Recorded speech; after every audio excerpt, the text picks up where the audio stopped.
Welcome back, listeners. We're about to take a deep dive today, and I think it's going to be a fascinating one. We're going to be looking at, well, two things, really. The Rosicrucian Order, the Law of One. Yeah. Sounds like an interesting mix. Two different paths, maybe, but both, it seems, are leading to, well, spiritual transformation. Yeah, exactly. So we've got these Rosicrucians, super mysterious. They're all about unlocking this divine knowledge through all these, well, kind of esoteric practices, right? Right, yeah. And then you have the Law of One, and it's a channeled text, if you're not familiar, and it focuses on energy, this idea of service and, consciousness and how it evolves. Okay, so two different approaches, but kind of heading towards a similar goal, it seems like. But before we get too deep into it, let's take a step back, break it down a bit. Let's start with the Rosicrucians. Just who were these guys? What were they all about? Well, the secrecy surrounding them, it just adds to the whole mystique, right? Yeah, for sure. But one of the sources we have is the real history of the Rosicrucians, and it digs into their origins, connects them to some interesting figures like Paracelsus, the alchemist, the physician. Okay, so we're talking like hidden knowledge, secret societies, ancient traditions. It's like something out of, I don't know, a movie. But what was the point of all this secret knowledge? What were they actually trying to do? Well, in the end, it was about spiritual enlightenment, achieving perfection, that kind of union with the divine. So it's more than just collecting knowledge. It's about using it to transform yourself, right? Right, yeah. They thought you could unlock your potential, your hidden potential, by studying and practicing these, well, esoteric arts. Okay, that's fascinating. Were there any, I don't know, specific practices or beliefs that really defined their path? Like, what did they actually do? Well, there's a book called The Rosicrucian Mysteries by Max Heindel, and he talks about this magical language and writing they used. It's how they recorded their findings. And then there's, well, the Philosopher's Stone, the legendary thing. Oh, wow. Their own language. They were serious about this, huh? And the Philosopher's Stone, yeah, that's like ultimate transformation. Not just lead into gold, but like inner transformation too, right? Yeah, exactly. The key to spiritual perfection, they thought. Okay, I'm with you so far. But how does all this connect to the Law of One? How does that fit into the picture?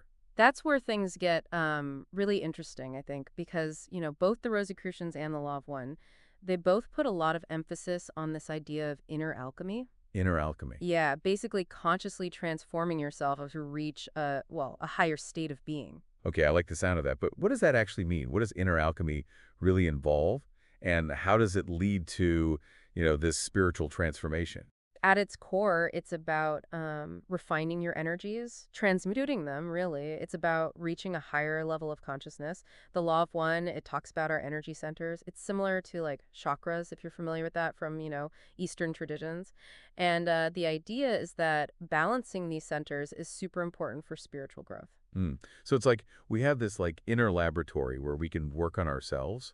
We can actually shift our energies on purpose, so to speak, to align with, something bigger. That's a good way to put it, yeah. Okay, so how does this process actually work? Like, what are the, I don't know, the key principles or something? Well, self-knowledge is huge. Both systems really stress that. The Rosicrucians, they have this concept of the microcosm and the macrocosm. They mirror each other. It means, like, by understanding yourself, you get a deeper understanding of the universe. Whoa, okay, that's deep. Yeah, it's a powerful idea, and it kind of reminds me of the Law of One's emphasis on understanding yourself as the creator. Both are guiding us inward to explore the depths of ourselves. That's really interesting.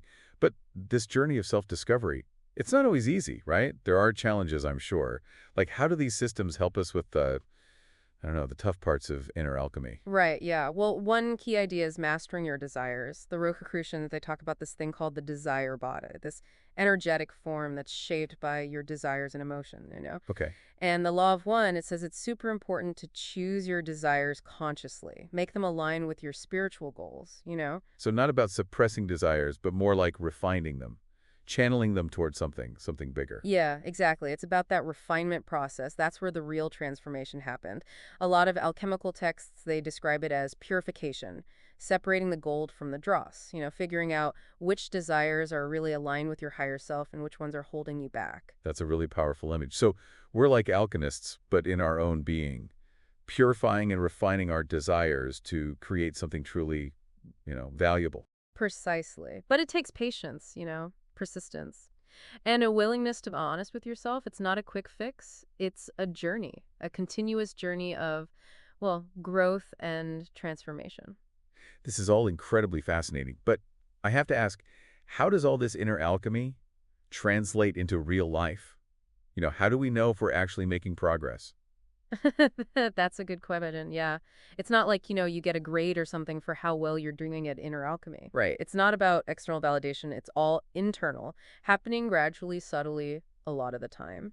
But both the Rosicrucians and the Law of One, they offer some clues, some things to look for to see how you're progressing. Okay, I'm all ears. What kind of signs should we be looking for? How do we know we're, on the right track? Well, one of the big ones is a change in your consciousness. You become more aware of your connection to everything, to all things. The Law of One talks about expanding your love and compassion, not just for the people close to you, but for all beings. So less about me and more about like the we, more of a like universal perspective. Yeah, exactly. And usually with that shift in consciousness, you also feel more, peace, joy, purpose in life. You start to see the world differently. It's not so much about personal gain, it's more about, well, the well-being of everyone, the collective. That's pretty amazing. It's like you're letting go of the ego a little bit and tapping into something much deeper, more compassionate. Yeah, that's a good way to put it. And usually that leads to better relationships too with yourself and others. More patience, more forgiveness, more understanding all around. That's definitely a good sign, for sure. But what about the tough stuff, the shadows we talked about earlier? How do you know if you're facing those in a way that actually helps you grow spiritually? One sign is, you're willing to look at those fears, those limiting beliefs you have head on. You don't avoid them, you don't try to bear them. The Rosicrucians believed if you shine a light on your shadows, you can actually transform them. They become sources of strength and wisdom. So not pretending they don't exist, but like accepting them, integrating them, like they're part of you, part of the whole. Exactly. And the Law of One, it emphasizes forgiveness. Forgiving yourself and others, that's how you release that negative energy and move on, move forward. Makes sense. If you hold on to anger, to resentment, it keeps you stuck, right? You can't evolve. Right. And it's important to remember inner alchemy, it's not about reaching some perfect state. It's a journey, it's always ongoing, there are going to be ups and downs. It's about learning from your mistakes, accepting that you're not perfect, and still striving to be better, to be more aligned with your higher self. That's good to hear. It takes the prayer off a bit. It's not about being perfectly spiritual all the time. It's about the journey.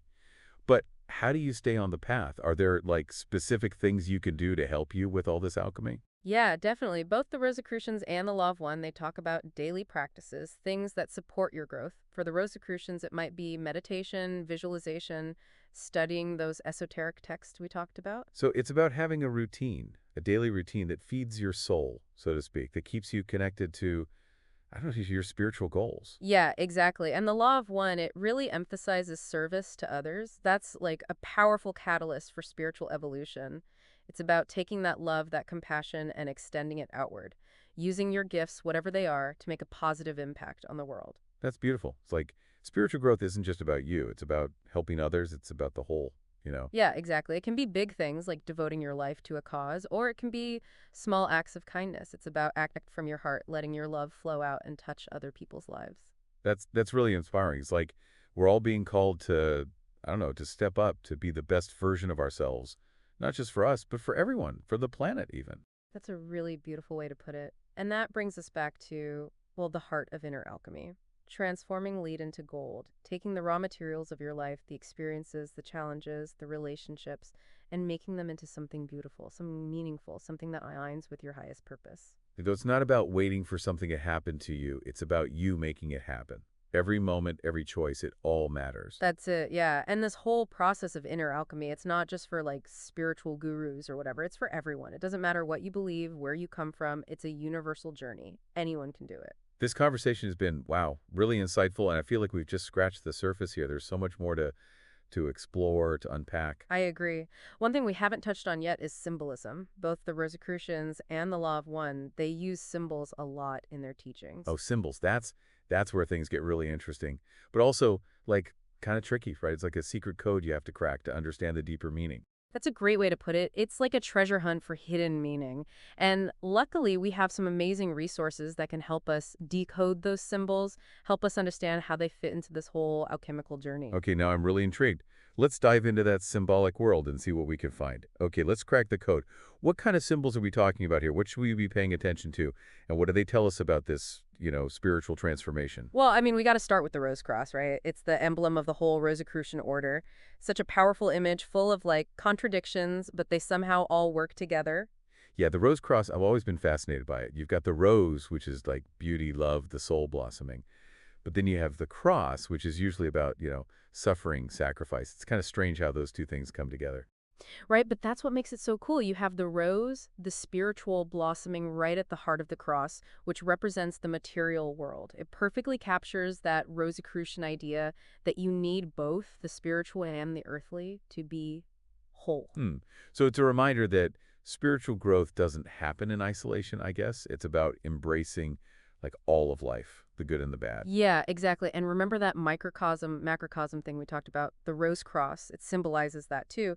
The rose, your individual soul, is at the center of the cross, the universe. It's like you and everyone else is a little universe inside the big universe. Whoa, that's pretty mind-blowing. It really shows how everything is connected, which is a big part of the law of one too, right? Absolutely. And speaking of the law of one, let's talk about another symbol that pops up in both systems, the serpent.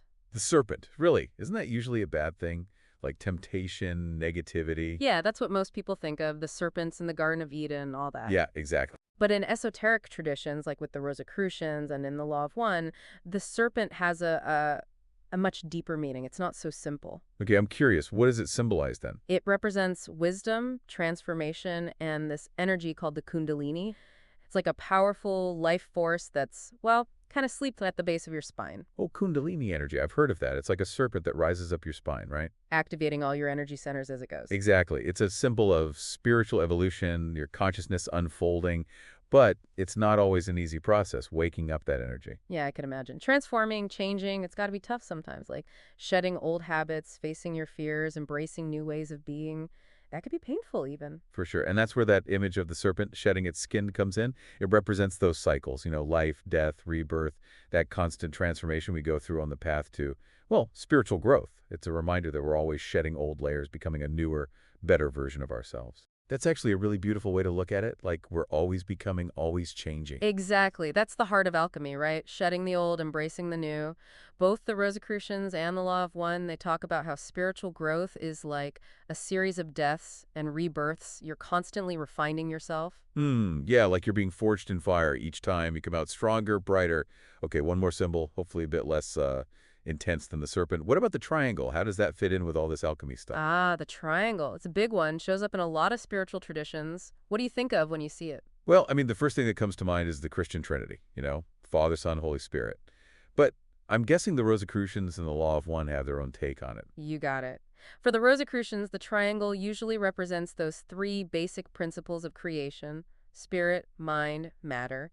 It's how those three forces interact that creates everything, including us. So we're not just physical beings, right? We're spiritual, mental, all those energies combined. Exactly. And they got to be in balance, the Rosicrucians believed, for you to grow spiritually. What about the Law of One? What's their take on the triangle? Tell me, Unomi. Well, they also talk about a trinity, but they call it the creator, the creation, and the purpose of creation. You can imagine it like a big cosmic triangle. The creator at the top, the creation at the bottom, and the purpose connecting them. I like that. That's a really cool visual. It really shows how everything is connected, that we're all part of this giant cosmic plan. Yeah, exactly. We come from the creator, and we all have a purpose, a reason for being. So how does understanding all this triangle symbolism help us with our own spiritual journey? It reminds us that balance is key. You got to integrate your spiritual, mental, and physical sides, just like the creator, creation, and purpose are all intertwined. So we're trying to embody that divine trinity, in a way, bring all parts of ourselves into alignment. Beautifully put. And that immigration, that's the heart of inner alchemy, right? Bringing together all the piece of the light and the shadow, the spiritual and the material, to become whole, to be in harmony. Wow, this deep dive into symbolism has been incredible. It's like Yeah. these symbols, they're not just random images. They're like keys to understanding the universe and ourselves. I'm glad you're getting so much out of it. Remember, symbols are like seeds. They plant these powerful ideas in your mind, inspire you to look deeper, to discover more truths about yourself and the world. It really is like a treasure hunt, but for meaning. I definitely want to keep exploring this, all these symbols and the Rosicrucian and Law of One T things. But as we wrap things up, what are the big takeaways you'd want to leave our listeners with? What's I don't know, the core of what we've been talking about today? Well, I think the main thing is both the Rosicrucians and the Law of One, they're all about inner transformation. They're telling us, hey, you have the power to change, to evolve your consciousness, to refine your energy, to align yourself with something bigger. It's pretty empowering, right? You're not just waiting for something to happen, you're making it happen. Exactly. And it's not a solo journey either. We're all in this together. We can learn from each other, support each other. This whole deep dive has been a real journey, and I hope our listeners feel the same. I feel inspired. I feel like I can do anything. Ready to keep exploring this whole inner alchemy thing. That's fantastic. And remember, it's a lifelong journey, this self-discovery, this spiritual growth. There's always more to learn, more to experience, more to uncover within yourself. Well, thank you so much for guiding me on this incredible journey. And to our listeners, thank you for joining us on this deep dive into the alchemy of the soul. We hope you found it insightful and that you'll keep exploring these fascinating ideas. Maybe you'll even discover your own path to transformation. Until next time.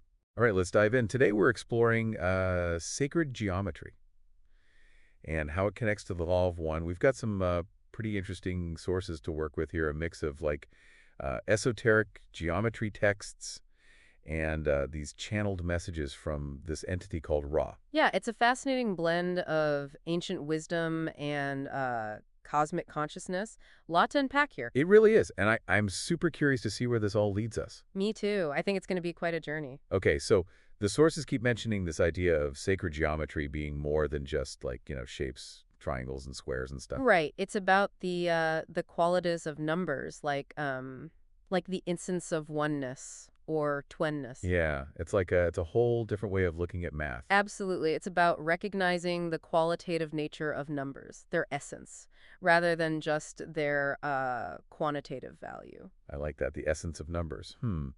So how does this qualitative view of math, how does that help us understand the universe? Well, it allows us to see the universe as a symphony of interconnected patterns and principles. This concept is actually beautifully illustrated by this ancient system called the quadrivium. The quadrivium. Oh, yeah, I've heard of that. But remind me what that is again? Sure, so the quadrivium is an ancient system of study that links number, geometry, music, and astronomy. Oh, wow, that's right. As a way of understanding the cosmos, it suggests that all these seemingly separate disciplines are all fundamentally interconnected, Yeah, yeah. offering a more holistic way of seeing the world. I like that interconnectedness. That seems to be popping up a lot. And you know what else is interesting? Both Leonardo da Vinci and Michelangelo, they were super into sacred geometry, weren't they? They were. I mean, Da Vinci's Vitruvian Man, with the human figure inside a circle and a square. It's iconic. Yeah, exactly. So powerful. They weren't just artists, right? They were like mathematicians, philosophers. Exactly. And that image of the Vitruvian Man, it's a perfect example of how sacred geometry can express profound ideas. How so? Well, the circle, it represents the spiritual realm, and the square, that's the material realm. So squaring the circle becomes a powerful symbol of harmonizing those two realms. Yeah, that makes sense. It's a concept that you'll find echoed in many spiritual traditions. I can see that. It's like they were trying to unlock the secrets of the universe through art and geometry. Absolutely. Okay, so we have these ancient masters exploring shapes in the universe. And then there's this other thing I came across, this seven-sided shape called the chestahedron. Oh, yes. The chestahedron, very interesting shape. It's said to be like the geometric template for the human heart. I mean, come on.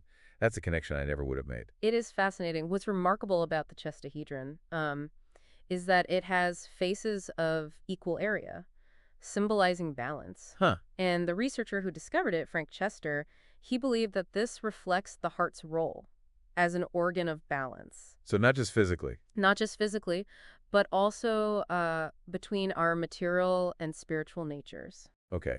Okay, I see where this is going. So the shape of the heart, it's like it reflects this deeper balance we're striving for. Right. But there's more to it, isn't there? Didn't Chester discover something else about the chestahedron? Something about its movement? He did. He found that when you spin a model of the chestahedron, it creates a bell shape. And that bell shape, it's echoed in the Saturn seal from Steiner's 7 planetary seals. Wow. So the chestahedron links the human heart to Saturn. In a way, yes. It suggests this deep resonance between geometry, the human form, and the celestial realms. Whoa, okay, that is wild. So we have sacred geometry connecting the human heart to Saturn. I mean, are we saying that understanding these shapes can help us understand ourselves better? Well, it's certainly possible. Perhaps by contemplating these forms and their principles, we can deepen our connection to the universe and our place within it. That is a powerful thought. All right, so Let's shift gears for a second. Let's talk about the Law of One material. This entity, Ra, communicating through channeling. It's mind-blowing. A sixth-density social memory complex. What does that even mean? Yeah, that's a tough one. It's a difficult concept to grasp, but imagine a collective consciousness where individuals, they merge their experiences and knowledge over vast periods of time. Okay, so it's like a universal library of wisdom accumulated over, like, eons. Yes.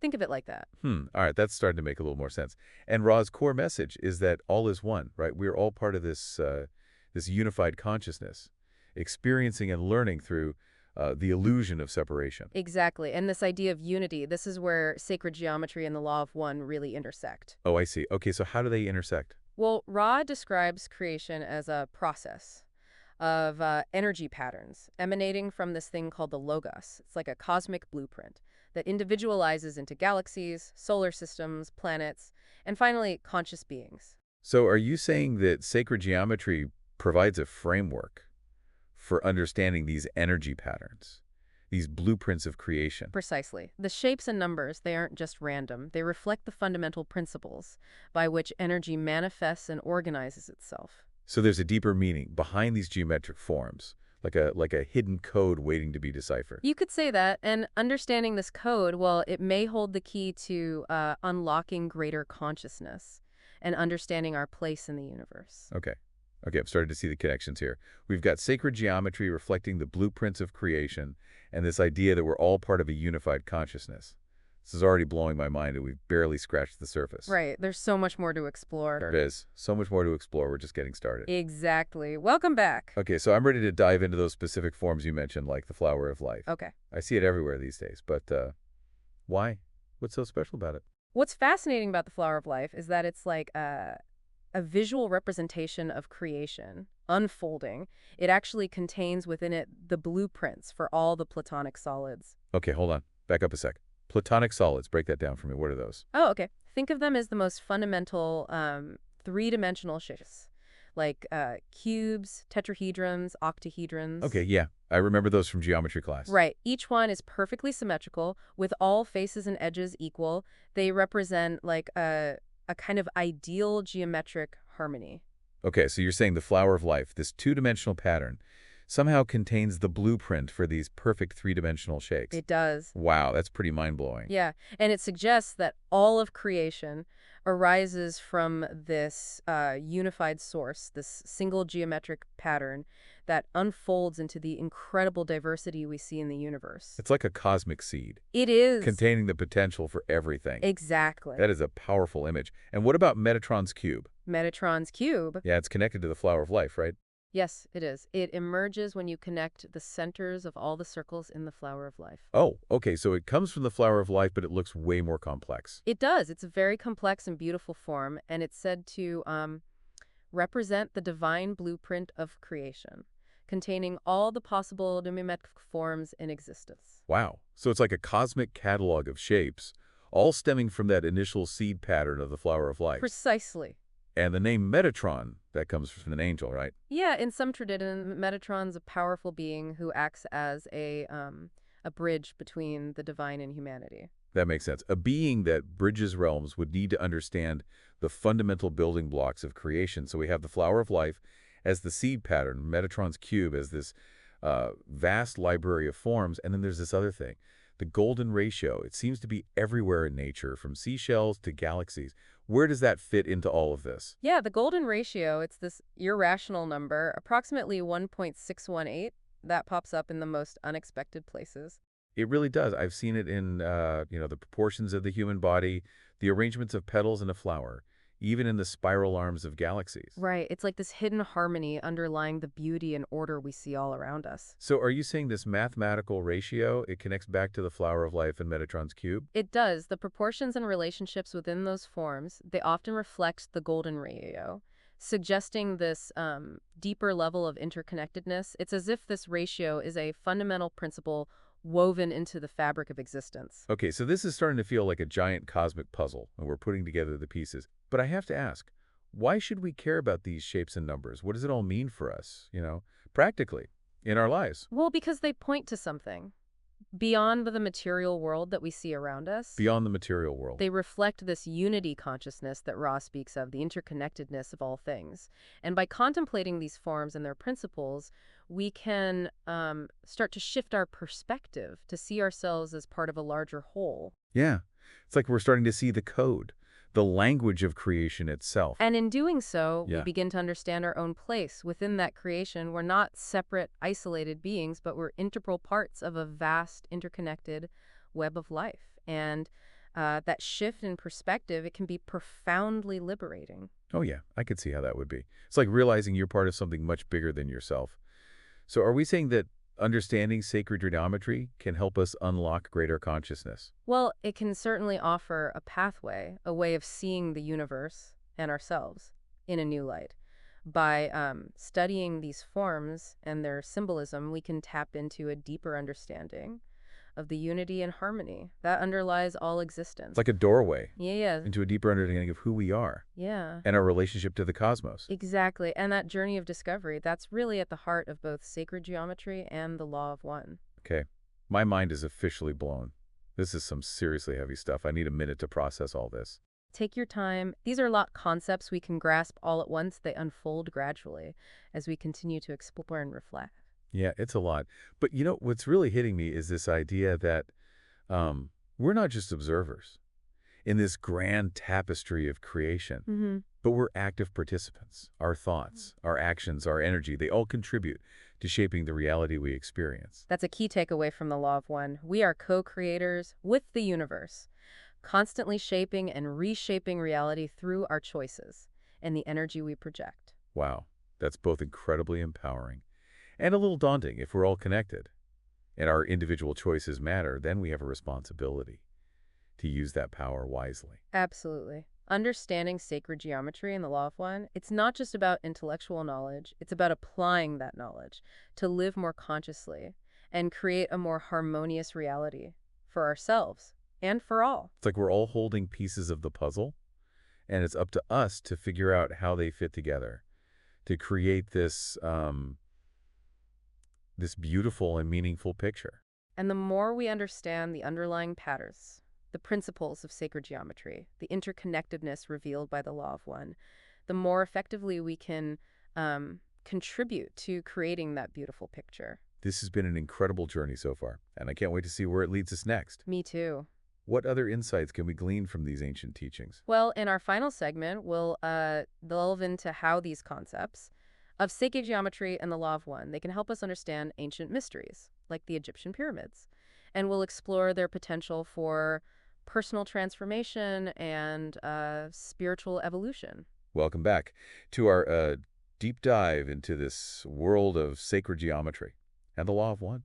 It's been quite a journey so far. We've been exploring shapes, numbers, their connection to consciousness, to creation. It's really incredible. Yeah, we've only just scratched the surface. I know, right? These ancient teachings, they offer so much. A wealth of knowledge, really. Oh, yeah, and it's definitely making me think differently. Seeing the world as this interconnected web of energy and patterns. Mhm. I'm curious, how do these concepts play out when we think about ancient mysteries, like the pyramids in Egypt? The pyramids. Yeah, I mean, they're massive geometric structures, so there has to be a deeper meaning there, right? You're right. The pyramids are they're a great example of sacred geometry principles, in action. Really? Yeah, Ro, the entity we've been discussing, they claim to have worked with the ancient Egyptians, guiding the construction of the Great Pyramid. Yeah. They describe it not just as a tomb, but as a tool for balancing the planet's energy web Whoa. and for individual initiation. Okay, hold on. An energy balancing tool for the entire planet. That's taking sacred geometry to a whole new level. It really is. It makes you wonder what other ancient civilizations understood about energy and consciousness, that maybe we're only just now rediscovering. It's like they knew something we're just starting to grasp again. Imagine the pyramids as acupuncture needles, Wait a placed at specific points on the Earth's energy meridians.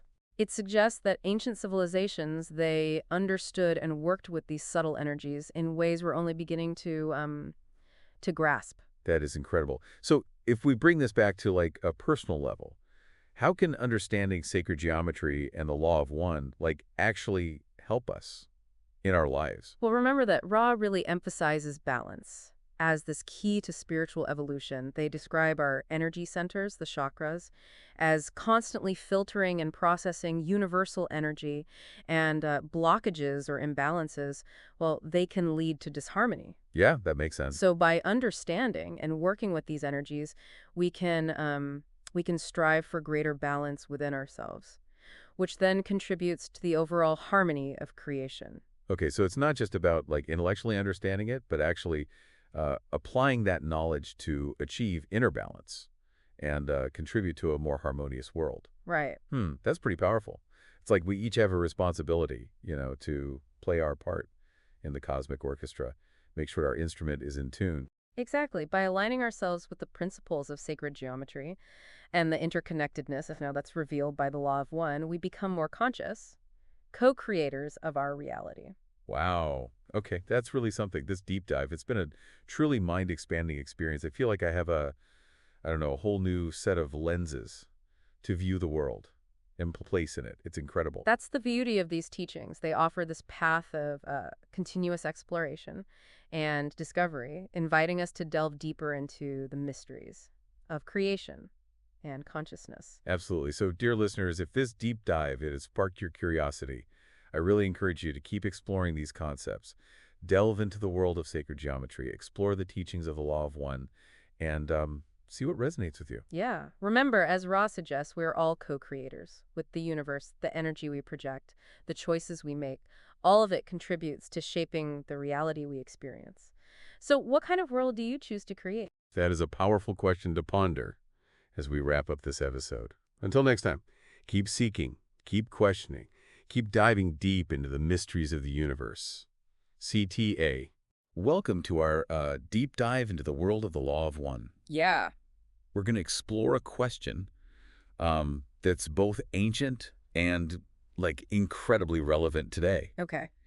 If our thoughts create reality, Right. what kind of reality do we want to create? Yeah. And the law of one, a channeled text considered like foundational in New Age spirituality, might just hold some surprising answers to that question. Oh, yeah. What's fascinating about the law of one is that it doesn't just tell you, like, what to think. It explains how thought itself has evolved. Right. And why understanding that evolution is key to harnessing the power of your own mind. So we're going beyond just positive affirmations here. Exactly. We're going deep into the mechanics of thought itself. Yeah, and to do that, we need to start with the core concept of the law of one, which is one. Okay. Everything in the universe, including you and me, Right. is interconnected and ultimately part of the same source, the creator. So it's like we're all drops in the same cosmic ocean. Exactly. But if we're all one, why do we experience so much separation, conflict, and just plain messy human stuff? That's where the concept of densities comes in. Okay. Think of them as levels of spiritual evolution,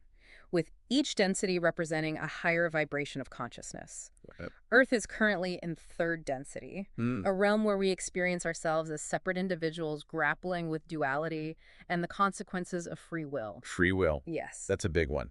We make choices every day, big and small. Right. But how did we get to this point where choice even became a thing? Right. The law of one talks about something called the veil. What's that all about? Imagine forgetting your true connection to the divine source. That's essentially what the veil does. Right. It's a separation of the conscious and unconscious mind introduced by the Logos, the creator of our particular universe. Hold on. The creator deliberately caused us to forget our unity. It might seem that way. Yeah. But Ra, the entity channeling through Carla Rucker in the Law of One material, explains that the veil enhances our experience of free will. Okay. By forgetting our inherent unity, we're faced with genuine choices. I see.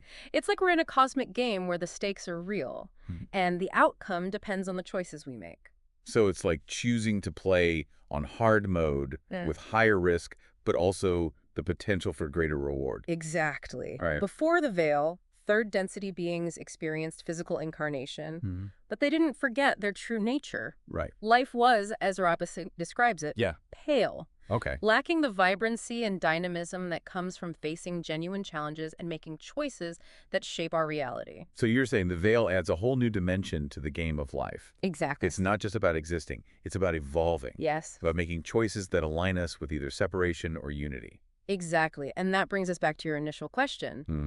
If our thoughts create reality, what kind of reality do we want to create? Yeah. Because with the veil in place, our thoughts have a much more potent effect. So it's not just about thinking happy thoughts. It's about understanding the power of our minds and choosing thoughts that are aligned with our deepest desire for connection and harmony. Precisely, Rai calls this purity of thought. Purity of thought. Yeah, and it's not about suppressing negative thoughts or pretending everything is sunshine and rainbows. Okay. It's about recognizing that we have the power to choose which thoughts we feed, which ones we allow to shape our reality. So we're all gardeners, tending to the gardens of our minds. I like that. We can choose to plant seeds of love, compassion, and understanding, or we can let the weeds of fear, anger, and judgment take over. And what's fascinating is that this garden analogy isn't just about individual growth. Okay. Our thoughts contribute to a collective consciousness, a sort of energetic field that influences the world around us. So it's like we're all contributing to a giant thought pool. Yeah.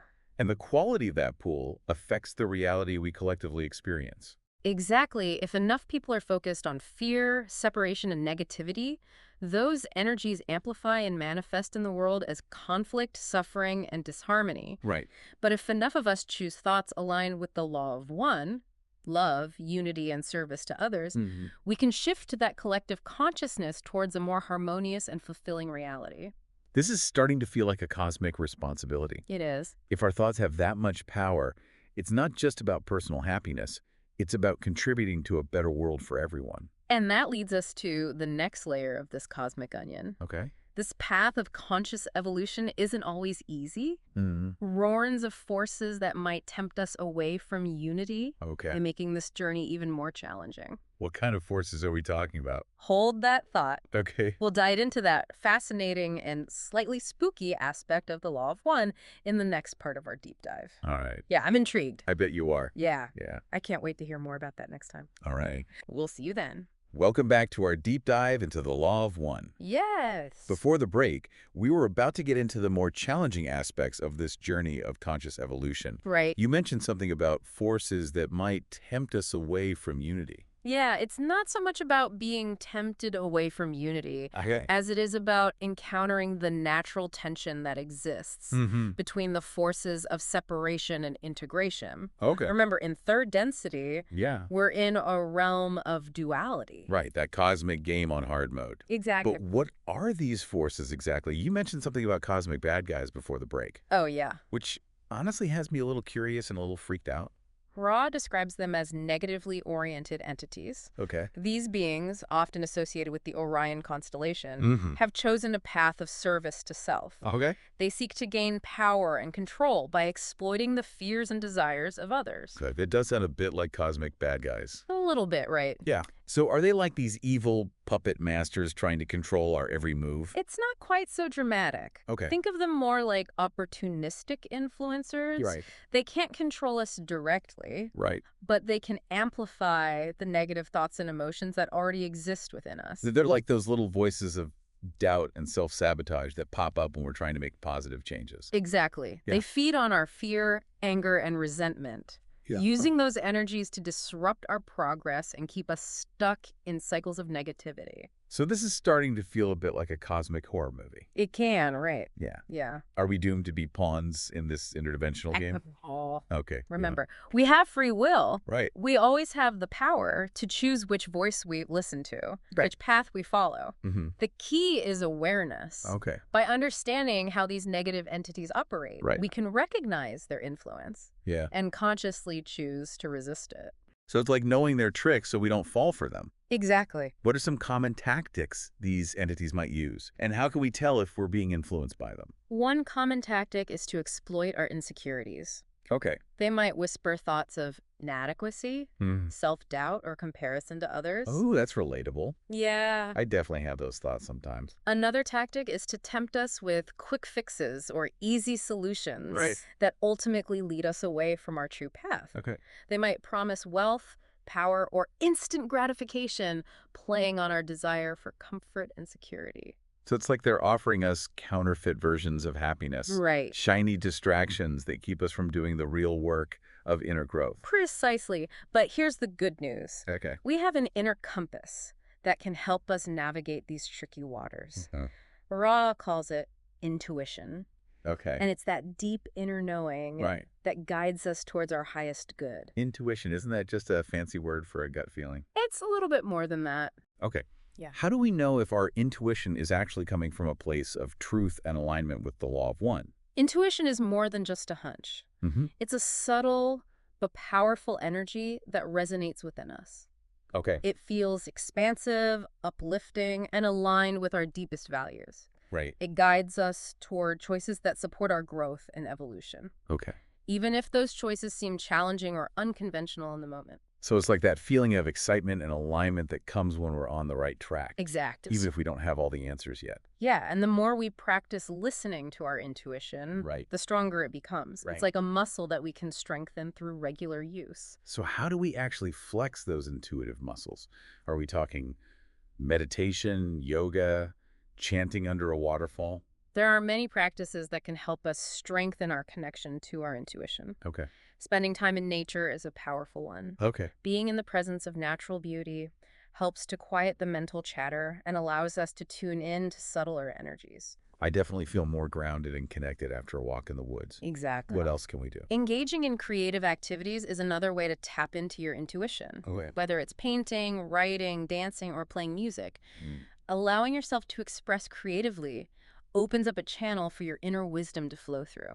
So it's like we're giving our intuition a voice, allowing it to express itself through these creative outlets. Precisely. And as you start to pay attention to how you feel during these activities, Okay. you'll start to notice a difference between those that leave you feeling energized and aligned Mm-hmm. and those that drain your energy or leave you feeling off-center. It's like tuning into the subtle, energetic feedback that's always there, Exactly. guiding us towards choices that are in alignment with our highest good. And remember, intuition isn't just about making big life decisions. Right. It can guide us in everyday moments as well. Okay. It's that feeling of resonance or dissonance Hmm. that we experience in our interactions with others in the choices we make throughout the day. So it's like paying attention to those subtle cues, Exactly. those whispers of guidance that are always there if we know how to listen. And as we become more attuned to our intuition, Right. we'll find that it becomes a powerful ally Okay. in navigating the challenges and opportunities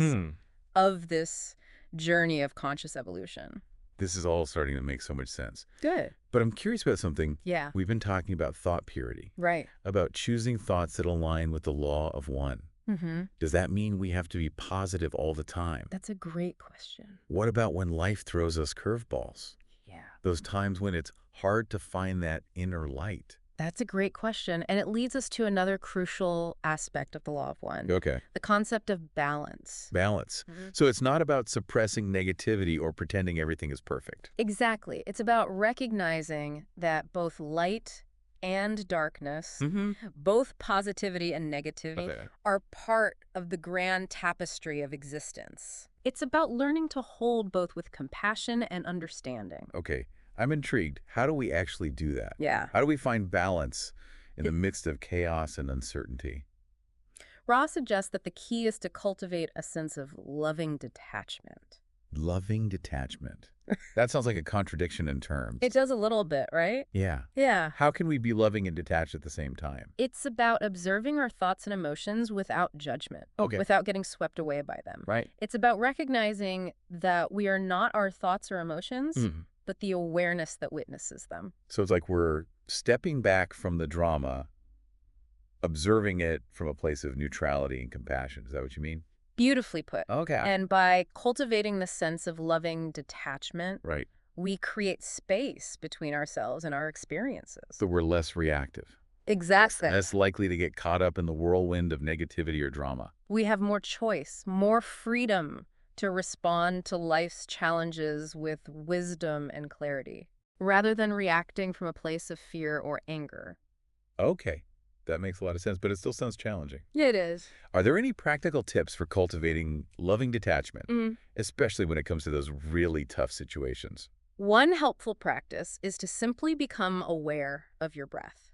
Okay. When you notice yourself getting caught up in negative thoughts or emotions, pause and take a few deep, conscious breaths. So it's like hitting the pause button on the mental movie, Yeah, creating a space for observation rather than reaction. exactly. Another helpful practice is to ask yourself, Yeah. is this thought or emotion serving me? Right. Is it aligned with the law of one? So it's like a gentle inquiry, a way of checking in with our inner compass Exactly. to see if we're on track.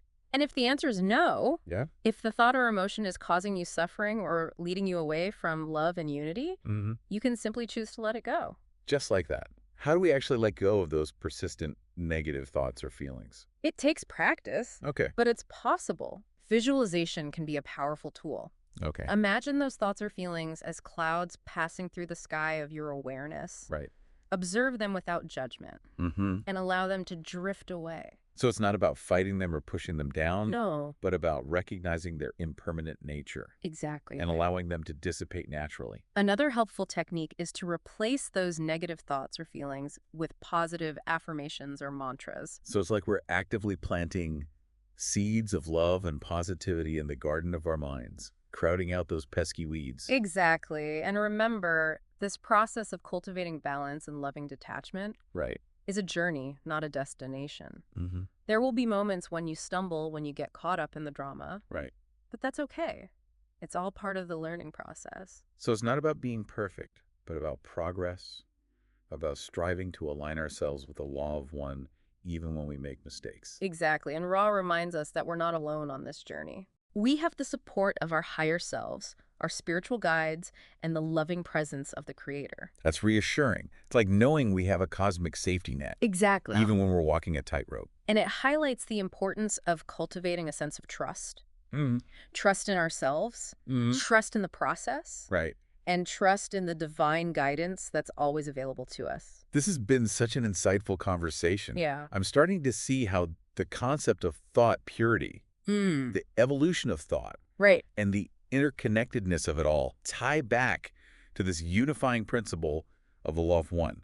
It's all about recognizing our inherent unity Right. with the Creator and with each other. And how that recognition empowers us to heal ourselves, Exactly. to heal the world, Yeah. and to become more conscious co-creators of our reality. Before we wrap up this part of our deep dive, I want to touch upon a concept that Ra emphasizes throughout the Law of One material, Okay. the concept of light. Light, like sunshine and rainbows. More than that, Ra describes light as the very essence of the Creator, the life force that animates all of creation. So it's like the divine spark that resides within each of us. Beautifully put.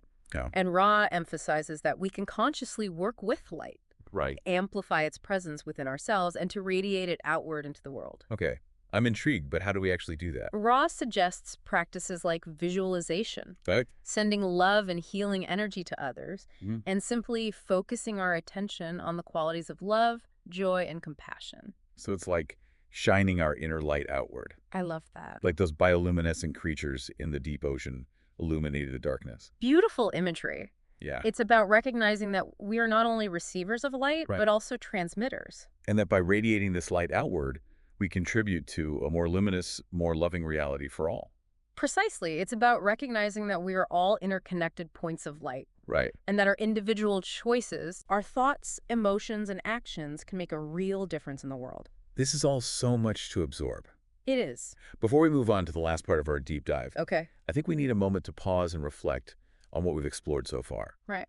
We've talked about the challenges of negatively oriented entities, Mm-hmm. the power of intuition, Yes. the importance of self-awareness, Right. and the concept of light as a healing force. Exactly. And through it all, we've seen how the law of one, this principle of unity and interconnectedness, Right. weaves its way through every aspect of our being and experience. It's a reminder that we are not alone on this journey.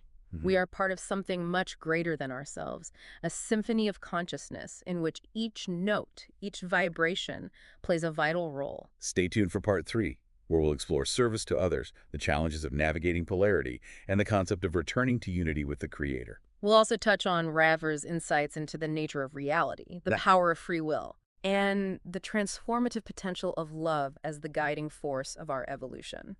Until then, may your thoughts be pure, your hearts open, and your light shine brightly. Welcome back to the final part of our deep dive into the law of one. Yes. It's been quite a journey exploring the evolution of thought, the power of our minds to shape reality, and the challenges we face in a realm of duality. And in this last part, we're going to bring all these threads together and explore how they culminate in one of the most profound concepts of the Law of One: Okay. service to others. Service to others. We touched on that briefly in the previous parts, but honestly, it always seemed a bit confusing to me. Right. If the ultimate goal is unity with the Creator, why all this emphasis on serving others? Shouldn't it be about serving the One? That's a question that many people have when first encountering the Law of One. Right. But it's in this apparent paradox that we find one of the most profound insights. Okay. Remember the core principle: all is one. Right. That cosmic oneness that connects us all. Exactly. And I'm still not sure how that relates to service. Think of it this way. When you serve another being, when you offer kindness, compassion, or support, you're not just helping that individual. Right. You're contributing to the well-being of the whole, Right. which ultimately includes the Creator. So it's like those ripples in a pond. Yes. When we act with love and compassion, those actions create ripples that spread outward, touching everything and everyone connected to that pond. A perfect analogy. Okay. And Rakai emphasizes that service to others isn't just about grand gestures or heroic acts. Okay. It's about bringing that awareness of unity into every moment of our lives. So it's those small acts of kindness. Yes. Those moments of choosing compassion over judgment, Exactly. of offering a helping hand or a listening ear. It's about seeing the divine spark in every being you encounter and choosing to interact in a way that honors and uplifts that spark. This is starting to feel more and more like a spiritual practice, It is. a way of living that embodies the principles of the Law of One, Exactly. rather than just intellectually understanding them. And it's through this embodied practice that we truly accelerate our evolution toward unity with the Creator. Okay. Ra describes service to others as the path of least resistance, the path that aligns us with the natural flow of love and compassion that emanates from the Creator. Okay. I'm starting to see how it all fits together. Good. But what about that other path? Yeah. That path of service to self that Ra mentions? The path of service to self is one that focuses on individual gain and power, often at the expense of others. Okay. It's a path of separation, of seeking to control and dominate rather than cooperate and co-create. So it's like those negatively oriented entities we talked about earlier. Exactly. They've chosen that path of separation, Right. of feeding on fear and disharmony. And while it might seem like a detour from the ultimate goal of unity, Right. Ra suggests that even the path of service to self serves a purpose in the grand scheme of things. Wait, how can a path of separation ultimately contribute to unity? It's about experiencing the full spectrum of choice, the contrast between light and darkness, between unity and separation. Right. It's through this contrast that we gain a deeper understanding of ourselves and of the nature of creation. So it's like we need to taste the bitter to truly appreciate the sweet. Exactly. Oh. And while we're in third density, in this realm of duality, we're constantly faced with choices that pull us in one direction or the other. And those choices, Yes. those moments of choosing between service to self and service to others, Exactly. shape not only our individual realities, but also the collective reality we all share. Precisely. And the more we choose love, compassion, and unity, Right. the more we contribute to a world that reflects those qualities. So it's not just about personal enlightenment. No. It's about playing our part in the evolution of consciousness Exactly. and the creation of a more loving and harmonious world. And as we move closer to that ultimate reunion with the Creator, Ra suggests that the distinction between service to self and service to others will eventually dissolve. So it's like we're all on different spokes of the same wheel, ultimately converging at the center. I love that imagery. Yeah. It beautifully captures the essence of the Law of One, that Right. despite our apparent differences, despite the choices we make along the way, Mhm. we're all ultimately journeying back to the same source. This has been such an incredible exploration. It has. The Law of One is truly a treasure trove of wisdom, offering insights into the nature of reality, the power of thought, and the transformative potential of love. And if there's one key takeaway from all of this, it's this: we are not alone. Okay. We are part of something much greater than ourselves, a web of consciousness woven together by love and light. And as we learn to tap into that love, as we choose thoughts and actions that align with unity and compassion, Yes. we not only accelerate our own evolution, but we also contribute to the creation of a more beautiful and harmonious world for all. Thank you for joining us on this deep dive into the Law of One. Yeah. May this exploration inspire you to continue your own journey of self-discovery and service to others. And remember, the journey doesn't end here. No, it doesn't. The mysteries of the universe are vast and ever-unfolding, waiting to be explored with an open heart and a curious mind. All right, let's dive into something pretty fascinating, shall we? The archetypal mind. We're exploring the law of one today, and specifically how this mysterious mind evolves, across these different densities of existence they talk about. It's a really big concept. It is, and we're going to unpack some wild ideas along the way, like what about this veil of forgetting? What's that all about? And how does choice play into our spiritual evolution? Buckle up, because understanding the archetypal mind, it's like getting a backstage pass to, well, to ourselves and the universe, really. I'm ready. I'm so ready. So let's start with the basics, I guess. The law of one throws around these terms, sublogos and logos. Can you break those down for us? What are they? Okay, imagine it like a cosmic family tree. Okay. The logos is like the grandparent of creation, the ultimate source, the architect of everything. And sublogoi, like our solar system, are like the kids. Each one's a little different, a unique expression of the logos with its own blueprint. So our solar system is like a mini creation within a much bigger one. I like that. But it gets even more complex, right? Because not every planet within a sublogos evolves at the same speed. Right. Think of it as different grades in school. Ooh, I like that. Okay. Some planets are just starting out, learning their ABCs. Kindergarten. Exactly. While others are practically getting their PhDs, it's not a race. It's all part of the same grand journey. And before this third density thing, the one we humans are in, Right. entities, they existed, but their evolution was totally different. Really? How so? What made it unique? It seems like they didn't have the same drive toward the infinite that we experience in the third density. It was more about pure instinct, just existing, surviving, and being aware. So third density rolls around and boom, something big shifts. Enter the veil of forgetting. Yeah, that veil, it changes the game completely. How? What does it do? It's like it separates our conscious mind from our unconscious, you see. Creates this kind of cosmic amnesia. We forget who we truly are. Wow. So that's why it feels like we're kind of stumbling around in the dark sometimes. In a way, yes. This separation, it's actually crucial for our growth, though. It forces us to learn by doing, to make choices, to figure things out for ourselves. Okay, so we're dropped into this world with no memory of where we came from. So how does the archetypal mind help us navigate this new reality? Imagine archetypes as like these universal patterns. Energy and information that exists beyond the veil, waiting for us to tap into them.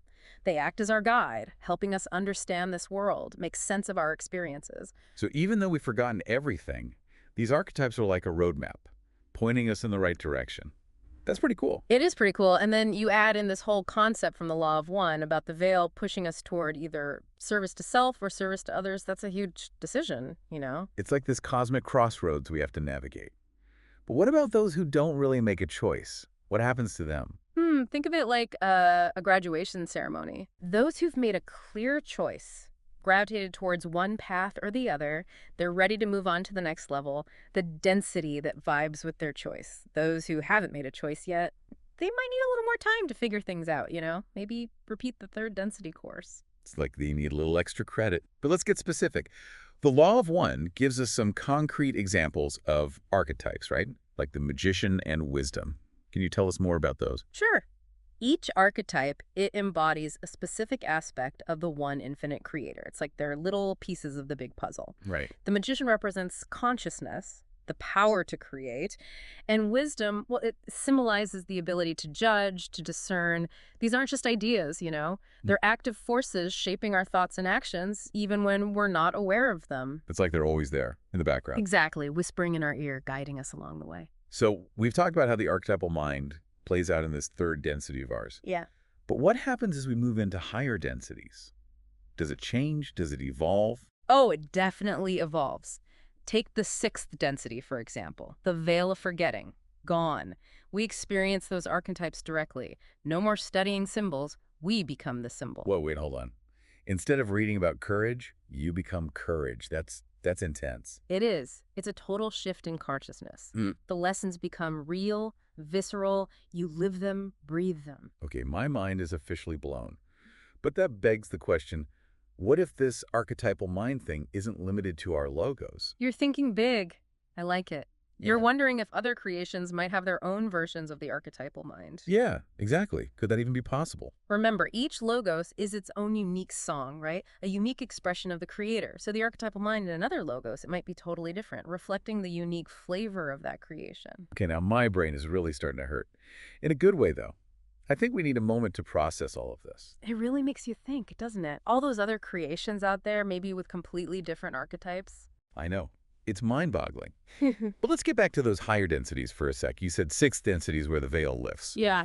So what's it actually like to experience those archetypes directly? It's like understanding becomes being. Instead of reading about courage, you become courage. It's like a total shift from head knowledge to gut knowing. So it's not just about understanding courage as a concept. It's about becoming courage itself. That's deep. Yeah, it is. It's a profound level of learning. What about those archetypes that represent, like, tough experiences, like the Tower card in Tarot, for example? Hmm. Does that become a real-life experience in sixth density? It's an interesting question. It seems like those archetypes that usually mean upheaval or change, they become less about what's happening outside of you and more about transformation within. It's like the universe becomes your personal teacher, guiding you through those intense experiences. Okay, that's a little intense. But it makes sense, I guess, when you're talking about a realm so beyond our current understanding. It's easy to get lost in all these big ideas about higher densities and forget that, we're still here in third density trying to figure things out. But I think the coolest thing about this whole archetypal mind thing is that it gives us a different way of looking at our lives right now, in this moment. Absolutely. It's not just some abstract, far out concept. Understanding the archetypal mind can actually help us understand those patterns we keep repeating, the challenges we keep bumping into, even the choices we make. It's like seeing the code behind the scenes of our lives. Exact. So we can start to understand why we're attracted to certain people Yeah. or why we might make the same mistake over and over. Right. And the exciting thing is, once we're aware of those patterns, we can actually change them. We're not just, puppets of fate. We have choices. Yeah, we have free will, and we can choose how we interact with these archetypes. We can choose to embody their positive aspects, learn from their challenges, use them as a guide. So it's about taking responsibility, right? Not just blaming outside forces for our problems. But what about this whole idea of polarity? Service to self versus service to others. Does that mean some archetypes are good and others are bad? It's not really about good versus bad. All archetypes are expressions of the one infinite creator. It's about how we use their energy. The magician, for example, you could use that archetype to heal or inspire, or you could use it to manipulate and control. It really comes down to our intentions, our choices. Like a tool then, right? Mhm. Any powerful tool. It can be used for good or for bad. Yeah. But how do we know if we're using these archetypal energies in a way that's, aligned with positive polarity? Ask yourself, am I using this energy to serve myself or to serve others? Am I coming from a place of love or a place of fear? Those are good questions to ask yourself to see if your actions are aligned with service to others or service to self. It's helpful. It reminds me of that saying, what you put out into the world comes back to you. Yeah. If we're always acting from fear or selfishness, well, we'll probably just attract more of that. That's the law of attraction, basically. We attract what we're resonating with. And this whole polarity thing, it ties directly into our evolution through the densities. The more we choose love, the closer we get to, unity consciousness, the goal of sixth density. I'm starting to see how it all connects. Oh. But I got to be honest, this is a lot to process. It can be kind of overwhelming, Cosmic evolution, densities, a universal mind. It's true. It can be tough to wrap our heads around all this. But remember, it's a journey, not a destination. You don't have to get it all at once. Just be open, be willing to be challenged, and trust your intuition. The answers will come when they're ready. You're right. You're right. It's easy to try and intellectualize everything, but sometimes we just need to trust that inner knowing. Speaking of which, the Law of One mentions this thing about Ra encountering the archetypal mind of another logos. Can you tell us more about that? Oh, that's one of the more mysterious passages in the Law of One. Ra describes it as an experience beyond human comprehension, almost like trying to understand a language with no dictionary. Remember, each logos is unique, with its own rules, its own archetypes. So experiencing the archetypal mind of another logos would be like, well, stepping into a completely different reality. Wow. That's even more mind-bending than what we've already been talking about. Makes you wonder just how diverse creation really is and what incredible possibilities are out there. But let's bring it back down to earth for a minute. You mentioned that the pyramids were built using the forces of one. That always intrigued me. How does that concept connect to the archetypal mind? It's a really fascinating aspect of the Law of One. The text suggests that the pyramids were built not just through physical labor, but through a deep understanding of consciousness. The stones were considered alive, imbued with energy that could be manipulated using focused intention. So they were like using their minds to build the pyramids. That's incredible. But why go through all that trouble? What was the purpose? The pyramids served two purposes, actually. They were healing centers, places where energy was amplified and channeled to, promote health and longevity.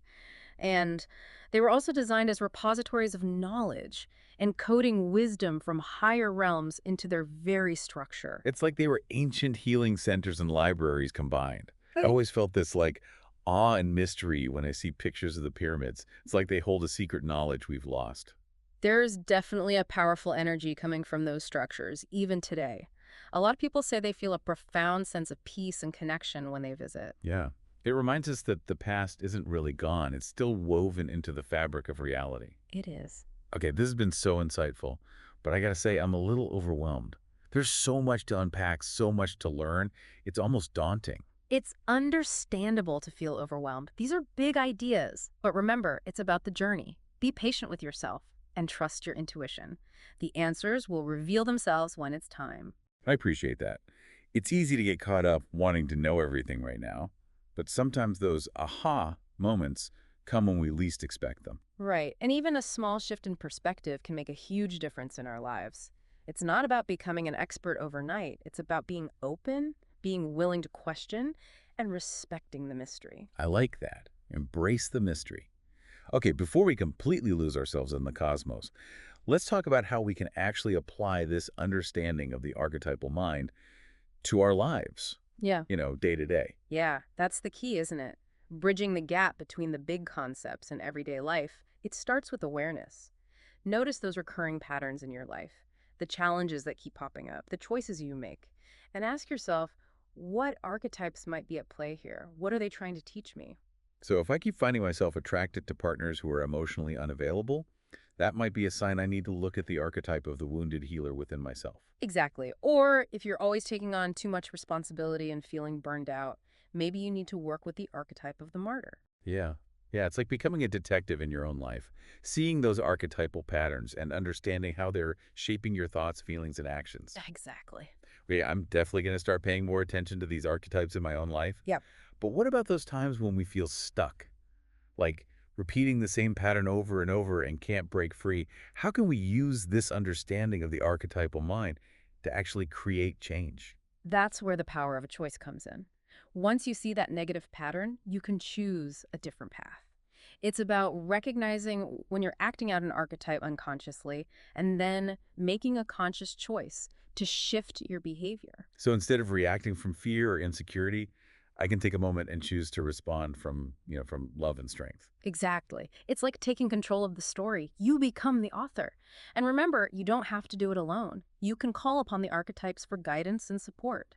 Meditate on their qualities. Visualize yourself embodying their positive aspects. Ask for their help. It's like having a team of cosmic helpers on our side. But all this talk about archetypes and higher densities, it can make it seem like we're aiming for something way off in the future. Like we need to achieve enlightenment before we can experience real joy. That's a common misconception. Joy and fulfillment aren't reserved for some future state of enlightenment. They're available right now, Right. in this moment. So it's not about rejecting or escaping our current reality. It's about finding the beauty and the lessons in it, even when things are tough. Exactly. And that's where the archetypal mind can be so helpful. It helps us see the bigger picture, the purpose behind our experiences, and to find meaning, even in suffering. Okay, I like that. It's comforting. It's like even though life can be messy and unpredictable, there's a deeper order at play, Yeah. guiding us. And speaking of cosmic guidance, the Law of One mentions this Council of Saturn, overseeing the evolution of consciousness in our solar system. What is that?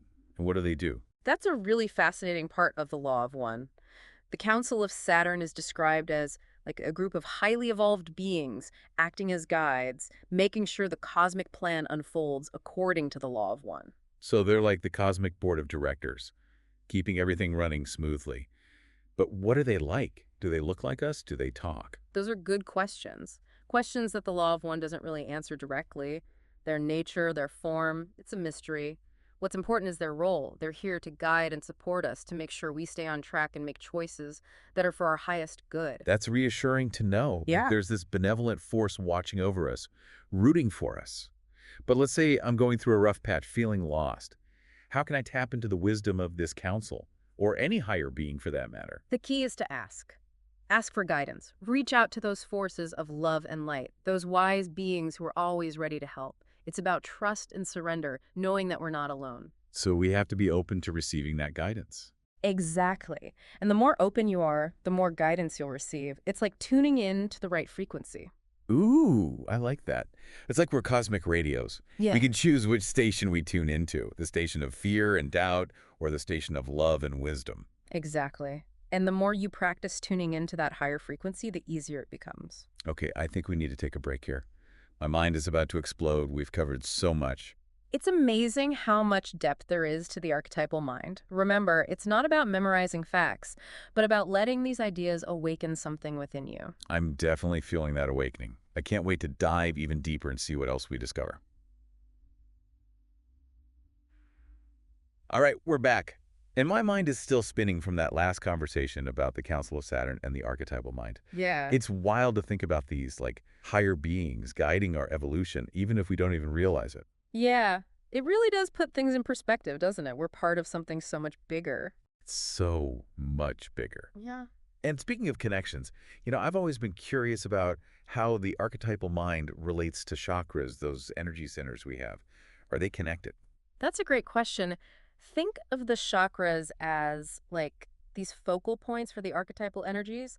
Each chakra kind of vibrates with specific archetypes and their qualities. Okay, so give me an example. Okay. The heart chakra. Okay. It's all about love and compassion, right? So it's often linked to archetypes like the mother, the healer, the lover, that kind of thing. So understanding the archetypal mind could actually help us understand our own energy system better.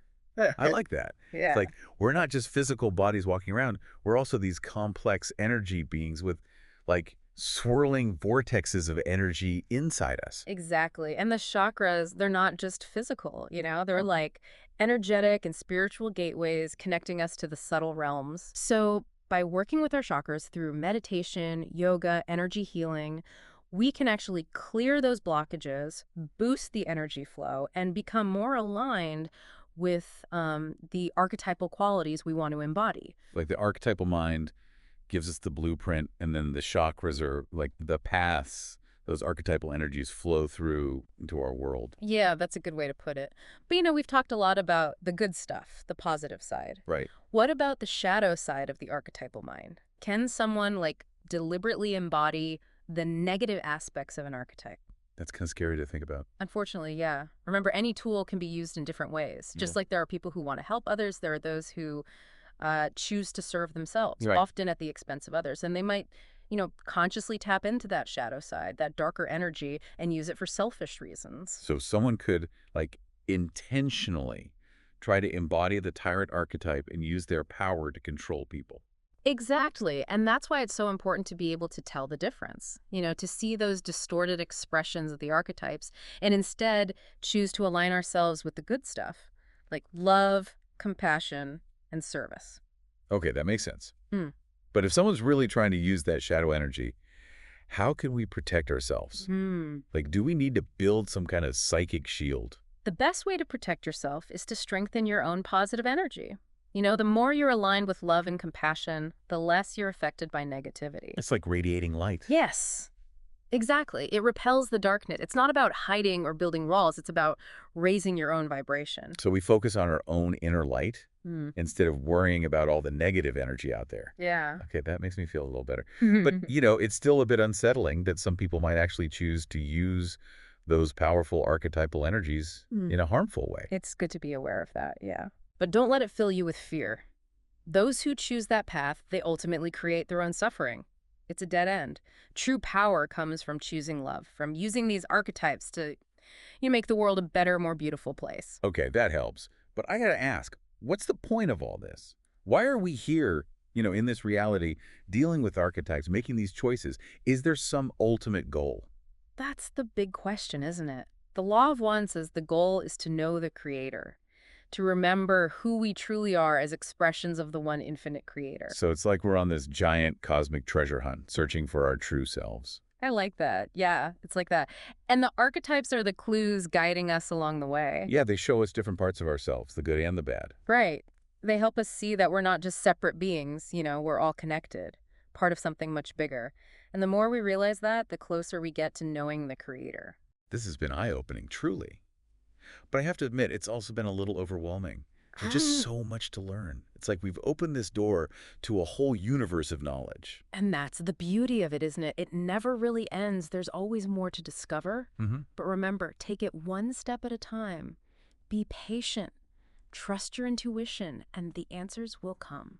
I love that. Trust your intuition. It's so simple and so powerful. It is. And it reminds us that we don't have to rely only on information from outside ourselves. We all have that inner wisdom. And that wisdom is connected to the archetypal mind, that universal source of knowledge that's always there for us. Always there. So as you're going about your day, pay attention to those gut feelings, those flashes of insight, those moments where things just click. Yeah. Those are all messages from the archetypal mind, helping you remember who you are. Wow. Well, I think we've explored a lot in this deep dive into the archetypal mind, from the Veil of Forgetting to the Council of Saturn, from chakras to the shadow side. It's been quite the journey. I know we'll be thinking about this for a while, and I hope you will too. Dive into the Law of One, learn about archetypes, and most importantly, trust your intuition. It's been a great conversation, and I hope it sparks some curiosity for our listeners.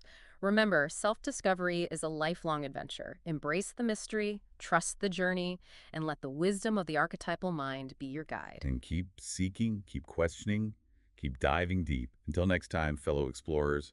All right, so get this. Today, we're going to dive into ancient Egypt. Ooh, sounds interesting. But then, get this, we're going even further. Out into the cosmos.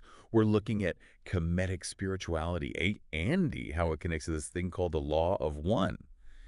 You even gave me some channeled text in the sources. Oh, wow. Yeah, color me intrigued. It's a fascinating juxtaposition to have this chance to, look at a belief system that's literally thousands of years old. Right. And then kind of see it through this more modern, I guess, lens. Yeah. With the Law of One. So I think this will give us some really interesting perspectives on, how spiritual ideas even change over time. Totally. And also what this ancient wisdom might still have to offer us today. For sure. For sure. Okay, well, let's dive in. So one of the sources, like right off the bat, tackles a pretty controversial topic, which is, were the ancient Egyptians black? And it gets into this whole thing about how, humans can be traced back to this one African woman 200,000 years ago. And so the argument goes, well, then the ancient Egyptians, being from Africa, must have also been black. Interesting. Well, and I think it's important to consider the historical context here, because there has been a definite effort to separate ancient Egypt from the rest of Africa. This narrative that it was this racially diverse civilization where black people were just slaves, Right. And so this source really, really pushes back on that. Totally. And here's something that I really wasn't expecting at all. What's that? So the same source that's talking about that links ancient Egypt, or Kemet, to like the very beginnings of libraries and information science. Oh, wow. How? Apparently, the Egyptian language with the hieroglyphs and all that is considered like the oldest written language. Really? And they even had these like specialized librarians, and their titles, get this, they were called custodians of the unlimited knowledge. I love it. How cool is that? That's so cool. It But really yeah. makes you think about, like, how much did ancient Egyptian knowledge systems, affect our modern ones? Yeah. Because the source goes on to even talk about some similarities between the Kemetic mystery system and our modern Dewey Decimal System. Yeah. And it's like, it could be a coincidence, but, It makes you wonder. it makes you wonder. It does. It does. Okay, so I think we need to take a step back for a second and just get clear on, like, what Kemetic spirituality? Yeah, good point. Because you're talking about this belief system that's thousands of years old. So another source kind of lays it out and describes it as this modern term to refer to this ancient Egyptian religion, Okay. which is called Shatat Neter. Okay. And it's all about this concept of Neter, which is like The supreme being, the ultimate source, the thing that everything else comes from. Right, right. And then there's the Neteru, which are all the gods and goddesses. Okay, yeah. And that idea, the nadir as the source of everything, really connects to one of the core principles of the Law of One, which is this idea that everything is connected. Yes, yes. Okay, so let's talk Law of One for a second. So one source describes it as channeled information from this entity called Ra, who claims to be from a sixth density civilization. Wow. I know, it's a lot. And according to Ra, the Law of One basically says all things are one, all beings are one. That's pretty profound when you really think about it. I mean, it does resonate with that Kemetic understanding of nadir. Right. The Law of One gives this framework, I guess, or a structure for thinking about spiritual evolution. And it really focuses on the idea of service to others, reincarnation, and this concept of a harvest, which is basically moving to higher levels of consciousness. Yeah, and get this, Ra also claims that there were these beings on Earth called wanderers. The wanderers. Yeah, and they were from these higher densities, these higher levels of consciousness. Wow. And they decided to, like, incarnate here on Earth to help raise the consciousness of the planet. It's a really intriguing idea, isn't it? Like, imagine these beings from these realms that we can't even comprehend I know. choosing to experience life here in our third density reality. Right, right. But hold on. It gets even wilder because Ra says that some of these wanderers, they came from Mars. Mars. I know. And apparently Mars used to be habitable, but something happened. Ew. And it became, like, impossible to live there. So its inhabitants had to be transferred to Earth. Okay, well, now this is all very fascinating stuff, but it's important to keep in mind what the raw material calls the law of confusion, you know? What's that? Basically, it says that we should use discernment and really rely on our own inner knowing when we're thinking about all of this information. It's detailed, it's complex, but it's really up to us to decide what resonates and what doesn't. Okay, so we've gone from ancient Egypt to Mars in, like, what, 5 minutes? What's jumping out at you so far? Honestly, what's hitting me is how both Kemetic spirituality and the Law of One, even though they came from such different places and times, Right. they seem to be pointing at these same basic truths about how everything's connected. Yeah, yeah. And I think it'd be fascinating to explore those connections even more, don't you? For sure. So let's maybe unpack some of the specifics of Kemetic spirituality a bit more. We talked about Nader as the supreme being. Right. But what about the Neteru, all those gods and goddesses? Like, what's their deal? So think of the Neteru, like almost as aspects of Neter, Right. different facets of this diamond. Okay. They kind of embody these forces, these principles that are working in the universe. So it's not like other religions where you have, you know, all these separate gods with their own personalities and agendas and stuff. Yeah, exactly. Exactly. I'm It's a- not about that separation. Oh, okay. In Kemetic spirituality, the Neteru are expressions of that one divine source, that ultimate unity that we were talking about earlier. Okay, that makes sense. One of the sources even mentions that we can see these Neteru as, like, principles or functions within ourselves. Oh, interesting. Like, it talks about Malat, which is like truth, justice, balance, cosmic order, all of that. Right. But it's not just like this outside force. It's something that we can actually cultivate within ourselves. That's a really crucial point, I think. Kemetic spirituality is all about kind of aligning ourselves with these universal principles Okay. and making them a part of our thoughts, our words, or actions. So it's about living in harmony with Ma, so to speak. Exactly. Okay, so how do we actually do that? Like, are there specific practices that are involved? Yeah, there are. Yeah. And the sources mention a few, like the Kemetic yoga of action. Kemetic yoga of action, what's that? It's all about aligning your actions with the principles of Mott, Okay. bringing those concepts into your daily life. So kind of like how the Law of One emphasizes service to others. Yeah, totally. It's like both systems are saying, hey, don't just think about this stuff, live it. Yeah, I love that. I love that connection. And there's another practice. It's called Smaitawi, which is it means union with the divine. Okay. Sometimes it's called Egyptian yoga. Interesting. It's about using postures, breath work, meditation, all of those things to find inner harmony and to connect with that divine source. So Kemetic spirituality is definitely about more than just beliefs. Right. It's about, like, actively working towards this state of harmony. Totally. Okay, so let's go back to the Law of One for a minute. Okay. We talked about this unity, this interconnectedness of everything. Yeah. But it also goes into, like, the nature of consciousness and how souls evolve. Right. Can you, like, break that down a little bit? Yeah. So the Law of One basically describes this universe with all these different densities of consciousness. Okay. So think of it like levels, Hmm. Each one has a specific vibration, and there's specific lessons that need to be learned at each level. Okay. We as humans right now are in the third density. Okay. And here's the interesting part. According to Ra, we're at this point where we choose our polarity. Choose our polarity. What does that even mean? It means we're choosing between service to others Oh, or service to self. oh, so like a cosmic choose your own adventure kind of thing. I love that, yeah.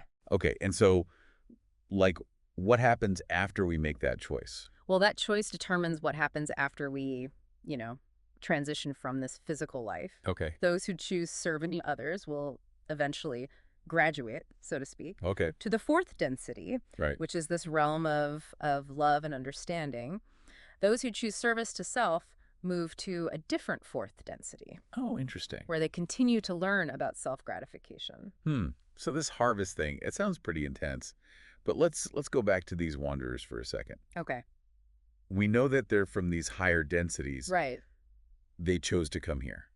Yeah. Why? Yeah, like what's their mission? What are they here to do? Well, they're here to help raise consciousness, Okay. to act as a kind of beacon of light. Okay. But here's the thing. They might not even consciously be aware of their mission. Oh, interesting. Just their presence helps to raise the overall vibration of the planet, Okay. and it offers guidance and support for those who are looking for that path of service to others. That's kind of mind-blowing when you think about it. It It's is. like this cosmic chess game is going on and we're not even aware of all the players. That's a great analogy. Right. And speaking of all the players, the raw material also talks about this group called the Orion group. Hold on. The Orion group, like the constellation Orion. Yes, exactly. So according to Ra, this is a negatively polarized civilization. So Okay. their whole thing is manipulation and control of resources. So like the opposite of the Confederation of Planets, which Ra is a part of. Exactly. Exactly. Okay, so that's pretty stark contrast. Yeah. It sounds like this information's really like pushing us to rethink how we even think about the universe. Yeah, I think so. Okay, so the law of one talks about these different densities. Right. But what about time? Like, does it view time the same way that we do? Not quite. Ra describes this universe where past, present, and future are all interconnected, Okay. which kind of suggests that this linear way that we experience time might actually be an illusion. Whoa. Okay, that's a big one to wrap my head around. It is. I mean, what does that even mean for us here in our everyday lives? Well, it might mean that we actually have more agency than we realize, Okay. that the choices we make right now could actually influence both our past and our future. Okay, that's both really empowering and kind of terrifying at the same time. It is. Okay, this law of one stuff, it's deep. It is. But let's bring it back down to earth for a minute. Okay. You mentioned that there are specific practices in Kemetic spirituality. Right. And we talked about the Kemetic yoga of action and Smaitawi. Right. But are there others? Yeah, there are actually many, many others. Okay. But one that's particularly interesting, especially in light of the law of one, is the duat. To do what? Okay, what's that? It's often described as the underworld, Okay. and like this realm that souls journey through after death. So like the ancient Egyptian version of heaven or hell? Not quite. Oh. It's not really about punishment or reward. It's more about transformation. Okay. The soul goes through this process of, purification Okay. and kind of preparation for its next incarnation. So it's more like a way station, like a place of learning and growth. Exactly. And that actually connects to the law of one's concept of time-space, Right. which we were just talking about. Exactly. Which describes as this realm that exists outside of our linear understanding of time and space. Yeah.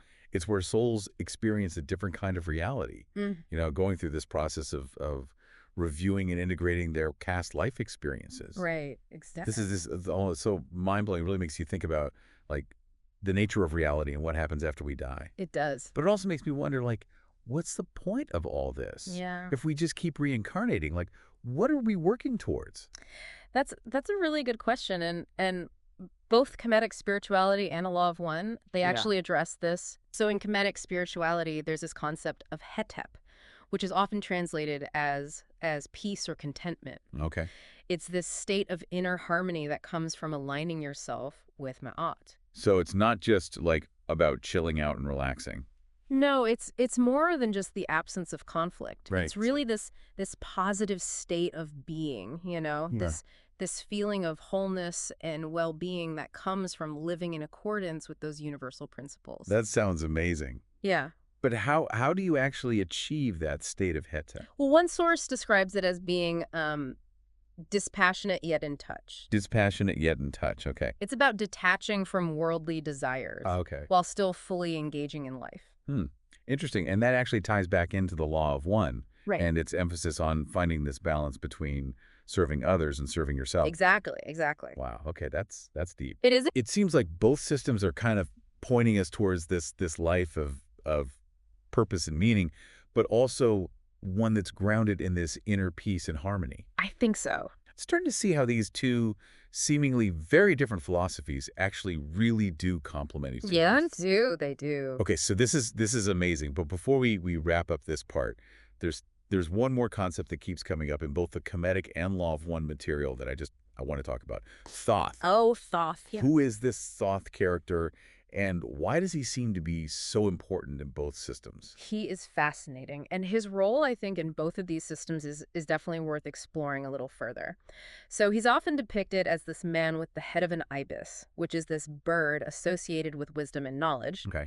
And in Kemetic spirituality, he's considered the god of writing, language, magic, and the moon. Wow. And he's seen as this guide for those seeking knowledge and understanding. So like the ultimate librarian, the keeper of all this ancient wisdom. Exactly, Right. exactly. Okay, but the Law of One also mentions Thoth.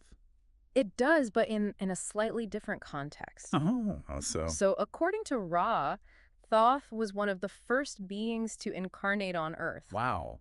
And he brought with him knowledge and teachings from other realms. Okay. And he's seen as this bridge between, the human and the divine. Interesting. A source of wisdom and guidance for those looking to evolve.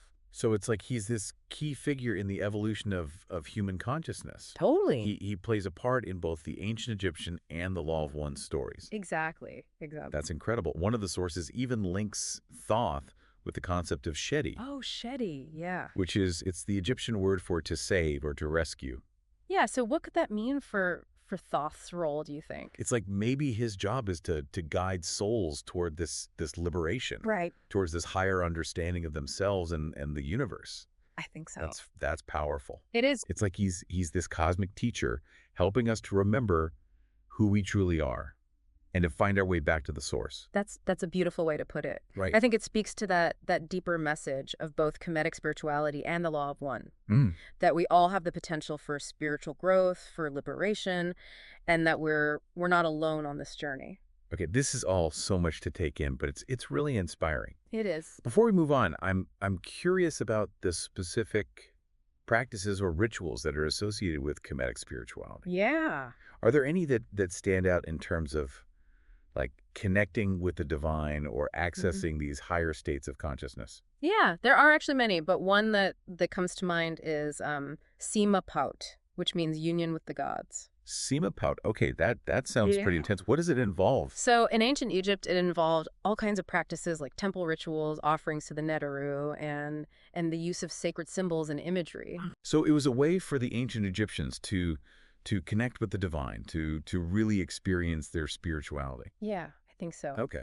And what's really interesting is that one of your sources, it connects Simapot with the Kemetic yoga postures that we talked about earlier. Oh, really? So those yoga postures weren't just about like physical well-being. Right. They're also about this spiritual connection. Yeah, it seems like they were used to harmonize the body's energies Okay. and to help facilitate a connection with the divine. Interesting, and that aligns really well with the Law of One's emphasis on balancing and aligning our energy centers, our chakras. Exactly. Yeah, Exactly. not So bad. it all speaks to the depth and sophistication of Kemetic spirituality, Hmm. It was the system that really integrated spiritual principles into every aspect of life. That's incredible. Okay, this is all so fascinating. It is. But before we wrap up this part, there's one more concept that I want to explore, which is Ricket. Oh, Rika. Yeah. It's a term that keeps popping up, Yeah. but I'm not really sure what it means. It's a wonderful concept, and it really gets to the heart of of the spiritual journey, I think. So it refers to the spiritual aspirant, Okay. the individual who's on this path of seeking and self-transformation. So like a spiritual seeker, someone who's committed to, personal growth and evolution. Exactly, exactly. Okay. The Rekite is someone who's dedicated to embodying those principles of Mott, Okay. living a life of truth, justice, and cosmic harmony. That sounds like a challenging path, but also an incredibly rewarding one. It is. What qualities does a Reiki need to have, like to actually succeed on this journey?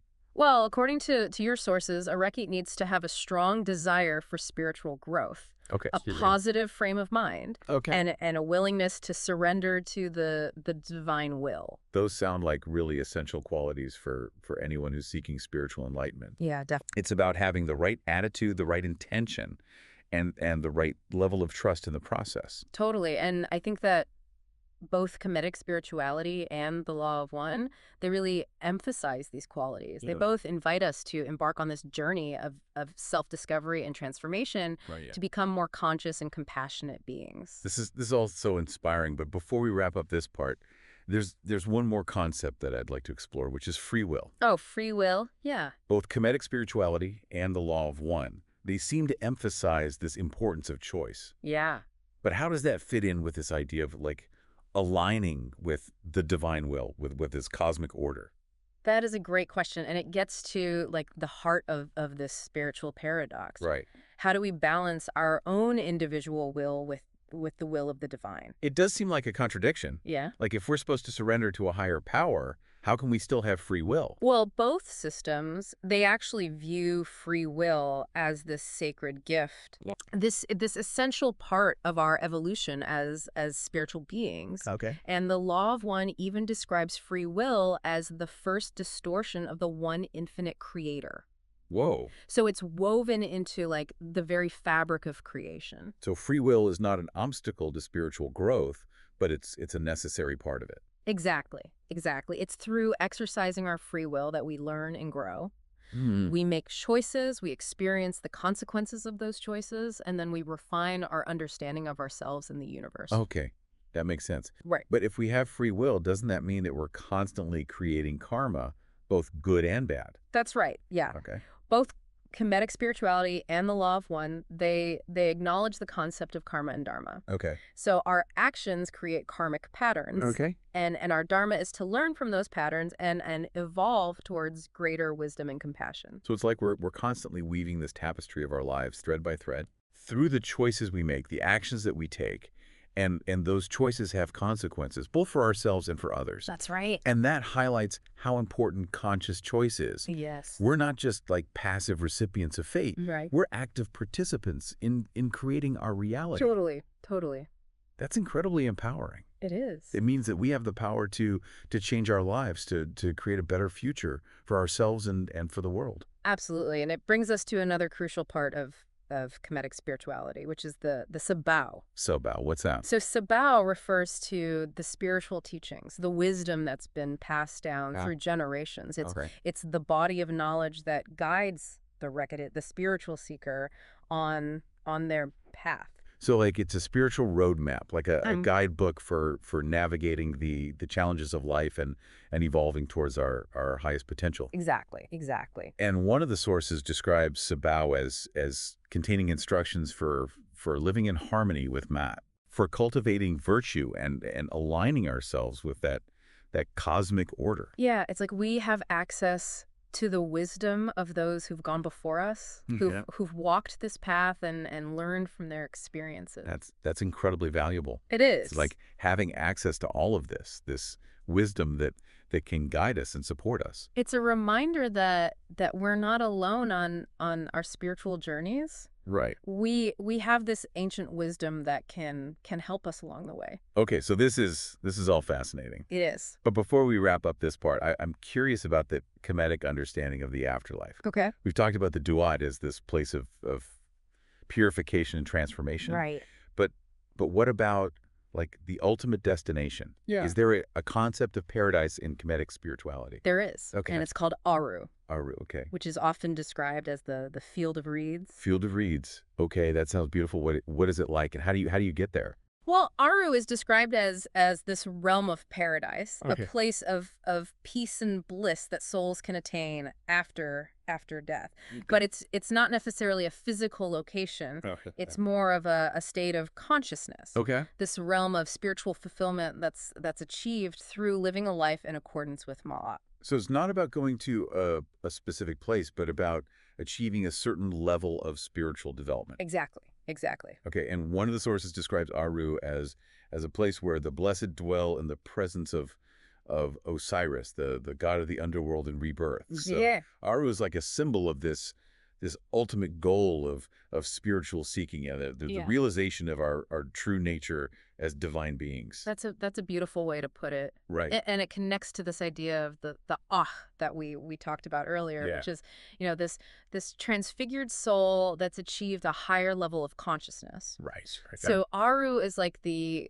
culmination of that journey. Okay, this is all so mind-blowing. It is. It really makes you think about the possibilities that exist beyond our physical reality. Yeah. But before we wrap up this part, there's one concept that I'm kind of struggling with, which is isfet. Oh, Isfet. It seems to be like the opposite of Matt, Yeah. but I'm not really sure what it represents or how it fits into this whole system. It's a powerful concept, and it's essential for understanding how duality works in Kemetic spirituality. So it's often translated as chaos or disorder, Okay. and it represents the opposite of Mat. So like the force of disruption, the antithesis of balance and harmony. Exactly. Yeah. It's that force of imbalance, that disharmony that opposes, cosmic order. Right. And one of your sources describes Isfet as arising from actions that violate the principles of Mat. Okay. So things like selfishness, greed, and the pursuit of power at the expense of others. So when we act out of alignment with those universal principles, we create chaos and suffering, both for ourselves and for others. Exactly. Oh, The yeah. concept of Isfet isn't really meant to instill fear, Okay. but to encourage us to be mindful of our actions. Wow. It highlights how important it is to align ourselves with Ma'at, to choose actions that promote harmony and balance.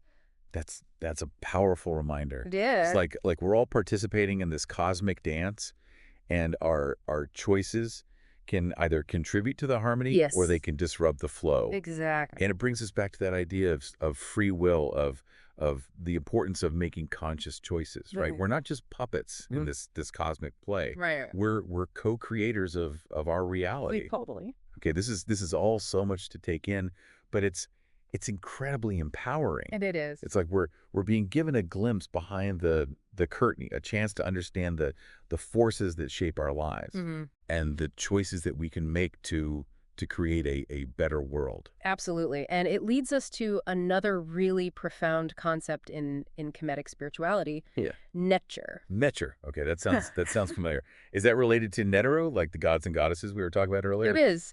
But Yeah. Netcher is a much, much broader term. Okay. It's often translated as God or divine power, but it's much, much deeper than that. Okay. It refers to the underlying principle of creation. Okay. The animating force that's in everything. So it's not a specific being, but it's this all-encompassing force, like the source of everything. Exactly. Wow. And one of your sources actually explains that Netcher is not this separate entity, Okay. but it's this immanent force that's present within every single aspect of creation. So that actually sounds a lot like the law of one's description of the one infinite creator. Doesn't it? It's like both systems are pointing us to this ultimate source of all things. Exactly. And that realization, I think, is key to understanding our place in the universe. It reminds us that we're not separate from the divine, we're expressions of Netcher. Okay. And that divine power is within each and every one of us. That's an incredibly empowering thought. It is. It's like we all have this spark of divinity within us just waiting to be recognized and cultivated. Totally. Okay, so this is amazing. But before we wrap up this part, there's another aspect of Kemetic spirituality that I want to touch on. The Ba. Oh, the Ba. Yeah, We've talked about the Ka as like the spiritual double, the higher self. right. But what is the Ba? So the Ba is often described as the soul. The part of us that survives physical death. Okay. And it's associated with our personality, our individual consciousness, and our experiences. So it's like the essence of who we are, Yeah. the part of us that continues on after our physical body dies. Exactly. Exactly. Okay, and what's interesting is that the Ba is often depicted as this bird with a human head. Yeah, it's a very striking image. What's the symbolism behind that? Well, it symbolizes the Ba's ability to travel between the earthly and spiritual realms. Okay. So it can soar to the heavens, but it can also return to Earth. That's beautiful. It is. So the Ba was like our link to the eternal, Right. the part of us that transcends these limitations of time and space. So what happens to the Ba after death? Yeah, like we've talked about the Duat as this place of purification and transformation. Right. But where does the Ba go after that? That's a great question. Yeah. And the Kemetic understanding of the afterlife is really complex and multifaceted. But one of the most intriguing concepts is the Ak. The Ak, yeah, we touched on that briefly earlier, but Yes. I'm still not entirely sure what it represents. So the Ak is often described as the transfigured soul. This spiritual being that's achieved a higher level of consciousness. So like it's the culmination of our spiritual journey. Yeah. The realization of our divine potential. Exactly. Exactly. Okay, and one of the sources explains that the Ak is achieved through this process of spiritual development. Right. Through aligning ourselves with Ma'at and overcoming the challenges of the Duat. Yeah. So it's a state of being that transcends the limitations of our earthly existence. It's like a merging with the divine. I think so. That's incredible. It's like we're all working towards becoming these radiant beings of light, Yeah. embodying these highest qualities of consciousness and compassion. That's a beautiful, beautiful way to put it. And it brings us to a specific Neteru who embodies the concept of the Ak, which is Heru, also known as Horus. Oh, Horus. I remember him. Core, yeah. He was the son of Osiris and Isis, the one who battled his uncle Set for the throne of Egypt. Right, and he's often depicted as this falcon, or a man with the head of a falcon, Right. symbolizing his connection to the heavens and his ability to soar above earthly limitations. Okay. He's considered the god of kingship, victory, and protection. So he represents that triumph of light over darkness. His story sounds like a really powerful metaphor for the spiritual journey. It is. Yeah. Haru's birth after his father's murder kind of represents that potential for rebirth and renewal, Right. even in the face of loss and adversity. Okay. And his battle with Set, symbolizes that inner struggle between our higher and lower selves. Right. The challenges that we all face on the path to spiritual growth. So Haru's eventual victory over Set, that signifies the triumph of good over evil. Yeah. The realization of our divine potential. Exactly. Haru is like this archetype for the Ak, for the transfigured. He embodies those qualities of strength, courage, and spiritual mastery that we can aspire to develop within ourselves. This is all so inspiring. It is. It's like we're all capable of becoming these powerful beings of light. Yeah. Overcoming our limitations and embodying our highest potential. Totally. Okay, so this brings us back to that really crucial theme of balance. Right. That we've been talking about. Yeah. Both Kemetic spirituality and the law of one, they really emphasize finding that equilibrium. Yeah, in all aspects of our lives. Right, we talked about that in relation to the Duat and the seven planes. Right. But how else does this concept of balance play out in both systems? Well, the law of one describes the universe as this dance of polarities. Okay. This constant interplay between light and darkness, Okay. positive and negative. Okay. And our job, so to speak, is to find that center point between those polarities, Right. to avoid those extremes and to really embrace the fullness of experience. Okay. And how does Kemetic spirituality address this concept of balance? Well, it emphasizes the concept of ma'at, Right, of course. which we've been talking about a lot. Yeah, Ma'at, that represents balance, truth, justice, cosmic order, all of that. It's about aligning ourselves with that natural order of the universe. Okay. Living in harmony with those rhythms of creation. So like finding that middle path, Yeah. that sweet spot where we're not swayed by extremes, Right. but we're rooted in this centered awareness. Exactly. And it's not about being passive or indecisive. Right. It's about finding that strength and wisdom Huh. to navigate those challenges of life without getting swept away by those tides of duality. That makes sense. Like we're all tightrope walkers, Yeah. balancing between these opposing Right. forces. Striving to stay centered and grounded. Okay. And that pursuit of balance, it's ongoing. It's a process. Right. It requires self-awareness, discernment, and a willingness to adjust our course as needed. It sounds like a lifelong journey. It This is. constant dance between those opposing forces Right. within us and around us. But how do we actually cultivate that sense of balance in our everyday lives? Yeah. Are there practices that can help? There are many, but one that really stands out is meditation. Okay. Both Kemetic spirituality and the Law of One, they emphasize how important meditation is Yeah, as a tool for spiritual development. that makes sense. Meditation is all about turning inward, Correct. quieting the mind and connecting with our inner selves. Exactly. It seems like a really natural way to cultivate that balance and that inner peace. Totally. And one of your sources actually describes meditation as a way to um, create a higher awareness, Okay. which affects all aspects of one's life.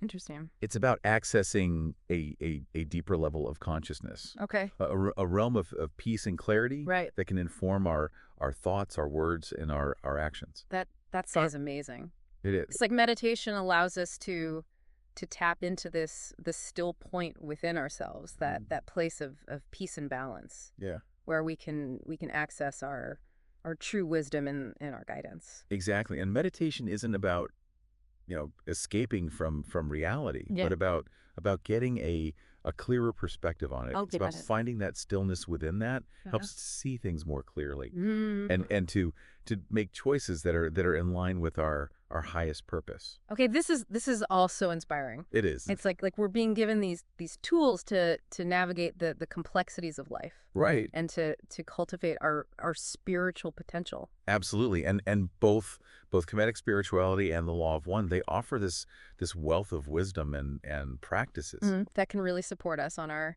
journeys. Okay, this is all so much to take in, but I'm feeling really energized and inspired by all of this. That's great. Before we wrap up, there's one concept that I'm curious about, which is Ren. Oh, Ren. I've come across it in the Kemetic material, Yeah. but I'm not entirely sure what it means. Ren is a fascinating concept. Okay. It refers to like our true name, Okay. our spiritual essence, the core of our being. So like the truest version of ourselves. Yeah. The part of us that exists beyond the limitations of our personality and our ego. Exactly. And one of your sources explains that knowing our Ren is essential for spiritual growth. Okay. It's about recognizing our true nature as spiritual beings Yeah. beyond those confines of our physical form and our ego identities. That sounds like a really powerful process. It is. How do we discover our Ren? Is it something that's like revealed to us?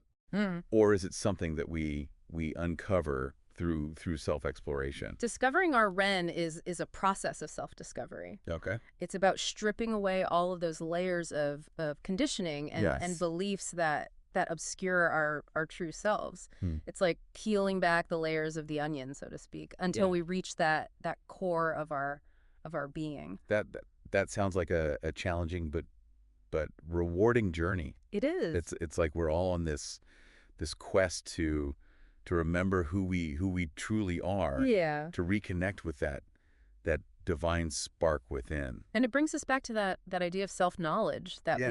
we talked about earlier. Right. We talked about self-knowledge in relation to the law of confusion and Right. need for discernment. Yeah. But how else does this concept of self-knowledge play out in both systems? Well, Kemetic spirituality, it emphasizes self-knowledge through the concept of mat, Of course, Ma. which we've been talking about so much.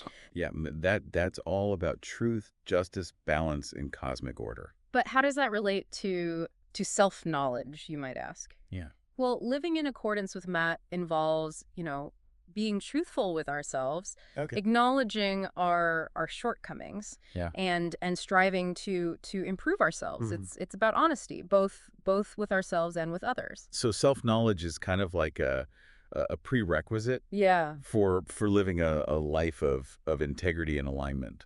I think so. I think so. Right. We can't live in harmony with the universe if we're not honest with ourselves about who we are, both the light and the shadow aspects of our being. That makes sense. It's like we can't build a solid foundation on shaky ground. Right, right. We need to know ourselves, both our strengths and our weaknesses. To create a life that's truly aligned with our purpose. Exactly. And this pursuit of self-knowledge, it's not like a destination, Okay. but it's a journey. It's an ongoing process of exploration and discovery. Right. Peeling away those layers of conditioning and beliefs that cloud our true selves. So we're all works in progress. Yeah. Constantly evolving and Yeah. becoming more aligned with our true nature. But that journey of self-discovery can be challenging. Yeah, it can. Can involve facing those uncomfortable truths about ourselves, Right. confronting our shadows and acknowledging our limitations. But you're saying that those challenges are necessary for growth. Totally. That is through facing our shadows that we become more whole. I think so. I think so. Right. It's through those challenges that we grow. Okay. We develop greater self-awareness, compassion, and wisdom. And it helps us to make choices that are aligned with our highest purpose and to live more authentic and fulfilling lives. That's an encouraging thought. It is. Like we're being given this opportunity to transform ourselves. Yeah. To become the best versions of ourselves. Absolutely. But are there specific practices that can support us on this journey of self-discovery? Absolutely. And one practice that's incredibly powerful is journaling.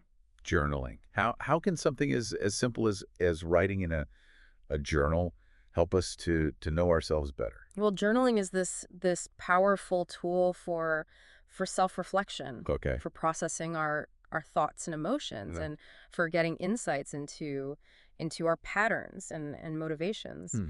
It's about creating this space for honest self-expression, a Okay. place where we can explore our inner world without judgment or censorship. So it's like having a conversation with ourselves, a way to process our experiences and make sense of our inner world. Exactly. Right. And through that process of self-reflection, Yeah. we can start to see our patterns more clearly, That to identify our limiting beliefs and those areas where we need to grow. that's incredible. It is. It's like journaling. It gives us this mirror to see ourselves more clearly, to understand our strengths and weaknesses, and to figure out where we need to focus our attention. Exactly. And it can also help us to connect with our inner wisdom, to hear that voice of our intuition, Right. and to get some clarity about our purpose and our path. That sounds incredibly valuable. It is. It's like journaling is this tool for unlocking our inner potential. Yeah. For discovering the wisdom that lies within. Exactly. And it's a practice that can benefit anyone, regardless of, their spiritual beliefs or practices. Okay, this is all so inspiring. It is. I'm starting to see how these different concepts and practices from both Kemetic spirituality and the law of one, Yeah. they can really support us on our journey of self-discovery and spiritual growth. Totally. And there's still so much more to explore. But before we wrap up, I'd like to touch on this symbol that has like profound meaning Go ahead. in Kemetic spirituality. The Ankh. Okay. The Ankh. Yeah, I've seen that symbol before. It's like a cross with a loop at the top. That's right. Okay, what is the deeper meaning behind it? What does it represent in Kemetic spirituality? Well, one of your sources describes the Ankh as this symbol of Neter, Okay. that divine power that permeates all of creation. Right, It's right. this reminder that we're all connected to the source of life, that we're Yeah. all expressions of the divine. So the Ankh represents that spark of divinity that we all carry within. Exactly. Right. And it's also associated with the concept of Mot. Right. Mot, truth, justice, balance, cosmic order, all of that. Right. But how does the Ankh relate to those concepts? It suggests that living in accordance with Ma'at, aligning ourselves with those universal principles, leads to to eternal life. Okay. Not in a literal sense, Right. but in a spiritual sense. So it's about achieving this state of harmony and balance Mhm. that allows our soul to flourish, Yeah. to connect with that eternal aspect of ourselves. Exactly. Exactly. Oh, It's about aligning ourselves with those principles that govern creation, okay. embracing this path of righteousness Wow. that leads to spiritual fulfillment and lasting joy.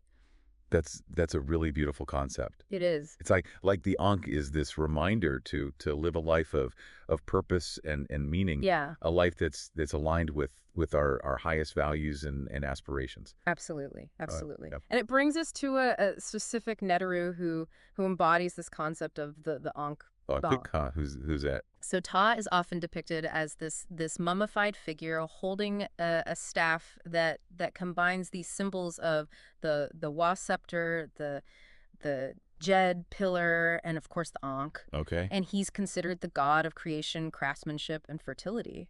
So he represents the power of manifestation, Yeah. like the creative force that brings all things into being. Exactly. Yeah. Exactly. Yeah. And one of your sources actually describes Ta as the divine architect who conceived the universe in his heart Okay. and brought it into manifestation through the power of his word. That's incredible. It's like he represents the power of thought and intention, Yeah. the ability to shape our reality through our Yeah. beliefs and our actions. Exactly. Exactly. And his presence in Kemetic spirituality is this reminder that Yeah. we're all co-creators of our reality. We have the power to shape our lives and the world around us through our thoughts, our words, and our actions. That's incredibly empowering. It It's is. like we're being given these tools to design our own destinies, Yeah. to create a life that's in line with our deepest desires and aspirations. Totally. And it brings us to another intriguing symbol from Ascension. Kemetic spirituality, Mhm. the Jed pillar. The Jed Yeah. pillar. Okay, I'm not familiar with that one. What does it represent? So the Jed pillar is often depicted as this column with four horizontal bars. Okay. And it symbolizes stability, strength, and resurrection. Resurrection. That's interesting. What's the connection there? So it's a symbol of the backbone of Osiris, Okay. the god of the underworld and rebirth, Right. representing that enduring nature of the spirit. Right. Osiris, the one who was murdered by his brother Set, Yeah. but then was brought back to life by his wife Isis. Right, and one of your sources explains that the Jed pillar was often used in rituals that were associated with Osiris, symbolizing his resurrection and that triumph of life over death. So it's a reminder that even when we're facing, challenges, adversity, that the spirit endures. Yeah. That we have the capacity to rise above our limitations, Yeah. to overcome obstacles, and to experience renewal and transformation. Exactly. The Jed pillar is the symbol of resilience, No. of that indomitable spirit that's inside each of us. It inspires us to stand tall, Yeah. to face our fears and to persevere on our spiritual journey. That's a really powerful image. It is. It's like the Jed pillar is this reminder that we're stronger than we think, Yeah. that we have those inner resources to overcome any challenge that life throws our way. Absolutely. And it brings us to another Neteru who embodies these qualities. Okay, Set. Wait, isn't he the one who murdered Osiris? He is. Set is often depicted as this creature with the head of an unknown animal. Okay. And he represents chaos, disorder, and the forces of nature. Right. He's a complex figure who's Yeah. often seen as the antagonist in Egyptian mythology. So he represents like the challenges and the obstacles that we face on our spiritual path. Yeah, I think so. And Right. and one of your sources describes Set as the brother of Osiris, Okay. who murdered him out of jealousy and ambition. That's a pretty intense story. It is. What's the spiritual significance behind that story? Well, it's a metaphor for that inner struggle between our higher and our lower selves. Yeah. That conflict between our desire for spiritual growth Yeah. and those temptations of the ego. So Set represents that part of us that wants to to stay stuck in those old patterns Yeah. that resist change and growth. Exactly. Exactly. And his presence in Kemetic spirituality is this reminder that challenges are an inevitable part of life. It's through facing our fears, No. overcoming adversity, and integrating those shadow aspects of ourselves that we truly grow. That's a powerful reminder. It It's is. like we need those challenges to push us beyond our comfort zones, Yeah. to help us discover our inner strength and resilience. Exactly. And it brings us back to a theme that's been woven throughout this whole deep dive. Okay. The importance of love. Love, yeah, that seems like a fitting concept to explore as we kind of wrap up this incredible journey. It does. So how do Kemetic spirituality and the law of one, how do they approach this concept of love? Both systems emphasize that love is the ultimate force in the universe, Of- the foundation of all creation. It's not just this fleeting emotion, Right. but it's a state of being. It's a way of relating to ourselves, to others, and to the world. That's a beautiful way to put it. So love is the glue that holds everything together. Yeah. The energy that connects us all. Right, and the law of one actually describes love as the original thought of the creator. Yes. Like the impulse that brought all things into being. So love is the very essence of creation. Yeah. That energy that sparked the universe into existence. Yeah, and it's the force that connects us all, that binds us together in this web of interconnectedness. Beautifully said. And Kemetic spirituality, it also emphasizes the importance of love, Okay. particularly through that concept of ma, Right, Ma, of course. which we've been talking about so much. Truth, justice, balance, cosmic order. But how does love fit into that framework, you might ask? Yeah. Well, living in accordance with Ma involves cultivating compassion, Okay. empathy, and kindness towards all beings. So it's about recognizing the inherent worth Yeah. and dignity of every individual, Totally. regardless of their background, their beliefs, their actions. It's about extending that love and compassion to ourselves, Okay. to our loved ones, Right. to our communities, and to the world at large. That's a beautiful vision. It is. But the practice of love isn't always easy, is it? It's not. It's not. Right. It can involve forgiveness, understanding, Yeah. and a willingness to extend ourselves beyond our comfort zones. Right. It can challenge us to confront our own shadows Mm. and to embrace those who are different from us. But you're saying that it's through those challenges, through those acts of love and forgiveness that we truly grow and evolve. I think so. Right. It's through the practice of love that we transcend our egoic limitations. We connect with our true selves. Right. And we contribute to a more harmonious and compassionate world. Right. It's the path to true spiritual fulfillment. Exactly. That's incredibly inspiring. It is. It's like we're all being called to step into this higher expression of ourselves. Yeah. To become these beacons of love and light in the world. That's a beautiful way to put it. And it brings us to a Neteru who embodies this concept of unconditional love. Okay. Isis, yeah, we've talked about her throughout this whole deep dive. Right. She's the wife of Osiris. Yeah. The mother of Horus. a powerful force for good in Egyptian mythology. Right, and she's also associated with that incredible love and devotion that she showed to her husband Osiris even after his death. Exactly. And one of your sources describes Isis as the embodiment of unconditional love, the mother who grieves for her lost husband, Right. protects her son and uses her magic to heal and restore. So she represents the power of love to overcome adversity. Yeah. To heal wounds and to bring about transformation. Exactly. And her presence in Kemetic spirituality is this reminder that love is the most powerful force in the universe. Right. It can conquer fear. Yeah. It can heal brokenness, and it can inspire us to live lives of purpose and meaning. That's a beautiful reminder. It It's is. like Isis is this beacon of hope, Yeah. a symbol of the transformative power of love. Absolutely. And I think her message is especially relevant today, Yeah. as we're facing all these challenges and divisions in our world. Right. We need that reminder that love is the answer. That Hmm. it's the force that can heal our wounds and bring us together. This has been an incredible journey. It has. We've explored so much from the ancient wisdom of Kemetic spirituality to the profound insights of the law of one. And it's amazing how these two systems, Yeah. separated by thousands of years and such different cultural contexts, they come together I know. on so many of these key principles. We've explored this rich tapestry of concepts from the nature of the divine to the intricacies of the human soul, from practical spiritual practices to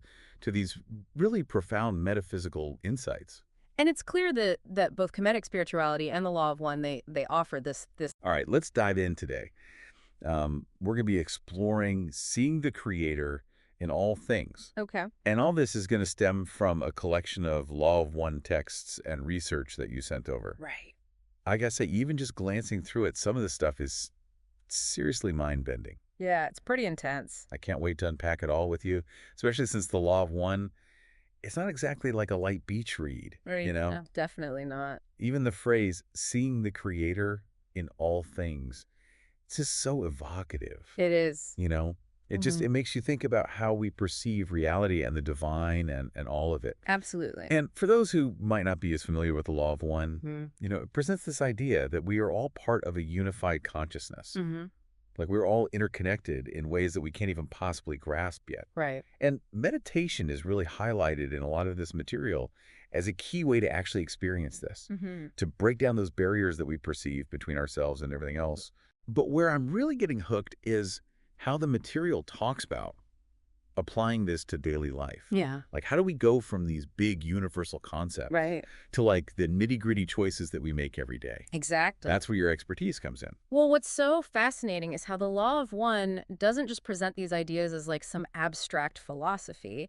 It emphasizes that it's a reality to be lived, a way of being. Okay. So when we talk about seeing the Creator in all things, it's not just about acknowledging some distant deity out there. I see. It's about a fundamental shift in our perception, Okay. recognizing the divine spark within ourselves and everything around us. Okay. So it's not about looking up to some external creator, but looking inward and outward simultaneously. Exactly. And Okay. and the sources that you provided actually offer very specific steps to help us cultivate this perception. Okay. One text emphasizes the need to consistently choose unity over separation, Okay. love over fear, Yeah. and wisdom over what they call distortion.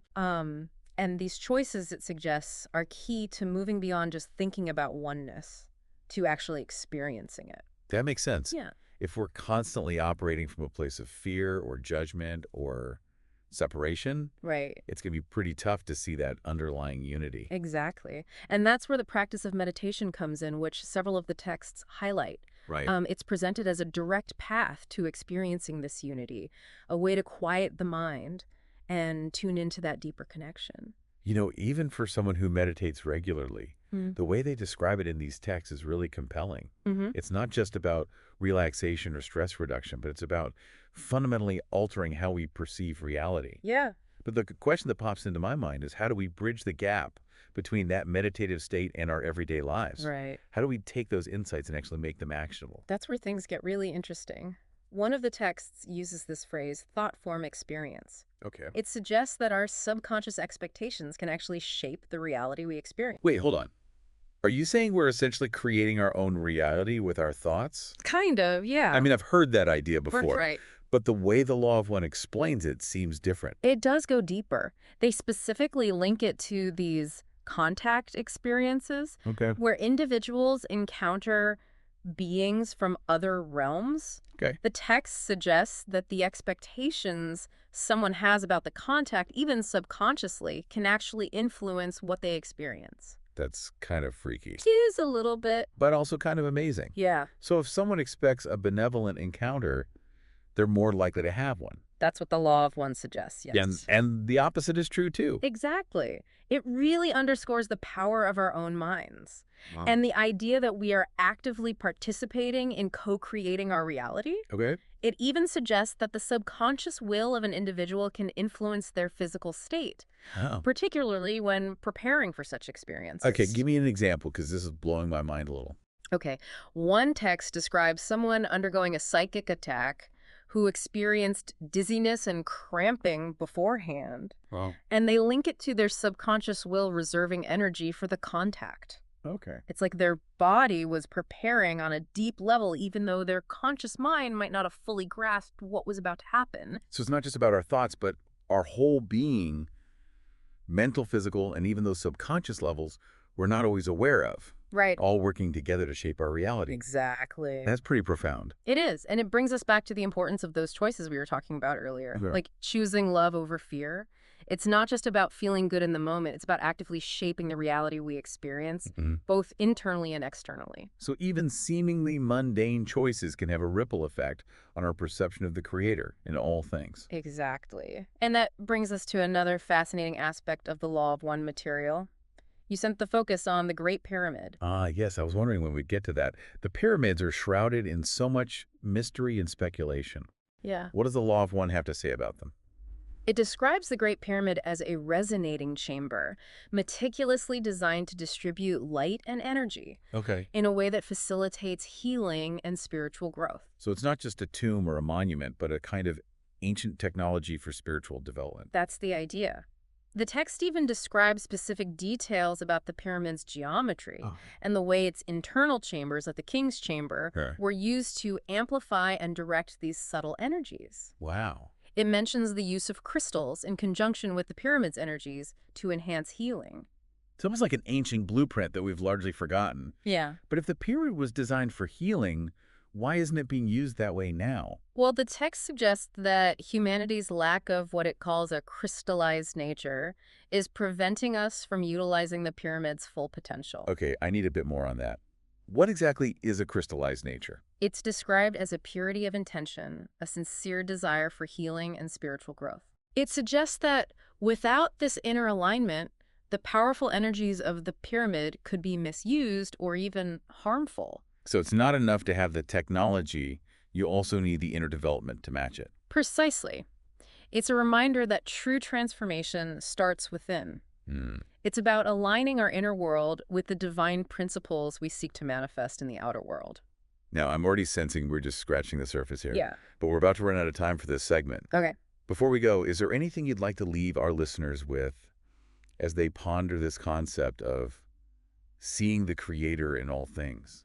The Law of One reminds us that even though we experience ourselves as separate individuals, we are at our core part of a unified consciousness.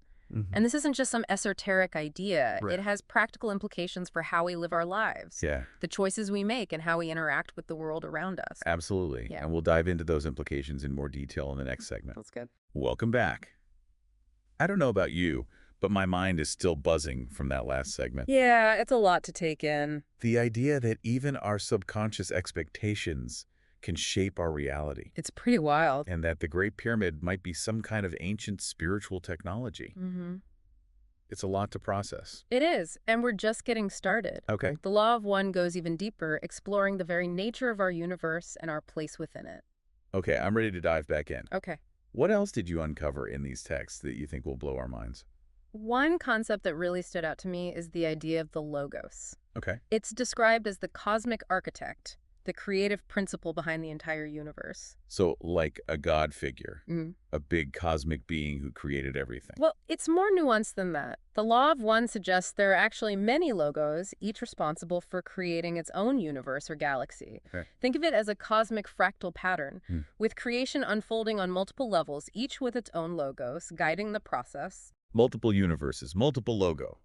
My head is spinning a little. It's a lot to wrap your head around. So where do we fit into all of this? That's where it gets really interesting.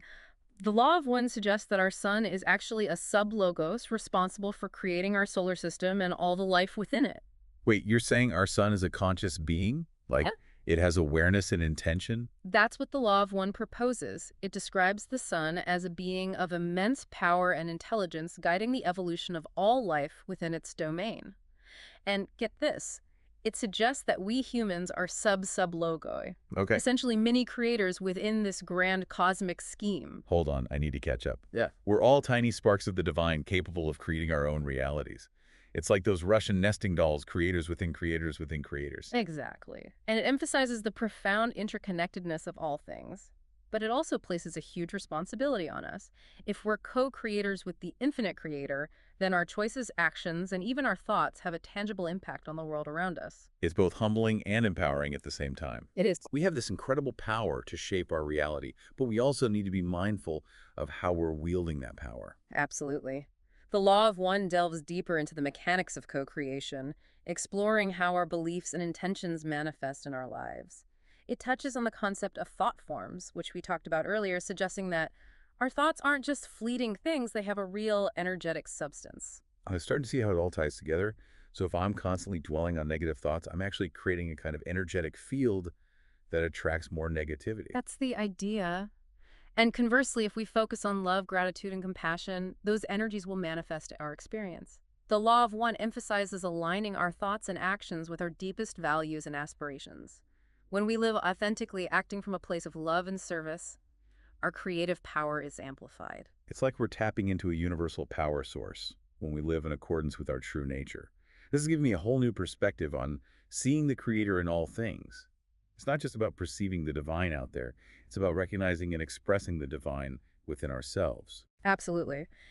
And that brings us to another mind-bending concept from the Law of One, the nature of time. It suggests that time isn't linear as we perceive it in our everyday lives. Okay, now we're going down the rabbit hole. Explain this nonlinear time thing to me. From a higher perspective, the Law of One says that all time is simultaneous. Okay. The past, present, and future exist concurrently. It challenges our usual understanding of time flowing in one direction. So instead of past lives being something we've left behind, they're actually happening alongside our present life. That's the idea. And what about the future? Is it already set in stone? That's where it gets really interesting. The Law of One suggests that choices we make in this life can influence our past lives and vice versa. Wait, are you saying we can change the past? Isn't that messing with the space-time continuum? From our limited third density perspective, it might seem that way. But the Law of One suggests that from a higher perspective, it's about shifting our consciousness and aligning with a different possibility within the infinite web of creation. It's mind-boggling, but also liberating. It means we're not bound by a rigid, predetermined fate. We have the power to change not just our future, but our past as well. Exactly. And this relates to the Law of One's perspective on reincarnation. It's not just a random cycle, but a purposeful journey of soul evolution. Our choices, along with the guidance of our higher selves, shape this journey. So it's not about being punished for past mistakes or trying to earn rewards in the afterlife. It's about learning, growing, and ultimately merging back with the Creator. Exactly. And the Law of One emphasizes we're not alone in this journey. We have our higher selves guiding us, plus countless beings of light, both within and beyond our physical realm, dedicated to helping us evolve. That's comforting. But it makes me think about another concept we saw in the material psychic attacks. Mm. The text mentioned that people working towards spiritual growth, especially those serving others, can become targets for negative entities. This is where the idea of polarity, which is central to the Law of One, comes into play. Just as there are beings of light who support our evolution, there are also beings who operate from service to self, seeking to maintain separation and control. So it's like a cosmic battle between light and darkness, and we're caught in the middle. In a way, yes. But we have free will to choose which path we align with. We can feed the forces of fear and separation, or we can choose love and unity. And how do we protect ourselves from these negative influences? The Law of One suggests practices like meditation, prayer, and working with light strengthen our connection to our higher selves and the forces of light, making us less susceptible. It's like building up our spiritual immune system. That makes a lot of sense. But how can we tell if we're being influenced by negative entities? The Law of One says to pay attention to our intuition, our inner guidance. We should avoid anything that feels draining or manipulative. Trusting our gut feelings is key. And I remember reading about the importance of forgiveness. Does that play a role here too? Absolutely. Forgiveness, both of ourselves and others, releases negative energy and restores harmony. Holding on to anger or resentment feeds those negative forces. Forgiveness isn't easy, But if it helps us break free from the cycle of negativity, it's worth the effort. Are there other tools or practices the Law of One mentions that can help us on this path? One interesting aspect is the emphasis on ritual and ceremony. The Law of One suggests they can be powerful ways to align with higher energies and amplify our intentions. What kind of rituals are we talking about? Are we supposed to be building pyramids in our backyards? It's not quite that literal. The Law of One mentions the use of sacred geometry, sound vibrations, even objects like crystals to create a resonant field that supports spiritual growth. So it's about using these tools consciously and intentionally to create a kind of sacred space both within and around us? Precisely. It's about making our spiritual practice more tangible and creating an environment that supports our connection with the divine. We've covered a lot of ground here. We've talked about the Logos co-creation, the nature of time and reincarnation, psychic attack, and even the power of rituals. It's a lot to take in, but I'm starting to see how all these concepts connect to this idea of seeing the Creator in all things. It's about recognizing that the divine isn't separate from us. It's within us, around us, and woven into the very fabric of creation. The Law of One gives us tools and insights to experience this unity more fully. And it's not just about intellectual understanding. It's about living it, expressing it in our choices and actions. I'm curious to hear more about how we can practically apply these teachings to our everyday lives. That's exactly what we'll explore in the next segment. We'll delve into the Law of One's guidance on how to bring these profound concepts down to earth and integrate them into our daily experience. Welcome back to our deep dive into the Law of One. Man, I feel like we've journeyed through multiple dimensions of reality already, Yeah, we have. exploring everything from the cosmic architect of the universe Right? to like the power of our own thoughts. It's been pretty wild. It has. And, you know, through it all, this one theme keeps echoing for me, the interconnectedness of everything. Yeah. This idea that we're all part of this unified consciousness. And not just as like a nice philosophical idea, but as a fundamental truth that can transform how we experience the world. Absolutely. The Law of One really emphasizes that this interconnectedness isn't just some abstract notion. Right. It has very tangible implications for how we live, the choices we make, Yeah. and the reality that we co-create. That's what I'm most curious about now. We've laid all this groundwork, explored all these incredible concepts, but how do we actually start living this? Right. How do we move from theory to practice and truly see the Creator in all things? The Law of One offers some really practical guidance on how to cultivate this perception. Okay. And it starts with a shift in perspective. Okay. Moving away from that ingrained illusion of separation Yeah. and cultivating a sense of unity with all that is. So instead of seeing ourselves as like these isolated individuals battling against the world, we start to perceive the web of relationships that connects us all. Exactly. It's about recognizing that we're a part of this larger whole, and our actions, no matter how small they seem, Right. ripple outwards and have an impact. That makes me think about something you mentioned earlier about how even seemingly insignificant choices can influence our reality. So if we're making choices from a place of love and compassion, Right. we're actually contributing to like a more harmonious, unified reality. That's exactly what the Law of One suggests. Wow. As we cultivate this awareness and actively choose to see the Creator in all things, our perception shifts, and the world begins to mirror that back to us. It's like tuning our internal radio to a different frequency, Yeah. one that's aligned with love and harmony and unity. And by doing so, we start to perceive that divine spark in everything around us, even in the most unexpected places. It's a beautiful vision, isn't it? It is. To live in a world where we see the interconnectedness, the sacredness of all things. And the Law of One suggests this isn't just some utopian ideal. It's the natural direction of evolution, the path towards which humanity is heading. It's a message of hope, especially in times that often feel so divided and chaotic. Right? It reminds us that there's this deeper order at play, Yeah, a guiding force leading us towards greater unity and love. absolutely. Yeah. And it empowers us to take an active role in this evolution. Right. We can become beacons of light in a world that often feels shrouded in darkness, making choices that align with this higher vision. But let's be real, it's not always easy to see the Creator in all things. Right. We live in a world where suffering and injustice and conflict Yeah, are often more visible than love and harmony. definitely. So how do we reconcile that with this idea of seeing the divine everywhere? That's a really valid point. The Law of One acknowledges the reality of those challenges, Okay. but it suggests that even these difficult experiences can be catalysts for growth. So it's not about denying the existence of suffering or pretending everything is perfect, Right. but it's about recognizing the potential for transformation within every experience, even the painful ones. Exactly. It's about choosing to see that divine spark even amidst the darkness, trusting that there's a higher purpose unfolding, even when we can't fully grasp it in the moment. It sounds like such a radical shift in perspective, It is. requiring a deep faith in the goodness of creation, Yeah. even when things seem to contradict that. It does. And the Law of One emphasizes that this isn't a passive faith. Hmm. It calls us to actively participate in this transformation, Okay. to become agents of love and healing in the world. So it's not enough to simply believe in unity. Yeah. We have to embody it. We have to live it, express it in our thoughts, words, and actions. It's about making conscious choices that reflect our commitment to love, compassion, and service to others. Yes, it's about recognizing that every interaction, every encounter is an opportunity to express the divine within us. It's like we're all artists co-creating this grand masterpiece of reality together. Mhm. And with each act of love and kindness and forgiveness, we're adding brushstrokes of light and beauty to the canvas. Beautifully put. And as we align ourselves more and more with the Law of One, those brushstrokes become bolder, brighter, and our individual light contributes to the collective illumination of consciousness.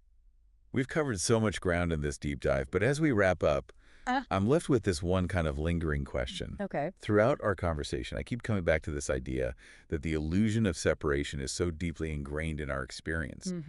What if some aspects of our world, our systems, our very way of life, are actually designed to reinforce this illusion of separation? That's a powerful question. Yeah. And one that deserves depth consideration. Right. It invites us to examine the structures that we often take for granted and ask ourselves if they truly serve our highest good, our evolution towards unity. It challenges us to look beyond the surface and question whether the systems that we operate within actually support our natural inclination towards love and connection and seeing the Creator in all things. Absolutely. Well, this deep dive has been a profound journey of exploration. It has. And as we conclude, I invite you, dear listeners, to carry these questions with you. Yes. What aspects of your perceived reality might be subtly reinforcing the illusion of separation? And how can recognizing those influences help you to see the Creator more clearly in all things? Until next time, keep seeking, keep questioning, and keep diving deep. All right, let's dive in. Today, we're looking at a couple of sources that, might not seem like they go together at first glance, Yeah, they're pretty different. but we're going to find some connections.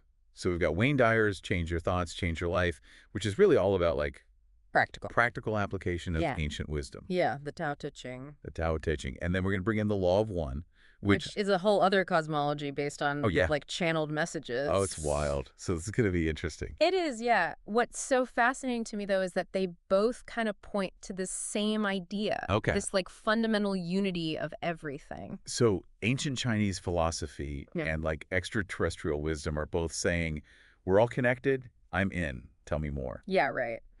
So Dyer, he calls this source of unity the Tao, Okay. obviously drawing on the Tao Te Ching. Mm-hmm. And the Law of One refers to it as the one infinite creator. So same idea, different names. Are there actual differences in how they see this ultimate source, or is it all semantics? There are nuances for sure. The Law of One gets super specific about it, describing this creator as like a being of pure love and light who kind of wanted to experience itself. Yeah. And that's how creation was born. Whoa. They even call it the first distortion, A distortion. this free will distortion, because the creator had to give its creations free will to like truly exist and experience things. Oh, that's deep. So it's not just that we're all connected. It's like we all came from this desire for experience, for love to like know itself. Exactly. And Dyer, even though he doesn't get into like that level of detail about the source, he does talk about this idea of paradox Okay. being really key to understanding the Tao. Oh. He quotes Lao Tzu even saying, the Tao is both named and nameless. Ooh, trippy. Yeah. It's like trying to grab smoke. You can't quite like define it. You can't pin it down. Yeah. And the Law of One talks about duality too. Oh, right? yeah. Like light and dark, positive and negative. Yeah, they see duality as like fundamental to our reality. It's Yeah. like this contrast is built into existence, which kind of makes sense when you think about it. We Yeah. experience the world through opposites, Yeah. like hot and cold, up and down, joy and sorrow. It's true. We wouldn't even know what good was without bad to compare it to. Right. I'm curious, have you ever like run into a paradox that like totally shifted how you see Oh, things. for sure. Yeah. Like those moments when you realize that two things that seem totally opposite can both be true at the same time. Yeah, Those are powerful moments for growth, I think, They push us past our normal ways of thinking. totally. Okay, so we've got this shared starting point of oneness, Hmm. but how do the sources see our individual roles in all of this? They both talk about free will, right? Absolutely. The law of one considers free will so important they call it a distortion Another distortion. built into our reality. And this ties into what Dyer's saying about personal responsibility. He's all about recognizing the choices we make and how they shape our lives. So we're not just passive passengers on this cosmic ride. No. We're actually co-pilots Hmm. making decisions that impact the journey. That's a lot of responsibility. It is. And the law of one takes it even a step further with this concept of catalyst. Okay. They suggest that every single experience we have, Bro. whether it feels good or bad, Okay. is a catalyst for our growth. It's like the universe is constantly presenting us with these opportunities to learn and evolve. So even those like frustrating traffic jams, like Yes. arguments with our in-laws are like part of some cosmic curriculum. Precisely. Think of it this way. If you wanted to learn a new skill, wouldn't you need challenges and feedback to improve? Yeah, definitely. It's the same with our spiritual growth. The law of one even says that there are beings called wanderers who choose to incarnate into our density specifically to experience these catalysts and accelerate their evolution. Wow, they're signed up for extra credit. I know, right? Total dedication. Yeah. But Dyer focuses more on like the everyday stuff, right? Yeah.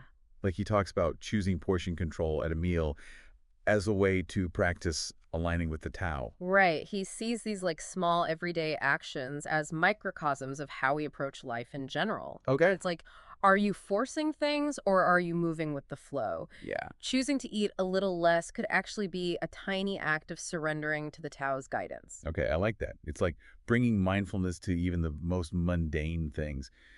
But this whole idea of free will and catalyst, it kind of begs the question, how much control do we really have? That's a great question, and it's one that both sources grapple with. Yeah. There's definitely this tension between accepting what is and actively making choices. Yeah. It's like we're co-creating with the universe, not just dictating the terms. Right.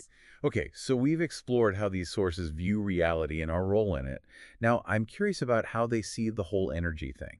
I mean, Dyer talks about the Tao like flowing through us, and the law of one has this whole chakra system. Are they even talking about the same thing? That's a really interesting question. Yeah. It's fascinating to consider that they might be describing different aspects of the same underlying energy system. You could think of it as like the Tao being the river, and the chakras are like the dams and reservoirs that harness and regulate that energy flow. Okay. The law of one provides intricate details about each chakra, Hmm. describing their functions and potential blockages. For example, they talk about how imbalances in the Blu-ray center, Okay. which is associated with communication, can lead to difficulty like expressing yourself or even accepting communication from others. That makes sense. I know I've definitely felt those communication blocks before. And it's interesting because Dyer doesn't talk about specific energy centers like chakras, but he does emphasize practices like stillness, non-action, and gratitude to align with the Tao. Right. Like he's talking about cultivating a state of inner harmony so that energy can flow freely. Exactly. And the law of one emphasizes meditation and service to others as key to spiritual evolution. Okay. These practices, while seemingly different, share a common intention to purify and align our energy systems. So whether we're sitting in meditation or engaging in acts of service, we're essentially working towards the same goal. Sure. Energetic alignments, like clearing the channels so that energy can flow more smoothly. Right. But the law of one also talks about other methods of healing, right? Yes. Like pyramids. Yeah. They describe pyramids as like powerful energy conduits that Right. can be used for healing and spiritual growth. They even mention a specific apex angle that's optimal for healing work. 76 degrees, 18 minutes. Hold on, 76 degrees, 18 minutes. That's incredibly specific. It makes you wonder how they even figured that out. It is fascinating, right? It highlights the precision and depth of knowledge contained within the law of one material. They even talk about crystallized healers, beings who work with crystals to channel healing energy. Okay, now we're getting into some seriously out there stuff. Crystals, pyramids, crystallized healers. It sounds like something out of a sci-fi movie. It does does sound pretty wild, doesn't it? But it speaks to the vastness of the universe and the many different paths Yeah. that lead to healing and transformation. And it makes you wonder what other possibilities might be out there that we haven't even considered. Totally. Okay, let's shift gears a bit and talk about another concept that the Law of One really emphasizes. Service to others versus service to self. Right. This is something that Dyer doesn't explicitly address in his book. Can you explain what this polarity is all about? Yeah, so the Law of One describes spiritual polarity as a fundamental principle of the universe. Right. Service to others represents a positive polarity, while service to self represents a negative polarity. But they both lead back to the creator, just through different orientations. So it's not about one path being right and the other wrong. No. It's more about choosing a direction of service. Like, are you primarily focused on helping yourself or helping others? Exactly. The Law of One even suggests that both polarities are necessary for the creator to fully experience itself. Okay. You know, it's like two sides of the same coin. Okay, so we need both the givers and the takers for the whole system to work. Right. That's interesting. And this idea of service really resonates with Dyer's emphasis on virtues like generosity, non-judgment, and letting go of ego-driven desires. It's like he's describing the qualities of someone who's naturally inclined towards service to others. Absolutely. And the Law of One offers some pretty intense examples of the dynamics of these polarities. They talk about a group of beings from the Orion constellation Okay. who are dedicated to service to self Okay. and often attempt to sway individuals towards their path. Wait, are you saying there are, like, beings out there According to the Law of One, yeah. who are actively trying to make us selfish? Yeah. That sounds a little ominous. It does. But remember, free will is paramount. They can offer temptations, but ultimately it's our choice which path we follow. And it's important to note that the Law of One doesn't present service to self as inherently evil. Right. It's simply a different orientation, one that focuses on the self rather than others. Okay, so it's like a cosmic tug-of-war Yes, between these two polarities. exactly. And we get to choose which side we want to pull for. But how do we even know which path we're on? That's where self-awareness comes in. Both Dyer and the Law of One emphasize the importance of looking inward, Okay. examining our thoughts, motivations, and actions. Okay. You know, Dyer talks about becoming aware of our ego-driven patterns, Mm. while the Law of One encourages introspection and self-reflection. So it's about paying attention to our inner compass, noticing where we're naturally inclined to focus our energy. Like, are we constantly trying to get ahead, or are we genuinely looking for ways to help others? Exactly. And as we develop this self-awareness, we can start to make more conscious choices that align with the path we want to be on. Okay. It's like we're taking the reins of our spiritual evolution. This is all so fascinating, but I have to admit, it's a lot to wrap my head around. Right? It's like we're being asked to become cosmic detectives, I love investigating our own souls and figuring out which way we're headed. it. Is a pretty profound undertaking. Yeah. But both Dyer and the Law of One assure us that we're not alone in this process. We have guidance available to us, both from within and from the realms of higher consciousness. So it's like we have a cosmic support system, Yes. a team of spiritual guides cheering us on. That's comforting. Yeah. But why don't they just tell us what to do? If they know the way, why all the mystery and struggle? That's where the free will distortion comes in again. The Law of One emphasizes the importance of non-interference. Okay. You know, these higher beings can offer guidance and support, but ultimately it's up to us to make choices and learn from our experiences. It's like that old saying, you can lead a horse to water, but you can't make it drink. Hmm. We have to choose to take those sips of wisdom and apply them to our lives. But how do we even access that guidance? Are we supposed to be meditating on mountaintops or something? It doesn't have to be that dramatic. Both Dyer and the Law of One suggest that we can access this guidance through practices like meditation, prayer, and simply paying attention to our intuition. Okay. Dyer talks about the Tao as like this guiding force that's always present and available to us if we quiet our minds and listen. He uses the metaphor of water again, Yes. encouraging us to be like water, adaptable, and able to navigate around obstacles without resistance. Yeah. Just flow with the Tao's current, he says. Right. And the Law of One describes this hierarchy of spiritual beings who are dedicated to assisting humanity in its evolutionary journey. They talk about guides, higher selves, and even entities from other densities who offer their love and support to those who are seeking the path of service to others. Exactly. It's like we have this whole team of cosmic cheerleaders rooting for us, offering whispers of wisdom and nudges in the right direction, but it's up to us to listen and to Yeah. choose to follow those nudges. Okay, so we've got this inner compass, Yeah. and we've got this cosmic support system. Right. But what about the actual process of transformation? Okay. How do we actually change our thoughts and change our lives? That's where things get really interesting, and that's what we'll explore in our final segment. Ooh, can't wait. So where were we? Oh, yeah, we were talking about transformation, like the actual process of it all. Right, right. Okay, so Dyer, building on the wisdom of the Tao Te Ching, talks about this thing, cultivating a state of non-doing. Non-doing. Okay, that sounds a little counterintuitive. Yeah. It's not about, like, being lazy or passive, right? Oh, no, not at all. I'm guessing it's more about, like, aligning ourselves with the natural flow of life. Yeah, like letting go of that need to control everything. Mm-hmm. He uses this analogy of water, Okay. urging us to be like water, Okay. adaptable, fluid, able to move around obstacles without resistance, Oh, I like to that. go with the flow. Yeah. He even gives examples of like simple everyday practices, like consciously choosing smaller portions at meals, Okay. or really like observing a seed growing. So it's about bringing that awareness and intention to even the smallest actions. Yeah. Like realizing that every choice, no matter how small, Yeah. is a chance to practice aligning with the Tao. Precisely. And this focus on conscious choice really resonates with what the Law of One says about free will. Remember, they see free will as this like fundamental distortion Right. built into our reality, a distortion that actually allows us to learn and grow. Right. They're not saying free will is a bad thing. Yeah. It's like without choices, there's no real experience. Yeah. No growth. Exactly. And they take it a step further by saying that every choice we make, Ugh. every thought we think, Hmm. every action we take, it all contributes to our overall spiritual polarity. Okay. Are we moving towards service to others or towards service to self? So it's not enough to just think good thoughts. Right. Or like do nice things every now and then. Yeah. It's like the overall direction of our choices is what really matters. That's what the Law of One suggests, yeah. They offer this whole framework of 7 densities of consciousness, Okay. describing the qualities of those who are harvested into each density. Okay. And it seems like aligning with love, compassion, and service to others is the path that leads to the most harmonious evolution. So choices matter, but it's also about recognizing that there's no one right path, Yeah, right? We each have our own journey to follow. absolutely.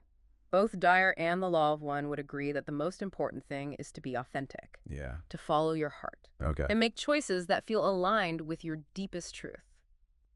So it's about figuring out what resonates for you, Yeah. not just blindly following someone else's dogma, Right. but how do we even know what our truth is? That's where self-awareness becomes crucial. Okay. Both Dyer and the Law of One really hammer this point home. Yeah. Dyer talks about recognizing those ego-driven patterns and detaching from them. The Law of One encourages introspection and self-reflection. So it's about taking a step back and really observing our thoughts and emotions and actions Yes. without judgment. Yes. Like becoming aware of the motivations behind our choices. Exactly. And the cool thing is, Yeah. both sources offer specific tools for doing this. Yeah. Dyer is all about mindfulness and meditation, Right. while the Law of One suggests things like journaling, dream analysis, and even working with others to get a clearer perspective on our own patterns. So we're not just left floundering. There are actual practices we can use to kind of cultivate that self-awareness and figure Yep. out what makes us tick. Right. But let's get even more specific. What are some actions we can take? Yeah. Like starting today to put all this into practice. Like Yeah. how do we actually live in greater alignment with the Law of One? Well, Dyer has some great advice that anyone can apply regardless of their spiritual beliefs. Okay. He's all about simplifying our lives, Okay. letting go of those material possessions and pursuits that aren't truly serving us.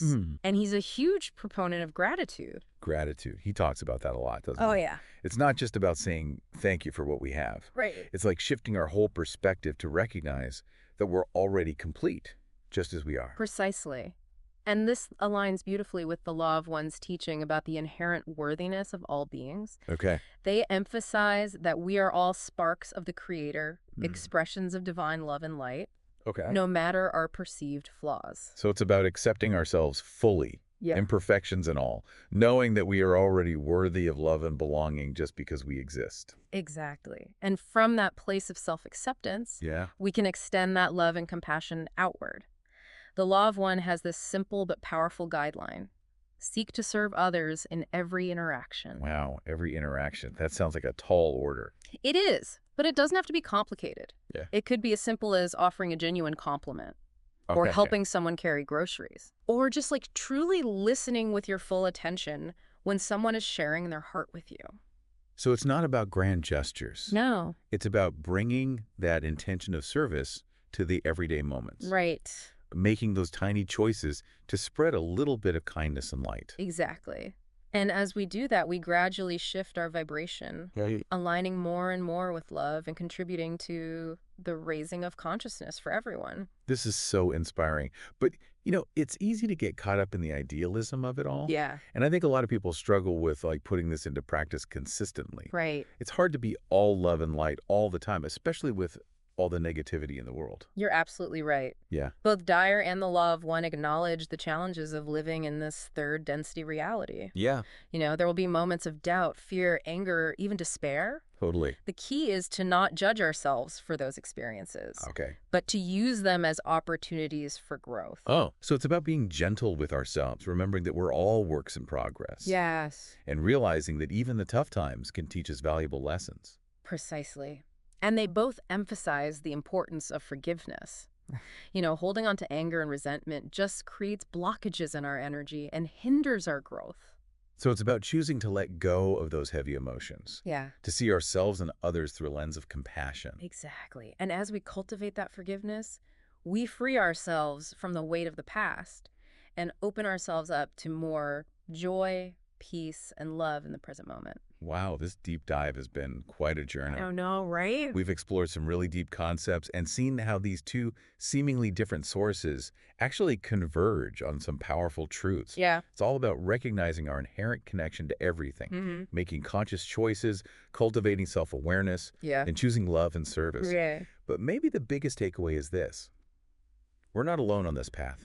You said it. We have guidance available to us both from within and from those higher realms of consciousness. Yeah. And as we embrace our own worthiness and choose to align with love, we become like beacons, radiating that transformative energy outwards.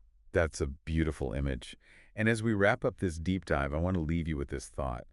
If our thoughts really do shape our reality, and we're all interconnected in this grand cosmic dance, what responsibility do we have to use our thoughts wisely and compassionately?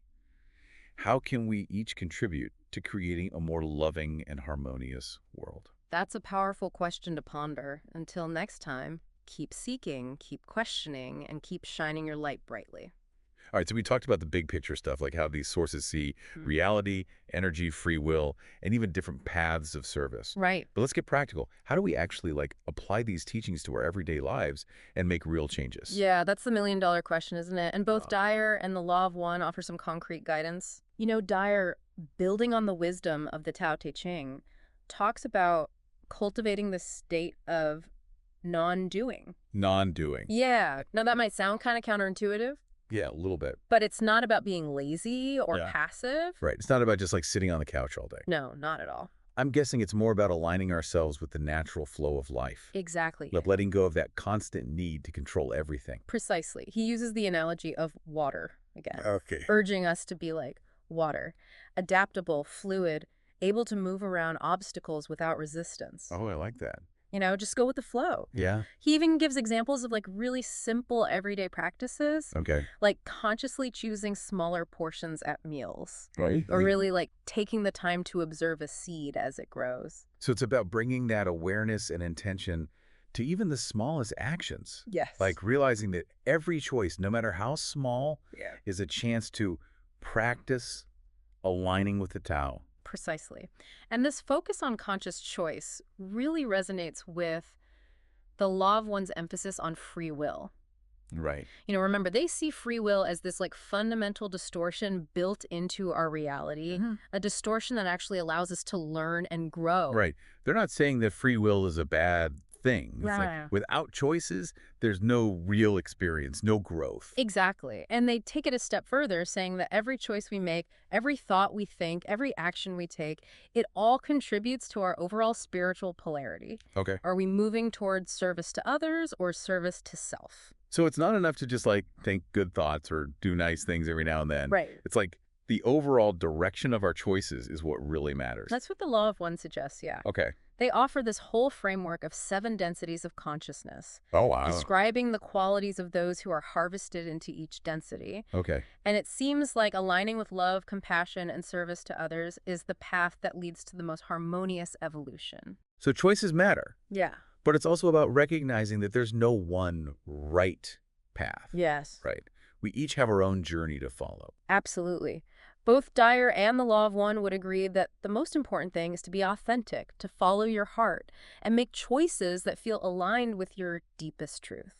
So it's about figuring out what resonates for you, Yes. not just blindly following someone else's dogma or rules, Right. but how do we even know what our truth is? That's where self-awareness becomes crucial. Okay. And, both Dyer and the Law of One, they really emphasize this point. Yeah. Dyer talks about recognizing those ego-driven patterns and detaching from them. Okay. The Law of One encourages introspection and self-reflection. So it's about taking a step back and really observing our thoughts, emotions, and actions without judgment, Yeah. like becoming aware of the motivations behind our choices. Exactly. And the cool thing is, Yeah. both sources offer specific tools for doing this. Okay. Dyer is all about mindfulness and meditation, Ah. while the Law of One suggests things like journaling, dream analysis, and even working with others to get a clearer perspective on our own patterns.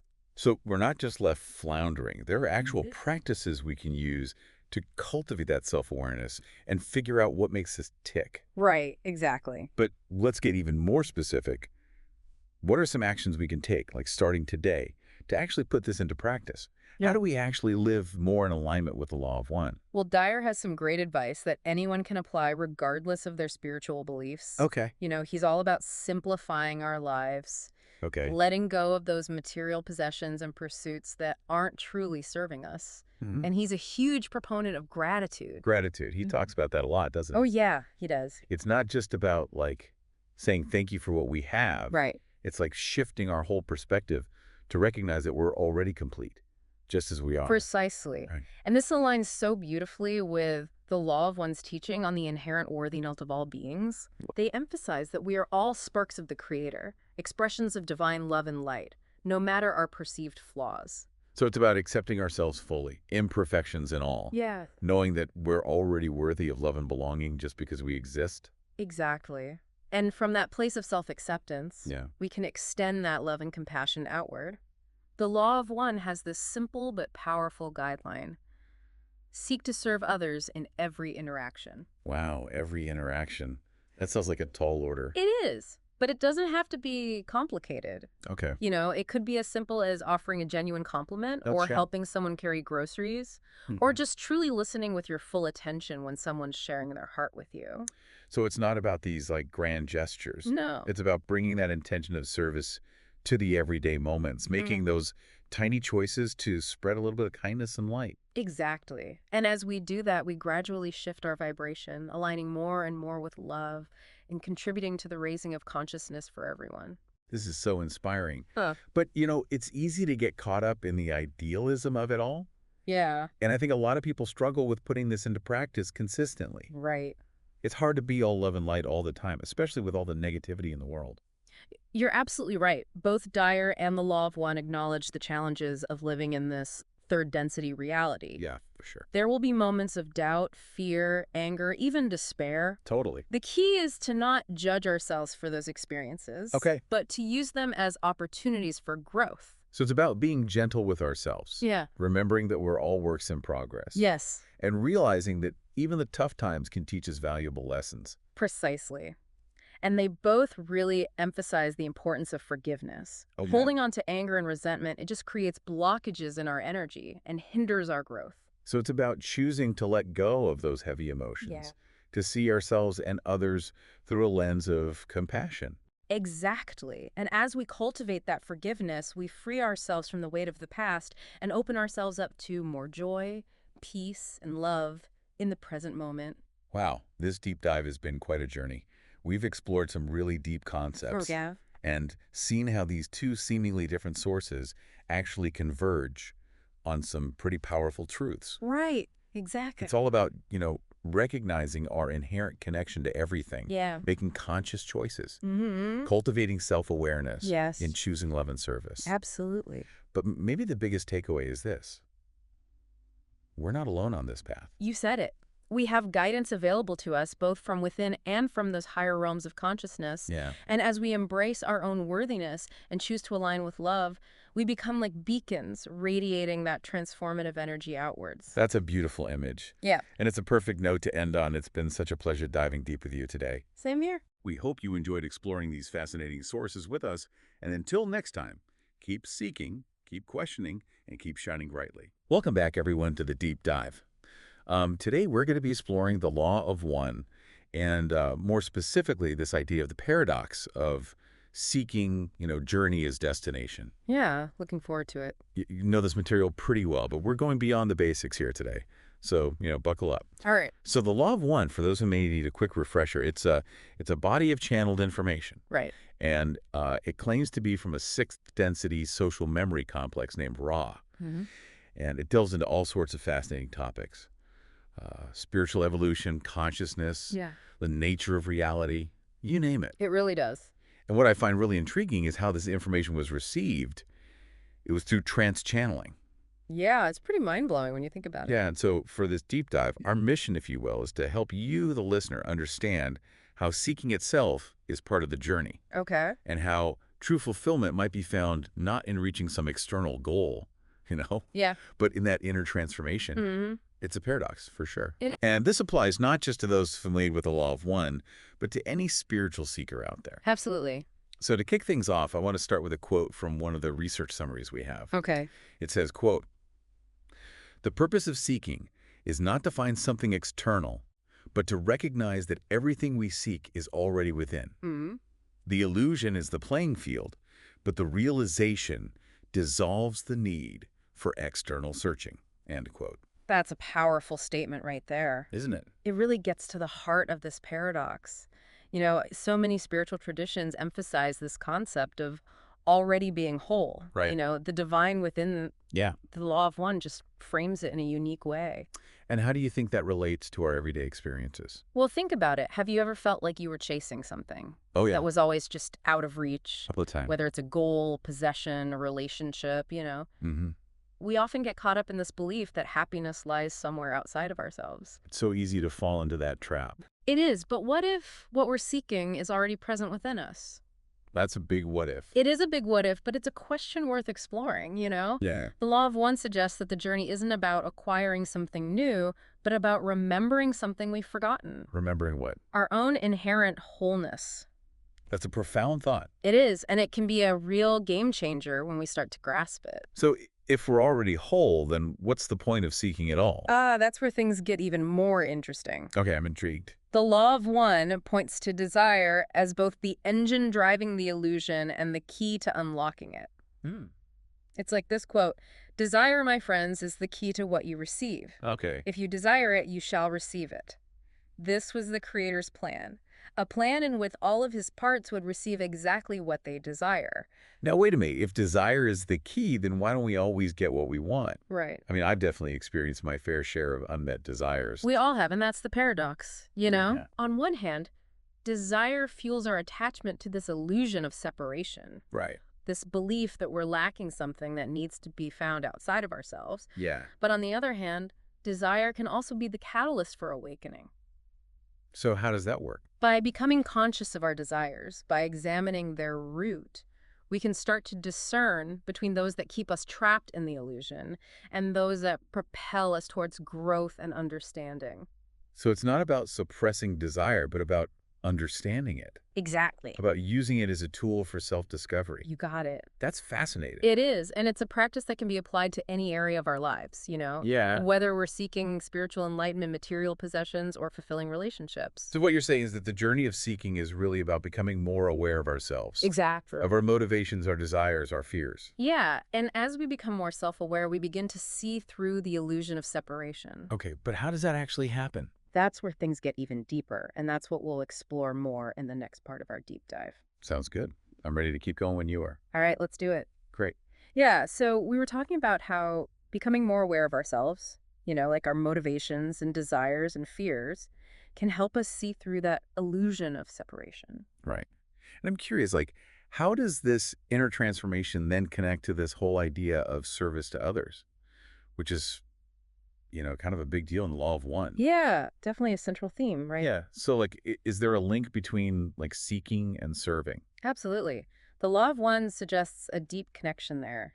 As we go deeper into our own seeking, like peeling back those layers of illusion and really connecting with our true nature, our ability to serve others naturally grows. So it's not just about, like, doing good deeds, like Yeah. checking things off a list. Right. It's about approaching those actions from a place of deeper understanding and connection. Exactly. It's aligning our actions with a genuine intention to help others. Not out of obligation or, to boost our ego, but from a real desire to contribute to the well-being of everyone. Makes sense because, Ra keeps emphasizing that we're all connected, right? Like we're all part of the same universal consciousness. Exactly. So when we help others, we're ultimately helping ourselves too. Precisely. I've definitely had those times where I tried to force myself to be helpful or giving, Mm-hmm. but it just felt like a chore. Yeah, I get that. Not like a genuine expression from the heart. That's a common experience. True service flows naturally from a place of inner alignment. It's not about forcing it, That's about letting our actions be guided by compassion and understanding. It sounds like the law of one is saying that seeking and serving are like two sides of the same coin. I like that analogy. As we search for deeper understanding, we naturally become better at helping others in a meaningful way. Yeah. And as we help others, our understanding deepens and the journey continues. It's a beautiful cycle. Mm-hmm. Like in Book 3, Session 60, Ra says, quote, entities receive the basic information about the original thought and the means. Okay. That is, meditation and service to others, whereby this original thought may be obtained, end quote. That's really interesting. So Ra is saying that both meditation, which is, the inward practice, Right. and service to others, which is outward focused, are both essential for understanding the original thought. That source of creation. Exactly. So they're both paths leading to the same ultimate goal. Right. And both paths require us to let go of attachment to the outcome and just embrace the journey itself. Yeah. Whether we're meditating to connect with our inner wisdom or, engaging in acts of service to help others, the real transformation happens in the process, not in achieving some specific goal. That's tough, though. Detaching from outcomes, Yeah. especially in a culture that's so obsessed with achievements and, measuring success. It is a challenge. It's like we're programmed to believe that our worth is tied to what we accomplish. Yeah. But the law of one challenges us to shift our focus from external achievements to that inner transformation. It's not about denying our desires or ambitions. It's about understanding that true fulfillment comes from the growth and evolution we experience along the way. It makes you wonder how we can reconcile this idea of personal growth with the concept of unity.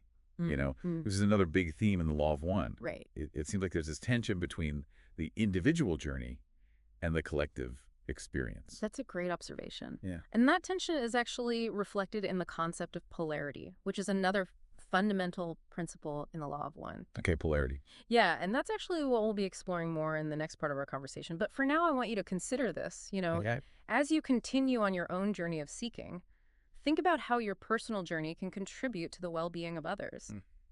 How can your unique gifts and talents be used to serve a greater purpose? How can you approach your interactions with the world, from a place of compassion and understanding, even when you're facing challenges or differences? Yeah, that's a lot to think about.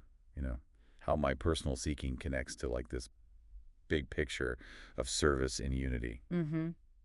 Okay, let's dive into this idea of polarity. Okay. Feels like we're getting into some deep cosmic waters here. Yeah, polarity is a key concept in the law of one for sure. And it's really tied into this whole paradox of seeking. Okay. Basically, it suggests that the universe, and our experience in it is built on this fundamental duality. Okay. Light and dark, love and fear, service to others, service to self. Mm-hmm. And it's this tension between these opposites that fuels our growth and evolution. But it's not just like good versus evil. Right. It's like two fundamental forces that are always interacting. Exactly. Like that yin and yang symbol, Yeah. each force has a bit of the other within it. Okay, so the law of one says that neither polarity is inherently good or bad. Right. They're just different expressions of the same energy. Accurate. Different ways of experiencing the creator. I'm still struggling with the idea of service to self being like a valid path. Seems to go against the whole idea of unity and compassion. I get that.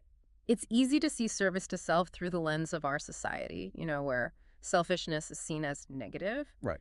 But the law of one offers a different perspective. It suggests that the service to self path, even though it's a much longer and more complicated route, Yeah. ultimately leads back to the creator, too. So like taking the scenic route Yeah. with lots of detours and wrong turns, Exactly. while the service to others path is more like a direct flight. A great analogy. The Yeah. point is both paths lead to the same place, reunion with the creator. Mhm. But the service to self journey is all about individual gain and separation, Right. while service to others emphasizes unity and connection. That makes me think about all the conflict and suffering in the world. Mm, Is that a result of this polarity, these two paths clashing? absolutely. That tension plays out on a global scale and also within each of us. Okay. We all have the potential to lean towards either polarity, Right. to make choices that reflect service to self or service to others. So it's not about labeling people as good or bad. Right. It's about recognizing that we're all on a journey Mm-hmm. and we're all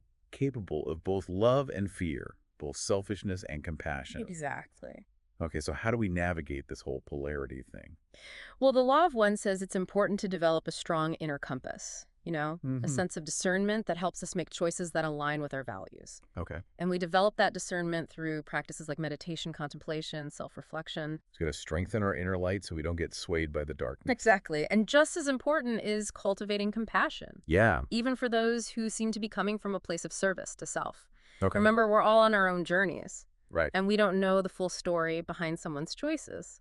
That's a good point. Yeah. This conversation has really helped me see the paradox of seeking in a new light. Yeah. It's not just about finding answers or reaching goals. Right. It's about embracing the transformative power of the journey itself. Exactly. And that transformation happens both within us and in how we interact with the world. This has been an incredible deep dive into the law of one. It has. We've explored the illusion of separation, the role of desire, the power of catalyst, the importance of service, and all the complexities of polarity. Mm-hmm.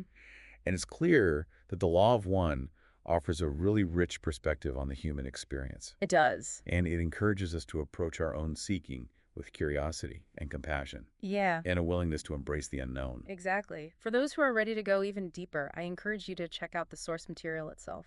Yeah, the law of one is a vast and profound body of work It really is. that continues to inspire and challenge seekers everywhere. Absolutely. Thanks for joining us on this deep dive into the law of one. Yeah. Thanks for listening, everyone. May your own seeking journey be filled with wonder and discovery and the joy of becoming who you truly are. All right, get ready, because today we're taking a deep dive into some seriously thought-provoking stuff. We're going to be exploring the body as like a map, specifically through this thing called the law of one. Yeah. And to really get this, we're going deep into excerpts from a bunch of Law of One texts.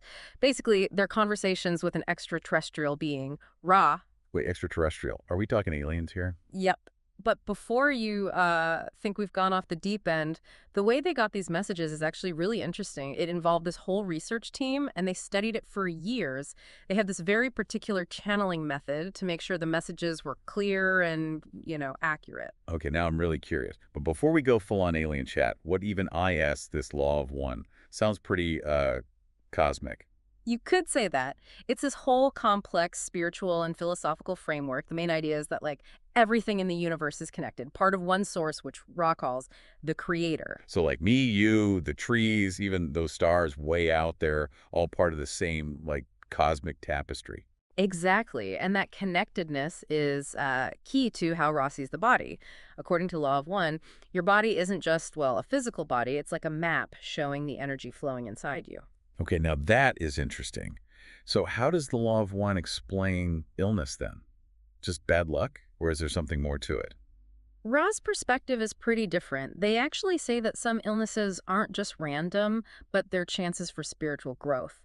They even say people who are super service to others focused, like they always put helping others first, they might actually get sick more often because their energy is going outwards.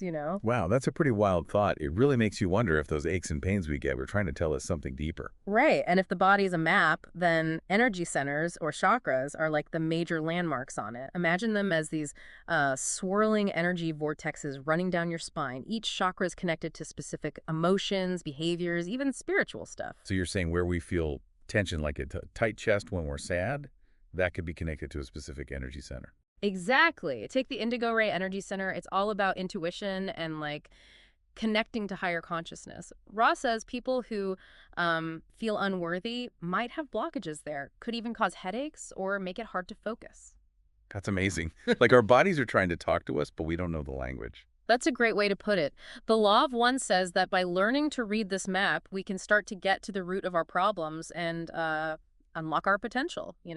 So if we want to start deciphering our own body map, where do we even begin? Well, Ra actually has some really interesting insights into how to clear those blockages and get healing going. Want to dig into those next. For sure. Ra gives us some pretty cool techniques for clearing energy blockages and like boosting healing. But before we get into that, it's good to understand how these energy centers, these chakras, actually work. Like how they connect to our everyday life. Tell me more. Exactly.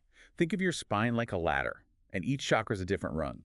At the bottom, you got the root chakra, all about survival, feeling secure, and our connection to the physical world. So someone who's always worried about like having enough money or a place to live, they might have an imbalance in their root chakra. Yeah, good point. Then moving up the ladder, we have the sacral chakra down in the pelvic area. It's about creativity, sexuality, and expressing your emotions.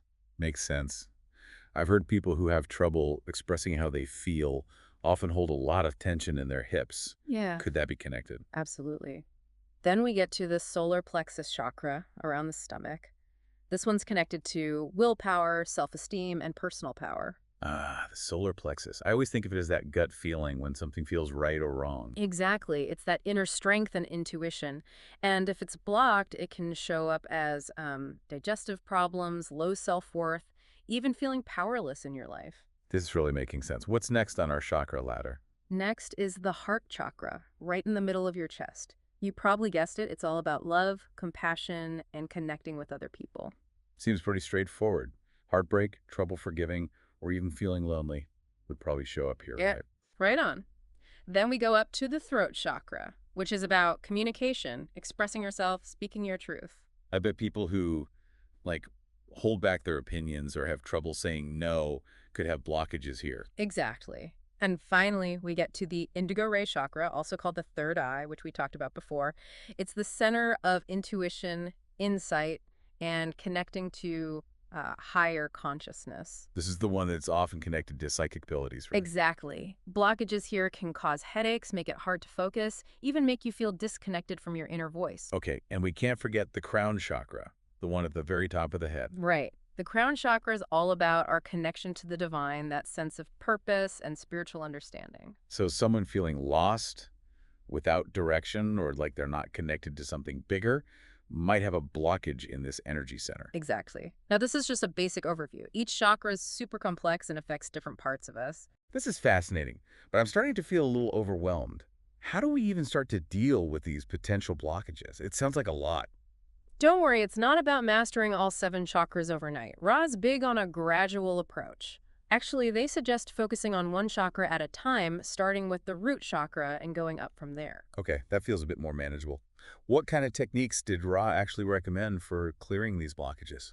One of the simplest but most powerful is visualization. Ra says to imagine light flowing into each energy center, cleaning it out. So if I'm working on my heart chakra, I'd picture like emerald green light filling up my chest and getting rid of any negativity. Exactly. Another big one is breath work. Ra talks about how important intentional breathing is for moving energy and getting back in balance. I've heard about deep breathing exercises for stress. Is that kind of like what Ra's talking about? It's definitely in line with that. Deep, conscious breathing can help calm your mind, let go of tension, and open up that energy flow in your body. This is making so much sense. It's like we have these powerful tools inside us. We just got to learn to use them. Exactly. And there are tons of other techniques too, like chakra healing with hands, using crystals to align your energy, even using specific colors, sounds, and smells that go with each chakra. Wow. So there's a whole toolbox of techniques we can try out. But it feels like Rand's approach goes deeper than just physical stuff. For sure. Don't forget, they stress the power of intention. The more we bring awareness and a clear intention to our healing, the better those techniques will work. So it's not just blindly following steps. It's about actively participating in our own healing. Exactly. And this is where Ra's teachings on service to others gets really interesting. They say that doing acts of love and kindness actually raises our vibrational energy, which is good for our overall well-being. Wait, so by helping others, we're also helping ourselves. Exactly. Pretty cool, right? Ra says focusing on service to others helps us get in line with that basic idea of interconnectedness and creates this positive ripple effect inside us. This whole body as a map thing is really hitting home for me. But I gotta admit, I'm still curious about these wanderers you mentioned earlier. Can you tell me more about them? Absolutely. Remember, wanderers are souls who, according to Ra, came from higher densities and chose to be born on Earth to help it evolve spiritually. So they're like cosmic volunteers coming here to help humanity during this big transition time.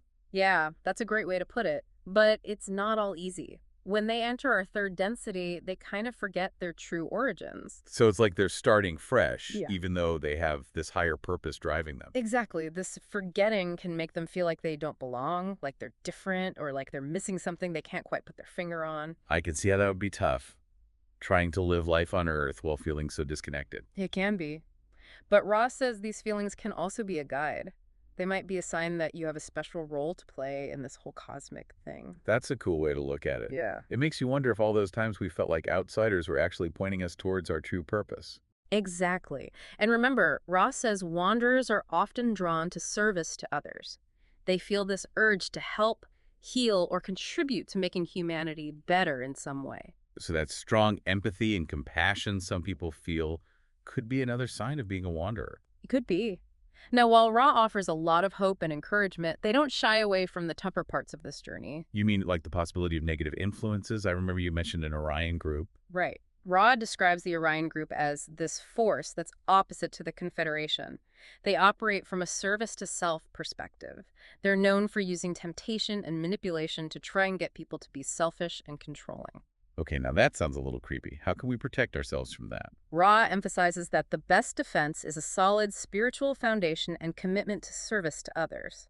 They say when our energy is clear and aligned with love and compassion, those negative forces can't get to us as easily. So it's not about being paranoid or scared, but about strengthening our connection to the Creator and living by the principles of the Law of One. Exactly. It's about having this high vibrational frequency that makes those lower vibes bounce right off. This whole idea of energetic frequency is so interesting. It's like we're always putting out a certain vibe, and that affects what we experience in life. Yeah, that's a great way to think about it. And those healing techniques we talked about, like visualization and breath work, are really powerful for raising our vibration and creating a more positive energy field around us. This is feeling really empowering. Instead of being victims of our circumstances, we can actually take control of our energy and create a better reality for ourselves. Exactly. And that leads us to another cool thing Ara teaches, the concept of harvest. Harvest. Like some cosmic judgment day where we're graded on our actions. Not exactly. Ra describes harvest as a natural process of spiritual evolution, like the end of a cycle of experiences. It's not about being judged or punished, but about naturally progressing based on the choices we made and the level of consciousness we reached. Okay, so it's more like graduation than a final exam. Great analogy. And Ra says Earth's in this transition phase right now, moving from third density to fourth density. Hold on, densities, this is getting cosmic. What does that even mean? Think of densities as levels of consciousness. Third density is all about duality, where we see the world in terms of separation and opposites. Fourth density, though, is characterized by more love, compassion, and understanding. So it's a step up in how aware we are and how connected we feel to others. Exactly. And Ross says this transition's already happening. Lots of people are experiencing shifts in consciousness and how they see things that are in line with fourth density principles. So those feelings of being more empathetic, connected to nature, and wanting deeper relationships could be signs we're already tuning into fourth density.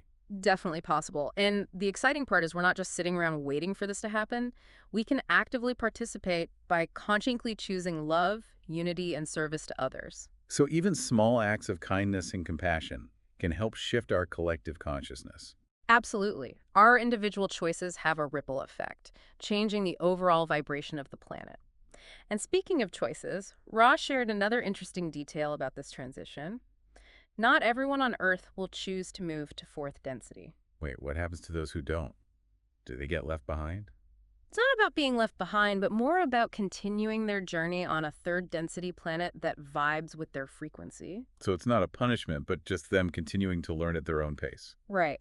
Ra makes it clear that everyone has free will to choose their path, and each soul is guided toward experiences that help them grow and evolve. That's good to know. But if Earth's going through this huge transition, what kind of changes can we expect? Will it be smooth sailing, or are we in for some rough patches? Well, Ross says there might be some challenges and disruptions during this time. They mention things like earth changes, upheaval in society, and the difference between service to others and service to self becoming even stronger. Okay, so it might not be easy. Sounds like we're in for a bit of a wild ride. You could say that. But Ra emphasizes that these challenges help us grow, making us choose between our desired polarities. So even with all the chaos, we have a choice to choose love over fear, unity over separation, and helping others over just looking out for ourselves. Exactly. And those choices, even the small ones, contribute to the direction our collective evolution is going. This is all starting to make sense, but I have one last question. You said that Ra warned against using pyramids with a 76-degree apex angle for energy work. Why is that? That's a fascinating detail. Ross said that pyramids with that specific angle can mess up the energy flow and potentially cause harm. They were big on approaching any kind of energy work with caution, respect, and really understanding how it all works. So it's not about blindly following steps or wanting quick fixes, but about doing our research, finding guidance from trustworthy sources, and proceeding carefully and thoughtfully. Exactly. That goes for everything about our journey with the Law of One. It's not about sticking to every single word, but using it as a way to explore, discover ourselves, and ultimately become more aware and in control of creating our own reality. This deep dive has been packed with information and insights. We've covered everything from the basics of the Law of One to the body as a map, energy centers, service to others, wanderers, pyramid energy, and even this big cosmic transition we're all going through. It's pretty amazing how all these seemingly separate concepts come together to create a bigger picture of who we are, where we're headed, and the incredible power we have to shape our own destiny. It's a perspective that encourages us to question what we think we know, expand our consciousness, and actively participate in our own evolution. And if you take away just one thing from this deep dive, I hope it's this. Your body's talking to you. Are you listening? That's a great place to wrap things up. It's an invitation to pay attention, to tune in, and to go on a journey of self-discovery, guided by the wisdom of our own bodies and the fact that everything is connected. Yeah, it's wild when you really think about it. Our bodies, these amazing things we just kind of expect to work, are actually like these powerful guides showing us the way to a deeper understanding of ourselves, you know? I love that. It's like we've got this incredible gift, this living, breathing map, and we're just starting to figure out what it's saying. And it's not just about reading the map, Yeah, right? It's about knowing how to, like, navigate with it. exactly. Remember all those healing techniques we were talking about? Visualization, the breathing stuff, crystals, even using sound and color. It's like having all these tools to clear out those energy blocks and get back in balance. SIS, like a whole cool box. Oh, But with so many options, it can be kind of overwhelming, you know? Where do you even start? I totally get that. I think the key is to approach it with curiosity. Just experiment a little. What feels right to you? What feels like it makes sense intuitively? There's no one right way to do this, you know? So it's about trusting our gut and finding what works best for our own unique energy, right? Exactly. And remember, even little steps can make a difference. Start simple, like maybe try a few minutes of mindful breathing every day, or visualize light flowing through a chakra that feels kind of stuck. Those are good ideas. It's about making those practices part of our lives, not just something we do when we're feeling totally off. Exactly. And as we get more in tune with our energy bodies, we start to see patterns, make connections. We might realize that, say, certain emotions always show up in a specific part of our body, or that some things drain our energy while others make us feel energized. Wow, that's pretty cool. It's like becoming an energy detective, looking for clues and then adjusting things based on what we find. Love that analogy. And the more we understand this system, the more we can actually take charge of our well-being. It's realizing we're not just along for the ride, we're actually active participants who can shape our own experience. Absolutely. And don't forget, as we heal ourselves, we're also helping to heal, well, everyone. That's where that service to others thing comes in again, right? Mm. Sending out love, compassion, understanding. It's not just about us. It's about contributing to the positive energy of the whole planet. Exactly. It's realizing that we're all connected and that even the smallest actions can have a ripple effect. This whole deep dive has been eye-opening. It's given us a whole new way of seeing our bodies, our health, even our place in the universe. And as we wrap things up here, I hope you're feeling a sense of, I don't know, wonder and possibility. The body is truly an amazing thing, and learning to read its map is a journey of self-discovery that can lead to some really incredible healing and transformation. Yeah, and it's a journey that encourages us to push past limitations, embrace the fact that we're all connected, and step into our full potential. Thanks for joining us for this deep dive into the body as a map. We'll see you next time. Welcome back to the deep dive. Today we're tackling a really cool concept, using the principles of alchemy to enhance our journey as followers of the Law of One. It's a fascinating idea. It is. Yeah, we've got some great sources for this deep dive. Yeah. Classic alchemical texts like Yeah. The Complete Idiot's Guide to Alchemy, The Wisdom of the Raw Material, and even some historical perspectives. Okay, so let me just jump in here for a sec for our listeners who might not be as familiar. Sure. What exactly is alchemy? Well, Yeah. most people think of alchemy as this ancient quest to turn lead into gold. Right. But it's so much more than that. Okay. It's really a system of transformation that operates on multiple levels, physical, mental, and spiritual. Okay. And that's where we see a powerful connection to the Law of One, Okay. which is all about the evolution of consciousness. I see that. Yeah. And the Complete Idiot's Guide to Alchemy really emphasizes that point. Yeah. It talks about how the word alchemy itself can be applied to creative transformation in any field. So whether it's chemistry, psychology, or even software development. Absolutely. It's about understanding the universal principles that govern change and growth, Okay. and then applying those principles to elevate our being. Both alchemy and the Law of One emphasize this journey from a lower state of being to a higher one. Yeah. It's fascinating how these two systems, separated by centuries, arrive at such a similar concept. It really is. Speaking of ancient wisdom, we can't talk about alchemy without mentioning the Emerald Tablet, right? Oh, Attributed to Thoth, the Egyptian god of wisdom, yeah. and was supposedly housed in the Great Library of Alexandria. Ah, yes, the Emerald Tablet. It's considered a foundational text in alchemy, and its central message, Yeah. as above, so below, deeply resonates with the Law of One. Okay. This idea of interconnectedness, the microcosm reflecting the macrocosm, Right. is crucial to both systems. It suggests that the patterns and principles we see in the universe are mirrored within ourselves. So how does that idea of interconnectedness actually play out in alchemy? Well, one way is through the concept of the four elements. Okay. Earth, air, fire, and water. Yeah. Now, I know you're familiar with the Law of One's concept of densities. Yeah. And while they're not a direct correlation, there's a resonance there. Okay. Think of them as distinct vibrational levels or states of being. The four elements represent fundamental building blocks of reality, just like densities represent different stages of spiritual evolution. I see what you mean. And the Complete Idiot's Guide to Alchemy points out that even Aristotle was thinking about these elements. Yeah. He viewed them as combinations of hot, cold, wet, and dry. Yeah, And alchemists used these qualities in their practices. that's right. And Jung, the famous psychologist, also had his own take on the elements. Okay. He believed that finding balance among them could lead to greater intelligence and a truer perception of reality. So we're not just talking about physical elements here, Right. but also psychological and spiritual ones. Okay, so we've got transformation, interconnectedness, and these fundamental elements. Yeah. But the Complete Idiot's Guide to Alchemy also mentions these three essentials: sulfur, mercury, and salt. Yes. I have to admit, it sounds a bit like a recipe for a magic potion. Haha. Well, they're not ingredients in the literal sense. Right. But they represent crucial principles in the alchemical process of transformation. Okay. Imagine them as the primary forces that drive change and growth within us. Okay. Sulfur represents our energy.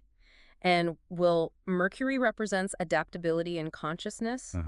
And salt represents our physical body and the grounding it provides. Interesting. And get this. The book says that these three essentials emerge from the first matter. Oh, wow. which sounds a lot like the law of one's concept of the original thought. Yeah, there is. It's as if both systems acknowledge this primordial source from which everything arises. You're right, there is a similarity there, but I think we can go even deeper. Okay. The original thought in the Law of One is this idea of pure, undifferentiated consciousness. And the first matter in alchemy from which the three essentials emerge is also this primordial, undifferentiated state. Okay. It's like a cosmic soup that holds the potential for all creation. Wow. That's a powerful image. Right. So if we follow that analogy, the three essentials represent different aspects of that original thought, right? Exactly. It's like they embody different facets of our being, different ways that the one expresses itself within us. Exactly. And here's where it gets really interesting in relation to the Law of One. Right. Think about how the alchemists sought to purify and combine these three essentials to create the Philosopher's Stone, Right. which represented spiritual perfection. Okay. We, as followers of the Law of One, can apply similar concept to our own lives. You mean by working to purify and balance our inner energies, Precisely. like finding harmony between our will, our adaptability, and our physical grounding. Precisely. Oh. Because when these energies are in balance, we become more aligned with the Law of One. We become clearer channels for love and light, and our spiritual evolution accelerates. It's like we're creating our own Philosopher's Stone, not through external means, but through inner transformation.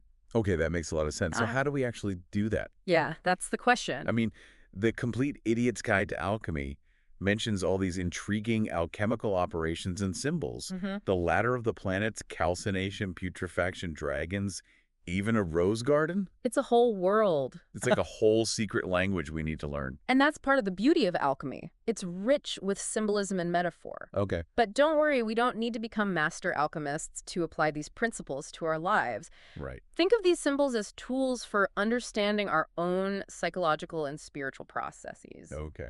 For example, calcination, which involves intense heating to purify a substance, could be a metaphor for shedding old beliefs and patterns that no longer serve us. So it's like we're using the fire of self-awareness to burn away what's holding us back. Exactly. And what about the rose garden? The rose garden is often depicted as a place of beauty and harmony. In the context of alchemy, it could symbolize a state of spiritual blossoming that emerges from the work we do on ourselves.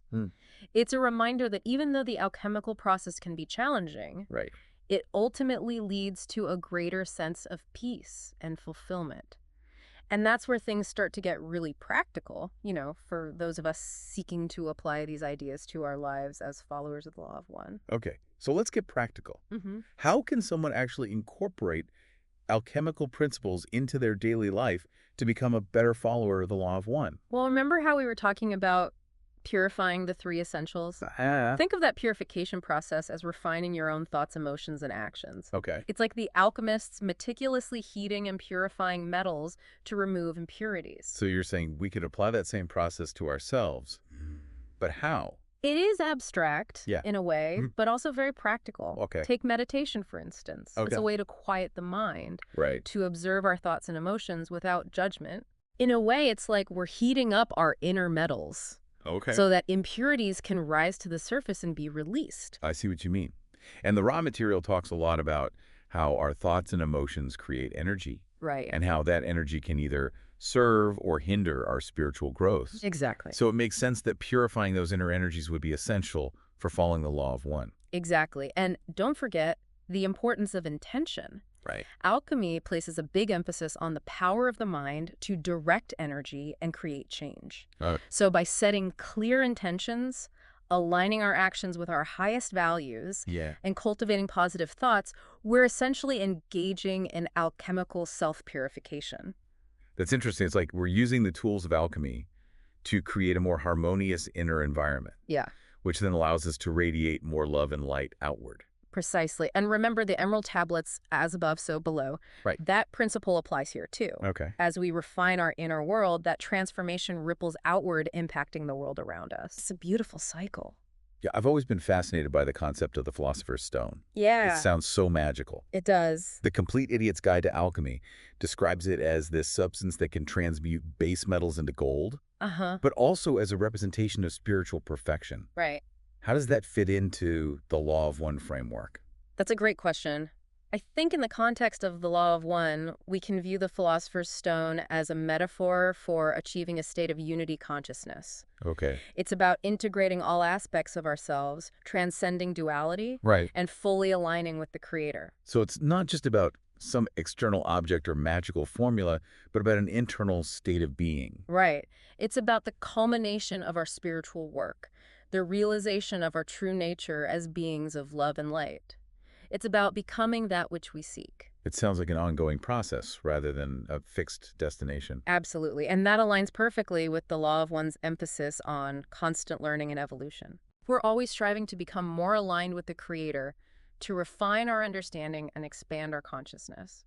Speaking of alignment, the Law of One really stresses the importance of service to others. Yeah. Where does that fit into the alchemical picture?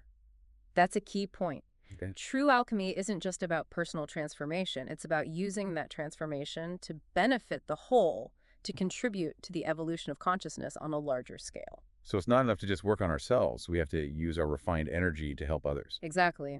And there's an alchemical principle that speaks directly to this: projection. Projection. I usually think of that term in a negative way, like projecting our own issues onto others. I understand. But in alchemy, projection takes on a different meaning. It's about consciously directing our energy outward to create positive change in the world.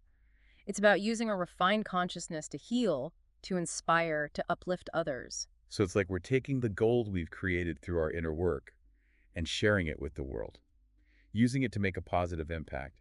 That's a perfect analogy. And the Law of One provides a framework for ethical projection. Mm. It's about serving others with unconditional love, respecting their free will, Right. and acting in a way that's harmless and beneficial to all. Now, earlier you were talking about how alchemy is about working with fundamental energies. Mm-hmm. Can you give some specific examples of how we can do that in an alchemical way to become better followers of the Law of One?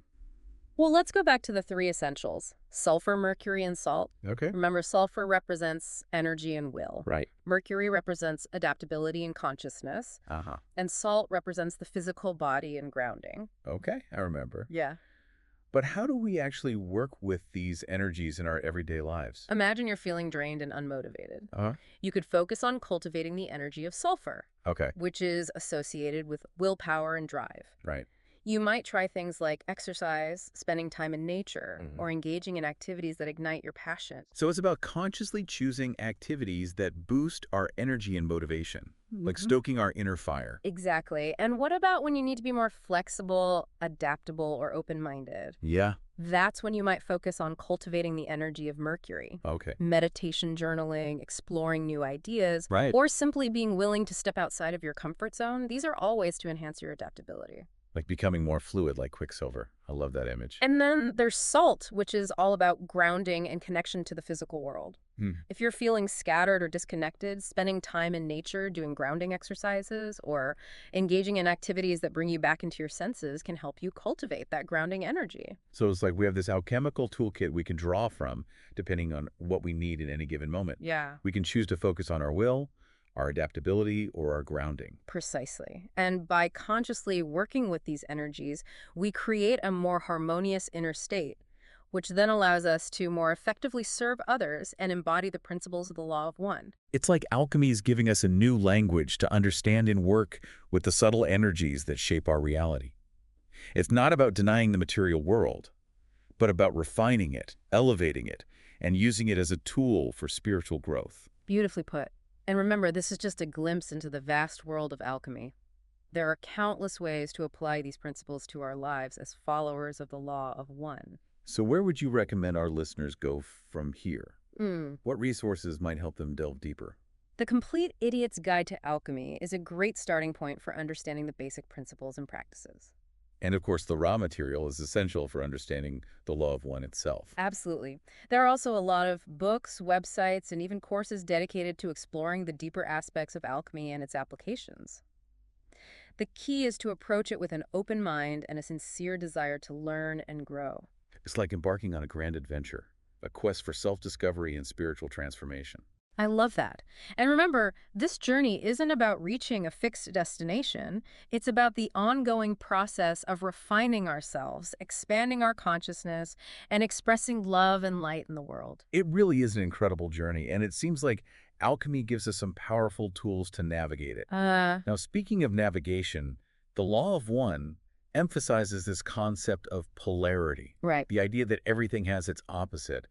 How does that play into alchemy? That's such an important concept. In alchemy, polarity is often represented by the duality of opposites, like Mm-hmm. light and dark, masculine and feminine, or even spirit and matter. Okay. And the alchemical process is all about finding harmony between these opposing forces, integrating them into a unified whole. So it's not about denying or rejecting one side of the polarity, but about finding balance between them. Exactly. And this ties back to the law of one's teaching that both service to self and service to others are valid paths. Right. Ultimately, the goal is to move beyond this duality and achieve a state of unity consciousness where these opposites merge. It's like the alchemical process is a reflection of the cosmic dance of polarity and unity that's happening throughout creation. That's a profound insight. And as we work on ourselves, as we evolve spiritually, we contribute to that cosmic harmony. We become a microcosm of that grand dance.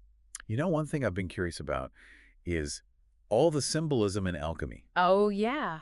The Complete Idiot's Guide to Alchemy mentions things like dragons and a rose garden. Mm-hmm. What do those symbols mean in the context of spiritual evolution? Remember, alchemy is a language of symbols.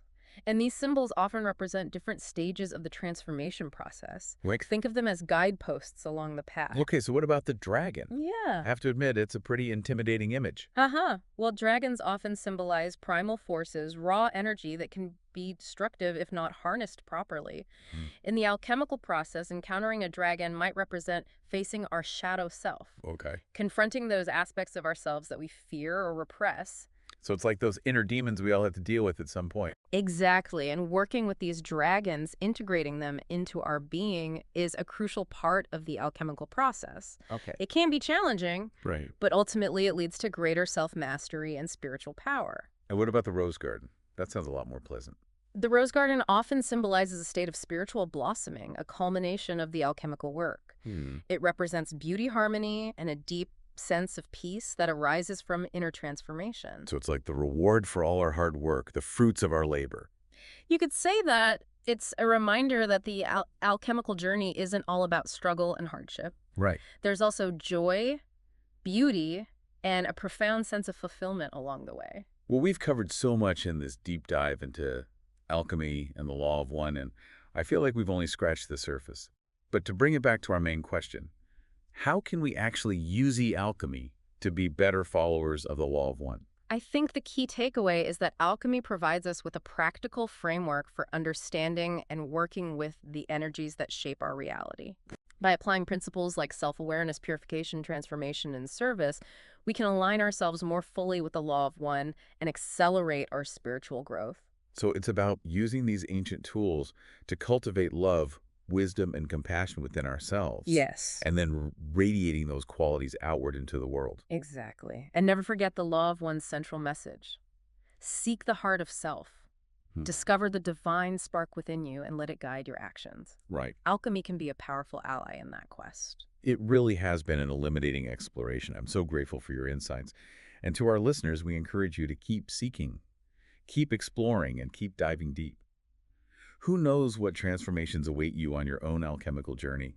All right, so welcome to another deep dive. And today, we are going to be exploring something I think really fascinating. Yeah. It's this kind of intersection of science and spirituality, right? Mm. We're talking about the law of vibration and the law of one. Right? Have you ever walked into a room or met a person and you just get those good vibes or bad vibes? Oh, absolutely. Right.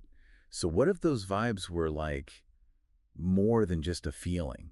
That's a really great question. And it kind of, it bridges the gap between sort of our everyday experiences and some really profound concepts. Yeah, absolutely. And we've got this big stack of sources here that you provided us with that really kind of dig into all this stuff. Right. It's like we've got the law of vibration, which basically says that everything in the universe is constantly vibrating. Right. And those vibrations are impacting us in ways we might not even realize, Yeah. Yeah. And then you've got the law of one, which suggests this idea that we're all interconnected through one universal consciousness. Mm-hmm. Right, exactly. And what's really interesting is how these two ideas might actually be connected, Yeah.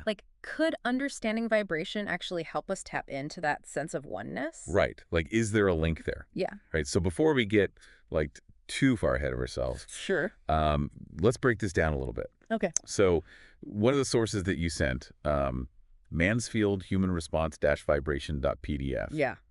That one really gets into the nitty-gritty of how our bodies react to What vibration. exactly? Do you know that we're, like, incredibly sensitive to vibrations, especially around 5 hertz? It's true. And what's really fascinating about that is that our sensitivity to that specific frequency, that 5 hertz, is consistent, whether we're sitting, standing, or lying down. So it's like no matter what we're doing, Yeah. our body's, like, tuned into that. Yeah, it seems that way. And it kind of suggests that our bodies aren't just passively experiencing vibration, they're actually, like, actively responding to it. Whoa, that's pretty wild. You know, Yeah. it makes you think about all the stuff that we're picking up on a vibrational level without even realizing it. Like, you know that feeling when you walk into a room and you're just like, ugh, this just feels off. Yeah, exactly. But you can't, like, put your finger on why.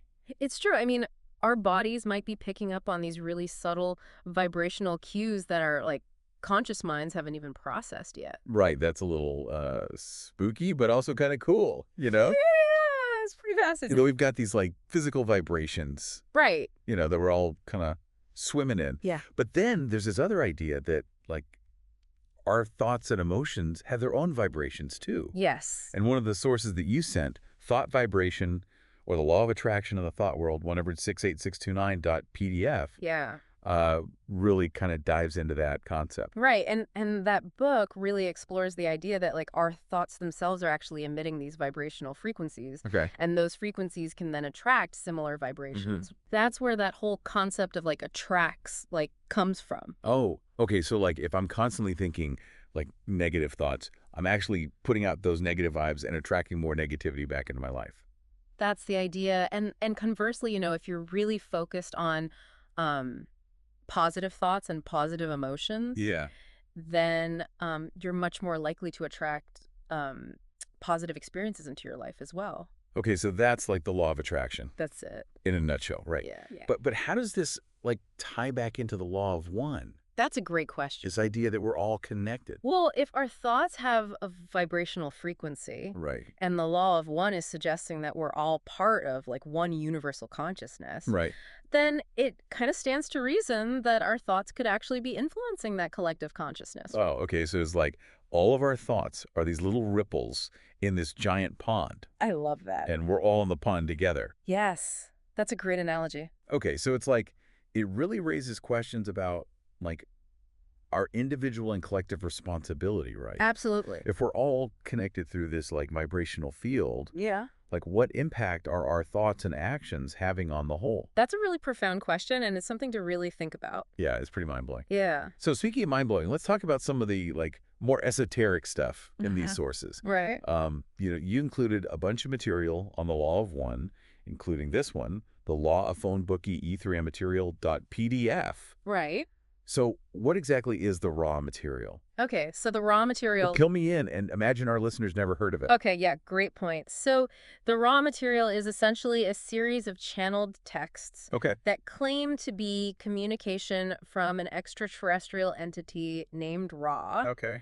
It can be a dense read, Yeah. but it really does offer a very fascinating perspective on the law of one and our place in the universe. Okay, so we've got these extraterrestrials, right? Right. Communicating through a channeler. Yeah, And they're talking about the law of one. exactly. I can see why some people might think that sounds a little out there. Sure. But for the sake of this deep dive, Yeah. let's just kind of set aside any skepticism for a moment Absolutely. and just dive into, like, what the content actually says. Right, okay. So what are some of the key takeaways from the raw material that relate to vibration and the law of one? So one of the really central themes in the raw material is this concept of densities Yeah. or dimensions of existence. Okay. And imagine like a ladder, Okay. where each rung on that ladder represents a different level of consciousness, Okay. and each density or each level vibrates at a higher frequency than the one below it. Okay. So as we like evolve spiritually, or essentially raising our Yeah. vibration and moving up this ladder of densities. That's the idea. Okay. And as we go higher, we get closer and closer to experiencing that unity and oneness that's described by the law of one. Okay, I like that. So it's like a cosmic video game. Kind of. Right. Yeah. And we're leveling up our vibration as we progress. That's a great analogy. But how do we actually do that? Right. Does the raw material give us any advice on how to actually raise our vibration? It does, actually, yeah. Okay. The raw material really emphasizes love and compassion as these incredibly powerful vibrational frequencies. Okay. And it suggests that really focusing on service to others, Okay. practicing forgiveness, and cultivating gratitude can really help us align with those higher vibrations. So it's not just about, like, thinking positive thoughts. Right. It's about taking positive actions Exactly. that benefit both ourselves and other people. Precisely. Okay, so this is all starting to come together in a really fascinating way. Yeah. You know, we've got our own personal vibrations. Right. Our thoughts and emotions have vibrations. Yes. And there's these different densities of existence with their own vibrational levels. And then there's this idea that we're all connected through one universal consciousness. It's pretty amazing when you think about it. It is pretty amazing. And the law of vibration actually gives us a very tangible way Yeah. to understand and actually experience that interconnectedness. Okay. It's not just some mystical concept. Right. It's actually rooted in the very fabric of reality. I'm starting to see why you're so excited to deep dive on this topic. That's fascinating. It's definitely a lot to process. It is. But luckily, we've got more time to do that. Right. We'll be back in part 2 to continue this exploration of vibration, oneness, and just all these incredible mysteries of the universe. I can't wait. All right, we'll see you then. See you then. So welcome back. We covered a lot of ground in that first part, talking about the science of vibration and this really intriguing idea that our thoughts and emotions actually have their own frequencies. Yeah, we did, but I'm ready for more. You mentioned something about ancient wisdom and the connection to vibration. Yes. So I'm all ears. You're in for a treat because the raw material and actually some of these other sources that you sent kind of hint at this idea that ancient civilizations were much more attuned to these vibrational energies than we are today. Okay, but like what makes them think that? Right. Were there specific examples in the material? Yeah, so the raw material specifically talks about the Egyptian pyramids as being much more than just tombs. Okay. It suggests that they were actually designed to work with these subtle energies, Okay. possibly acting as energy collectors or focusing points for what they call spiraling light energy. Okay, I'll admit the idea of pyramids as giant energy devices is pretty captivating, Yeah. but I'm also a little skeptical. Sure. Is there, like, any scientific evidence to back this up at all? Well, I mean, mainstream science hasn't exactly embraced the idea of pyramids as these, vibrational powerhouses. But there have been some intriguing studies that show anomalous energy readings around pyramid structures. Okay. So whether that's related to their shape, their placement, or something else entirely is still up for debate. Fair enough. Yeah. So maybe there's more to these ancient structures than meets the eye. Right. But, like, what does this have to do with us today? Well, it makes you wonder what kind of knowledge these ancient civilizations possess that we've kind of lost touch with, right? Yeah. Perhaps by studying their understanding of vibration and energy, we can rediscover some lost wisdom that could really benefit us in the modern world. I like that perspective. It's like we're looking to the past for clues to unlock a more harmonious future. Exactly. Speaking of the future, one of the things from the raw material that really caught my attention was this idea of wanderers. Yes. Can you remind us what those are and why they're important? Absolutely. So wanderers are described as beings from higher densities, those higher rungs on that ladder of consciousness we were talking about earlier. Right. And they choose to incarnate on Earth to help raise the planet's vibration. Okay. They're kind of like cosmic volunteers coming here to help us in our spiritual evolution. Whoa, that's a pretty wild concept. It is. So, like, there could be people walking around among us right now who are actually from higher dimensions. That's what the raw material suggests. And they're here to help us. Yeah. And it doesn't say exactly how many wanderers there are or, how to identify them. Right. But it does imply that even, subtle interactions with these higher density beings can have a really profound impact on our own consciousness. Okay, I have to ask, does the raw material give us, like, any clues about how to spot a wanderer? I wish it were that easy. Like, are they radiating light and levitating objects? No, unfortunately not. Okay. No, the raw material actually describes wanderers as blending in with humanity, you know? Okay. They have the same challenges and experiences as everyone else, Right. but they might have a stronger sense of purpose or a deeper connection to nature. Or maybe like an unusual ability to really uplift others, but honestly, it's all pretty speculative. So basically, anyone could be a wanderer and we wouldn't even know it. Exactly. It's like a cosmic mystery. It is, but even if we can't, like, spot them, Yeah. it's still pretty heartwarming. Oh, absolutely. To think that there are these evolved beings out there who actually care about our planet's well-being. It is, and it ties back to that idea that we're not alone in this journey, Mhm. whether it's ancient civilizations, extraterrestrial beings, or these higher dimensional entities. Yeah. There seem to be these forces at play that are really supporting our evolution and guiding us toward a greater sense of unity. Yeah, it's all starting to feel like a giant puzzle with all these interconnected pieces. Vibration, consciousness, ancient wisdom, higher dimensions, maybe even extraterrestrials. Right, exactly. And the more we explore these pieces, the more we start to see this bigger picture emerging, you know. Yeah. This picture of a universe where everything is connected, where energy and consciousness are intertwined, Right. and where we actually have the power to influence our reality and contribute to a more harmonious existence. This is definitely a lot to unpack, It is. and I'm sure listeners feeling that too. Yeah. But before we get too overwhelmed, let's bring it back to something a little bit more tangible. Okay. We talked about the law of attraction earlier. Right.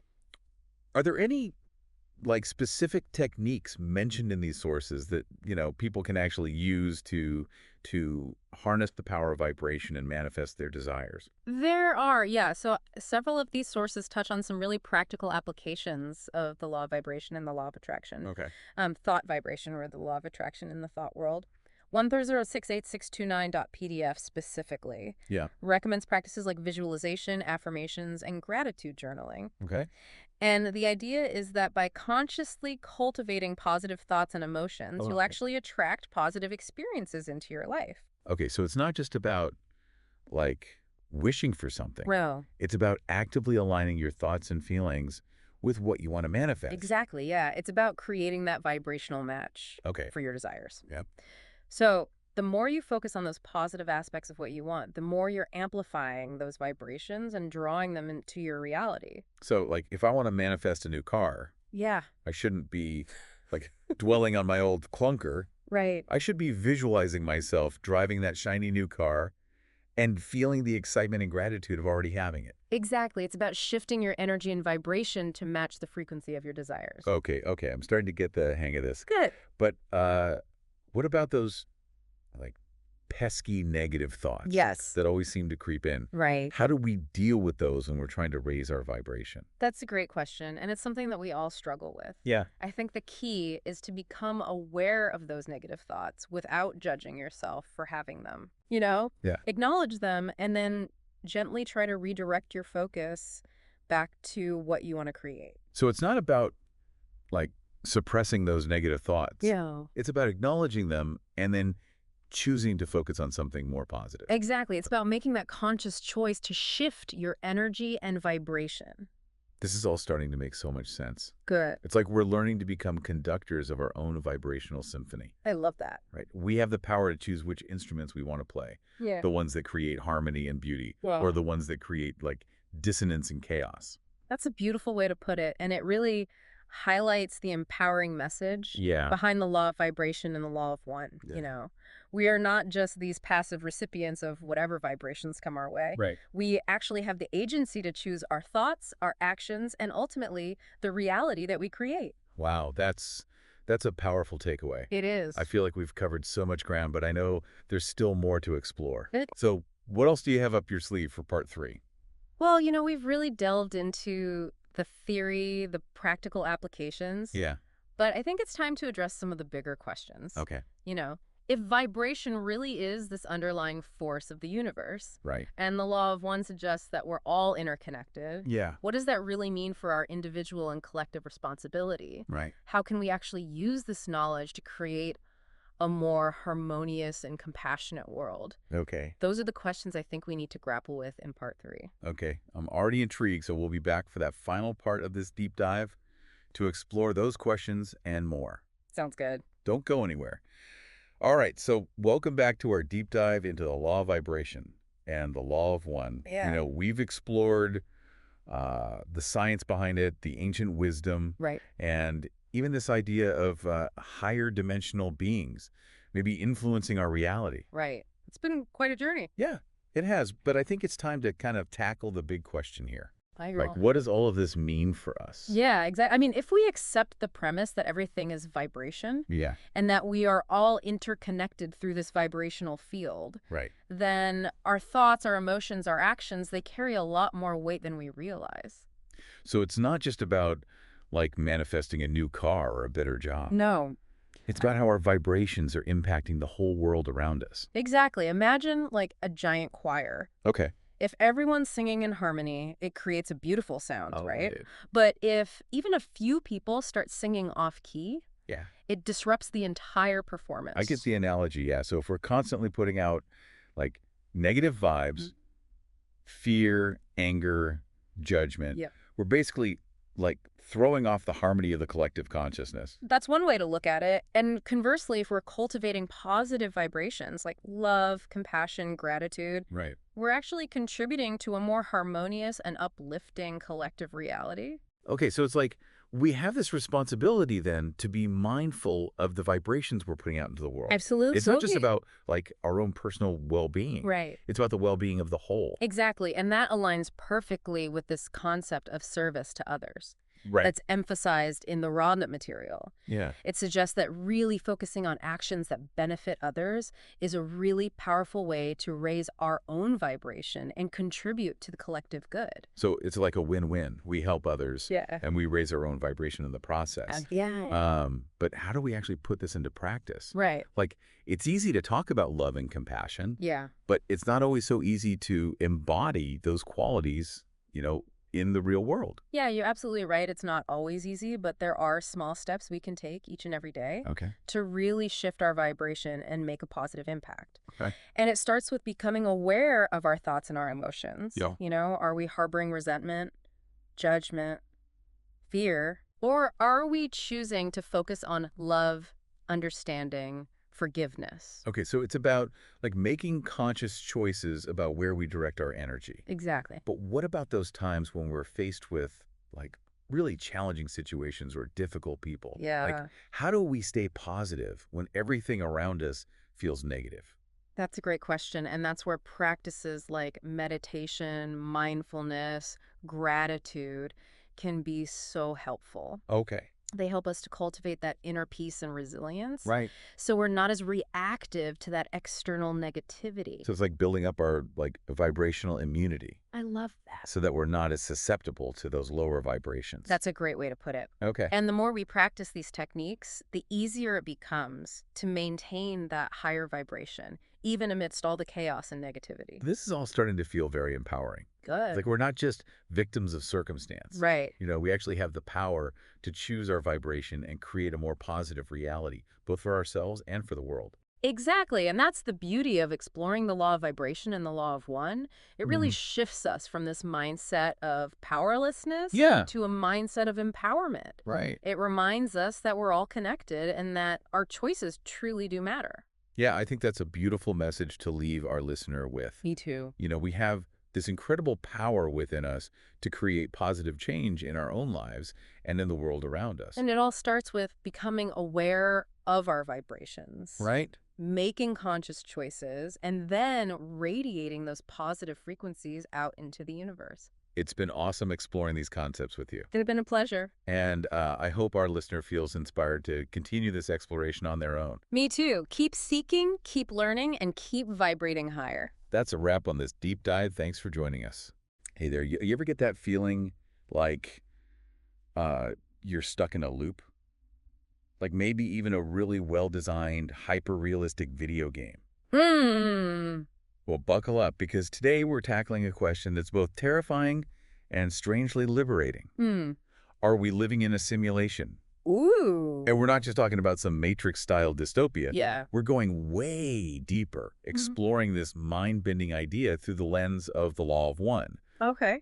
You sent over some excerpts from Are We Living in a Simulation? The Law of One Perspective, along with original Law of One session transcripts. And let me tell you, this stuff is wild. The Law of One is this collection of channeled communications, supposedly from an extraterrestrial being named Ra. Right. Now, you can take or leave the alien origin story, but the concepts within it are incredibly thought-provoking, especially when applied to the simulation theory. What's fascinating about the Law of One is that it flips the script on how we usually think about simulations. It suggests that our reality is an illusion, but not in the sense of some evil AI puppeteering us. Right. It's more like an incredibly intricate virtual reality program designed for the evolution of our souls. Exactly. It almost reframes the "why is this happening to me" question into "what am I meant to learn from this?" Ra calls our material world a temporary classroom. A classroom. A place where we learn and grow through experiences. Okay. Experiences that, get this, we actually chose beforehand. We chose our challenges before we were born? Okay, color me intrigued, but also slightly terrified. Yeah. How does that even work? It's a concept called programmed catalyst. Programmed catalyst. The idea is that before we incarnate into this reality, we map out major life events, even the difficult ones that will help us evolve spiritually. So that frustrating project at work or that fight I had with my best friend, those were all part of my pre-life plan. It could be. That's either empowering or completely removes any sense of personal responsibility, depending on how you look at it. Yeah, it definitely raises some interesting questions about free will. Right. But before we go down that rabbit hole, Okay. let's talk about how this illusory reality is even constructed. Okay. Ra's description of it is, well, let's just say it makes quantum physics look like child's play. Don't hold back. Give us the juicy details. Okay. Is this where things start to sound like a science fiction novel? The Law of One describes the universe as this unified consciousness. Okay. This sea of energy patterns and vibratory levels that shape our reality. Okay. Think about it. For a simulated world to exist, it would need some underlying code. Right. Some energetic blueprint. Yeah. And that's exactly how the Law of One describes the fabric of existence. So it's not about solid matter. But energy that's interpreted by our senses as the physical world. That's the idea. Our brains are essentially acting like VR headsets, filtering this unified consciousness into the sensory experience we call reality. So it's almost like we're tuning into a specific frequency range of this cosmic energy field. And that's what creates our perception of the world. Exactly. Okay, this is where I have to ask. If everything is energy, what about free will? If we're just interpreting code, does that mean our choices are predetermined? That's the million-dollar question, right? Yeah. It's a paradox, and one that we'll definitely unpack more as we go deeper into this Law of One perspective. Okay. But it's important to note that Ra emphasizes the importance of free will within this potentially programmed reality. So we're not just mindless bots running on cosmic code. Right. We have agency within this system. Exactly. The Law of One suggests that while there might be a framework in place, think of it like the rules of the game. We still have the power to choose how we play. Hold on. If we're talking about a cosmic game with rules, who made those rules? And what happens when we win? Is there some ultimate prize for becoming enlightened? Those are great questions. Yeah. And ones that the Law of One actually addresses in fascinating ways. But before we get ahead of ourselves, let's delve a little deeper into this idea of a pre-programmed reality. Right. Ra's description of how time works within the system is truly mind-bending. Okay, I'm ready for my brain to melt. Bring on the mind-bending time theories. Well, get ready to rethink everything you thought you knew about past, present, and future. Okay. The Law of One talks about space-time and time-space. Okay. Suggesting that our linear perception of time is just one slice of a much bigger picture. So it's like time isn't a straight line, right, but something more multidimensional. Exactly. Right. And that's where the simulation analogy becomes really potent. Yeah. Think about a video game. The entire world, its past, present, and future are all coded into the software. Right. But as players, we only experience one moment at a time. So maybe our linear experience of time is a limitation of the simulation. That could be. Not a fundamental truth of the universe. That's the idea. And if we could somehow shift our perception, tap into those other dimensions of time, who knows what we'd be able to experience. Right. Okay, this is all starting to sound a bit like a sci-fi movie. Yeah. But let's bring it back to reality for a second. Okay. How does any of this apply to my everyday life? Right. Should I suddenly be trying to hack the system or see code raining down from the sky? The law of one isn't about developing superpowers or escaping the simulation. Okay. It's about recognizing the potential for growth and learning Okay. within this potentially simulated reality. So instead of trying to break free, it's about mastering the game, Mm-hmm. like leveling up our consciousness. Precisely. Yeah. The goal isn't to escape, Right. but to understand, to Right. learn, and to evolve within this reality. Right. And the first step in mastering the game is understanding the rules. Okay, I'm definitely starting to see this whole simulation thing in a new light. Yeah. But I still have so many questions, like Yeah. what does it even mean to level up our consciousness? Right. And if we're all just characters in a cosmic game, Mm-hmm. what's the point of playing it all? Those are excellent questions, and ones that we'll dive into more deeply as we continue our exploration of the law of one. Okay. But before we do that, Okay. let's take a closer look at the concept of experiential learning, Right. which is central to Rawls' teachings. So we're essentially playing this cosmic video game, Mm-hmm. and it's designed for our soul's evolution. Yes. And like any good game, Mhm. it's full of challenges and opportunities to level up. Right. But what exactly does that leveling up process look like? Well, that's where this concept of experiential learning comes in. Oh. The law of one emphasizes learning by directly engaging with this illusory world Okay. and all the other souls that are in it. So you're saying it's not enough to just read about compassion or Right. watch a documentary about forgiveness? Exactly. We have to actually practice those qualities in our interactions Yes. with other people. It's like trying to learn to cook by just reading recipes.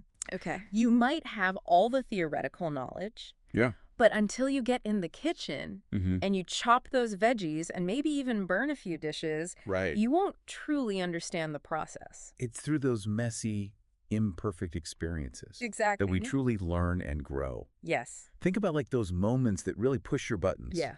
Like a conflict with a loved one or a frustrating situation at work Mhm. or even just getting stuck in traffic. The law of one suggests that those experiences are like mini quests in this cosmic game. Right. Each one is designed to teach us something valuable. Totally. So instead of seeing those moments as annoyances or setbacks, Mm-hmm. I should be asking what's the lesson here? Yeah. What is this experience trying to teach me? Exactly. It's about shifting our perspective from why is this happening to me Right. to what am I meant to learn from this? That's a really powerful shift in thinking. It is. But if the goal is to evolve and learn through Yeah. experience, what happens when we've mastered all the lessons? Right.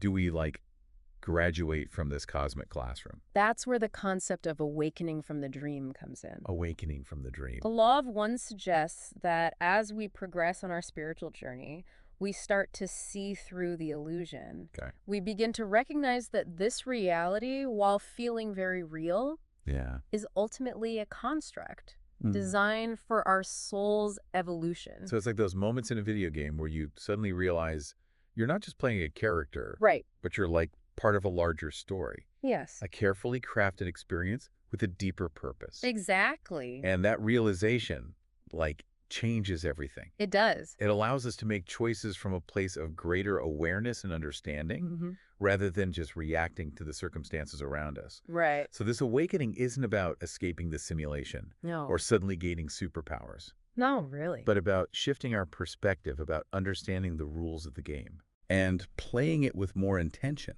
That's a great way to put it. And it's not just about individual awakening, right? No, it's not. The law of one suggests that we're all in this together, Yes. that our individual choices and actions contribute to a collective evolution of consciousness. Like we're all playing a multiplayer game. Oh. And each of our individual journeys Uh-huh. contributes to the overall success of the team. But even if we buy into this whole simulation idea, Mm-hmm.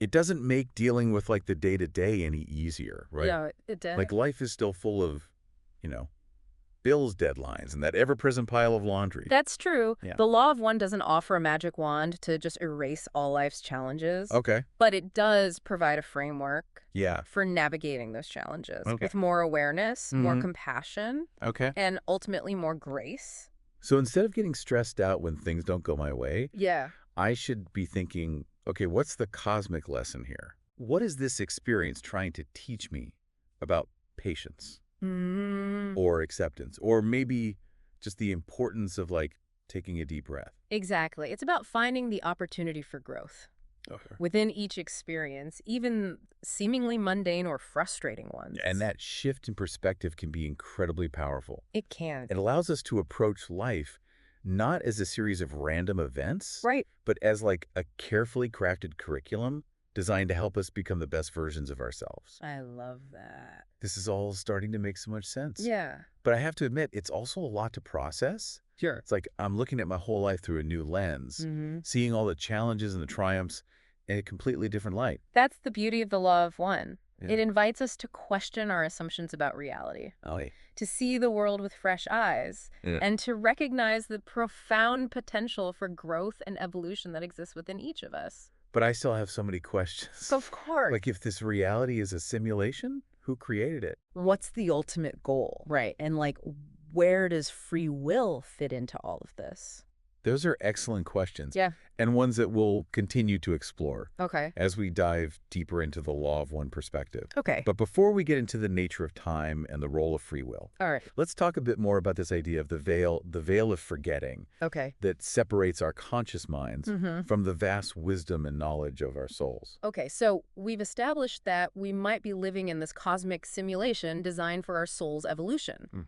And we're like learning and growing through these carefully orchestrated experiences. Yes. But there's one giant elephant in the room Yeah. that we haven't really fully addressed yet. Okay. Free will. If everything is programmed on some level, how can our choices really matter? That's a question that's puzzled philosophers for ages, and it's one that the law of one tackles head on. What's fascinating is that Ra suggests free will is not only real, But it's absolutely crucial to our spiritual development. but how can we have true free will if our experiences are, as you put it earlier, like pre-chosen challenges in a cosmic video game? Doesn't that imply a predetermined path? Think of it this way. Imagine you're creating a character in a video game. Okay. You equip them with certain skills, strengths, weaknesses, even like a backstory. Right. That's kind of like our souls choosing specific challenges before we're born. Okay, so those pre-life choices are like the game's starting conditions. Right. The parameters that we're working within. Exactly. What happens next? Once the game begins, your character has the freedom to make choices within that world. Okay. They can decide which quests to pursue, how to interact with other characters, whether to be a hero or a villain. So even though the game has a structure, it's our choices within that structure Yeah. that shape the story. Exactly. And that's where free will comes in. Yeah. It's those seemingly small everyday decisions, those moments where we exercise our agency that truly influence our experience and determine our progress in this cosmic game of life. This is making me rethink all those moments where I agonize over decisions. Like maybe even just choosing between a salad and a burger has cosmic implications. It might. But seriously, what's the end game here? If we're playing to win, what does that even look like? The law of one offers a pretty radical perspective on that. It suggests the goal isn't to escape the simulation or reach some final destination, Okay. but to transcend it. To transcend it. We become, in essence, conscious co-creators of our reality. Wait, co-creators, you mean like we become part of the programming? In a sense, yes. As we evolve, we become more attuned to the energy patterns that shape reality. Okay. We learn to work with those energies, to influence them, to manifest our experiences with greater intention and awareness. So it's like leveling up from player to game designer. That's a pretty epic promotion. It is, and it's not a one-time event. Right. But a continuous process of growth and expansion. The law of one talks about moving through different densities Densities. or levels of consciousness, each offering new challenges and opportunities for us to refine our co-creative abilities. This is mind-blowing, but it still doesn't answer the big question that's lurking in the back of my mind. What's that? Who are the original programmers of this cosmic simulation? Is it some super advanced AI or something more metaphysical? The law of one doesn't offer a simple answer to that. It points toward the concept of the logos, which can be understood as a universal creative principle, Okay. the source of all energy and consciousness. So not a guy with a white beard on a cloud, but more like the fundamental force behind the Big Bang.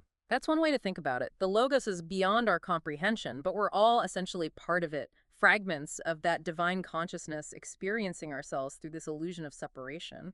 Wow, that's a lot to take in. Yeah. So we're all connected to this ultimate source, playing out our roles in this grand cosmic drama. In a way, But if we're all part of something so inherently good, then why is there so much suffering in the world? that's a question that has plagued humanity for millennia. The law of one suggests that suffering arises from the experience of duality, Duality. of feeling separate from the source from each other and even from ourselves. So pain and hardship are like built-in features of this simulated reality. It's all part of the learning process. It's more nuanced than that. It's not that suffering is inherently good or necessary, but it's often through those difficult experiences that we grow the most. It's like a sculptor chiseling away at a block of marble. The process might be rough, but the end result is a work of art. That's a beautiful analogy, but it's still hard to wrap my head around the idea that we might be choosing these painful experiences on some level. Remember, the law of one suggests that our souls exist beyond our limited perception of time. From that perspective, challenges and hardships might be seen as temporary, even necessary steps on a much larger journey towards unity and understanding. So even though life can feel really messy and unpredictable, there's like an underlying order, a purpose to it all. That's the message that resonates throughout the law of one. It encourages us to see beyond the surface, to recognize the interconnectedness of all things, and to embrace the journey with all its twists and turns as a path back to wholeness. This has been one of the most mind-expanding deep dives we've ever done. I agree. Whether or not you buy into the whole simulation theory, the Law of One offers a really powerful framework for thinking about life and consciousness and our place in the universe. Absolutely. It encourages us to approach life with a sense of curiosity and compassion and a willingness to learn and grow from every experience. And ultimately, that's a message that resonates deeply, regardless of whether we're living in a simulation or not. So to our listeners out there, keep questioning, keep exploring, and keep searching for those deeper truths. And remember, even if reality is just a really well-designed video game, it's a game that we can play with awareness, intention, and maybe even a little bit of cosmic flair. Until next time, keep diving deep. All right, so welcome to the deep dive. And today we're going to dive into something kind of unusual. We're going to be looking at Isaac Newton. Right, sure. Like the father of physics, pretty much, right? But also the Law of One. Okay. Which is this like channeled text, claims it's from like an extraterrestrial source. Interesting. Yeah, so I know it sounds like a little out there. Little out there, right? Yeah. But we've got some excerpts from a biography on Newton. Oh, this is from like 1846. Wow, okay. Yeah. And then we've got books, I through V of the Law of One. Okay. So Sounds like fun. yeah, so it might seem like a strange pairing. Yeah. But that's kind of what we do here, right? Yeah. Like, try and find the interesting connections. Uncover things. Yeah, uncover something interesting and maybe even some like insights that we would have expected. Right, absolutely. Yeah. So think of it as like a mental adventure where science and like spirituality kind of like collide. I like that. I like where this is going. Yeah, it's often in those, unexpected pairings that we find the good stuff. Exactly. So diving into the Newton biography. Okay. One thing that really stood out was how religious this guy was. Right. Like, I think a lot of people know Newton as just like the gravity guy, right? Sure. But this biography makes him seem like he was really into it. Almost obsessed. Wow. With biblical prophecy. Yeah. Like he even wrote a whole book on it. Really? Yeah. So it was important to remember like the context, right? Yeah. Like back then, in his time, science and religion weren't really seen as separate things. Right, yeah. Like they often are now. Absolutely. So for Newton, like studying science was a way to like unravel God's creation, Right. To see how it all worked. Yeah. And it was seen as like evidence of God's design. Yeah. Not like a contradiction. Right, yeah. Totally. And there's this quote from the biography that I thought was really interesting. All right. It describes Newton's intellect reaching its culminating point in his religious studies. Like knowing how smart this guy was. Yeah. It kind of makes you think, right? Like even the smartest people are still products of their time. Sure. Like their beliefs are shaped by when and where they lived. Exactly. Right. It really raises questions about like historical perspective. It does. But even beyond that, I think it shows how much we all want to find meaning in the universe, right? Purpose. Yeah. Or like where do we fit in? Exactly. Like whether it's through science or religion. It's a constant search. We're always trying to figure out where we fit in this whole grand scheme of things. Yeah, absolutely. Okay, so let's move from Newton's beliefs Okay. to his actual scientific work. Okay. So in his Principia Mathematica, Yeah. which is like his A big, masterpiece. yeah, I came across this passage where he's talking about the laws of motion. Uh-huh. But then he brings in this idea of God's omnipresence Okay. being like essential to how those laws work. Interesting. Like he's blending physics and metaphysics All right. together, you know? So, like, God's presence is woven into the fabric of physics. Yeah, exactly. And what's fascinating Yeah. is he's not just saying God is like everywhere. Okay. It's more like God's presence Yeah. isn't some external force. Uh-huh. It's more like it makes up What does that even mean? like the framework of space itself. Like, God is space. It's like saying God's presence is what makes motion even possible. That's a pretty radical idea. Yeah, for sure, especially back then. Yeah. And get this, it almost feels like Like what? a precursor to some ideas we're still grappling with today. Oh, really? Like in modern physics. Yeah. Like when we talk about the Higgs field or Very. the fabric of space-time. Yeah. It's like these ideas kind of echo what Newton was talking about. Huh. Like a divine presence underpinning reality. Yeah, exactly. It's remarkable how these themes keep popping up, right? It is. Like across centuries, humans are still searching for that one big idea Yeah. that explains it all. Yeah, a unified theory, you know? Yeah, the fundamental principle of existence. Exactly. It's pretty profound when you think about it. It is. So, okay, now, Yeah. let's bring in the law of one. Okay. So this thing claims it's Channeled information. channeled information from an extraterrestrial being. All right, so right off the bat, Right. we're in a different realm. And one of its, like, core principles Okay. is this. Right. Quote, all things are one. There is no polarity, no right or wrong, no disharmony. Wow. All is one. Oh, that's a pretty bold statement. Yeah, what do you think about that? Well, the first thing that jumps out at me is how different that sounds from Newton's view of God. Okay, how so? Well, Newton's God is more personal, you know, like a being who's actively involved in the universe. Yeah. But the law of one's creator, Yeah. it's more abstract. It's like less of a person. Yeah, less about a personal God Okay. and more about this underlying oneness. Right, that connects everything. Exactly. So we've got these two totally different perspectives on the creator, each with its own set of implications. Right, and I guess the question is, Yeah. how do these different viewpoints, like, shape our understanding of the universe?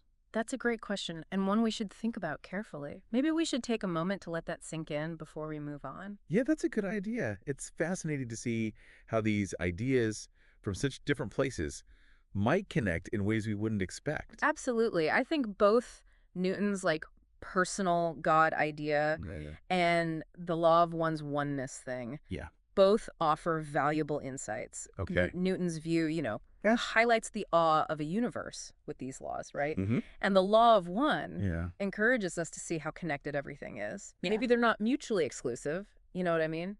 That's a really good point. Like, it's not about picking one or the other. Right. It's about seeing how they fit together Yeah, to exactly. give us a bigger picture. Right. A richer understanding of the universe. Yeah, and speaking of interconnectedness, Oh, yeah. the law of one has this concept of wanderers. Wanderers. Okay. And these are like beings from higher densities, Higher densities. like higher levels of spiritual evolution Okay. who choose to come to Earth. To Earth. Yeah, Why would they do that? to help raise consciousness here, So, like cosmic volunteers volunteers. Wow. drawn to help us evolve. Huh. That's a pretty selfless act. Right. To come to a denser realm Yo, to help us out. it is. And what's really interesting Yeah. is how this connects back to Newton, To Newton. Okay. even though he wouldn't have used the term wanderers. Right. Sure. But think about Newton's drive to learn, Mhm. his pursuit of knowledge. Yeah. To uncover the secrets of the universe. Exactly. Could that be seen as a form of that wanderer impulse? Like a yearning to understand the creator. Yeah. And our place in the grand scheme of things. Wow. I see what you mean. Right. It's like both Newton and these wanderers Yeah. driven by the same desire To connect to something bigger. to something bigger To find those deeper truths. and to help everything evolve. Exactly. And that brings us to another point where Newton and the law of one kind of converge. Okay. What's that? They both stress how everything's connected. Yeah. Newton showed it through. Like, physics. Right, gravity. Yeah, how everything's bound together. Mm-hmm. And the law of one frames it as like a unified consciousness. Saying we're all part of the same cosmic fabric. Right. So if we accept this idea, That everything's connected. yeah, like both these sources suggest, Mm-hmm. what does that mean for us? For us. Yeah, like in our everyday lives. Right, it's easy to get lost in these big ideas. Yeah, how do we make it practical? I think that's the key question. Right. The power of these ideas Yeah. is in how they can change our perspective. Okay. If we truly believe in this interconnectedness, it changes how we interact with the world. And each other. Exactly. Yeah. We move past that illusion of separateness Right. and start to see the value in everything, In every being. every interaction, every moment. It's like shifting from individuality to unity. Yeah, we're not separate. We're all part of this web. A web of relationship. Right. And with that shift Yeah. comes responsibility. Responsibility for our actions. Yeah, we start to understand that what we do, our thoughts, our words, Our actions. have ripple effects. It impacts everything around us. It's a call to be more aware, More conscious more compassionate. of how everything's connected. It's a beautiful way to see our place in the universe. It is. We're not just watching We're participating. in the evolution of consciousness. Exactly. And it's something that both a 17th century scientist And an extraterrestrial being. seem to agree on. It says a lot about these ideas, doesn't it? It really does. It's a message that goes beyond time and space, Yeah. reminding us that we're all connected. And that connection. Can change how we understand things. And how we act in the world. So as we keep exploring these ideas, Yeah. let's take a minute to think about what we've found so far. The connection between Newton and the law of one, Yeah. it really points to a deeper understanding. Of ourselves and the universe. And we're back for the final part of our deep dive. You know, it's been a really interesting journey looking at Isaac Newton and the law of one. Yeah, exploring these two worlds, science and spirituality. Yeah, it's amazing how, even though they come from such different places, Right. they both seem to be saying the same thing about unity. Yeah, like this interconnectedness of everything. It's like they're both telling us to look beyond the illusion that we're separate. Yeah, to see the underlying harmony that connects us all. So as we wrap up this deep dive, what's the biggest takeaway for you? Like what one idea should our listeners really think about? Well, if we really buy into this idea that everything's connected, Like Newton's laws and the law of one suggest. right, then the question is, how does that change how we live our lives? Yeah, that's a good question. Does it change how we interact with others, how we make decisions? How we see our place in the universe. Exactly. That's the challenge, but it's also the opportunity. It's like a call to be more conscious, Or to compassionate. realize that what we do affects everything around us, Yeah, it's about shifting from me to we. and understanding that we're all in this together. Who knows, maybe by embracing that idea of interconnectedness, Yeah, we can create a better world. for ourselves and for everyone who comes after us. A nice thought. It is. Well, it's been a great journey exploring these ideas, and I hope it's inspired you to keep exploring, keep asking those questions, and keep searching for those connections. Until next time, keep diving deep. Okay, so this time you've given us quite the mix here. Yeah. Scientology and the law of one. Yeah, very different spiritual philosophy Subtly different. with very different cosmologies. Yeah, we've got excerpts from Scientology texts, like Right. Scientology, The Fundamentals of Thought, and Scientology, 8, Aeronite 8. And then we're going to jump right into this law of one material. Yeah. So what we're going to do is kind of navigate this really interesting landscape, Right. pull out the most thought-provoking ideas, and Yeah. see where these systems maybe clash Yeah, where they converge. and surprisingly converge. Yeah. So right off the bat, I think one of the most fascinating things is that Scientology really focuses on the individual journey, okay, specifically this idea of the thetan, right, which is you. you, but your true immortal self, Okay, distinct from your body. gotcha. And they argue that the thetan gets bogged down in the material world, Right, this messed universe this messed universe. of matter, energy, space, and time. Right. Okay. And that's where the trouble starts. So it's like our souls are stuck in rush hour traffic Exactly. and they can't reach their full potential. Yeah, And Scientology is claiming to have the roadmap out of that mess. exactly. They offer these techniques like auditing, Right. which, involves an auditor and an e-meter to help you break free from these limitations. Yeah. And the goal is to reach a state of clear where you're free from the burdens of this MES universe. Okay. But the source, ds170.pdf, raises some really important questions Uh-oh. about whether these methods are actually scientifically sound. Right. Even Hubbard's own son Wow. criticized some of these ideas as Yeah. being borrowed or fabricated. That's a pretty big red flag, Okay, especially when they're claiming to address things like mental and physical health. Yeah. I mean, you've really got to wonder if there's any real evidence to back up these claims. And the source even points to government reports that have investigated these issues and found some serious concerns. Right. It's like they're presenting themselves as scientific, but then there's this cloud of controversy hanging over them. Absolutely. It definitely requires a critical eye. Yeah. Now let's contrast that with the law of one material, Okay. which takes a completely different approach. Yeah. They speak of a unified, intelligent infinity. Yeah. Basically one giant creator force that everything comes from. Gotcha.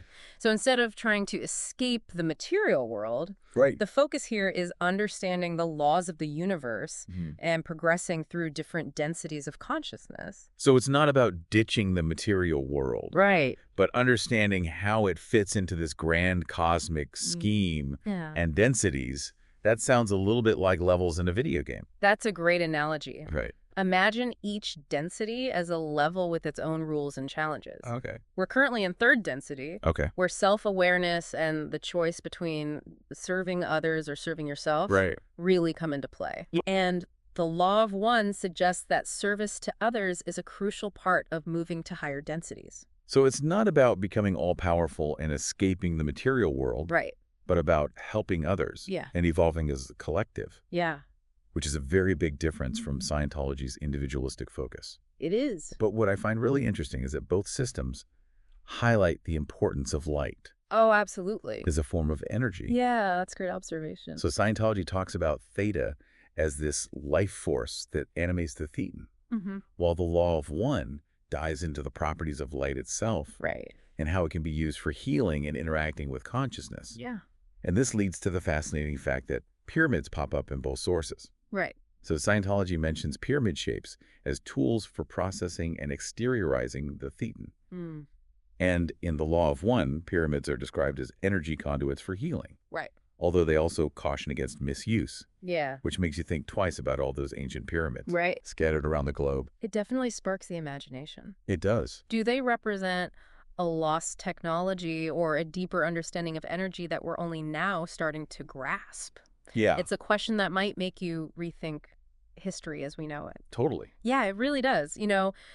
We've been talking about these different approaches to spiritual growth, and it's clear that Scientology has its own system of levels and stages, but it's framed quite differently from the densities we were discussing earlier. Instead, they have these grades and OT levels, operating thetan levels, Okay.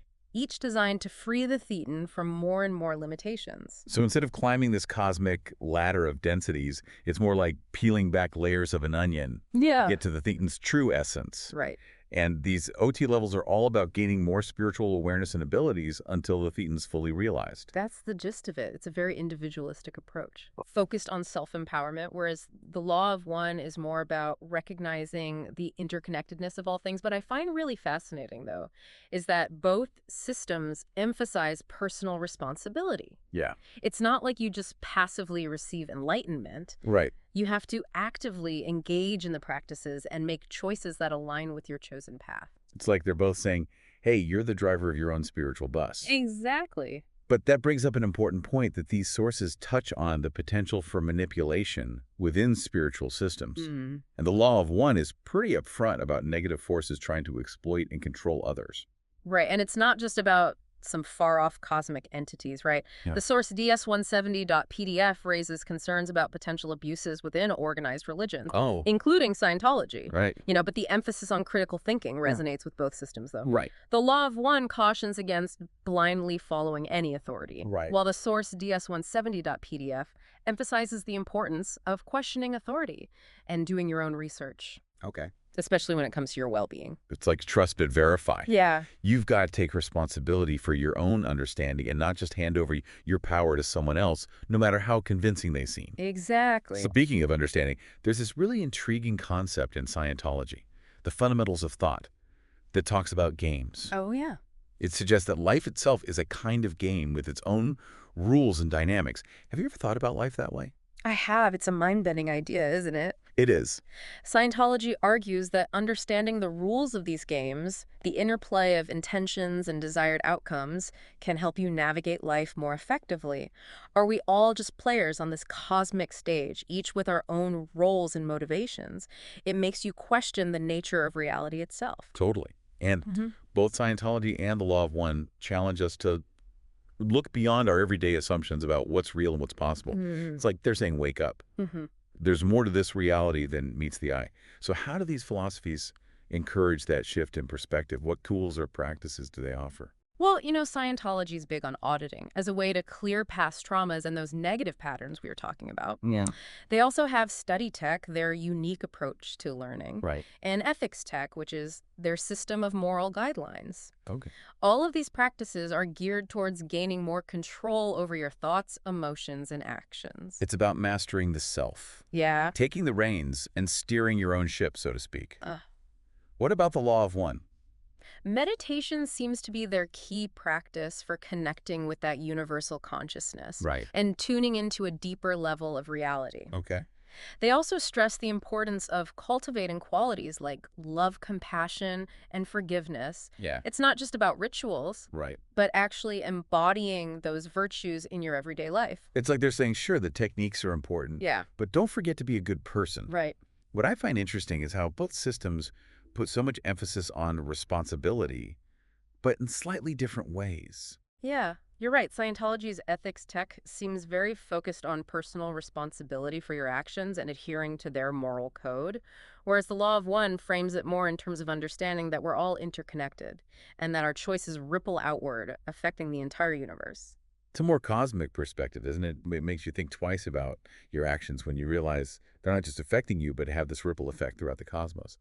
Speaking of cosmic, I've got to ask you about this whole wanderer concept in the Law of One. Oh, yeah. 65 million advanced souls incarnating on Earth to help raise the planet's vibration. Do you buy it? It's a mind-blowing concept, that's for sure. The Law of One describes these wanderers as being drawn by compassion to serve a higher purpose.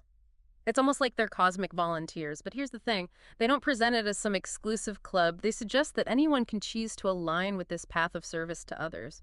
Wanderer or not, we all have the potential to be agents of positive change. That's really empowering. Maybe that feeling of not quite belonging that some people have isn't so crazy after all. Maybe not, but, we can't shy away from the controversies surrounding these philosophies, especially Scientology. It's faced its share of criticism over the years. Right. And it's important to acknowledge those criticisms while also recognizing that people have had very different experiences with Scientology. Some have found it incredibly helpful, while others have had negative experiences. It's a complex issue. We're here to explore the ideas, not to judge. Exactly. Our goal is to give you a balanced view, highlighting both the strengths and weaknesses of these philosophies. It's fascinating to see how differently they approach something as fundamental as consciousness. Well, absolutely. Scientology, with its focus on the thetan, describes consciousness as this creative force capable of influencing reality. It's all about the power of individual will and intention. But they also talk about techniques for controlling and manipulating consciousness for freeing it from limitations. Right, whereas the Law of One offers a more holistic view of consciousness as this interconnected web of energy that permeates all things. They emphasize unity and aligning with the natural flow of the universe. So it's individual power versus interconnectedness, kind of like a micro versus macro view. It's intriguing that both systems talked about multiple dimensions or levels of reality, though Scientology has its planes of existence and the Law of One has its densities of vibration. It's like they're both pointing to this much vaster reality beyond what we normally perceive with our five senses. And that's where the Law of One's concept of densities really gets interesting. It's not just about escaping the material world, but understanding how each density, even this physical one, offers valuable opportunities for growth and learning. Like each level of the video game has its own set of challenges and rewards. Exactly. I'm curious though, Scientology embraces technology, especially with the e-meter, Right. but the Law of One doesn't seem to mention technology much at all. That's an interesting contrast. Scientology seems to view technology as a tool for accessing and manipulating consciousness. Yeah. Whereas the Law of One emphasizes internal practices like meditation. It's like they represent two different approaches to spiritual growth, one externally focused and the other internally focused. Two sides of the same coin, maybe. But let's go Oh. back to these densities for a minute. Okay.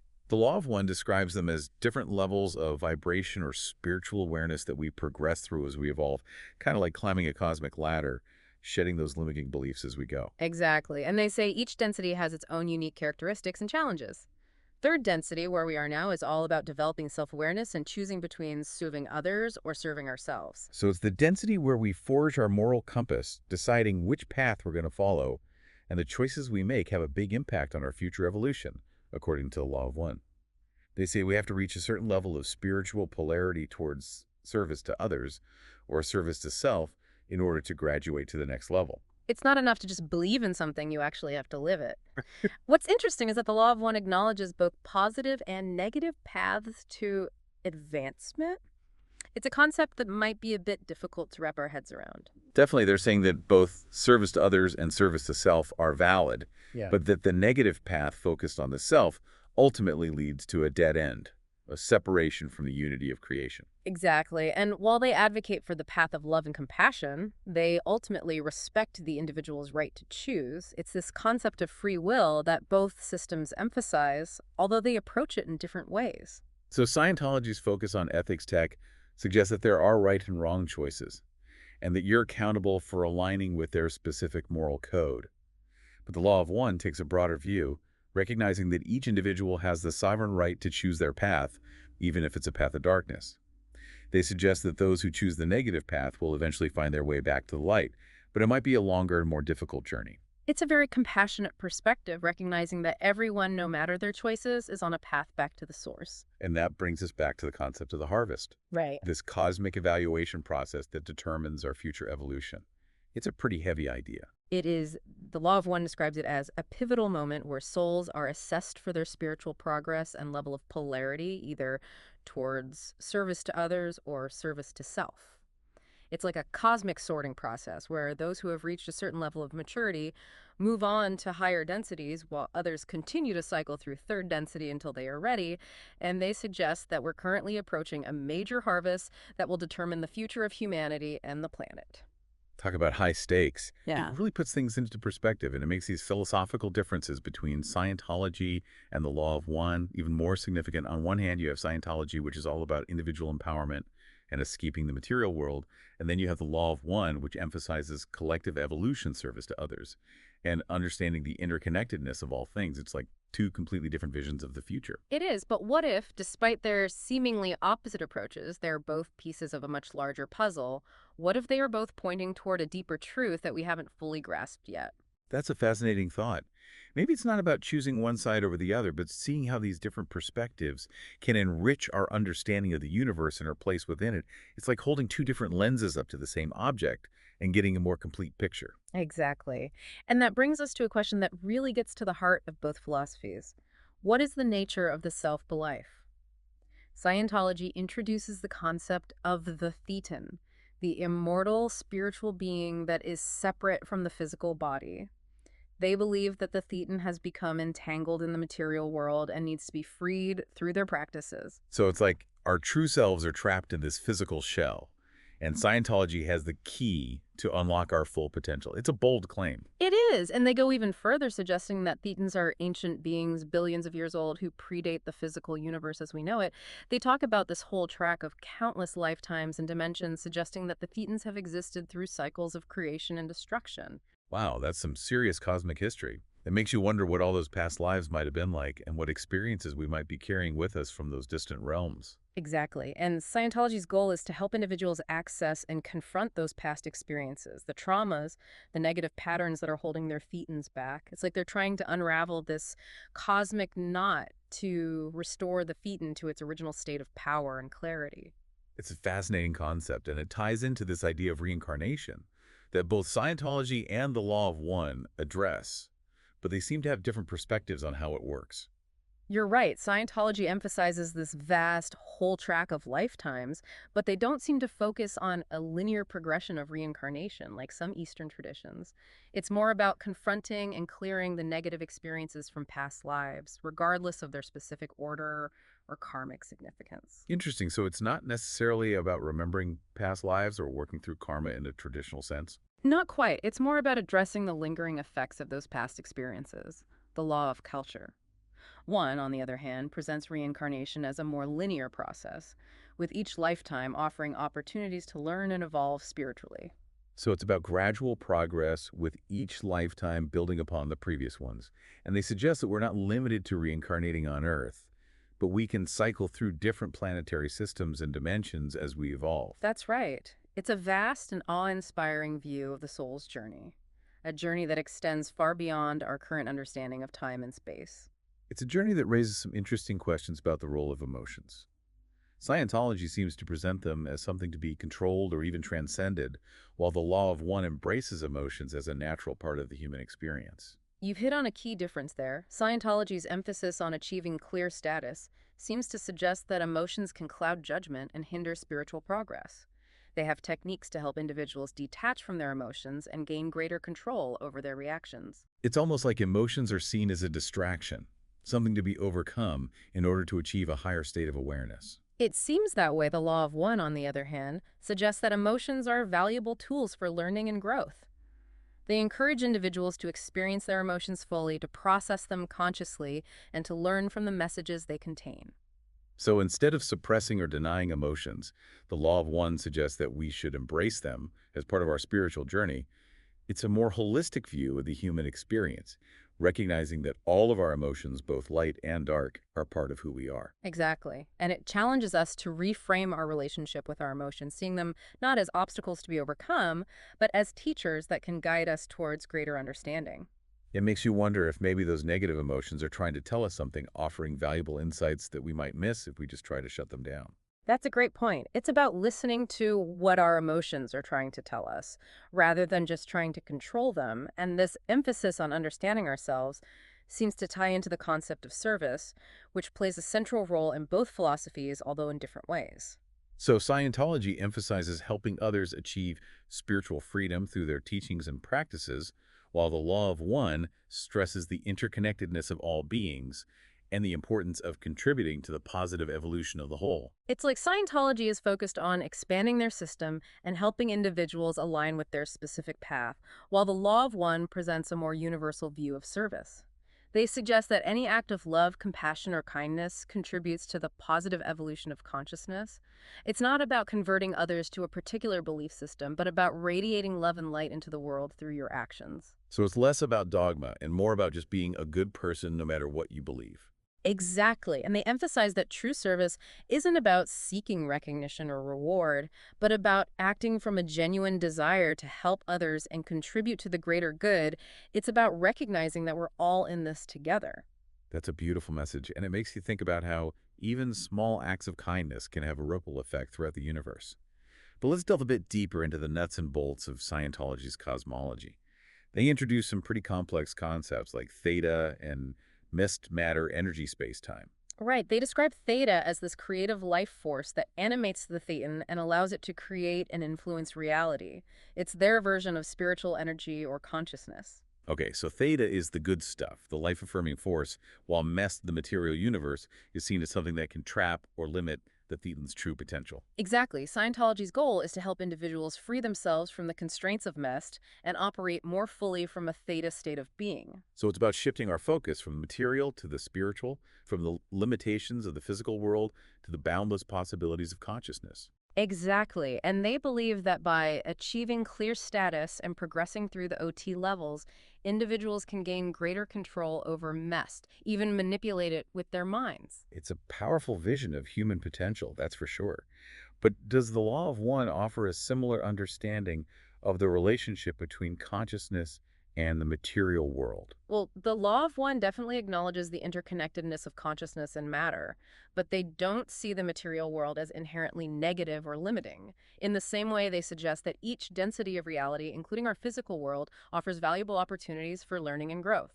It's not about escaping a material, but understanding its purpose within a larger spiritual framework. So it's not about seeing the material world as the enemy, but recognizing that it's a valuable part of our spiritual journey. That's right. And they emphasize that even in third density, we have the power to create and influence our reality through our thoughts, emotions, and actions. We're not just passive observers, but active participants in the ongoing creation of the universe. It's a much more empowering perspective. It suggests that even within the limitations of the physical world, we have a tremendous capacity for creativity and positive change.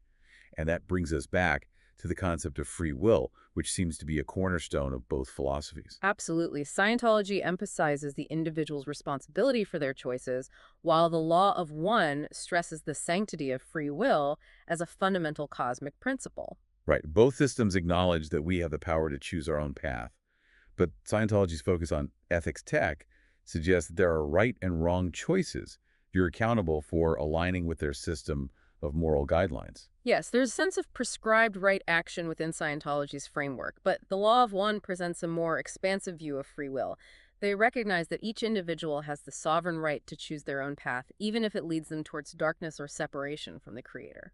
So while they advocate for the path of love and compassion, they ultimately respect the individual's right to choose differently. Exactly, and they emphasize that even those who choose the negative path are ultimately working towards the same goal, the reunion with the Creator. It's just that they're taking a more roundabout and often more painful route. It's a profound and perhaps challenging concept, but it speaks to the vastness and mystery of the Creator's plan, a plan that encompasses all possibilities and ultimately embraces all souls. It's a beautiful and humbling perspective, and it makes you realize that we're all part of something much bigger than ourselves, something that transcends our individual choices and experiences.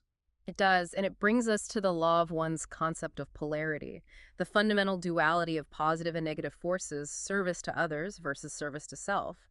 They suggest that this polarity is essential for spiritual growth. It's like the tension between these opposing forces is what sparks our consciousness and propels us forward on our journey. So it's not about eliminating the negative, but rather understanding how the interplay of these forces helps us to evolve. Exactly. Does Scientology have a similar concept of polarity, though? They don't use the term polarity explicitly, but their concept of dynamics, the fundamental urges that drive our behavior, could be seen as a form of polarity. They describe these dynamics as operating on a spectrum, with some being more survival-oriented and others more expansive and creative. So it's like a spectrum of motivation ranging from basic instincts to more altruistic impulses. And the spectrum of dynamics could be seen as analogous to the law of one's polarity, with the self-serving dynamics aligning with the negative path and the expansive other-oriented dynamics aligning with the positive path. That's a really interesting connection. It seems like both systems are recognizing this fundamental interplay of forces that shapes our choices and our evolution. And it's this tension between opposing forces, this push and pull that creates the dynamism of existence. It's what keeps things interesting. Totally. Now let's shift gears and talk about relationships. Scientology seems to emphasize the importance of building a strong community around their shared beliefs. They have their own social structures and even their own language. It's very much about creating a distinct community, a group of people who are united by their adherence to Scientology's teachings and support each other on their spiritual journey. But the law of one takes a more universal approach, suggesting that every interaction, no matter who it's with, offers opportunities for learning and growth. So it's about seeing the value in every encounter, even the challenging ones. Exactly. Even those difficult relationships that bring up conflict or pain can be incredibly valuable for our spiritual evolution. It's a challenging perspective. Yeah. But it makes you think about how even the most difficult people in our lives can teach us important lessons about ourselves. Yes, and through forgiveness, compassion, and understanding, we can transform even the most difficult relationships into opportunities for healing and growth. It's about seeing the bigger picture, the cosmic dance of relationships that's always unfolding around us. I like that the cosmic dance of relationships, it really captures the essence of what we're talking about. Now let's talk about the big T word, truth. Scientology claims to offer the ultimate truth, a complete and definitive understanding of reality. But the law of one suggests that truth is relative and constantly evolving. That's a fundamental difference in their approaches. Scientology presents its teachings as a fixed system of knowledge, a roadmap to spiritual enlightenment. They discourage questioning or challenging their teachings. So it's about accepting their worldview and not rocking the boat. Yes, whereas the law of one encourages questioning and being open to new perspectives as you evolve spiritually, they believe that truth is multifaceted, with each individual perceiving it through their own unique lens. So it's not about finding one right answer, but rather continually expanding our understanding and embracing the mystery of existence. Exactly. And they emphasize that the pursuit of truth is a lifelong process. It's a journey, not a destination. I love that. And it brings us to the concept of power, which is approached quite differently in each system. So Scientology seems to emphasize the individual's power to create and control reality, while the Law of One suggests that true power lies in aligning with the will of the Creator and surrendering to the flow of the universe. It's an interesting contrast. Scientology believes that through their techniques, individuals can gain superhuman abilities and transcend the limitations of the physical universe. It's very much about personal empowerment. But the Law of One suggests that true power lies not in domination, but in surrender. It's a paradox. By letting go of our ego-driven desires and aligning with a higher force, we actually tap into a more profound and transformative power. Exactly. And this power isn't about personal gain, but about serving a higher purpose and contributing to the positive evolution of consciousness. It's a beautiful and humbling perspective on the nature of power. It's about recognizing that we're not separate from the universe, but rather an integral part of it. And that brings us to the concept of suffering, which each system approaches in a unique way. Scientology seems to suggest that suffering is ultimately unnecessary, a result of past traumas and limiting belief that can be overcome through their techniques. But the Law of One embraces suffering as a natural part of the human experience, a catalyst for growth and compassion. So Scientology sees suffering as something to be eradicated, while the Law of One sees it as a teacher. Exactly. Scientology believes that by confronting and clearing negative patterns, individuals can free themselves from suffering and achieve lasting happiness. But the Law of One suggests that by facing our suffering with courage and compassion, we can learn valuable lessons and ultimately grow spiritually. It's a perspective that challenges us to reframe our relationship with suffering, to see it not as a sign of weakness, but as an opportunity for transformation. It's about finding the meaning and purpose in our suffering rather than just trying to avoid it. And that brings us to the concept of evil, which is a bit of a thorny issue. Scientology describes evil as a force that seeks to destroy or suppress theta, the creative life force. But the Law of One presents evil as a distortion of the Creator's love, a choice to separate from the unity of creation. It's an important distinction. Scientology's view of evil is more dualistic, suggesting a battle between good and evil forces, with theta representing the light and those who seek to suppress it representing the darkness. They believe that evil can be defeated by confronting and overcoming these negative forces. So it's about fighting against evil, about standing up for what's right. Yes, but the Law of One offers a more nuanced understanding. They suggest that those who choose the negative path, service to self, are ultimately motivated by a desire for power and control.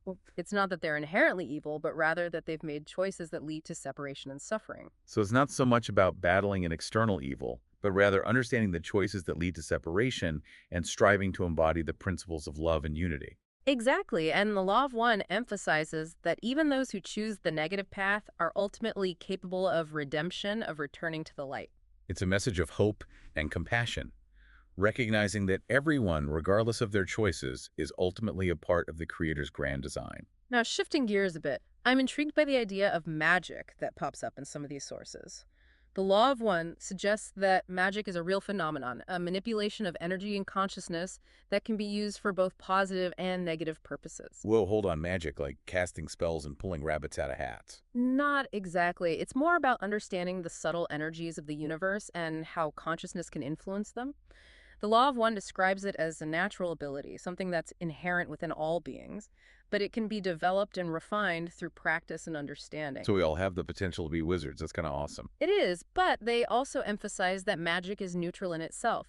It's the intention behind it, the purpose to which it's directed, that determines whether it's used for good or evil. Okay, so it's like a tool. You can use a hammer to build a house or to break something. Yeah. It all depends on the intention of the person wielding it. Exactly. And the Law of One cautions against using magic for selfish or manipulative purposes, suggesting that doing so can lead to karmic consequences and ultimately hinder spiritual growth. So there's a strong ethical dimension to their understanding of magic. Now, what about Scientology?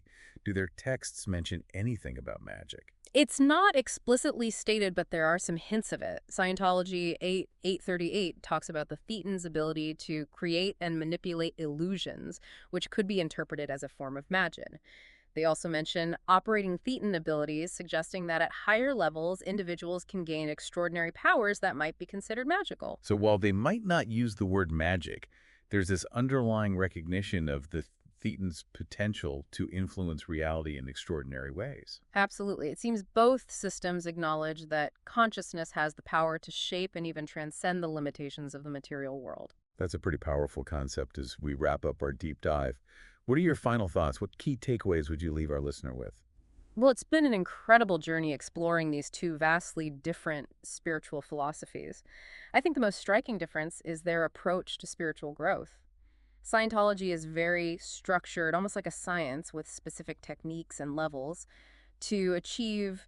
It's a path that requires commitment to their teachings and trust in their methods. It's about fitting into their system, whereas the law of one is much more fluid and expansive, encouraging personal exploration, intuition, and recognizing the interconnectedness of all things. You got it. It's less about following a set of rules and more about cultivating inner wisdom and aligning with the universe. And I think both approaches have their strengths and weaknesses. Scientology's structure might appeal to those who crave clear guidelines and a strong community, while the law of one might resonate with those who value personal exploration and intuitive guidance. It's like two different paths leading up the same mountain, each with its unique challenges and rewards. Exactly, and I think the important thing isn't choosing one over the other, but taking what resonates with you, what sparks your curiosity and inspires you to explore further. Ultimately, both philosophies remind us that we are spiritual beings capable of incredible growth and transformation. They challenge us to recognize our inherent power, our connection to something bigger than ourselves, and the fact that we have the ability to make choices that shape our reality. Now, as we leave our listener to contemplate these profound ideas, I'm left with a question. What if, despite all their differences, both systems are ultimately pointing towards the same underlying truth, just using different language and frameworks? What if the journey to enlightenment is far more diverse and multifaceted than we can imagine? And what if the most important thing isn't finding the right system or the correct answers, but embracing the journey itself, the continual learning and expanding of our awareness? Certainly something to ponder. It is keep questioning, keep exploring, and who knows what you might discover. Thanks for joining us on this deep dive. Welcome to the deep dive. We've got a really fascinating mix of sources today. Readings from the Book of Mormon and selections from the Law of One books, I through V, Wow, yeah. talking Mormonism, and then a channeled text all about consciousness and spirituality.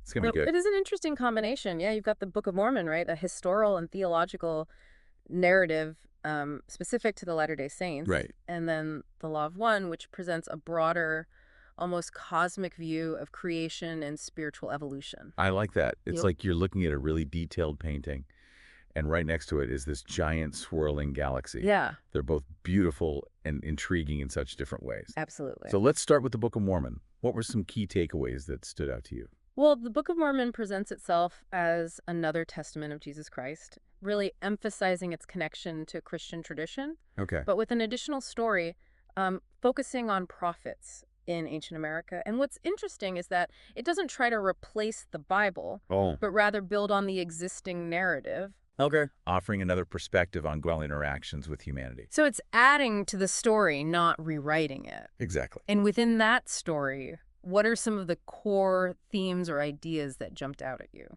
Well, themes of faith, repentance, and God's dealings with humanity are really central to the Book of Mormon. It really emphasizes personal transformation through a relationship with God. Okay. There's this continuous call to turn toward God, to align your life with His commandments. So there's this strong emphasis on personal accountability, Yes. on making choices that have spiritual consequences. Absolutely. It reminds me of something we see in the Law of One, although with a slightly different approach. Oh, okay. I'm intrigued. So we've got ancient prophets in the Americas, Yeah. and now we're going cosmic with the Law of One. Right. How do these ideas of personal transformation and accountability play out in a text that talks about densities and extraterrestrial beings? It's fascinating how both sources, despite their vastly different origins, seem to converge on this idea that our choices, our actions, have a direct impact on our spiritual journey. The Law of One talks about this concept of service to others versus service to self Okay. as two primary paths of spiritual evolution. Wait, so even serving yourself isn't necessarily bad in this framework. I thought we were all about helping others and being selfless to grow spiritually. That's what's so interesting about the law of one's perspective. It doesn't necessarily present one path as good and the other as evil in a strictly moral sense. No. It's more about the consequences of our choices for our spiritual evolution, for our journey through these different densities of existence. Okay, so that's a really different way of looking at things than the more black and white morality presented in the Book of Mormon. Yeah. You're making me rethink some assumptions. So it's not about judgment and about the natural consequences of our actions.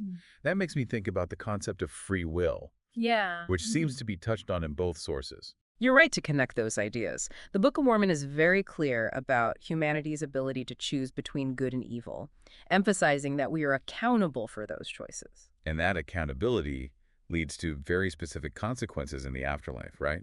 Heaven or hell based on your actions in this life. Exactly. And the law of one, while not presenting such a clear-cut afterlife, still acknowledges the importance of free will. Right. It describes free will as this essential principle for spiritual evolution, almost like a necessary catalyst for growth. Okay. It frames it as a fundamental aspect of creation, even referring to it as the first distortion of the creator. So in both systems, free will is crucial, Yeah, even if it can lead to mistakes. absolutely. It's like you can't really learn and grow without the freedom to stumble and make choices. Precisely. And that freedom to choose, to make mistakes, seems to tie in with the importance both sources place on seeking knowledge and wisdom. Right.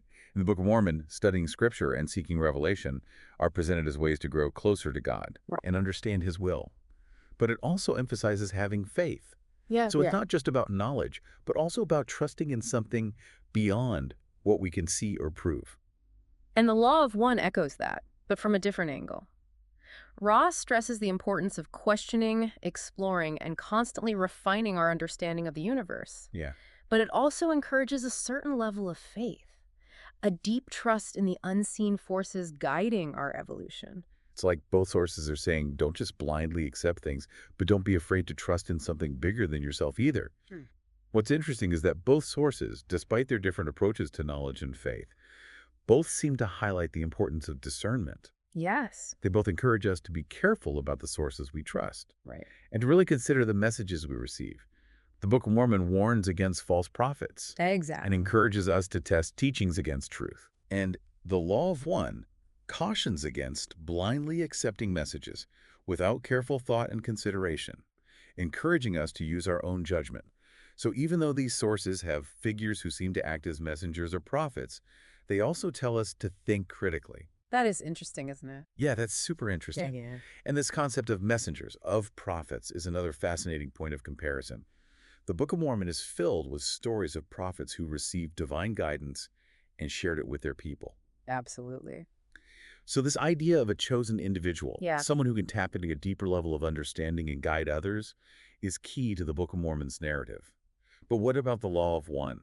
It claims to be a channeled message itself, but does it also acknowledge these kinds of figures throughout history? It does. Ron describes these figures, prophets and messengers, as individuals who've achieved a certain level of spiritual awareness Okay. and can act as conduits for higher wisdom. So even though the Law of One is coming from this advanced extraterrestrial being, it still acknowledges the role of human messengers in our spiritual evolution.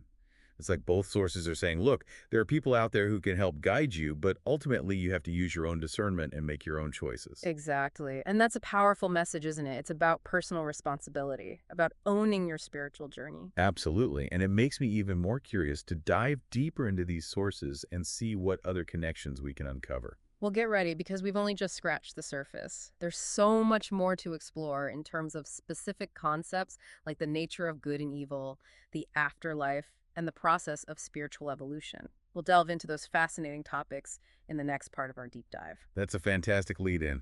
You've definitely got me hooked.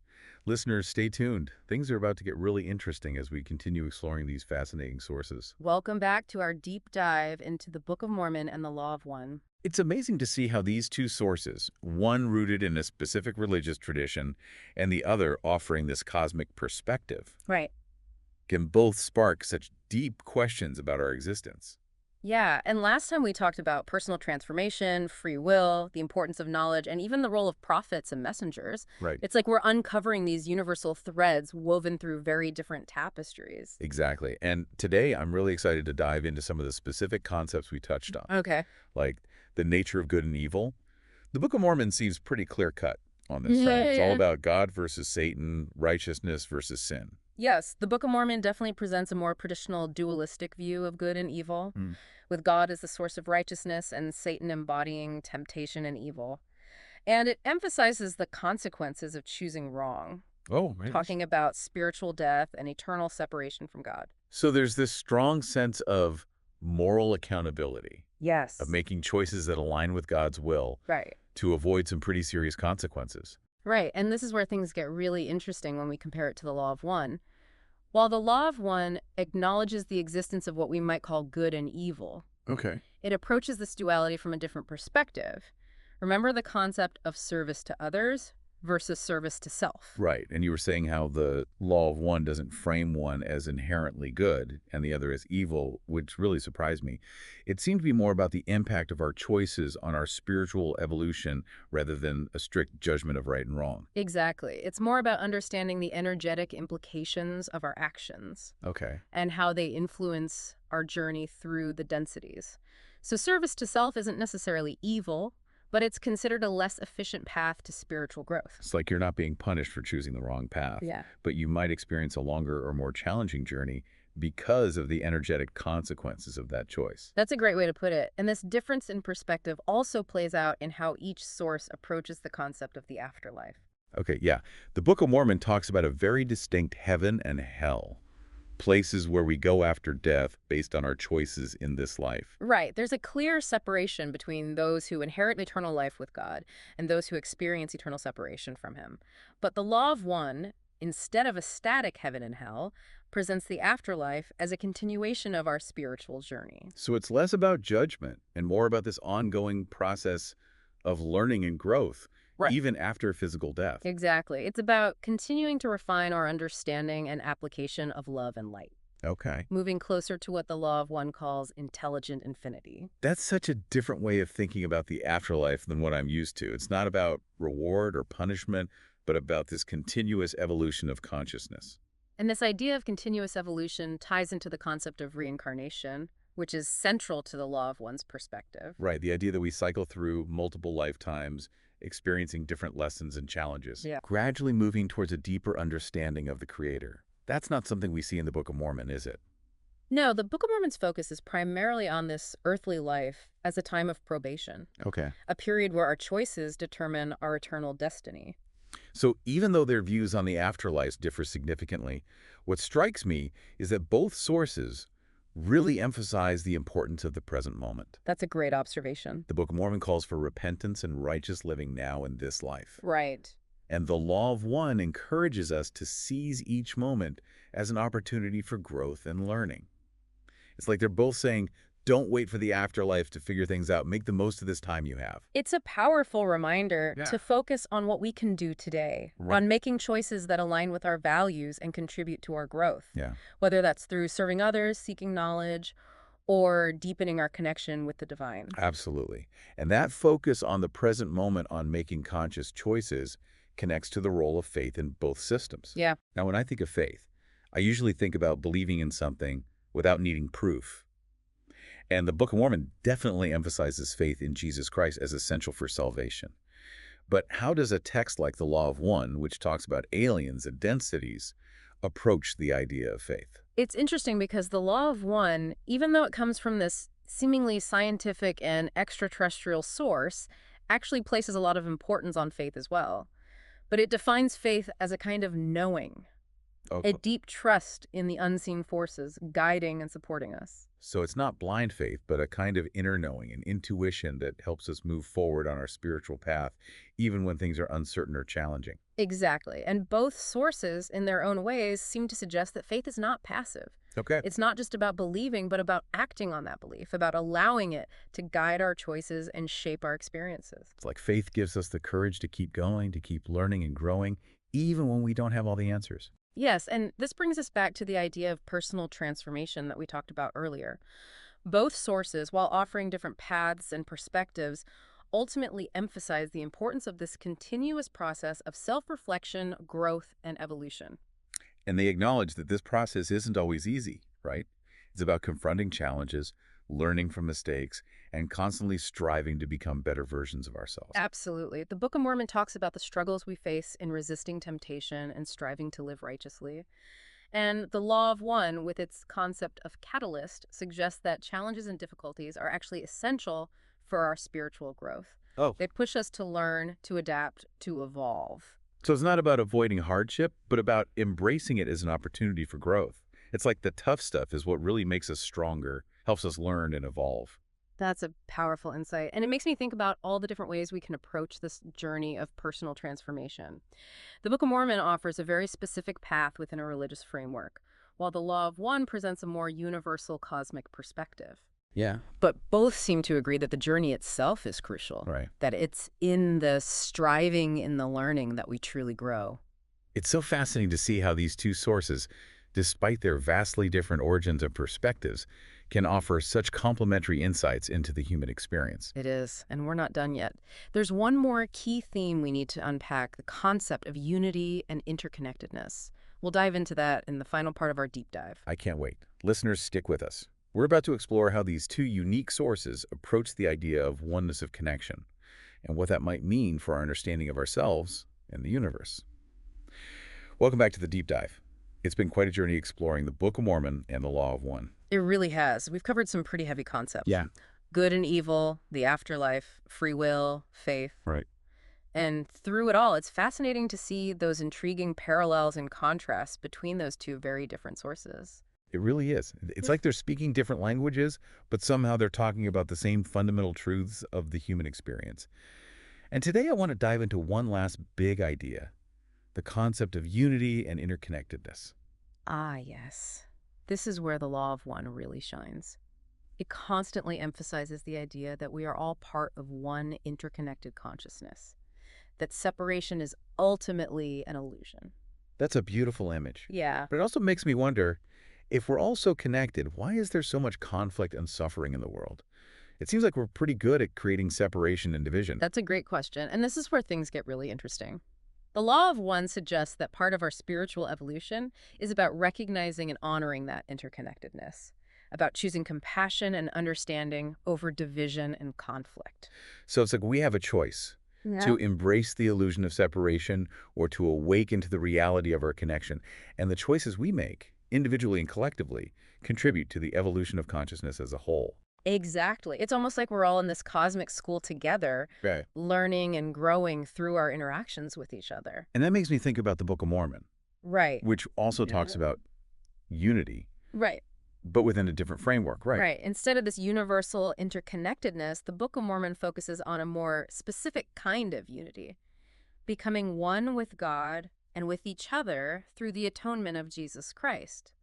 It's about aligning ourselves with God's plan and working towards a shared goal of eternal life. So it's like the Law of One is about recognizing our inherent oneness, while the Book of Mormon is about striving to achieve unity through faith and obedience to God's will. And it's fascinating how both sources, despite their different approaches, highlight the importance of love in achieving that unity. Right. The Law of One talks about love as the fundamental building block of creation, Yes. the unifying force that connects all beings. And the Book of Mormon presents love as a divine attribute, Right. a manifestation of God's grace and mercy, Yeah. something we receive and strive to emulate in our relationships with others. It's like they're both saying love is the key, whether it's the love that binds us together on a cosmic level or the love that brings us closer to God and to each other.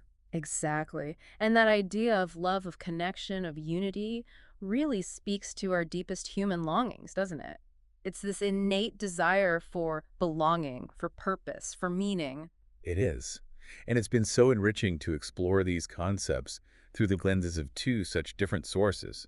It's like they've both opened up new ways of understanding ourselves, our relationships, and our place in the universe. And that's the beauty of diving deep into these different perspectives. It challenges our assumptions, expands our understanding, and invites us to keep asking questions, keep seeking, keep growing. Absolutely.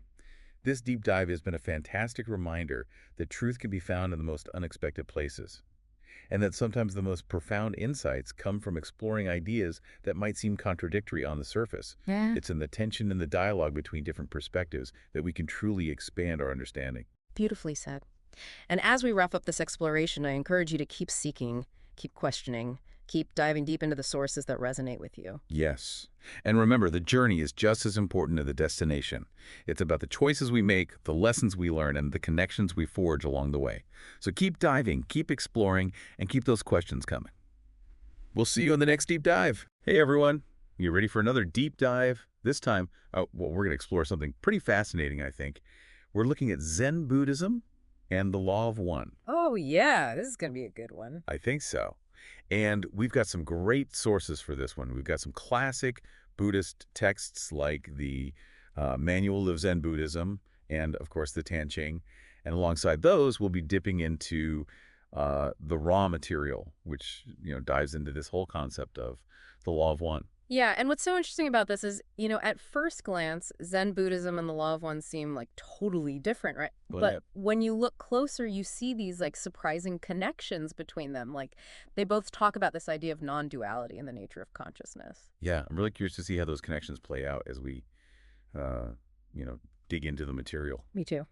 All right, so let's start with Zen Buddhism. For anyone who's, not familiar with it, imagine a philosophy that's all about stripping away illusions, like ditching the mental clutter and experiencing reality directly. Exactly. And that's Zen in a nutshell. No reliance on scriptures or worshiping idols. It's just you, your breath, and a whole lot of paradox. Yeah, those paradoxes are key, right? Like they're designed to kind of shake things up mentally. They really are. And a lot of times those paradoxes come in the form of these things called koans. Koans, yeah. Those riddles that are meant to like jolt you out of your normal way of thinking. And the Tanching, which we mentioned earlier, has a great example of a koan. It's the one where a monk asks this guy, Uman, about the stone bridge. And Uman just replies, "You have just crossed it." Okay, I'll admit that one's always kind of stumped me. Right. I mean, what does that even mean? Yeah. But I think that's kind of the point of Zen teachings, right? They force you to look beyond the surface, to question, everything you thought you knew about reality. Yeah, so it's like instead of giving you a straightforward answer, they give you a riddle that makes you really think, and that thinking somehow leads you to a deeper understanding. Exactly. It's about pushing past those limitations, those thought patterns that are kind of keeping us stuck. And speaking of pushing past limitations, the Tanching also has this really important principle. It's the idea that mind is Buddha. Mind is Buddha. Okay, so what does that mean exactly?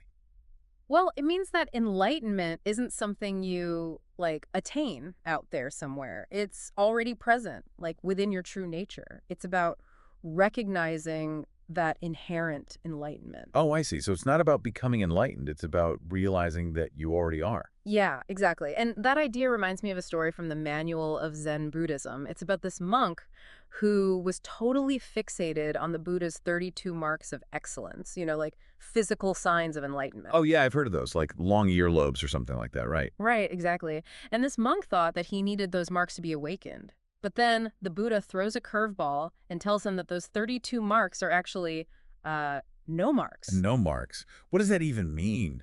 It means that focusing on those external forms is totally missing the point. It's like saying enlightenment isn't about checking off a list of characteristics. It's about transcending all those concepts, all those labels.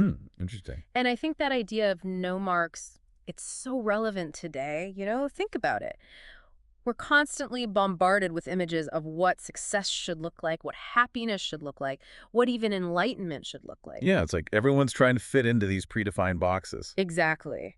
But Zen reminds us that true fulfillment comes from within, not from, external validation. So true. And that ties into the Zen perspective on the self, which is, pretty unique. Yeah. The Manual of Zen Buddhism, it talks about this thing called the alaya vijnana, which is like a storehouse consciousness. Storehouse consciousness, okay. And it's connected to this concept of twofold egolessness. Twofold egolessness. Okay, now that sounds complicated. Break that down for me. Well, it essentially means that there's no inherent self in either individuals or things. Think of it like this. Your identity isn't just your thoughts and feelings, It's also connected to everything around you, like ripples in a pond. So our sense of self is kind of an illusion. In a way, yeah. It's about recognizing the interconnectedness of everything, including ourselves. That's pretty deep. And it's interesting, that theme of interconnectedness, it pops up again when we shift our focus to the Law of One. Okay, let's venture into the cosmic realm now.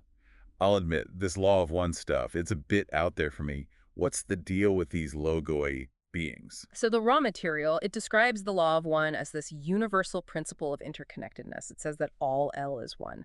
And the logoi, they're like cosmic architects, responsible for creating and shaping different aspects of reality. Cosmic architects. Wow, that's a whole new level of thinking about creation. Right. And according to this, our sun, it's considered a sub-logos of a larger galactic logos.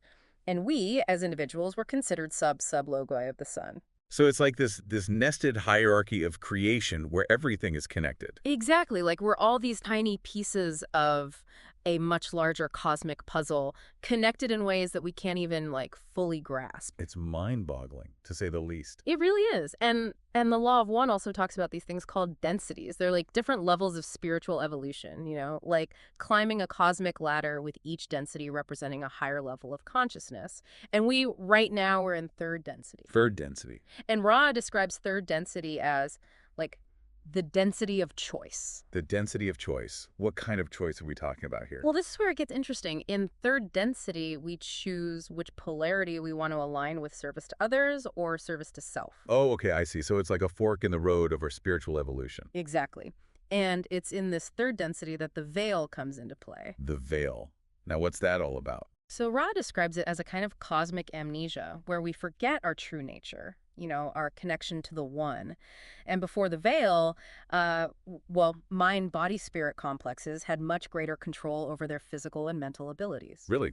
Like what kind of abilities? Well, imagine being able to regulate your heartbeat, control pain, access higher knowledge intuitively, but then the veil comes along and it's like we hit the cosmic reset button. So you're saying that we potentially have all these incredible abilities lying dormant within us, like hidden behind this veil. It's a possibility, yeah. And the big question is, can we reclaim those abilities through spiritual practices? And this is where the connection between Zen Buddhism and the law of one gets really intriguing. Okay, I'm starting to see where this is going. So how do these two seemingly different philosophies connect when it comes to this veil concept? Well, think about Zen Buddhism's emphasis on achieving mushin, or no mind, through meditation. It's about silencing that internal chatter, those constant thoughts and judgments, to access a deeper level of awareness. And if we connect that to the bigger picture of the law of one, could it be that Zen meditation is actually a tool for gradually lifting that veil and, accessing that broader awareness that we had before? That's a fascinating thought, isn't it? It suggests that there might be some very practical applications of Zen teachings within this, cosmic framework. So we have Zen Buddhism encouraging us to look inward, to find enlightenment within, to quiet the mind and connect with our true nature. And then we have the law of one presenting this cosmic framework of interconnectedness and densities, and suggesting that we've forgotten our true potential. Exactly. And if you look closely, there are some pretty striking points of convergence between these two philosophies. For example, the manual of Zen Buddhism has this line, one in all in one. And then you have the central tenet of the law of one, all things are one. They're both pointing to the same fundamental truth of non-duality. Wow, yeah, that's a powerful connection. It's like they're both saying, hey, the separation we perceive between ourselves and the universe, it's an illusion. Right.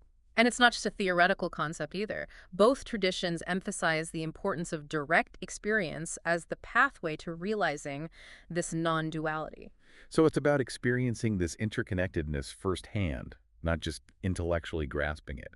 But how exactly do they suggest we do that? Are their approaches similar, or are they different? Well, Zen Buddhism, it encourages things like meditation and Quran study, while the Law of One emphasizes things like dream work and seeking knowledge of self. They might seem like different paths, but they both ultimately lead to the same destination, the realization of our interconnectedness with the One. Okay, so we've got some significant common ground here. Yeah. But I am curious about the differences. They do come from very different contexts, after all.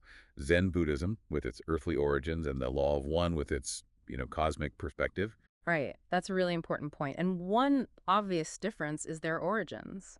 Zen Buddhism arose from a human context, focusing on practical ways to achieve enlightenment in this physical reality.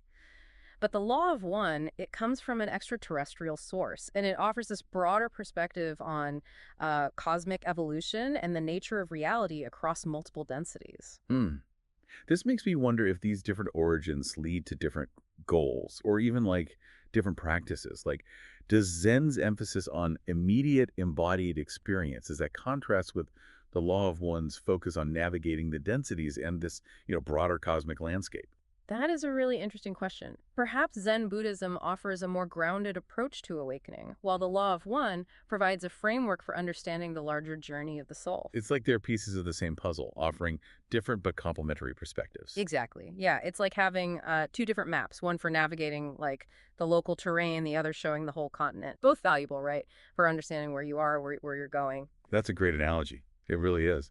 Makes me wonder, like, how can we use those maps together? Mm. What can we learn by, like, holding the teachings of Zen Buddhism and the law of one side by side?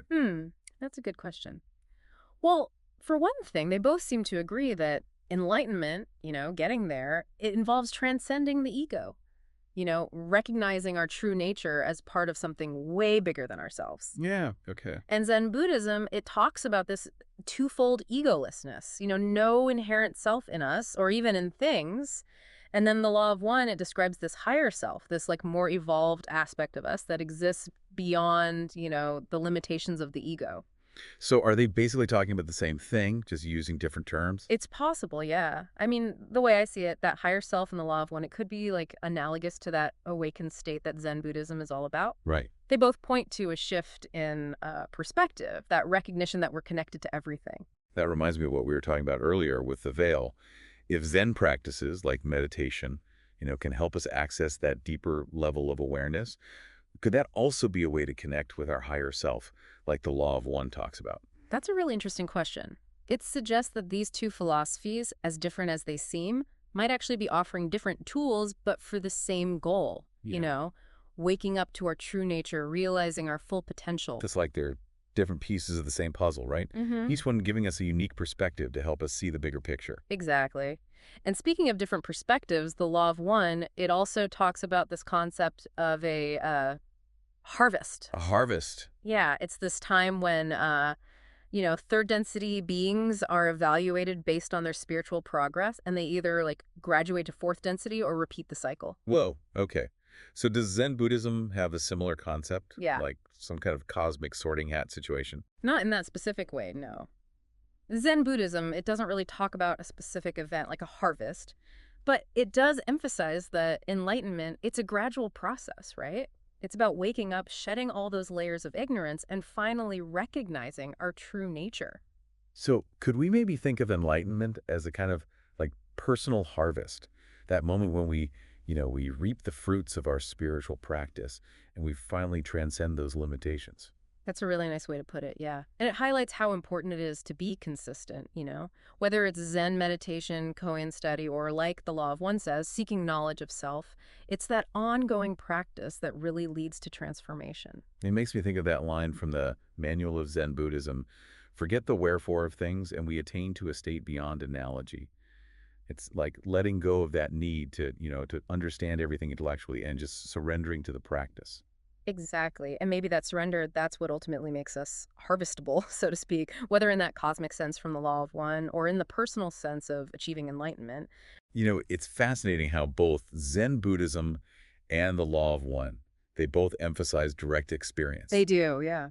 Then encourages us to find enlightenment through meditation, koan study, and the Law of One. It points to things like dream work and seeking knowledge of self. Right. And even though those practices might seem really different, they both seem to be about tapping into deeper levels of awareness and moving beyond our everyday thinking. Which makes me think about what Ross said about dreaming, about how it's a way to, communicate with the unconscious mind. Yeah. They said that dreams, they offer clues about blockages we have and hints about how we can shift our perception. And that actually ties in really well with Zen practices like Kodan study. They both use symbolic language, challenging our usual ways of thinking. I never thought about it like that. Yeah, Kodans, they use paradox, right? To kind of break through those logical limitations and dreams. They use imagery and metaphor to give us messages from the unconscious. So could we see dream work and koan study as, like, complementary practices, each offering a different way to access those deeper levels of wisdom? Definitely worth considering. And it speaks to the richness and complexity of being human. There are so many paths we can take to explore consciousness and connect with our true nature. It's like we're weaving this intricate tapestry from all these seemingly different threads, right? Zen Buddhism, the Law of One, dream work, they all offer these unique perspectives on the same underlying reality. And the more perspectives we can bring in, the richer and more nuanced our understanding becomes. That makes me think about the idea of polarity in the Law of One, service to self versus service to others. Where do you think Zen Buddhism fits into that? It's not stated directly in like the texts we've looked at, but Zen emphasizes interconnectedness, compassion. It seems to lean towards a service to others orientation. Yeah, I mean, if we truly see ourselves in all beings, like Zen suggests, wouldn't our actions naturally benefit everyone? That's a great point. It shows how interconnected these concepts really are. And even if Zen doesn't directly address that polarity, it's still fascinating to think about how its practices could support either path. How so?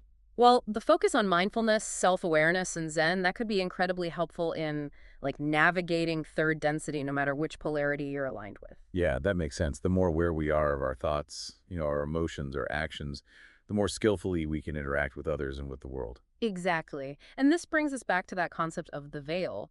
Remember how Ra said that before the veil, mind-body-spirit complexes had like way more control over their physical and mental abilities? Yeah, like we had superpowers before the veil, but now it feels like we're just, scratching the surface of what we can do. That's right. And the question is, can we reclaim some of those abilities through spiritual practices like, those found in Zen Buddhism? Can meditation and mindfulness help us lift that veil even a little bit? That is a mind-blowing thought. It makes you wonder about the true potential of like the human mind Yeah, and what we might be able to achieve if we could just tap into that deeper awareness. it really is. And it highlights how important it is to keep exploring these philosophies, these practices, not just intellectually, but through experience. So we need to put these teachings into practice, right? To see how they show up in our lives. Absolutely. It's not enough to just like understand these concepts theoretically. We need to embody them, see how they shape our thoughts, our words, our actions. So how do we do that? How do we take these big ideas about non-duality, consciousness, enlightenment, and actually apply them to our everyday lives? Well, Zen Buddhism has all sorts of practices for cultivating mindfulness, compassion, and non-attachment. Things like meditation, koan study, even mindful movement. Those can help us become more aware of like our thoughts, emotions, actions, and help us make choices that align with our values. Okay. And the Law of One encourages us to seek knowledge of self, right? To understand our own unique path and purpose. It also emphasizes service to others, using our gifts to contribute to like the well-being of everything. It's like we're being given a roadmap. Mm-hmm. Zen Buddhism gives us the detailed directions, and the Law of One gives us that aerial view. Yeah, great analogy. And it reminds us that the journey is just as important as the destination. It's through seeking, exploring, integrating these teachings, that's how we really grow. We started this deep dive talking about how these two philosophies might just bend our minds a little. We did. And I think it's safe to say that's exactly what's happened. We've explored some pretty profound concepts today. We have, yeah. We have. We've talked about non-duality and the nature of consciousness. We've touched on the path to enlightenment. We even got into this idea of a cosmic harvest. That's a lot to take in. Yeah, for sure. But what's really fascinating is that, we've uncovered these surprising connections. Yeah, between Zen Buddhism and the Law of One. Right. I mean, who would have thought, right? It's like we've been weaving together like this tapestry, Yeah. thread by thread, and we're finally starting to see this hidden pattern. A pattern that connects these two seemingly totally different philosophies. Exactly. And it's been pretty mind-bending, to say the least. But I think we're just scratching the surface here. Oh, definitely. There's so much more to explore. There is. But, we always talk about this. Knowledge is only as good as what you do with it, right? Absolutely. I mean, what's the point of all this if we don't apply it to our lives? Exactly. So for our listeners, what's the takeaway? How can they, take these mind-bending ideas and put them into practice? That's the big question, isn't it? I think the biggest takeaway is to cultivate an open mind. Be willing to, question what you think you know, and have that curiosity about, like, the nature of reality. Because the path to awakening, it's a personal one. There's so many ways to get there. To that destination. What is that destination? It's the realization that we're all connected. Yeah. connected to the one. And whether Zen Buddhism resonates with you or the Law of One speaks to you more, the most important thing is to just keep seeking, keep exploring. I love that. Keep seeking, keep exploring. Yeah. And for our listeners who, are ready to continue exploring these ideas, here's a final thought. If, like both philosophies suggest, separation is an illusion, what does that mean for how we, interact with the world? How does it change how we treat other people? That's a really great question to reflect on. And as you do, remember, the journey's just beginning. There's a whole universe of wisdom out there. And with each step you take, you move closer to realizing your true nature. Beautifully said. Well, that wraps up another deep dive. Thanks for joining us as we explored Zen Buddhism and the Law of One. It's been quite the journey. It has. Always a pleasure to explore with you. And for everyone listening, until next time, keep seeking the light. Okay, so get ready, because today we are going to tackle some pretty huge questions. Like, what is reality really all about? Who are we, deep down? And that's the point of all of this. You've given us some really interesting material to work with today, stuff on Advaita Vedanta and the Law of One. And it seems like both of those sources are kind of circling these big ideas from different directions. Yeah, what I find fascinating is that, we've got this ancient Indian philosophy on the one hand, and on the other we have these messages that are supposedly channeled from an extraterrestrial source.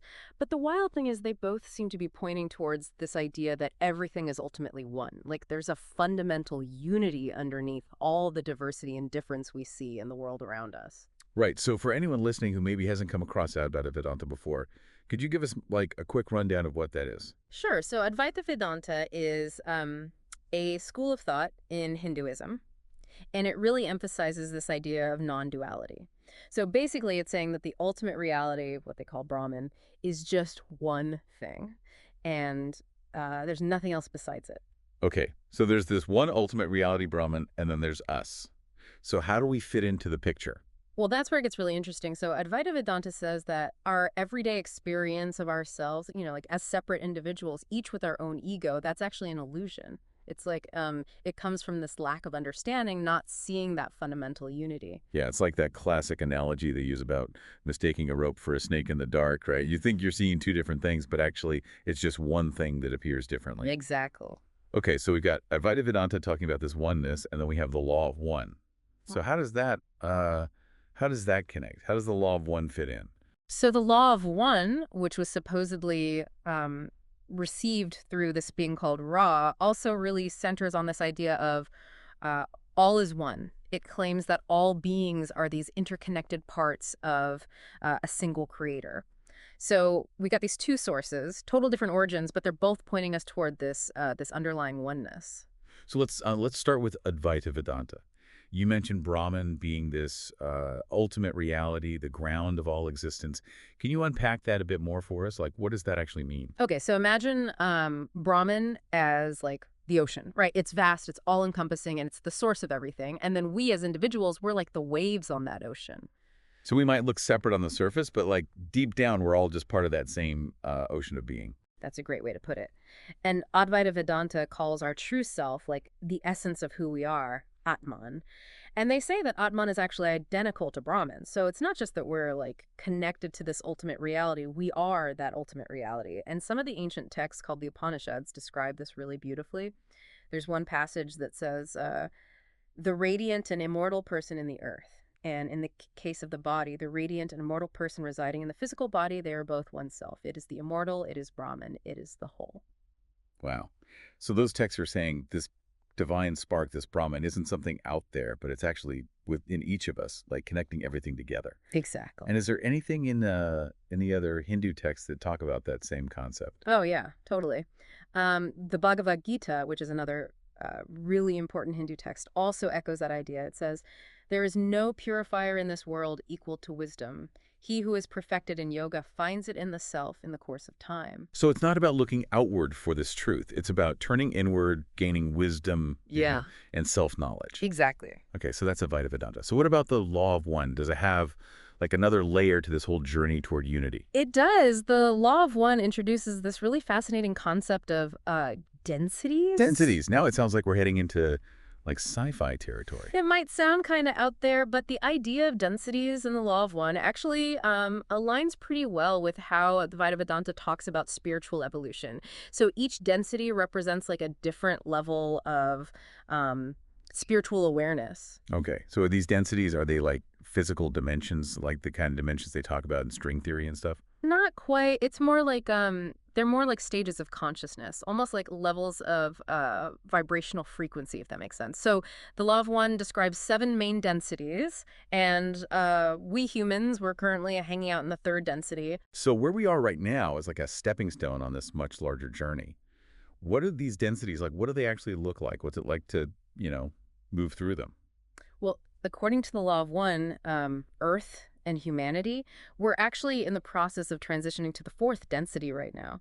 And 4th density is supposed to be a level marked by like way more compassion and understanding. So both Advaita Vedanta and the Lot of One agree that we're not stuck in one place, but we're actually on a path towards greater awareness, greater unity. Absolutely.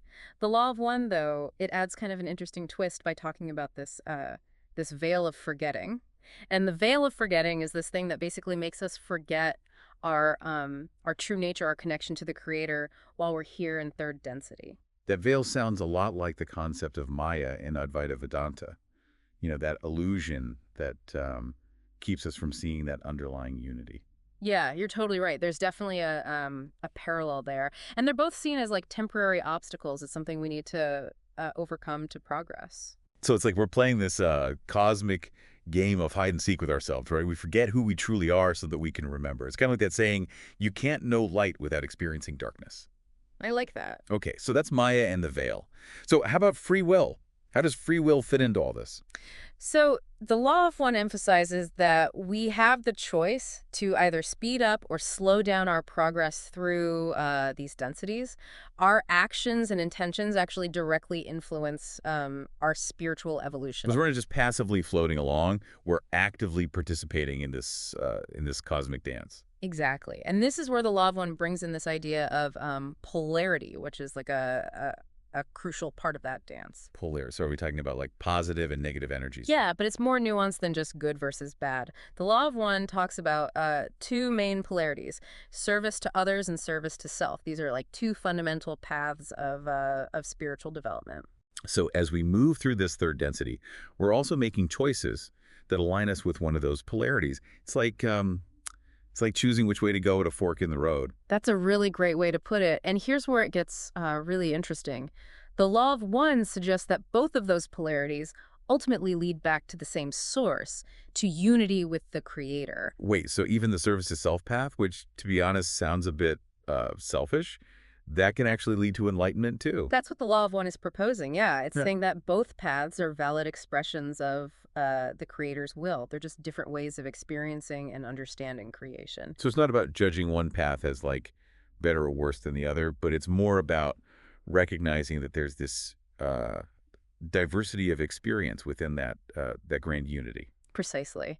And this is one point where Advaita Vedanta and the Law of One seem to have like slightly different perspectives. Oh, how so? Well, while Advaita Vedanta is stressing the transcendence of all duality, and that includes the duality of good and evil, the Law of One seems to be saying that polarity actually has a role, like it's a driving force in our current stage of evolution. So it's like Advaita Vedanta is showing us the destination, that realization of non-duality, but the Law of One is giving us the roadmap, right? With all the twists and turns and choices and challenges. That's a really insightful way to put it. It's like viewing the same mountain from different sides. One view might focus on the peak, while the other one is showing you all the different trails that lead up to the summit. This is really interesting stuff. It feels like we're putting together this giant cosmic puzzle, and each source is providing different pieces. But how does all of this actually apply to our everyday lives? How do we take these huge abstract concepts and make them real? How do we live them? That's such a great question, and it really leads us to the heart of both Advaita Vedanta and the Law of One. So they both emphasize the importance of self-realization, like the recognition of our true nature. So it's not just about understanding these philosophical ideas intellectually, but it's about truly knowing who we are at the deepest level. Absolutely. And that understanding can change everything about how we live, how we interact with with others and how we see the world around us. Okay, I'm really hooked now. Tell me more about this self-realization and how it actually plays out in our lives. So let's start by looking at how Advaita Vedanta approaches this. It teaches that liberation from suffering, like true freedom, comes from understanding that our true self, the Atman, it isn't bound by the limitations of the ego, the body, or the material world. So it's about recognizing that we're much more than just our physical form and the roles we play in the world. Exactly. Think of it like this. You're not the clothes you wear, right? You're the consciousness wearing the clothes. I like that. So Advaita Vedanta is encouraging us to see past that illusion of separation, to actually recognize that underlying unity that connects us all. Precisely. And the Law of One, it offers some practical guidance on how to do this through its emphasis on love, compassion, and service to others. Right, which is where that whole service to others polarity comes into play. Exactly. So the Law of One suggests that by focusing on love and service, we can actually weaken the hold of the ego, that illusion of separateness. It's like clearing away the clouds to reveal the sun that was always shining behind them. So practicing compassion and kindness, it's not just about like being a good person, it's actually a path to spiritual evolution. Yeah, that's a key insight from the Law of One. It says that those acts of love and service actually create positive energy that ripples throughout the whole universe, and that contributes to the harmony of all of creation. Wow, that's a beautiful thought. It makes you realize that even the smallest acts of kindness can have like a huge impact. Yes, and the Law of One emphasizes that this positive energy not only benefits others, it actually speeds up our own spiritual growth. So it's a win-win. So by focusing on helping others, we're actually helping ourselves evolve too. It's like a spiritual boomerang, right? The good we send out comes back to us. I love that analogy. Now, let's look at a specific example of how this works. The Law of One talks about a really interesting connection between healing and spiritual growth. Healing. So are we talking about like miraculous cures and supernatural abilities and stuff? It can involve those things, but it's more about recognizing the inherent power that we each have within us to heal ourselves and to heal others. So how does the Law of One approach healing? What does it say about it? It describes healing as a process of restoring balance and harmony to the mind, body, and spirit. And it suggests that illness and disease often come from these blockages in the flow of energy within us. So it's like a spiritual plumbing job, right? We got to clear out those pipes so that the energy can flow freely again. Yeah, that's one way to think about it. And the Law of One even offers some specific guidance on how to do this through techniques like meditation, visualization, and working with things like crystals and pyramids. Wait, hold on. Crystals and pyramids. Now things are getting really interesting. How do those fit into healing? The Law of One suggests that crystals and pyramids can act as like amplifiers and focusers of energy, and that helps to clear those blockages and restore harmony. So it's like using tools to fine-tune our energy systems. Exactly. And it's important to remember that these tools, they work best when they're used with intention and awareness. They're not like magic wands that just work automatically. So it's a combination of our intention and the properties of the tools that makes the healing happen. It's like a partnership between our inner will and the external world. I like how you put that. And this partnership, it goes beyond just individual healing. It extends to the whole concept of service to others. The Law of One says that our intentions to heal other people, those can actually be amplified by these tools, creating this powerful synergy. This is really fascinating stuff. It makes you realize that we have a much greater capacity to influence reality than we might think, both individually and collectively. Precisely. And this brings us to a really crucial point, which is the importance of aligning our intentions with the highest good. So it's not just about having these powerful intentions. It's about using that power responsibly. You got it. The Law of One cautions against using these tools for selfish gain or manipulating other people. It really stresses that true power comes from aligning our will with the Creator's will, which is always directed toward love and unity. Just like that old Spider-Man saying, with great power comes great responsibility. We have this responsibility to use these tools for good, not for harm. Great reference. And this brings us to another really fascinating aspect of the Law of One, which is its perspective on negative entities. Negative entities. Are we talking about like demons and evil spirits and things like that? Not quite. So the Law of One describes negative entities as beings who have chosen the service to self path. and they're trying to gain power and control, often through manipulation and fear. So they're like the dark side of that polarity that we were talking about earlier. Exactly. And the Law of One suggests that negative entities can actually create challenges for those who are on the service to others path, especially those who are, doing healing work. So it's like this spiritual battle between forces of light and darkness. It can feel that way sometimes, but the Law of One emphasizes that even negative entities are ultimately part of the Creator. They're like children who have kind of strayed from the path but are still capable of returning to unity. So it's not about fighting them. It's more about recognizing their role in the grand scheme of things, and maintaining our own alignment with love and compassion.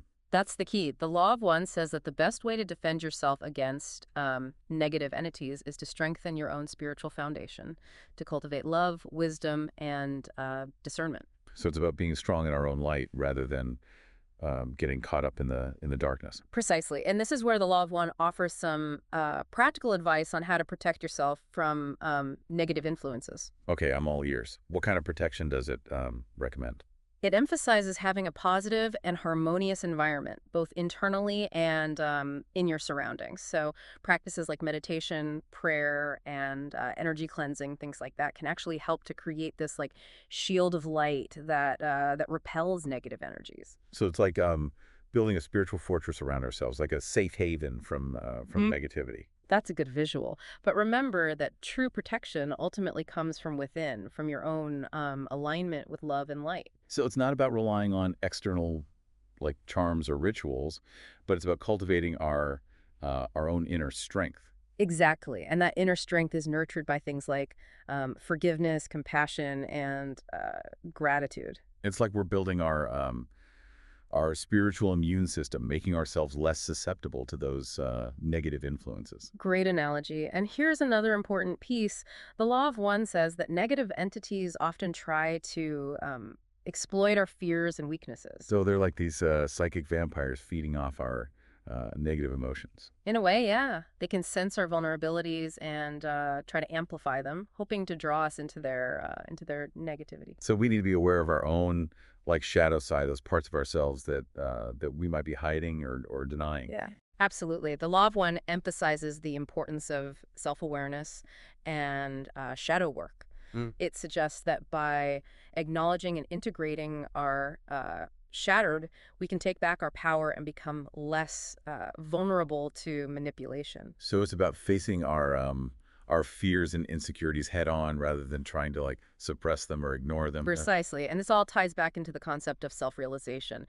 By understanding who we truly are, both the light and the shadow, we become more whole and integrated. This is all coming together beautifully. It feels like we're weaving together threads from both Advaita Vedanta and the Law of One to create this like tapestry of understanding. I love that image. It really highlights the power of bringing together different perspectives to deepen our understanding of these profound truths. I'm so eager to learn more about how we can actually apply these teachings in our lives. Are there like specific practices or techniques we can use to cultivate this self-awareness and spiritual strength? That's a great question, and it leads us into a deeper exploration of how to put Advaita Vedanta and the Law of One into practice. Both of them offer a ton of wisdom and guidance on how to live a more fulfilling and spiritually aligned life. But before we jump into those specific practices, let's take a moment to consider a really critical aspect of navigating these teachings, the importance of staying impartial and discerning. Impartial and discerning. What do you mean by that? Well, it's crucial to remember that both Advaita Vedanta and the Law of One have been interpreted and applied in a ton of different ways throughout history, across different cultures. So there's no like one right way to understand or practice these teachings. Exactly. And that's why we need to approach them with an open mind, be willing to question assumptions and use a healthy dose of discernment. So it's not about blindly accepting everything we read or hear, but actually critically evaluating it and seeing how it resonates with our own inner knowing. That's a crucial point. And this is especially important when we come across seemingly contradictory viewpoints or interpretations. Can you give us some examples of those conflicting viewpoints that we should be aware of? Sure. So let's start with Advaita Vedanta. Even within Hinduism itself, there are other schools of thought like Nyaya and Vaishika that actually challenge the non-dualistic perspective of Advaita Vedanta. So even within the same religious tradition, there are all these different interpretations and perspectives. Precisely. And these alternative viewpoints can actually offer valuable insights and can help us refine our own understanding. For example, Naya, it really emphasizes logic and reason, arguing for the existence of a separate self and a personal God. So it's a more dualistic perspective compared to the non-dualism of Advaita Vedanta. Exactly. And Vaisheshika focuses on analyzing the material world, breaking it down into categories, and exploring the relationships between cause and effect. It's like a philosophical approach to science, seeking to understand the underlying principles of the universe. That's a good way to think about it. And it's important to remember that these different schools of thought, they're not necessarily in conflict with each other, but rather they offer different lenses through which to view reality. So it's like a multifaceted jewel, with each facet reflecting a different aspect of the same truth. That's a beautiful analogy, and it highlights the importance of staying impartial, recognizing the value of those diverse perspectives, and allowing ourselves to be enriched by the interplay of all these different ideas. So it's about embracing that richness and complexity of spiritual exploration rather than trying to like cram everything into a neat little box. Exactly. And this applies equally to the law of one. Oh, how so? Are there like conflicting viewpoints within the law of one itself? Not within the core teachings that are channeled through Ra, but there have been tons of different interpretations and applications of the law of one since it was first, published. So it's like any spiritual text, right? It's subject to individual understanding and potential misinterpretation. Exactly. And that's why it's crucial to approach the law of one, just like any other spiritual teaching, with a critical and discerning mind. Okay, so what are some key things to keep in mind when we're navigating these different interpretations?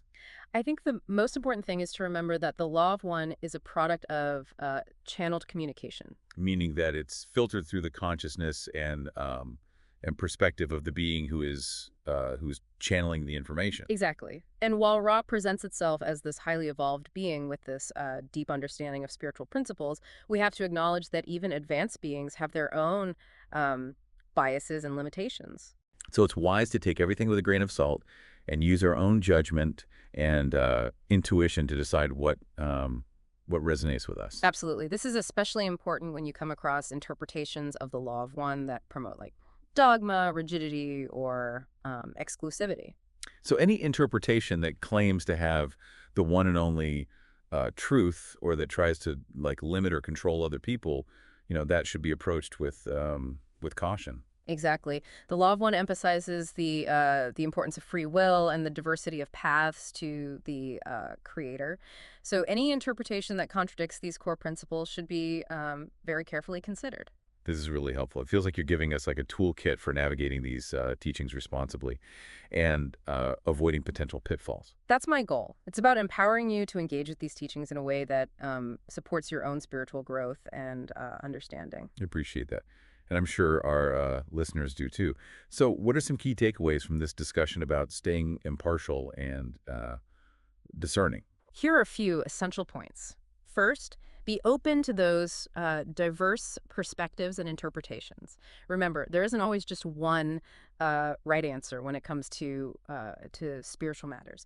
Second, be willing to question assumptions, both your own and those presented by others.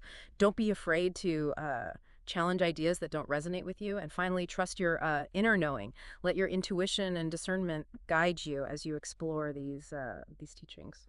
Those are some great reminders. It's about approaching these teachings with curiosity, critical thinking, and a deep respect for the mysteries of the universe. Exactly. And remember, the journey of spiritual exploration, it's this lifelong adventure. It's not about reaching some final destination. It's about constantly expanding our awareness and deepening our connection to the divine.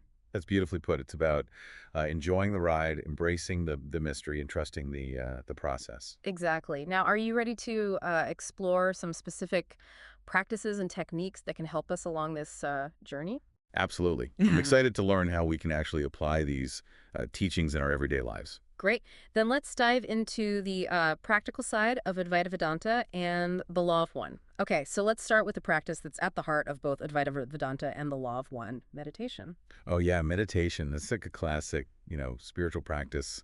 I've tried it here and there, but I got to be honest, I kind of struggle with it. My mind just like takes off in a million directions. Yeah, that's super common. The mind really is like a wild monkey, always swinging from one thought to the next. But the good news is, with practice, you can actually train it to be more focused and calm. So how do these teachings approach meditation? Is it about like completely emptying your mind? Is that the goal? Not necessarily. Advaita Vedanta actually encourages a type of meditation called self-inquiry, where you gently turn your attention inward and contemplate the nature of your true self. So instead of like forcing your mind to be blank, it's about focusing it on a specific question. Who am I? Yeah, precisely.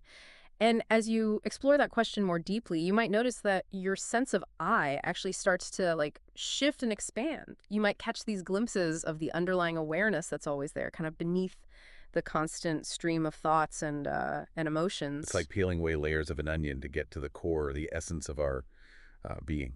That's a great way to put it. And the Law of One offers a really interesting complementary perspective on meditation. It suggests that meditation is this powerful tool for connecting with your higher self and aligning with the Creator's will. So it's not just about looking inward, but it's also about like expanding outward and connecting with something bigger than ourselves. Yes. And the Law of One highlights the importance of setting a clear intention before you meditate, whether it's to, seek guidance, cultivate compassion, or even just to connect with the flow of universal energy. So it's like choosing a destination on a map before you start a journey. It helps to focus your energy and guide you toward what you want to experience. Exactly. And here's another interesting point. The Law of One suggests that meditation can be practiced not just when you're sitting still, but also while you're going about your daily activities. Wait, so you're saying I can meditate while I'm doing the dishes or like take the dog for a walk? Absolutely. It's about bringing this mindful awareness to whatever you're doing, like focusing on the present moment and letting go of distractions. So it's about transforming these like ordinary tasks into opportunities for spiritual practice, like turning your whole life into a meditation. That's beautifully said. It really highlights how interconnected our spiritual and material lives actually are. This is making a lot of sense. But what about those times when we're feeling, stressed or anxious or overwhelmed? Do these teachings offer any guidance on how to navigate those challenging emotions? They do. Both Advaita Vedanta and the Law of One offer practical advice on how to deal with difficult emotions.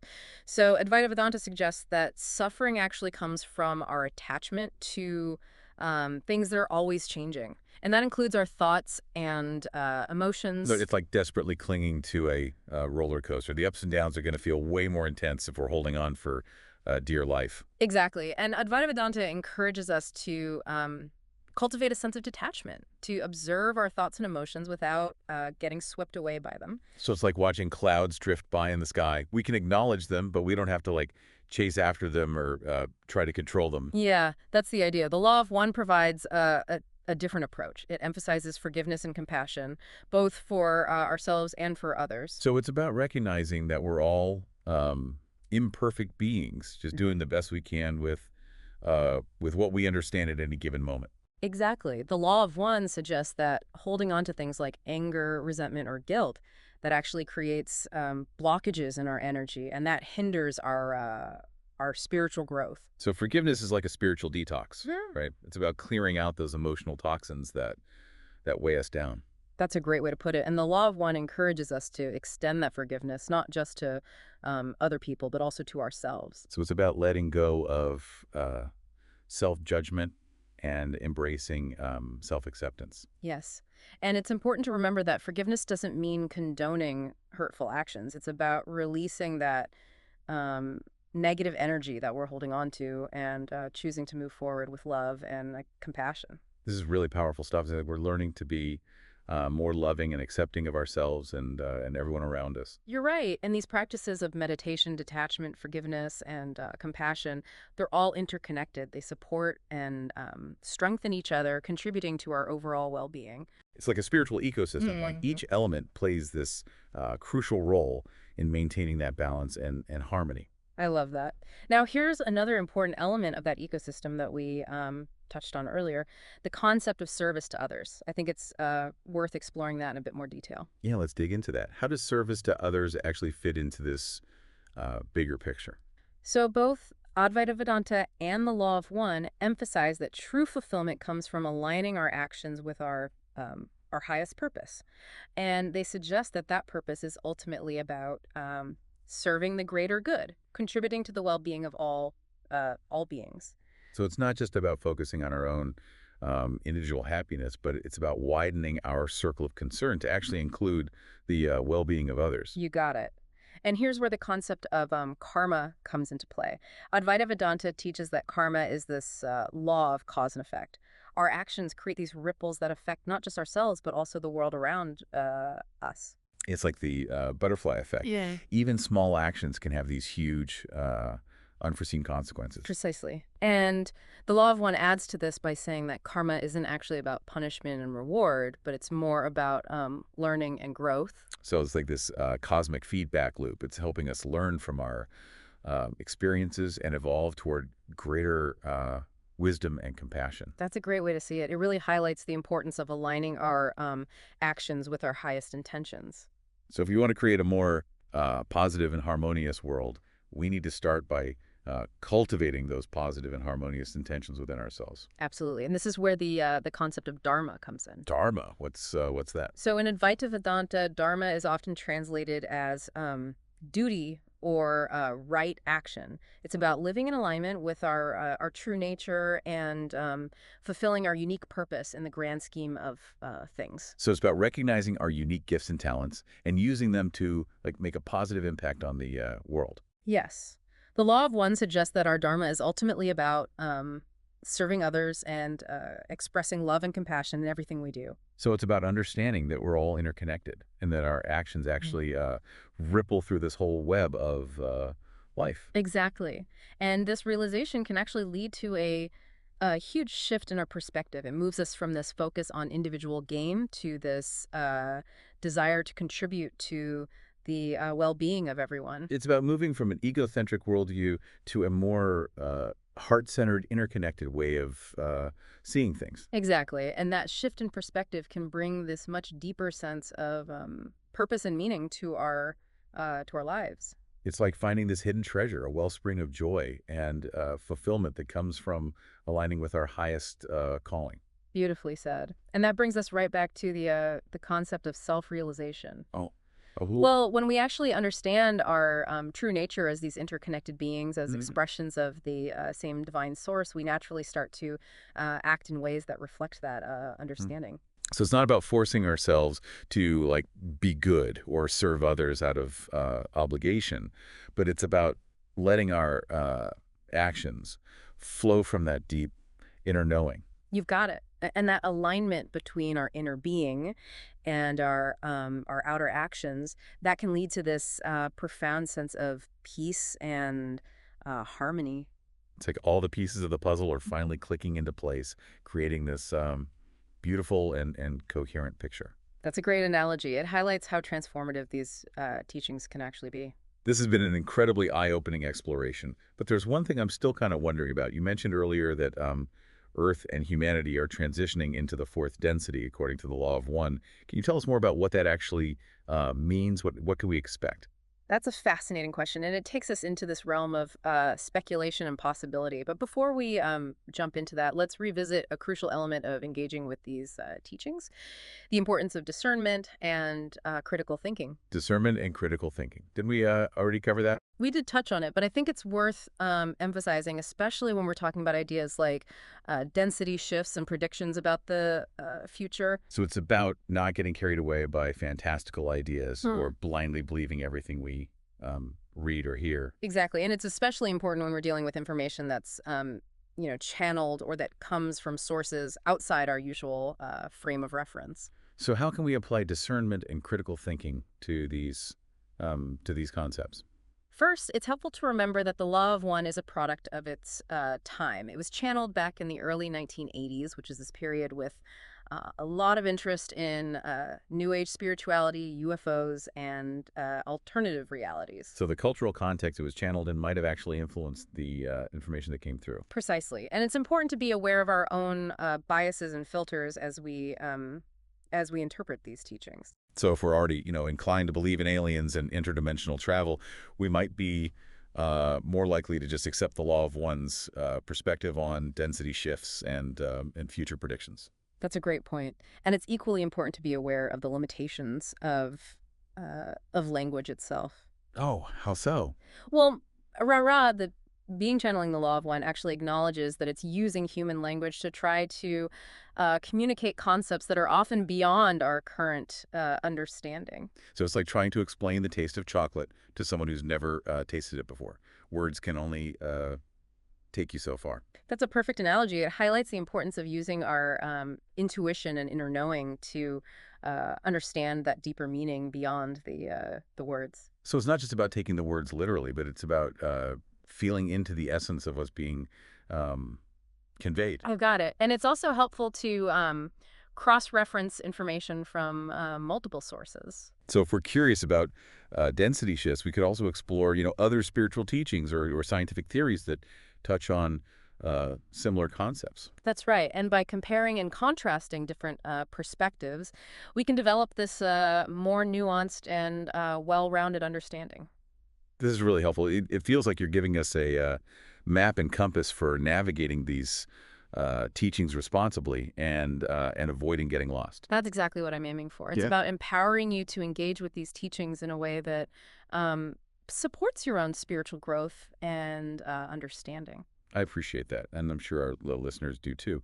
So what are some key takeaways from this discussion about discernment and critical thinking? Here are a few essential things to remember. First, be mindful of the context in which the information was channeled or received. Second, acknowledge your own biases and filters as you interpret these teachings. Third, don't take everything literally. Use your intuition and inner knowing to grasp the deeper meaning. Fourth, cross-reference information from various sources to develop a more complete understanding. And finally, remember that spiritual exploration is this journey of ongoing discovery and refinement. There's always more to learn and new viewpoints to consider. Those are some fantastic reminders. It's about approaching these teachings with a blend of curiosity, critical thinking, and a deep respect for the mysteries of the universe. Exactly. And remember, the journey of spiritual exploration is an adventure that lasts a lifetime. It's not about reaching some final destination. It's about continually expanding your awareness and deepening your connection to the divine. Beautifully put. It's about savoring the journey, embracing the mystery, and trusting the process. Exactly. Now, are you ready to dive into this intriguing and potentially mind-blowing concept of density shifts and what the Law of One suggests about humanity's future? Absolutely. I'm eager to hear more about what this transition to the fourth density might entail, but let's make sure we approach it with that same discernment and critical thinking that we've been talking about. Of course. Then let's explore what the Law of One has to say about this fascinating concept. All right, so we're talking density shifts and the future according to the Law of One. So where do we even begin with something like that? Well, the Law of One suggests that this transition to fourth density isn't like a sudden event or anything, but it's more like a gradual unfolding. Think of it like a cosmic sunrise. Okay, so not like flipping a switch, but more like a slow and steady increase in light. What does that actually look like here on Earth? So Ra describes it as a shift in consciousness, like a movement towards greater compassion, understanding, and a sense of interconnectedness. So it's not just external changes happening around us, but it's more like an internal transformation, like an evolution of our hearts and minds. That's exactly it. And the Law of One suggests that this transition is already happening. It describes Earth and humanity as being in this period of like intense change right now, a time that's full of challenges, but also amazing opportunities. So we're actually in the middle of this cosmic shift right now. That's pretty wild to think about. Does the law of one, does it say anything about what that means for us? Yeah. It emphasizes that the choices we make and the actions we take, like right now, they have a huge impact, not just on our own individual path, but on the collective evolution of humanity as a whole.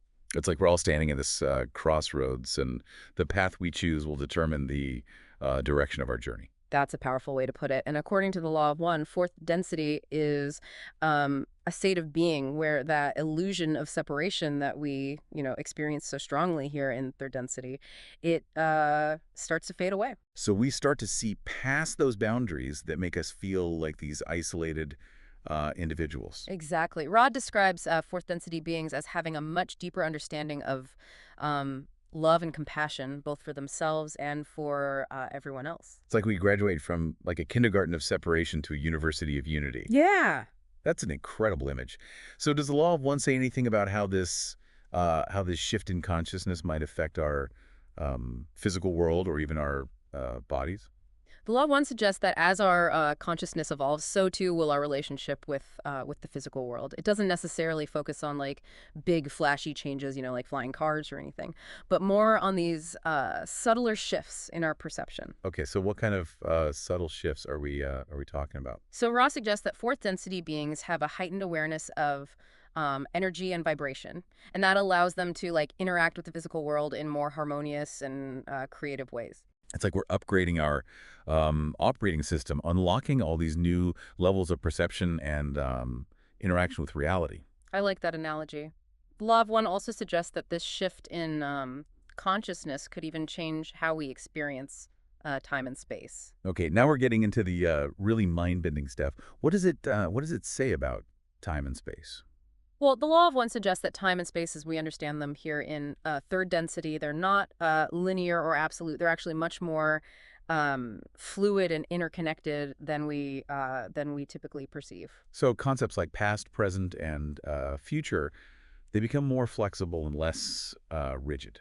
Exactly. And the law of one proposes that in fourth density, we have this greater ability to perceive and navigate these multidimensional aspects of reality. I have to admit, this is pretty challenging stuff to wrap my head around. I understand. These are big, complex concepts. It's important to approach them with an open mind, but also with a healthy dose of that critical thinking, like we talked about earlier. Absolutely. So for those of us who are, intrigued by this idea of a shift into fourth density, what are some like practical things that we can take away from this discussion?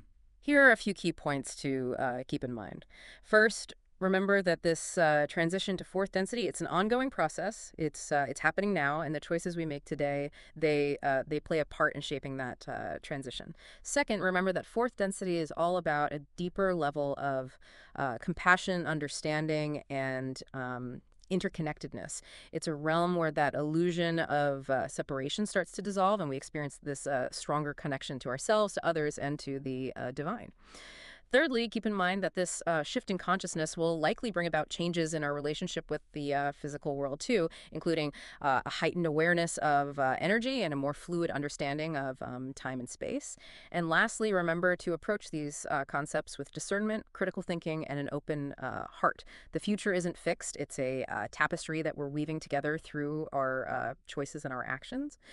This has been a really incredible deep dive. We've explored some really profound concepts today, from the non-duality of Advaita Vedanta to the densities and polarities described in the Law of One. It's like we've taken a whirlwind tour of the cosmos, expanding our understanding of what reality is and our place within it. It's been a pleasure exploring these ideas with you. And remember, this is just the beginning. There's always more to discover and new insights waiting to be found. That's what makes it so exciting. It's a never-ending adventure of exploration and growth.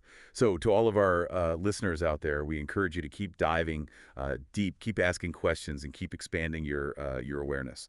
The universe is this vast and mysterious place full of wonder and possibility. And who knows, maybe we'll even cross paths in fourth density someday. Until then, may you journey in love and light. Thanks for joining us on this mind-bending exploration. Until next time, keep exploring, keep questioning, and keep diving deep. All right, folks, strap in. We've got a fascinating deep dive ahead of us today.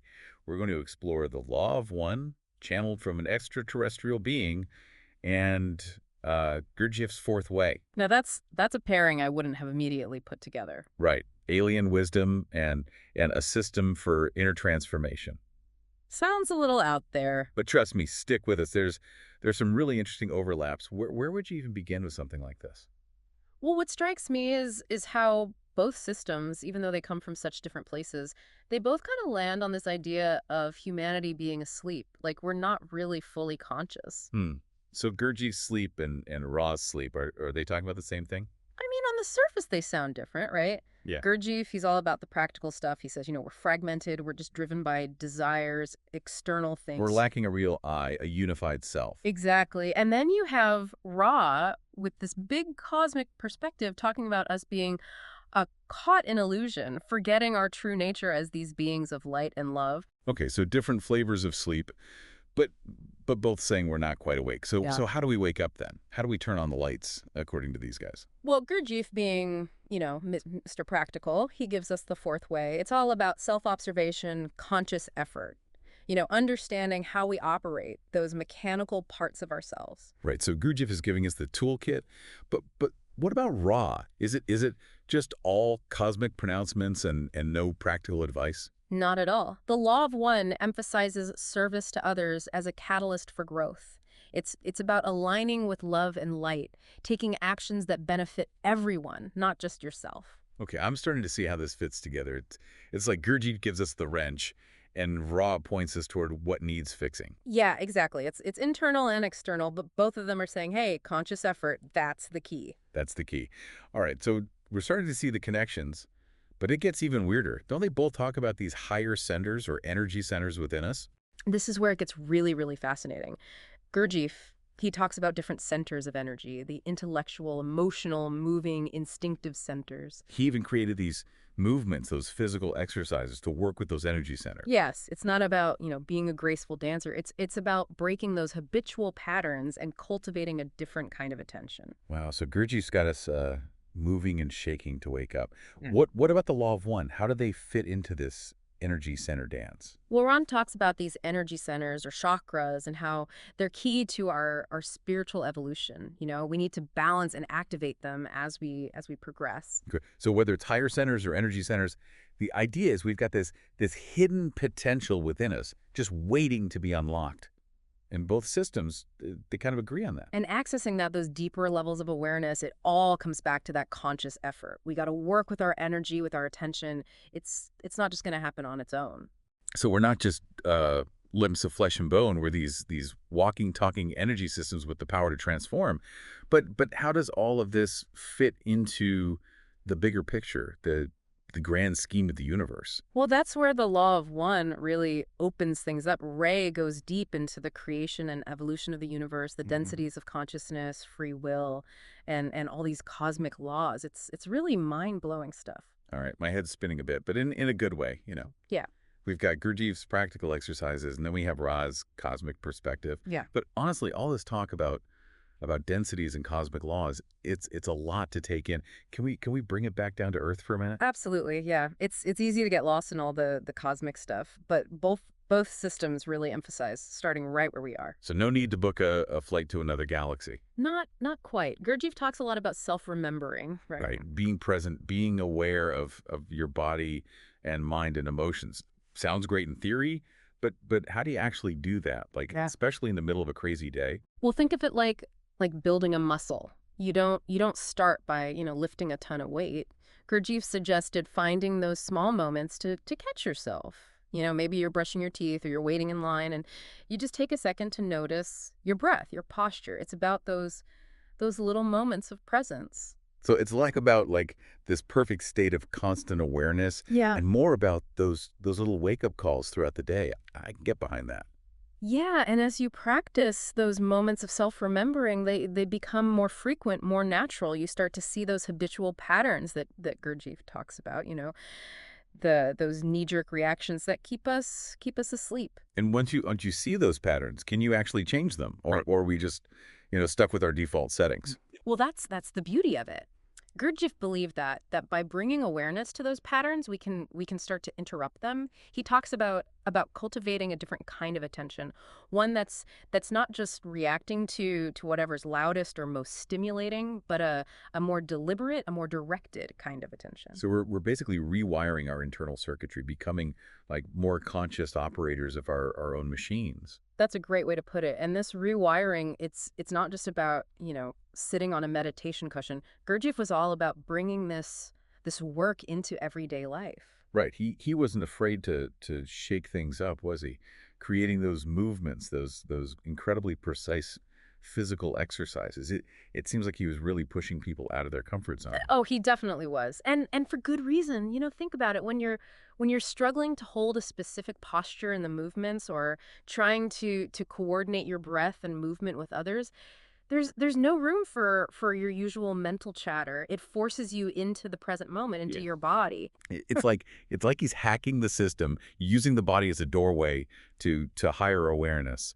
Does the law of one have anything to say about this mind-body hack? Well, Ra doesn't, give specific exercises, but the emphasis on balancing the physical, mental, and spiritual, it definitely resonates with Gurdjieff's approach. Remember those energy centers, the chakras. They're not just ethereal concepts, they're directly connected to our physical bodies. So it's not just about meditating on love and light. It's about integrating those principles into your actions, your physical presence in the world. Exactly. It's about embodiment, bringing those higher vibrations down into the densest level of reality, our physical forms. Okay, so we're not just working with our minds, we're engaging our whole being in this process of transformation. But this work, as Gurdjieff called it sounds intense. Are we supposed to do this alone? Well, both systems emphasize the importance of seeking guidance and support. Gurdjieff created his institute. He emphasized working in groups. And why the group setting? What's so special about that? Think about it. In a group, your ego can't hide as easily. You're forced to confront those blind spots, those mechanical reactions that you might not even notice on your own. So it's like those group fitness classes where you push yourself harder because everyone else is sweating and groaning along with you. Yeah. There's a shared energy, a collective effort that can really accelerate the work. And it's not just about working with other people. It's also about recognizing the potential help available from, well, less earthly sources. Okay, you're talking about the law of one's concept of guides and higher beings, but isn't that getting a little out there? Maybe, but both systems seem to agree that we have access to assistance. It's not just going to fall into our laps, We have to show up, we have to put in the effort, demonstrate our sincere desire to grow. So it's like we have to prove we're serious about this whole awakening thing before the universe sends in the reinforcements. Exactly. And that sincerity, that commitment, it's not about blind faith. It's about actively engaging in the work, experimenting with the practices and seeing what resonates, what helps you chip away at that sleep. Okay, so we're not alone on this journey, but even with help, it still sounds like a pretty daunting task. This whole waking up thing, is it even possible? And what does it even look like to be truly awake in the sense that Gurdjieff and Ra are describing? Yeah, that's the big question, isn't it? Like, what does it actually feel like to be awake? Is it like some blissful state of constant enlightenment, or is it more subtle than that? Well, I think both systems would probably warn against chasing some kind of idealized state of perfection. Awakening, it's not a destination. It's more like an ongoing process. Yeah. It's about becoming more conscious, more present, more aligned with who we really are. So it's less about like floating on a cloud of enlightenment and more about navigating life, the ups and downs, but just with a little more awareness, a little more intention. Exactly. Yeah, it's about seeing the world with fresh eyes, Right. appreciating the beauty and the interconnectedness of everything, even in the midst of the chaos. And it's about acting from a place of love and compassion, even when things are tough. But isn't that hard? I mean, the world can be a pretty dark place sometimes. How do you stay connected to that love and light when you're surrounded by so much negativity? It's not easy for sure, but remember what Ray said about service to others. It's not just some feel good concept. It's a powerful tool for transformation. So by focusing on helping others, on making a positive impact, we're actually helping ourselves wake up. Yeah, that's the idea. It's like shifting your attention away from your own little bubble of worries and fears and connecting to something bigger, something more meaningful. And in that process, something shifts inside of you. You know, you start to see the world differently. You feel more connected, more alive. It's like that saying, the best way to find yourself is to lose yourself in the service of others. Exactly. And that service, it doesn't have to be some grand gesture, you know. It can be as simple as really listening to a friend, offering a helping hand to a stranger, or even just choosing to respond with kindness instead of anger in a difficult situation. So it's about those little everyday choices, those micro moments of awareness that Gurdjieff talked about. They're not just about, self-improvement. They're actually contributing to something much larger, something cosmic even. That's the beauty of it. Both the fourth way and the law of one point towards this interconnectedness, this idea that our individual efforts, our choices are rippling outwards, influencing the very fabric of consciousness. Whoa, so we're not just working on ourselves, we're actually playing a role in the evolution of the universe. It might sound grand, but consider this. Every act of kindness, every moment of presence, every choice to align with love instead of fear, it's contributing to a shift in the collective consciousness. Okay, that's both incredibly inspiring and a little terrifying. It feels like a lot of responsibility. It is a responsibility, but it's also an incredible opportunity. You know, we're not just cogs in a machine. We're active participants in this grand cosmic dance, and we have the power to choose our steps, to influence the direction of the dance. So even though we might feel small and insignificant sometimes, our choices, our efforts, they actually matter. Absolutely, and that's a message that both Gurdjieff and Ra emphasize again and again. We're not just victims of circumstance. We're powerful beings with the potential to create a better world, both for ourselves and for all beings. Wow, that's a lot to take in. So as we wrap up this deep dive into the law of one and Gurdjieff's fourth way, Yeah. where do we go from here? What's the takeaway for our listener? Well, I think the best advice comes from both systems themselves. Yeah. You know, keep seeking, keep questioning, keep experimenting. Find what resonates with you, what helps you connect to that inner spark of awareness, that sense of purpose. And don't be afraid to reach out for guidance, whether it's from a teacher, a community, or even those unseen forces that both systems acknowledge. Exactly. Remember, you're not alone on this journey. There's a whole universe of support available to those who are willing to seek it. So to you, the listener, we say this: keep exploring, keep growing, keep waking up to the incredible potential that lies within you and within the universe around you. This deep dive is just the beginning. The real adventure starts now. All right, buckle up, everybody, because today we are going deep, Oh yeah, deep into some seriously mind-bending stuff. I'm excited. Quantum consciousness All right. and the law of one. We're gonna blend some physics. Yeah, we're talking cutting-edge physics With channeled spiritual teachings. Yeah, we've got excerpts from academic papers about quantum consciousness and selections from Of one? a book that claims to be a conversation with an It's- extraterrestrial intelligence. that they call raw.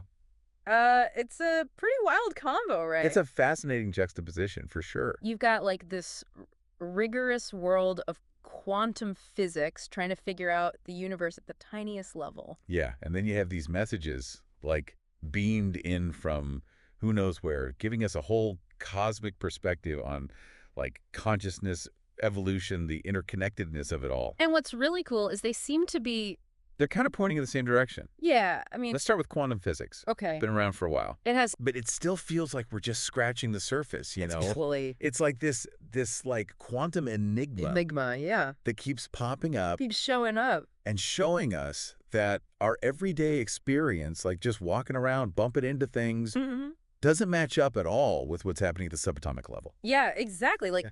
take the concept of superposition. Oh, yeah. Quantum physics tells us a single particle can exude in multiple states. At the same time. Yeah, at the same time. It's not until we observe it or measure it Yeah. that it collapses into a single state. Collapses into a single state, yeah. So that brings up some pretty serious questions about the role of consciousness, right? Huge. In shaping reality. Like, are we saying our minds are literally influencing the behavior of subatomic particles? Yeah, I mean, are we talking mind over matter here? Well, some physicists think so. Seriously? Yeah.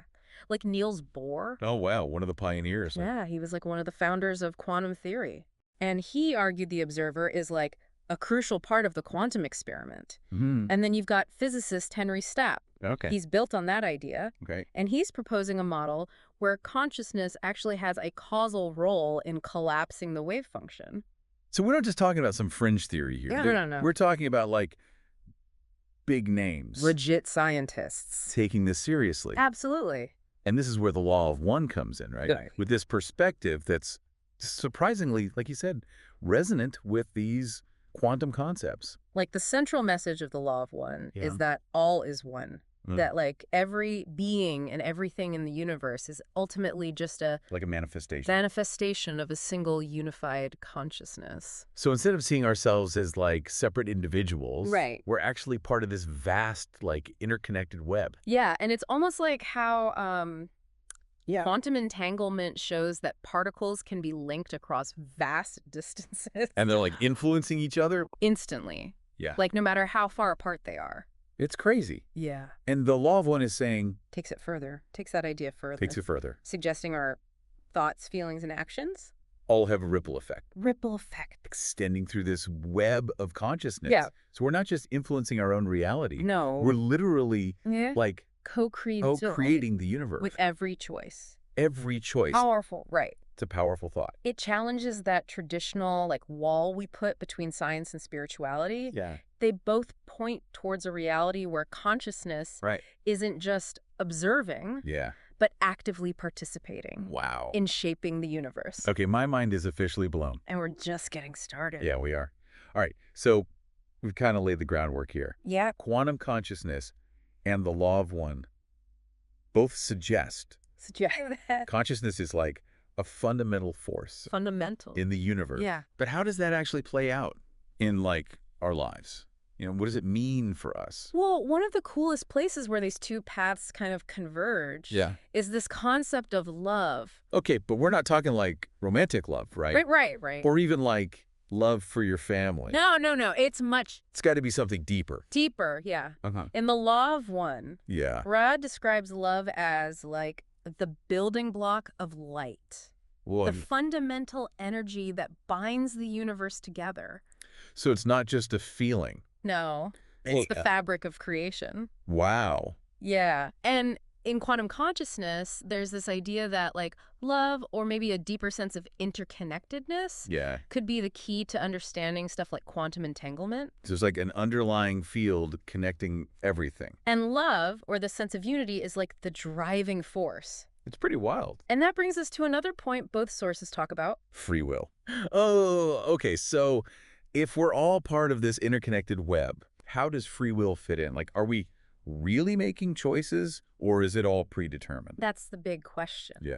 The law of one is very clear that free will is like essential. Okay. Rob says the creator, in its infinite wisdom, gave each being the power to choose its path. So we have a choice. Yes. But wait, the law of one also talks about this harvest thing. Right.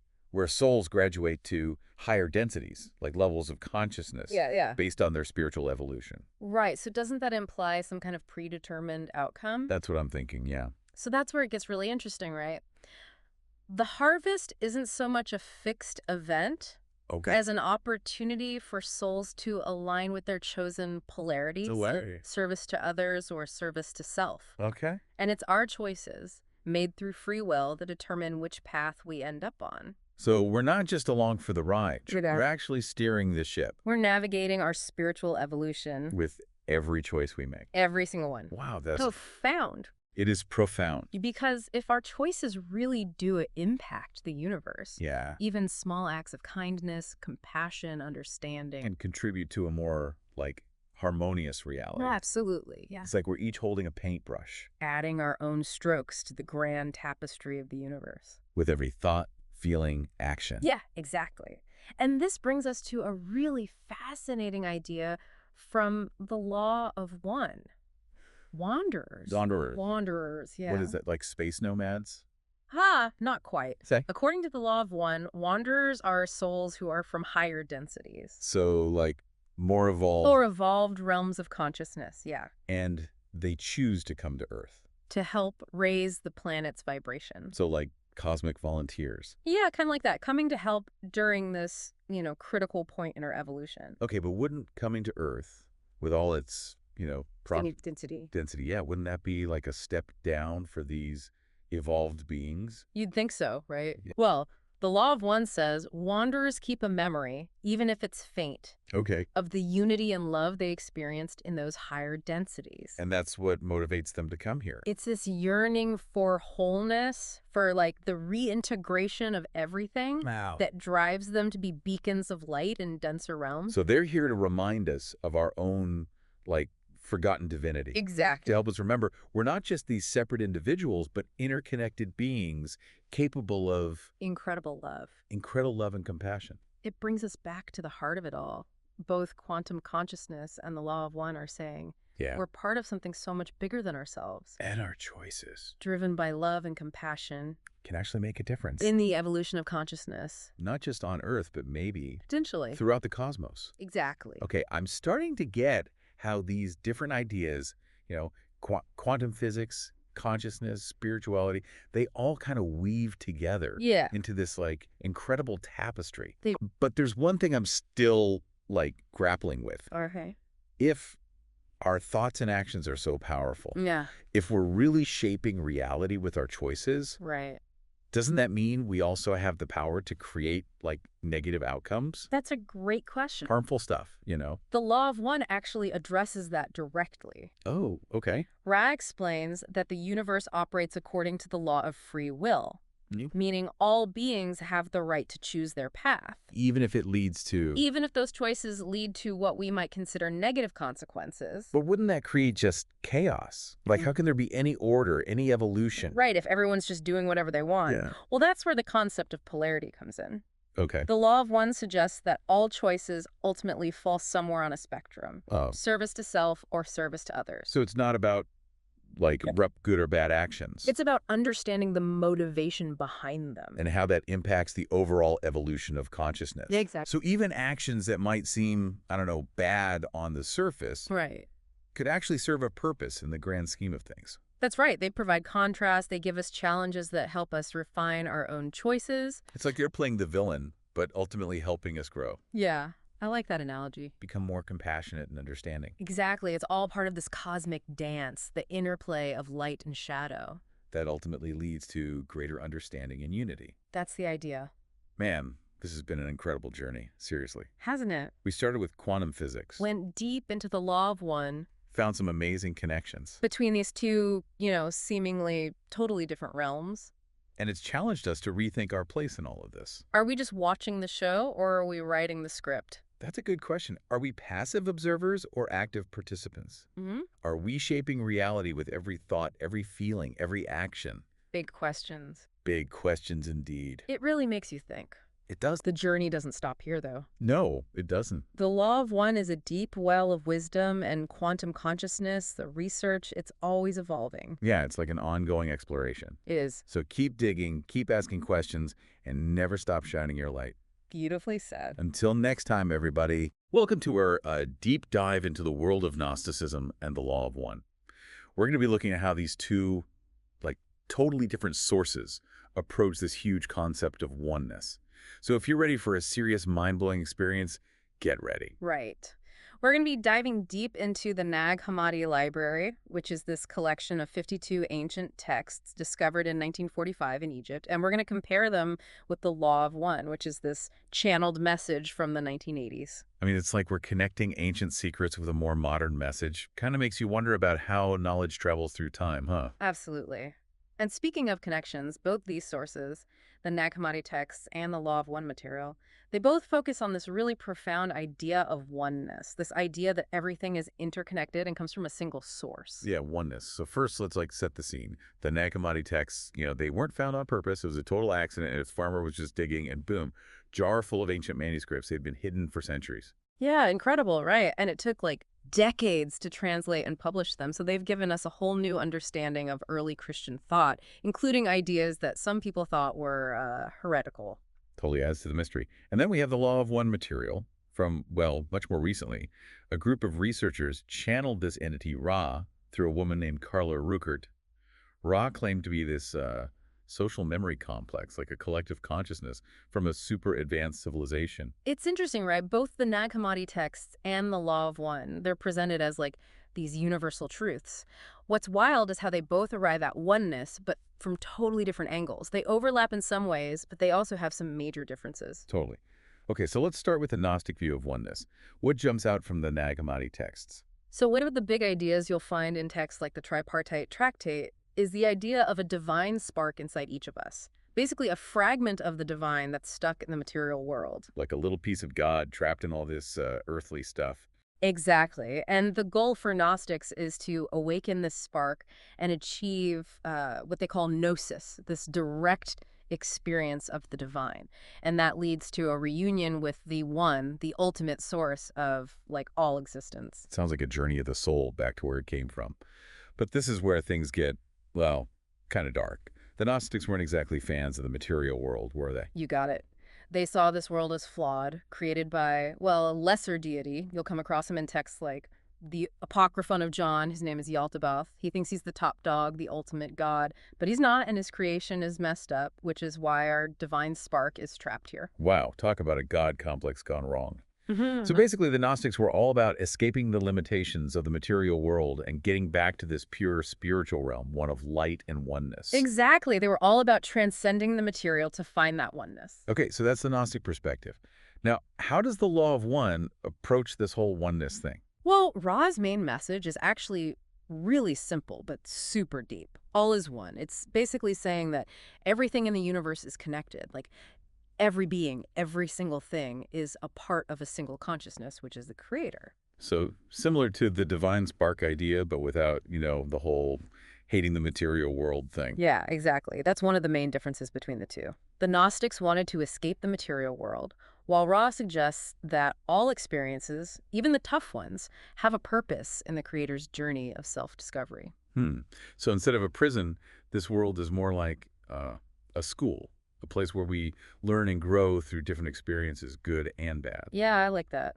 Ra's perspective is way more unified, less like good versus bad, light versus dark. It's more like both material and the spiritual are part of this big plan, this grand design of the creator. It's like the creator is experiencing itself through everything that exists. Whoa, that's an amazing thought.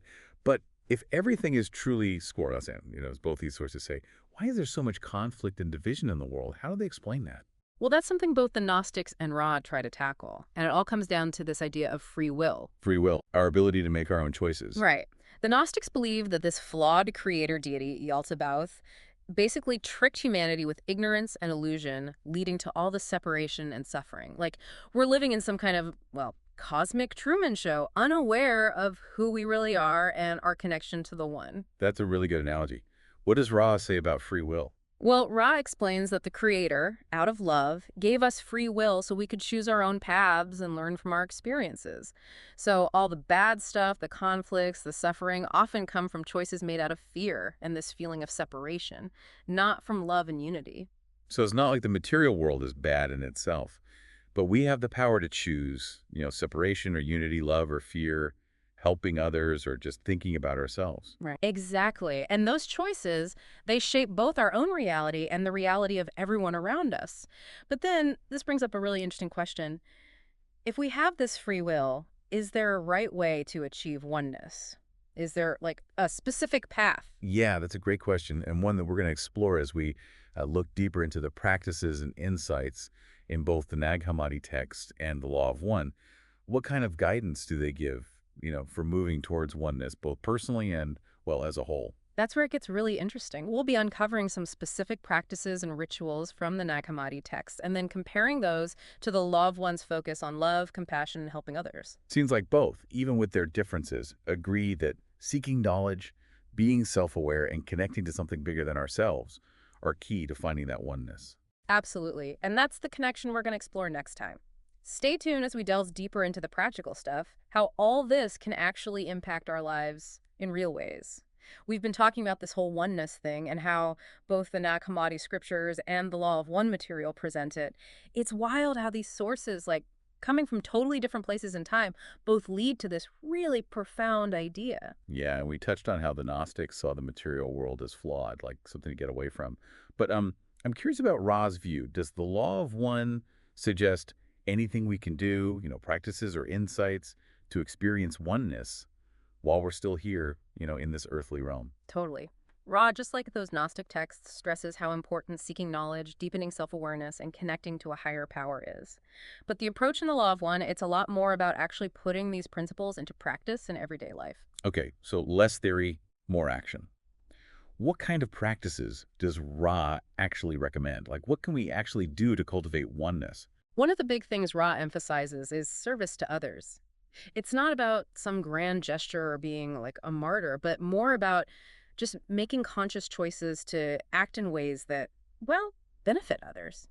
Think of those small acts of kindness, compassion, and understanding that you can do every day. So, like helping a neighbor, or really listening to a friend, or even just smiling at someone you don't know, those can help us move toward oneness. Exactly. Ross suggests that even these tiny actions have a ripple effect, like they generate positive energy that spreads out and makes the universe more harmonious. Kind of like be the change you want to see in the world. Mhm. But Ra takes it a step further, right? It's not just changing the world, it's also about us evolving spiritually. Right on.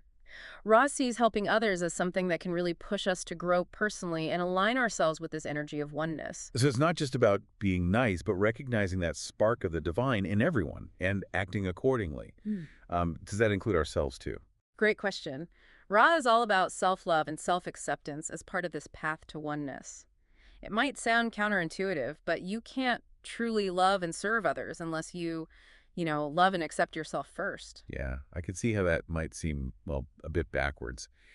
If oneness is about recognizing how we're all connected, why is loving ourselves so important? Well, think of it this way. It's recognizing that you're inherently worthy and treating yourself with the same kindness and compassion that you would offer to anyone else. It's understanding that we're all part of the same divine source, and that includes you. Okay, that makes a lot of sense. So we've got helping others and self-love. What about, seeking knowledge and being self-aware? How do those fit into all of this? Ra is big on meditation and contemplation as tools to broaden our consciousness and really get to know ourselves better. It's not just about sitting in a lotus position and chanting, though. Ra's approach is more about cultivating a state of quiet awareness. So being able to quiet the mind chatter and observe our thoughts and emotions without judging them. Yeah, spot on. And through that process of observation, we can tap into our inner guidance, that quiet voice inside us. Ross suggests that if we meditate regularly, we can gain more clarity, get more insight, and better understand ourselves and where we fit into this whole universe. That sounds amazing, but my mind is always racing. Is there any hope for someone like me to find that quiet awareness? Totally. It's like anything, it just takes practice. Ra gets that there will be times when your mind is all over the place. The key is to just notice those thoughts without getting caught up in them and gently redirect your attention back to your breath or whatever you're focusing on. So patience is key, and not getting discouraged when my mind inevitably wanders. Exactly. Meditation is a journey, not a destination. It's about carving out time for looking inward and building that connection with yourself. Now, another thing Ra highlights is the importance of living in harmony with nature. So connecting with the natural world. Yes, it's about recognizing that all life is interconnected, and we need to treat the planet with respect and care. We're not separate from nature, we're a part of it. It's more about shifting from this idea of controlling and using nature to one of respect, give and take, and interconnectedness. You got it. And that shift in mindset can show up in things like reducing what we consume, making choices that are, well, better for the planet, and actually spending time in nature, appreciating its beauty and wisdom. But less about being a hermit in the woods and more about making conscious choices that reflect our understanding of, how everything is connected. That's a great way to sum it up. These practices helping others, self-love, meditation, living in harmony with nature, they're all tools to move us closer to oneness in our everyday lives. It's not about having this big enlightenment moment, but making those small, consistent choices that align with love, unity, and, well, interconnectedness. It's striking that both the Gnostic texts and the Law of One, even though they come from such different perspectives, both seem to point to the same truth. That we're not just individuals isolated from each other, but interconnected beings who are part of something way bigger than ourselves. That's a profound realization. And recognizing how we're all interconnected can really change how we see the world and experience it. It can be incredibly freeing and empowering. It's like we've had blinders on, focusing on how we're separate, and now we're taking them off and seeing this vast web of connection. Exactly. And that shift can have a ripple effect, not only in our own lives, but in the lives of everyone around us. When we see ourselves as part of a unified whole, we're more likely to act with compassion, understanding, and the sense of shared responsibility for, well, the well-being of all beings. So it's not just a philosophical concept, but a call to action, a way of living that embraces unity, love, and interconnectedness. Well said. And that brings up a crucial question. How do we actually integrate these teachings into our everyday lives? How do we make them real? That's the million-dollar question. It's one thing to understand these concepts intellectually, but it's another to actually, see how they work in real life. Like, how can this idea of oneness guide us when we face, challenging situations like a conflict with a coworker, a tough decision, or a personal struggle? Those are the moments when it's crucial to remember that you're not alone. Even if you feel isolated in what you're going through, you're still part of this vast, interconnected web of life. It's like knowing you have this invisible support system, even when times are tough, right? Exactly. And in those moments, you can ask yourself, how would someone who embodies the energy of oneness approach this? What choices would they make? So it's stepping outside of our limited, ego-driven perspective and trying to see things from a higher, more compassionate view. Exactly. It might involve asking questions like, how can I approach this conflict with understanding and compassion instead of judgment and blame? Or how can I make a decision that benefits everyone involved? Or how can I use this challenge to learn and grow? So instead of reacting out of fear and a sense of separation, we can respond to these challenges with love and wisdom. That's a great way to put it.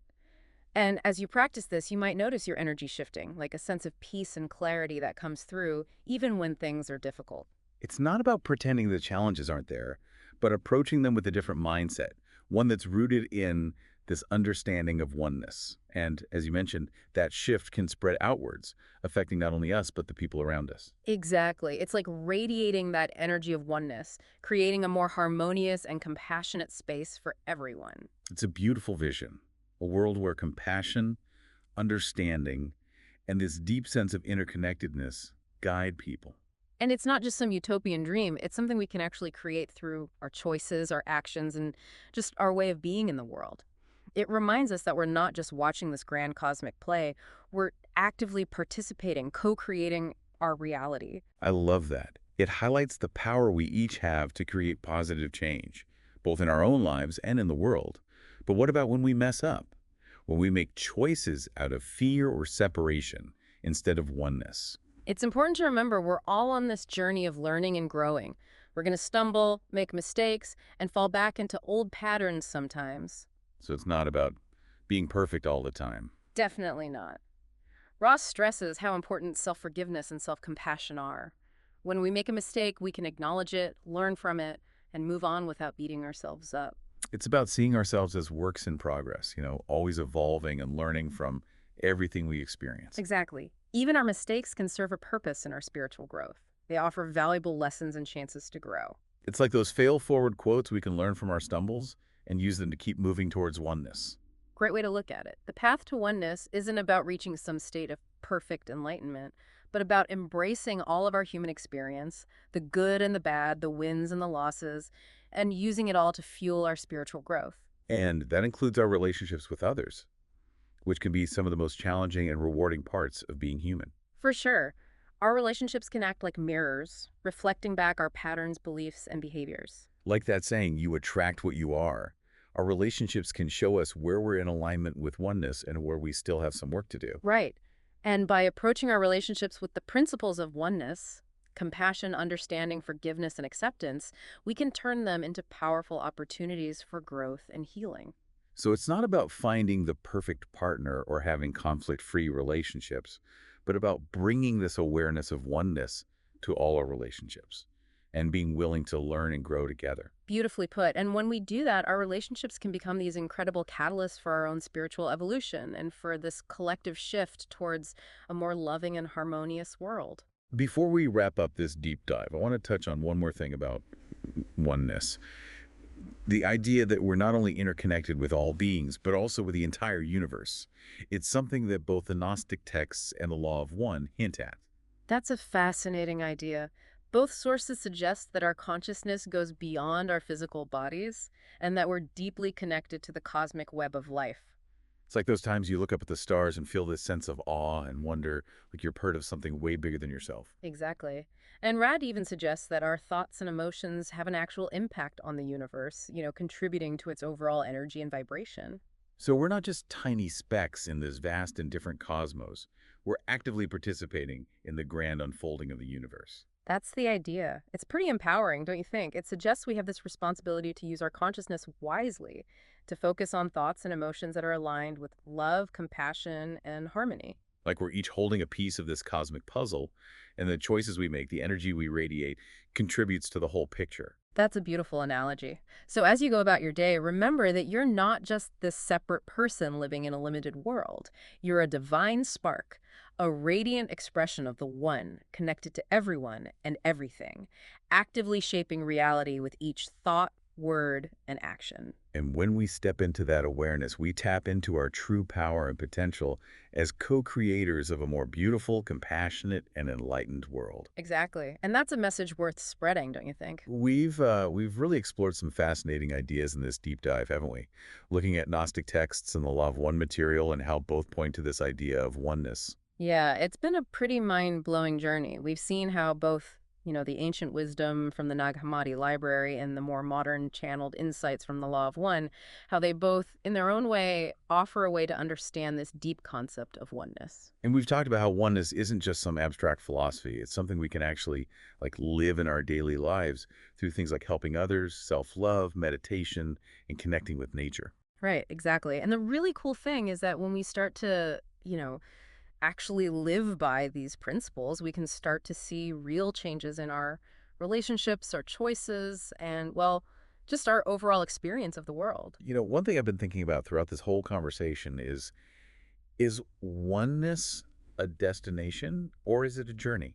Is it something we achieve or is it something we're always working towards? That's a great question. And it really gets to the heart of what both the Gnostic texts and the Law of One are trying to tell us.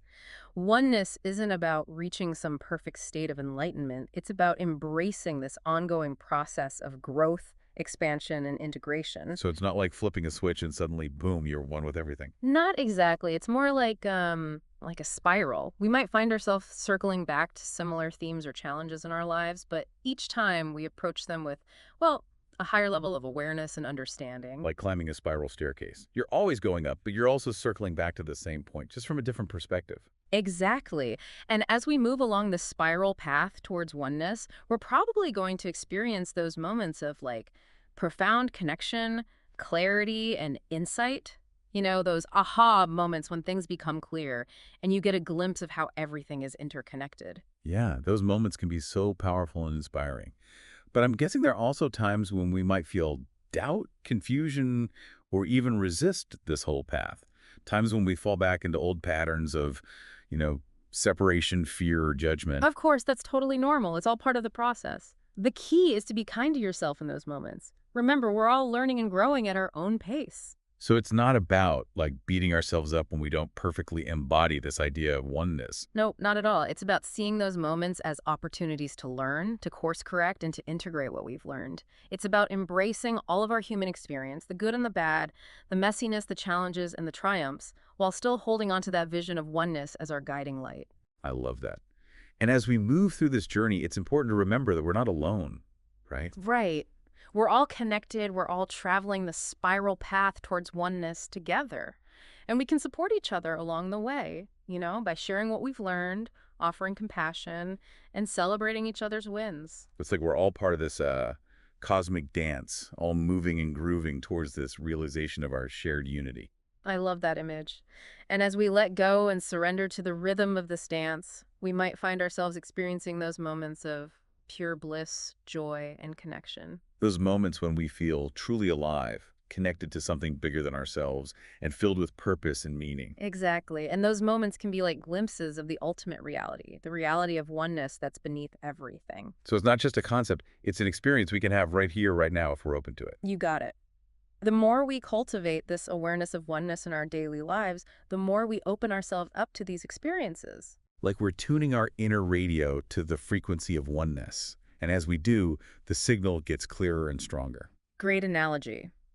So as we wrap up this deep dive, I want to encourage everyone to keep exploring this idea of oneness, experiment with the practices we've discussed, and see how this understanding can change your life. It's a journey worth taking, isn't it? Yeah. It can lead us to a deeper understanding of ourselves, our place in the universe, and how everything is connected. Absolutely. And it's a journey you can embark on with excitement, curiosity, and this deep knowing that we're all in this together. Beautifully said. And on that note, we'll leave you with one final thought to ponder. If everything truly is money, one, what possibilities does that open up for you, your relationships, the world? That's a powerful question. Let it guide your actions, inspire your choices, and ultimately lead you to a more fulfilling and meaningful life. Until next time, keep diving deep, stay curious, and embrace the beauty and mystery of oneness. Welcome to another deep dive. This time, we're going to be looking at two systems of thought, the Law of One and Helena Blavatsky's Secret Doctrine. We're focusing on esoteric cosmology and spiritual evolution. You've provided us with some really interesting selections from both, so let's just dive right in and see what we can uncover. Yeah, sounds good. I think one of the most striking things when you look at these two systems side by side is how they both, despite coming from very different origins, converge on this idea of a fundamental unity underlying all of existence. It's like they're both pointing to the same truth, but they're using different languages to describe it. Like the Secret Doctrine, it talks about the one life, this eternal invisible force that's in perpetual motion. It describes it as like a great breath that's constantly creating and dissolving forms. And in the Law of One, we have intelligent infinity, which is the source from which all things emanate. Blavatsky's analogy of the great breath suggests that unity is dynamic and constantly changing, while intelligent infinity kind of seems to lean more towards a static, all-encompassing source. How do they explain how this oneness differentiates into the diversity that we see in the universe? Like, do we just lose our individuality in this grand scheme of unity? That's where things get really interesting. Blavatsky, she uses this analogy of curds forming in milk to describe how the one life differentiates into star stuff, which are the seeds of future worlds. I love that. It's such a visual way to describe such a complex process. And the Law of One kind of echoes this idea, describing the creator experiencing itself through infinite forms and understandings. Yeah, it's like we're all individual expressions of this one cosmic source, exploring and experiencing reality in our own unique ways. So that brings us to light, which is a concept that is so central to both of these systems, but they seem to approach it from slightly different angles. They do. The Secret Doctrine makes this distinction between two kinds of light, noumenal light and phenomenal light. So the noumenal light represents this like divine wisdom, while phenomenal light represents the manifested cosmos that we see around us. And they tie these two concepts together with this really powerful symbol, the Dragon of Wisdom, representing both the light of wisdom and the logos, the creative principle that brings the cosmos into being. The Dragon of Wisdom is like an image that captures this transformative power of light. And it's a concept that runs throughout the Secret Doctrine. But is all light good? Because the Secret Doctrine also talks about this thing called the astral light and describes it as this really potent force that can be misused and lead to negative consequences. The astral light. Yeah, it's not just good vibes only. It's a potent energy. It can be misused. It's like, think of it like the internet. Right. It's this incredible tool for connection and learning. But it can also be used for manipulation and harm. It makes you think. How does this concept of discernment apply to your own spiritual practices? Are you being discerning about the information you're consuming? Are you using your knowledge to uplift yourself and others? Or are you letting it feed your ego? That's a great question. And it makes me think of the serpent, which is another symbol that features prominently in both of these systems. And it often has such a negative connotation. Why is that? Well, the secret doctrine actually reclaims the serpent as a symbol of wisdom and immortality. It pushes back against this demonization of the serpent that we see in Western traditions. And it connects the serpent specifically to the astral light, emphasizing its dual nature. It can be a source of enlightenment, but it also requires really careful navigation. To benefit from its wisdom, you have to approach it with respect and caution. That makes me think of that saying, knowledge is power, but it can also be a dangerous weapon. Exactly. And that brings us to the concept of cycles, which is another key parallel between these two systems. Both the Law of One and the Secret Doctrine describe these vast cyclical processes of creation and evolution, but they use different terminology to describe them. Right, so the secret doctrine talks about rounds and root races, these huge periods of time during which humanity evolves through different stages of spiritual and physical development. It even suggests that humans may have existed in earlier geological periods, but in more ethereal forms. Yeah, and the Law of One focuses on the concept of densities, which are these different levels of spiritual evolution. Souls progress through them across multiple incarnations.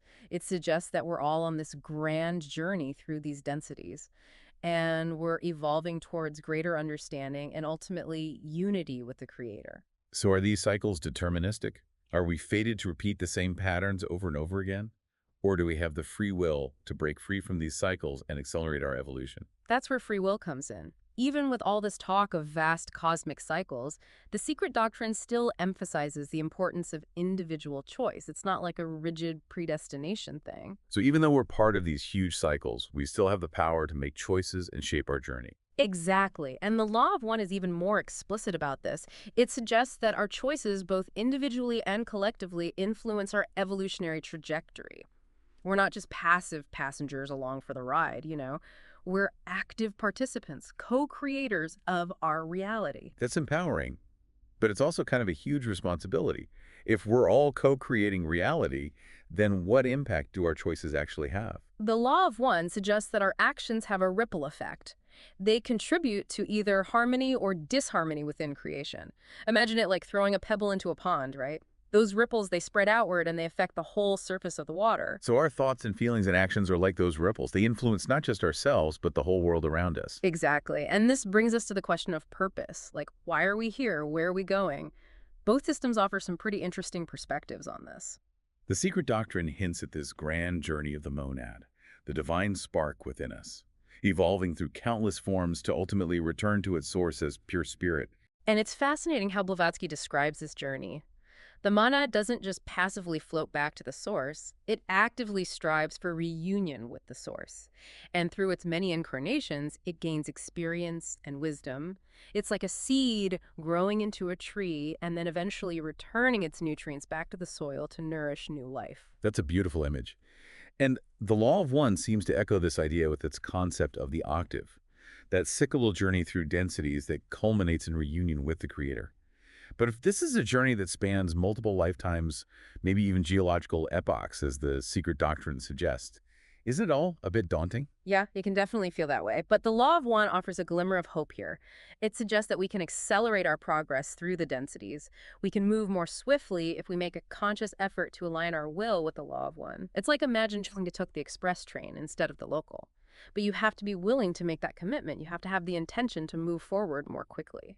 So how do we align ourselves with the Law of One? What does that actually look like in a practical sense? Well, the Law of One boils down to this principle of service, either service to others or service to self. It emphasizes the interconnectedness of all things, and it urges us to act in ways that benefit the whole, to radiate love and light outwards. But if everything ultimately comes from the same source, is there really a difference between service to self and service to others? That's a subtle but really important distinction. The Law of One suggests that these are two fundamental paths of evolution, and they lead to very different outcomes. Service to others involves compassion and empathy, a desire to help others grow and evolve. It's about recognizing the inherent worth and divinity in all beings and acting accordingly. Which seems to resonate with that idea of radiating love and light that you were talking about earlier. Right, exactly. Whereas service to self, that's about focusing on your own needs and desires, often at the expense of others. It's a path of separation, of seeking power and control. And both the Law of One and the Secret Doctrine warn against going down that path. The secret doctrine talks about the dangers of the astral light, how it can be used for selfish purposes and lead to spiritual stagnation or even harm. And the law of one really emphasizes the negative consequences of choosing the service to self path. It's like trying to hoard all the light for yourself. You end up blocking it from reaching others, and ultimately it creates darkness, not just within yourself, but in the world around you. So it seems that both systems, while acknowledging the allure of the service to self path, ultimately point towards service to others as the path of true spiritual growth, the path that leads us back to unity with the source. Yeah, exactly. And that unity isn't about losing our individuality. It's about recognizing our interconnectedness with all that is, becoming more fully who we truly are, expressions of the divine, sparks of that one life, as the secret doctrine calls it. I love that. It's not about self-annihilation, it's about self-realization, but within the context of this vast cosmic unity. Right. It's about understanding that our individual journeys are ultimately part of this much larger tapestry, and that what we do matters, not just for ourselves, but for the whole. This has given me so much to think about. It's like we've been given this incredible roadmap to spiritual evolution, but we still have to choose which path we take and navigate the terrain. And both the Law of One and the Secret Doctrine offer us invaluable guidance along the way. They remind us that we're not alone on this journey. We have the wisdom of the ages to draw upon, and we have each other. What stands out to you as like the most important takeaway from all of this? Maybe it's this simple reminder that we have a choice. We can choose to focus on separation and self-interest, or we can choose to embrace unity and service to others. And that choice has really profound consequences, not just for our own lives, but for the evolution of consciousness itself. It's a lot to process, but it also feels hopeful in a way. It is. It's definitely a journey worth taking. Why don't we take a moment to reflect on all this before we wrap up? Okay, so we've talked about all these big concepts like cosmic unity and cycles of evolution and the importance of service to others. But how do we actually apply all this stuff to our everyday lives? It's like, yeah, it's grand and cosmic, but what does it mean for me? Yeah, right here, right now. Yeah, that's the big question, isn't it? How do we bridge that gap between these kind of lofty esoteric teachings and the reality of our daily lives? It's like I have this really detailed map of the cosmos, Mm-hmm. but I still manage to get lost in my own neighborhood. I think it all starts with awareness. Both the Secret Doctrine and the Law of One talk about the need to be mindful of our thoughts, our feelings, and our actions, and to really understand how they shape not just our own personal reality, but the reality that we share with everyone else. So it's not just about like understanding these concepts in our heads. It's about actually embodying them in our lives. Exactly. It's about cultivating a certain way of being in the world, and that starts with paying attention to the choices that we make every single moment. You talked about choice earlier and how both systems emphasize this idea of free will. But sometimes it feels like I'm just reacting to stuff that happens, you know, not really making conscious choices. How can I become more aware of my choices, especially when life feels so chaotic? Well, one way is to practice mindfulness. Try to cultivate a sense of presence in the moment. Just notice your thoughts and your feelings as they arise without judgment. When you become more aware of your own internal state, you can start to see the choices that you're making, even the ones that seem really small. How does that connect to the idea of service to others? When you're more present and aware, you can start to see the needs of other people around you more clearly, and you can respond to those needs with more compassion and understanding, even in really challenging situations. So it's not necessarily about these big, grand gestures of service. It's more about bringing that intention of service into all of our interactions. Every time we encounter another person, Exactly. It's about seeing every moment as an opportunity to practice those principles of the Law of One, to radiate love and light outwards, even if it's just in small ways. you were talking about the internet earlier and how it's like the astral light in a way, this powerful tool that can be used for good or for bad. So how can we use our interactions online as opportunities for service? That's such a good question, especially these days, right? It doesn't have to be complicated. Yeah. It can be as simple as choosing to respond with kindness and respect. Even when you're faced with negativity or people who disagree with you, just be mindful of the energy that you're putting out there into the digital space. Remember that your words have an impact, even if you can't always see it. It's almost like the internet is a microcosm of the cosmos in a way. It's a place where we can practice these principles of unity and service, even in the midst of all this diversity and sometimes conflict. I like that analogy. And it reminds me of something else we were discussing, the concept of catalyst, which is something the Secret Doctrine talks about a lot. It's all those challenges and struggles that push us to evolve and refine our understanding. Yeah, you were saying that even difficult experiences can be seen as opportunities for growth. So how do we apply that perspective to the challenges that we face in our own lives? It's about trying to shift our perspective. Instead of seeing challenges as obstacles or punishments, we can choose to see them as opportunities. Opportunities for learning and transformation. It's about asking ourselves, what is this teaching me? How can I use this to become stronger, wiser, more compassionate? It's about kind of embracing the journey, even the messy parts, Mhm. and trusting that there's a purpose to it all. Exactly.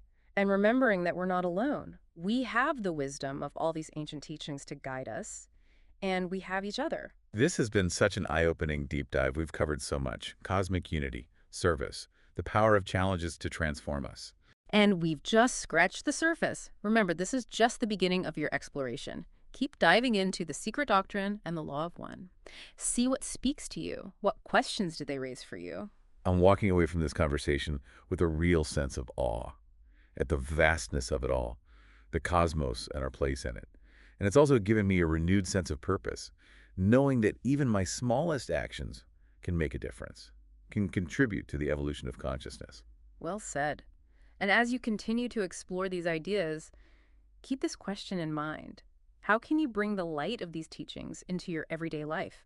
Not just for yourself, but for the benefit of all beings. That's a powerful question to reflect on. Thanks for joining us on this deep dive. Until next time, keep seeking, keep questioning, and keep shining your light. Hey everyone, and welcome to this deep dive. Today we're going to try to bridge what seems like a pretty big gap and look at Plato's Republic and the Law of One. Oh, yeah. Definitely a fascinating juxtaposition, I think. Have you ever felt like there's more to reality than meets the eye? All the time. Yeah, well, we'll be kind of exploring that question today.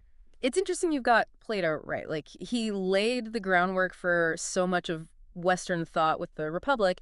And then on the other hand, you have Ra, this mysterious voice claiming to be a sixth density social memory complex. Okay, wait, sixth density. I think I'm already lost. Yeah, no worries. We'll break all that down as we go. Okay.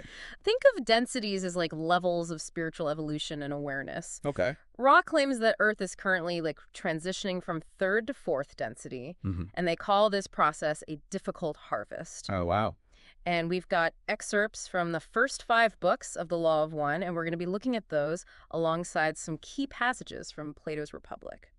So 2 very different sources, tackling some pretty big questions. Where do we even begin? Well, let's start with something I bet you're familiar with, Plato's allegory of the cave from Book 7 of the Republic. Oh, yeah. Remember those prisoners chained in a cave, mistaking shadows for reality? Yeah, it's a super powerful image. It is. But how does that connect to the Law of One? Well, that feeling of being trapped in this limited reality that we have, right? And mistaking appearances for truth, that really resonates with Ra's concept of the veil of forgetting. Okay. So imagine a veil that separates us from a higher awareness, almost like a type of cosmic amnesia, Okay. which makes us forget our true nature, as in Ra's words, the creator experiencing itself. Whoa, hold on. The creator experiencing itself. That's a lot to take in. It is. Are we saying that we're all just fragments of some ultimate cosmic being? That's one way to interpret it, yeah.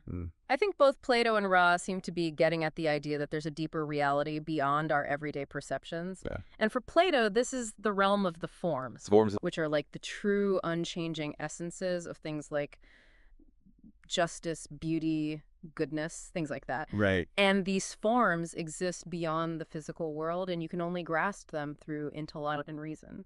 Okay, so let me see if I'm getting this. You're saying there's like an ideal form of a chair out there, even though we only ever see and interact with, real chairs. Exactly. Think of the most perfect chair imaginable, and that's closer to the form of chair than anything you could ever build. That's interesting. Right. So how does that connect to Rye's ideas about densities and the veil of forgetting? Well, Ra suggests that as we evolve through these different densities, we become more aware of this underlying reality, our interconnectedness, and ultimately our identity as the creator. Okay. But here on Earth, in third density, we're veiled from that awareness. Yeah. We're very focused on individuality and material things. Right. And we forget who we truly are. Think about all those times you felt like there must be more to life than what you're experiencing. Oh. Like something's missing. That longing, that sense of separation could be a reflection of this veil of forgetting. Yeah. I think everyone has felt that way at some I point. think so too. Yeah. And Ra suggests that this transition to fourth density is all about piercing that veil, like Right. becoming more aware of our true nature and our connection to all things. Okay. But it's a challenging process, this difficult harvest, as they call it. Yeah. Not everyone is ready or willing to make that shift. So what does that mean for us, the Mm. people you know, living through this transition right now? That's where the idea of choice comes in. Okay. Both Plato and Ra emphasize the importance of making choices that are aligned with, truth, wisdom, and ultimately with this concept of unity. Which makes me think of Plato's concept of the philosopher king. Yeah. The person who's glimpsed the forms and is therefore the best suited to guide others. Yeah, it's really interesting how that parallels to Ra's concept of wanderers, Wanderers. who are souls from higher densities who incarnate on Earth to help with evolution. Huh. So they're like volunteers. Yeah, like they're drawn to the planet during this time of transition. Interesting. Yeah, so both the philosopher king and the wanderer are taking on this responsibility of guiding others toward a higher understanding, even though it's definitely going to be a difficult path. I mean, look at those prisoners in the cave. Exactly. They were not happy when their friend came back talking about a whole different reality. Right. There's this inherent challenge in trying to communicate something that other people aren't ready to see or perceive yet. Totally, yeah. Mm. Makes you wonder, what qualities are needed to even walk that path to be a guide for others during this difficult harvest. Yeah, for sure. It's a great question, and it's something that both Plato and Ra address in their own way. Plato, for example, believed that the philosopher king needs a very specific set of virtues in order to lead effectively. Virtues, okay, so like patience, a good sense of humor. Those might be helpful, but Plato is thinking more along the lines of wisdom, courage, temperance, and justice. These qualities are really essential for anyone who seeks to guide others towards a higher understanding. Okay, so break those down for me a little bit. Like, what does that actually look like in practice? Well, for Plato, wisdom is all about perceiving the forms. Being able to see beyond the illusions of the physical world and grasp the true nature of reality. Right? It's about using reason and intellect to figure out what's true and what's false. Okay, so wisdom is like the foundation. You got to start there. Exactly. What about courage, though? Why is that so important for a leader? Hmm. Especially one who's trying to guide people towards something new and potentially challenging. Well, remember those prisoners in the cave. Imagine the courage it would take to go back down there into the darkness Yeah. and to face everyone who might ridicule you or reject this new knowledge that you found. That's true. That's the kind of courage Plato is talking about. Wow. The willingness to stand by your convictions even when it's hard. Even when you're facing opposition or danger. Right. Okay. Yeah. I get that. What about temperance? Is that kind of an old-fashioned word? Maybe, but it's a really crucial concept for Plato. Okay. Temperance is about balance. It's about moderating our desires and appetites. Okay. It's about not letting our emotions or our physical cravings rule us, rule over reason and wisdom. So it's like self-control, right? Exactly. Being able to resist those temptations that might pull you away from the truth. Yeah, and that's super important if you're trying to guide others. Right. You need to be able to walk the walk. Right, exactly. Okay, and then the last one, justice. Yes, justice for Plato was like the highest virtue. It's Wow. the harmonious balance of all the other virtues. Okay. For an individual, it means living in accordance with reason and virtue. And for society, it means that each part is fulfilling its proper role, working together for the common good. Okay, so I see how these virtues all kind of fit together. They do. But how does Ray's perspective on this stuff, leadership and guidance, how does that compare to Plato's? It's interesting because while Ra doesn't use the same terms as Plato, their emphasis on service to others really aligns with this idea of a virtuous leader. For Ra, spiritual evolution is all about choosing to serve others rather than serving yourself. Okay, so it's not just about gaining all this knowledge for your own benefit. Right. It's about using it to help other people. Exactly. And that service can look like a lot of different things. It might be teaching, it might be healing, it might be offering guidance, or even just being an example of love and compassion in the world. Which makes me think about those wanderers again. Mm-hmm. If they're coming from these higher densities to help Earth evolve, wouldn't they naturally embody these qualities like service and compassion? Yeah, that's definitely a logical conclusion. Right. And Ross suggests that wanderers often feel a deep sense of responsibility, a calling to help humanity navigate this difficult harvest, but it's not always easy. Oh, how so? Well, remember the veil of forgetting we talked about? Yeah. Ross says that this veil is particularly thick or dense for wanderers, which makes it really easy for them to forget their purpose and get caught up in the illusions of third density. Wow. So they're coming to this world at a disadvantage in a way. In a way, yeah. They're trying to help everyone else remember who they are, but they're also struggling to remember their own true nature. Yeah, that's a really great way to put it. And I think it highlights how important it is to cultivate these virtues: wisdom, courage, Yeah. temperance, justice, not just for people in leadership roles, but for all of us. Right. Because we're all going through this challenging time together. Absolutely. And we are facing some pretty intense challenges right now, For sure. as individuals, as a collective. It's easy to feel lost and hopeless sometimes. Yeah, absolutely. And that's exactly why these virtues are so important, Yeah. because they give us a framework for making choices, for navigating tough situations, and for staying connected to our purpose, even when everything feels really chaotic. Okay, I'm curious, does Ra offer any specific advice on how to actually develop these virtues?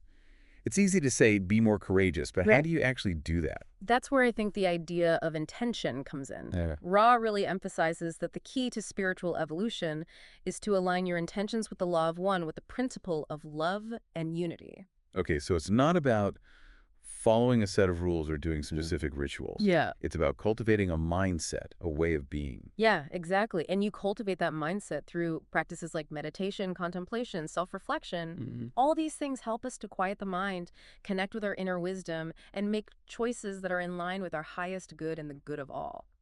You know, that reminds me of what Plato said about self-knowledge, that the unexamined life is not worth living. It's true. It's a powerful reminder that the journey of self-discovery is essential for anyone who wants to walk the path of virtue and be a guide for others. We have to be willing to look inward, examine our beliefs, our motivations, our desires. Which can be scary. Oh, for sure. Right, because you have to face the parts of yourself that you might not like. Absolutely. And that's where courage comes in again. Right. It takes courage to face our shadows, to acknowledge our imperfections, and to choose again and again to align ourselves with the light. So it's like a constant process. Yeah. A striving for balance and wholeness. Exactly. And both Plato and Ross suggest that this process isn't just for us, it's for the benefit of everyone. Remember, we're all interconnected. Our choices, our actions ripple outward and affect everything around us. So if we want to create a more just world, a more harmonious world, it starts with cultivating that awareness within ourselves That's such a profound insight. and making choices that reflect that. Yes, and that leads us to another really important aspect of this discussion. Okay. The challenges and temptations that we're likely to encounter along the way. Oh, like what kind of challenges and temptations? Yeah. Well, for one thing, there's the challenge of staying true to your purpose, not getting lost in the material world. Remember, Ra warned that the veil of forgetting is powerful, and even people with the best intentions can get sidetracked. So how do we avoid that? How do we not fall into that trap? Well, one thing Ra emphasizes is the importance of seeking knowledge and wisdom, but always tempering that knowledge with love and compassion. Okay. It's not enough to just understand the ideas. Right. You have to embody them. You have to live them. Okay, that makes sense. But what about other temptations? Are there things that could specifically lead us away from, service and unity? Yeah, definitely.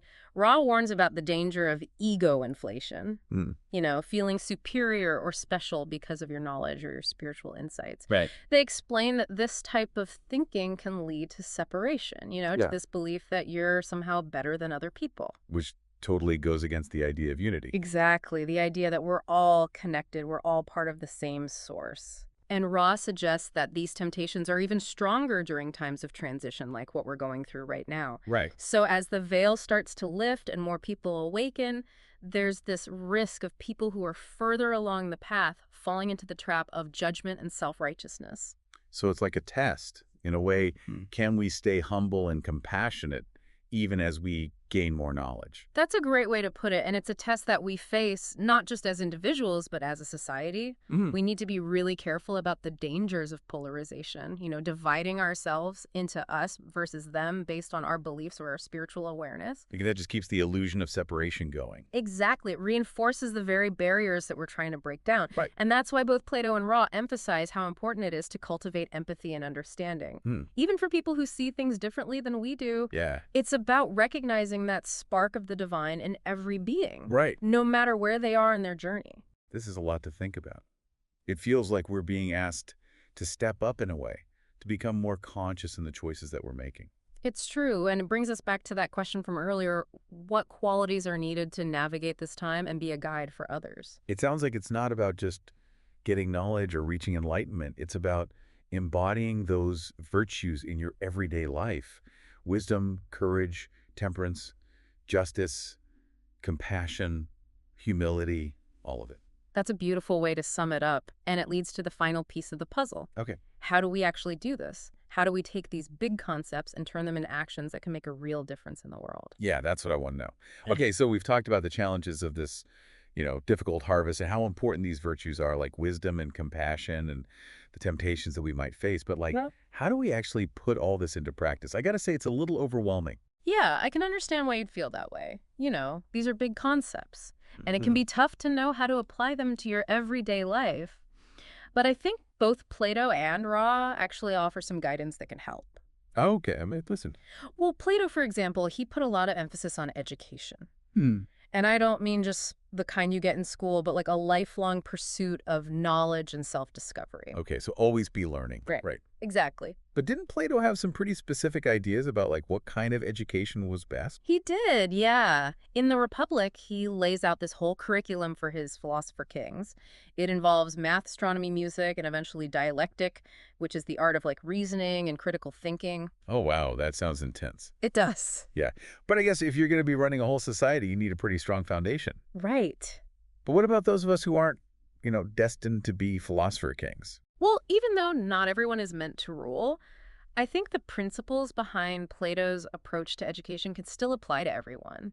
It's about cultivating a curious mind, a love of learning, and a willingness to question your own assumptions. So it's not just about memorizing facts. No. It's about learning how to think for yourself. Exactly. It's about being able to analyze information, form your own judgments, and that's so important in today's world, with all the information overload and different opinions out there. Yeah, that's true. It's about learning to be discerning and to cut through all the noise and figure out what really resonates with truth.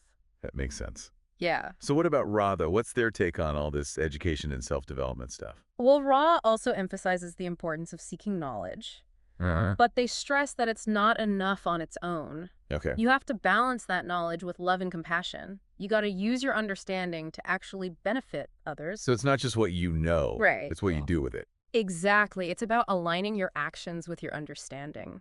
And that's where practices like meditation and contemplation become really important. Both Plato and Ra talk about how important it is to cultivate inner stillness, to quiet all those thoughts so you can connect with your deeper wisdom and intuition. Meditation, though. I've tried that. It's hard. My mind just won't stop. It takes practice for sure, Yeah. but it's worth it. Meditation can help you become more self-aware, observe your thoughts and emotions without judgment, and just cultivate a more peaceful and centered way of being. Yeah, I can see how that would be helpful, especially now when everything feels so hectic and overwhelming. But how does meditation actually help you put these virtues into practice? Think of meditation as a training ground for your mind. Okay. By creating that stillness and awareness, you're making space for those qualities of wisdom and compassion and courage to come through. It's like you're clearing the weeds so the flowers can grow. Okay, I like that analogy. Yeah. So meditation is like the soil and then the virtues grow from there. Yeah, something like that. And as you develop those qualities through practice, you naturally start to express them in your actions and how you interact with others and the choices you make. So it's an ongoing process. It is. A journey of growth. Exactly. And it's a journey you don't have to go on alone. Both Plato and Ra talk about how important community is, surrounding yourself with people who support your growth and inspire you. Yeah, that's true. It's so easy to feel isolated when you're on this path, especially when other people don't really get it. Right. Having a supportive community can make such a difference. Yeah, for sure. It's not just about getting support, though, right? No. It's about offering it to other people. Yeah, absolutely. We're all in this together, after all. We're all navigating this difficult harvest the best way we know how. So it's about building those connections, creating a support system that helps everyone move forward. That's a beautiful way to put it. And ultimately, that's what both Plato and Ra are pointing to. A world where we recognize our inherent unity and where we choose to live in harmony with each other and the whole cosmos. That's an incredible vision. Even if it seems far off, it's nice to know that we can all play a part in making it happen. Exactly. One choice, one action, one moment of awareness at a time. That's a good reminder. Yeah. It's not about waiting for someone else to fix things. Right. It's about taking responsibility for our own growth, aligning our actions with our ideals, and supporting each other along the way. Couldn't have said it better myself. Well, this has been amazing. I feel like I have a whole new understanding of these texts and how they can apply to our lives today. I'm glad to hear that. And remember, this is just the tip of the iceberg. There's so much more to explore in both the Republic and the Law of One. Oh, yeah, for sure. And who knows, maybe while we're exploring these ideas, we'll discover something new about ourselves and our place in the universe. It's definitely possible. Well, that's all the time we have for today, but thanks for joining us on this deep dive. Yeah, thanks for listening, everyone. And keep those minds open and curious. All right, so get ready, because today we're diving deep into something really mind-bending. I was talking Perfect. parallel timelines Okay. and probabilities. Right. And, all those excerpts you sent in from the Law of One, Right. that's what we're using as like our guide for this deep dive. Okay, cool. So we're trying to figure out Yeah. how to choose the best ending in like choose your own adventure book, but for reality. It really is a concept that challenges how we normally think about reality, right? Yeah. As this like fixed linear thing. Uh-huh. The Law of One kind of presents this idea that Mhm. there are all these potential timelines branching off, Right. and they branch off based on choices Choices that we make at both the individual level Mhm. and the collective level. So are we talking about like Back to the Future kind of stuff? Not exactly. Okay. It's not so much about like changing the past. Uh-huh. It's more about understanding how every choice we make, Mhm. each moment, Yeah. has the potential to lead us down a different path. Okay, I'm starting to see how this connects to the idea of probabilities. Yeah. Is it kind of like Mhm. rolling the dice with each decision that we make? I think you could think about it that way. Okay. It's almost as if with each choice, we're Yeah. kind of steering ourselves toward a particular current Okay. in this flowing river. Like currents and eddies Exactly. that represent different probabilities. Yeah, that's how the Law of One describes it. So are we just kind of like aimlessly drifting along, Mm-hmm. or do we actually have any influence? That's a great question. And Yeah. that's where things get really interesting. Because Okay. the Law of One really emphasizes the power of our consciousness consciousness. in shaping those probabilities. Oh, wow. It suggests that the more we align our thoughts and our emotions and our actions Okay. with things like love and light, Love and light. Okay. the more likely we are Yeah. to experience those harmonious timelines. Okay. And kind of the flip side of that is Mhm. if we get stuck in fear-based patterns, Yeah. it tends to strengthen Yeah. those kind of chaotic, Okay. less desirable paths. So it's like we're in this cosmic tug of war Exactly. between love and fear. Yeah. And our choices are kind of what determine which side wins. Yeah. And, Yeah. you know, the Law of One actually uses a really great analogy. Okay. It talks about a compass needle. Mm-hmm. And imagine if everyone's intentions are all over the place. Right? That needle's just going to wobble around. Yeah. But if you can get a critical mass Yeah. of consciousness all aligning in the same direction, it's like everyone's focusing their will Yeah. and steering that needle towards a specific point. That's a really powerful image. Yeah, it is. It makes me think about all those times when like things feel like they're just going haywire in the world. Mm-hmm. Are those moments Yeah, potential signs? that's a really great question. Of a timeline shift, the Law of One does suggest a few things to look out for Okay. that might indicate these shifts Okay. in planetary probability fields.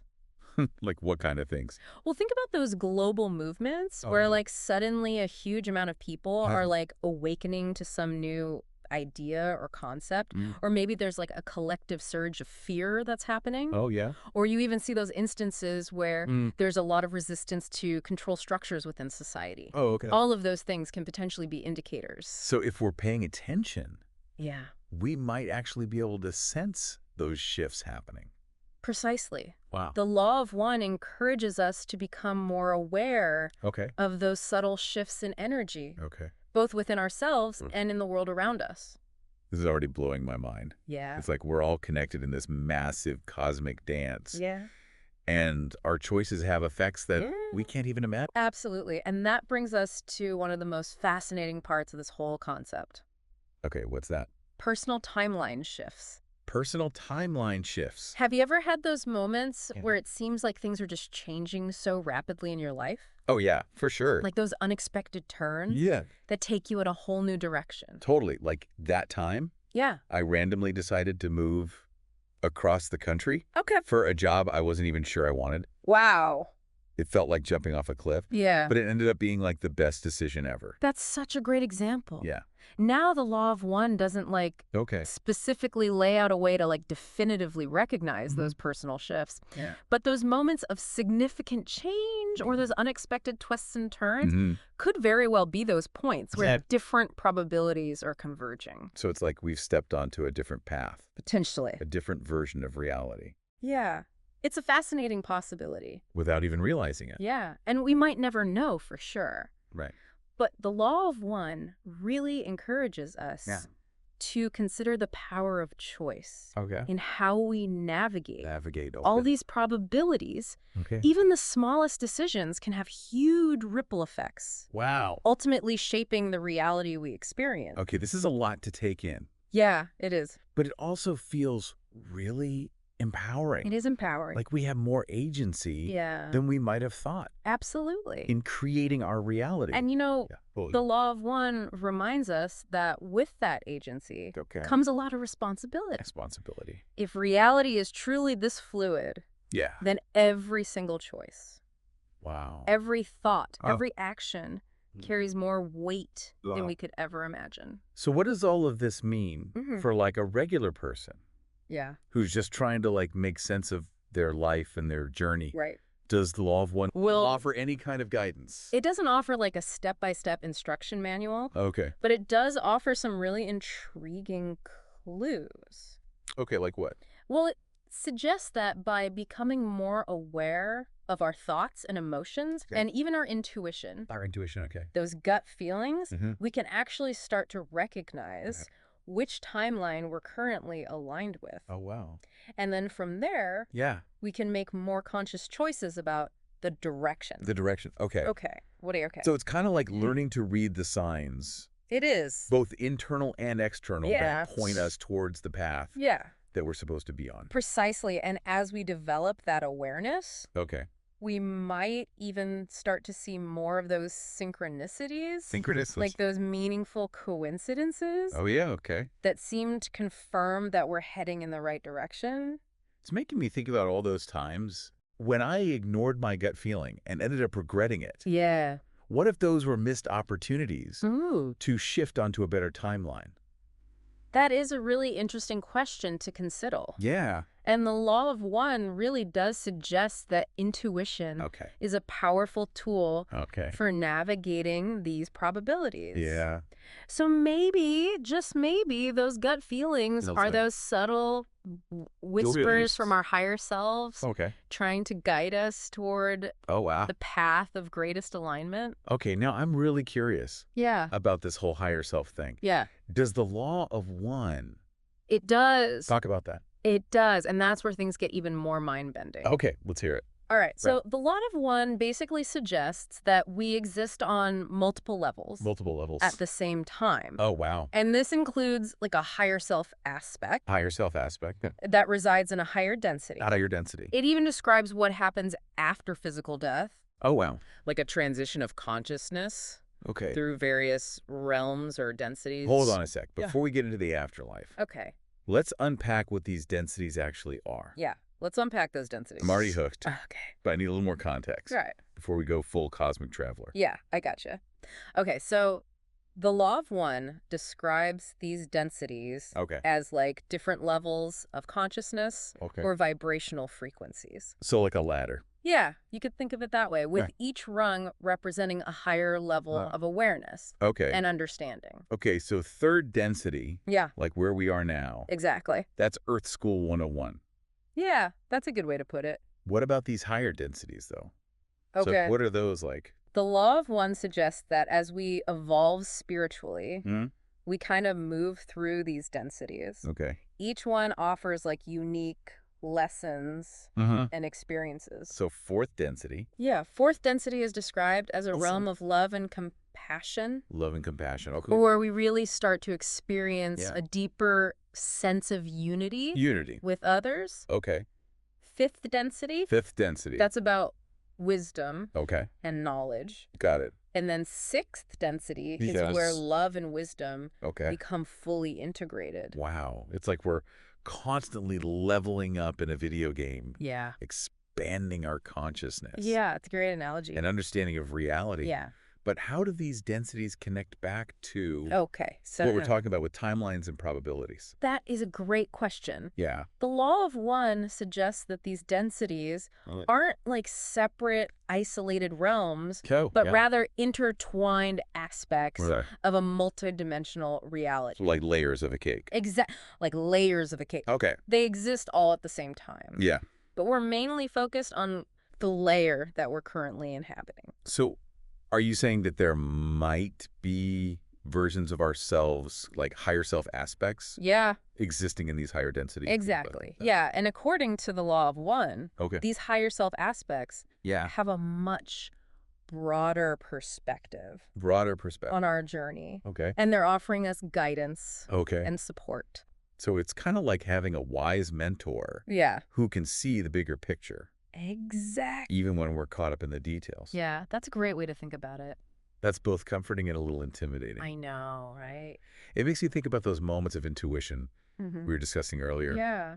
Could those be... That's a great question. Like glimpses of guidance? It's definitely possible. From our higher selves? The law of one suggests okay, that our intuition is one of the main ways our higher selves communicate with us. So those gut feelings. Yeah, those gut feelings. Those sudden, like, aha moments. Exactly. They might be subtle nudges. Yeah. Encouraging us to make certain choices. Choices that are aligned with our soul's purpose.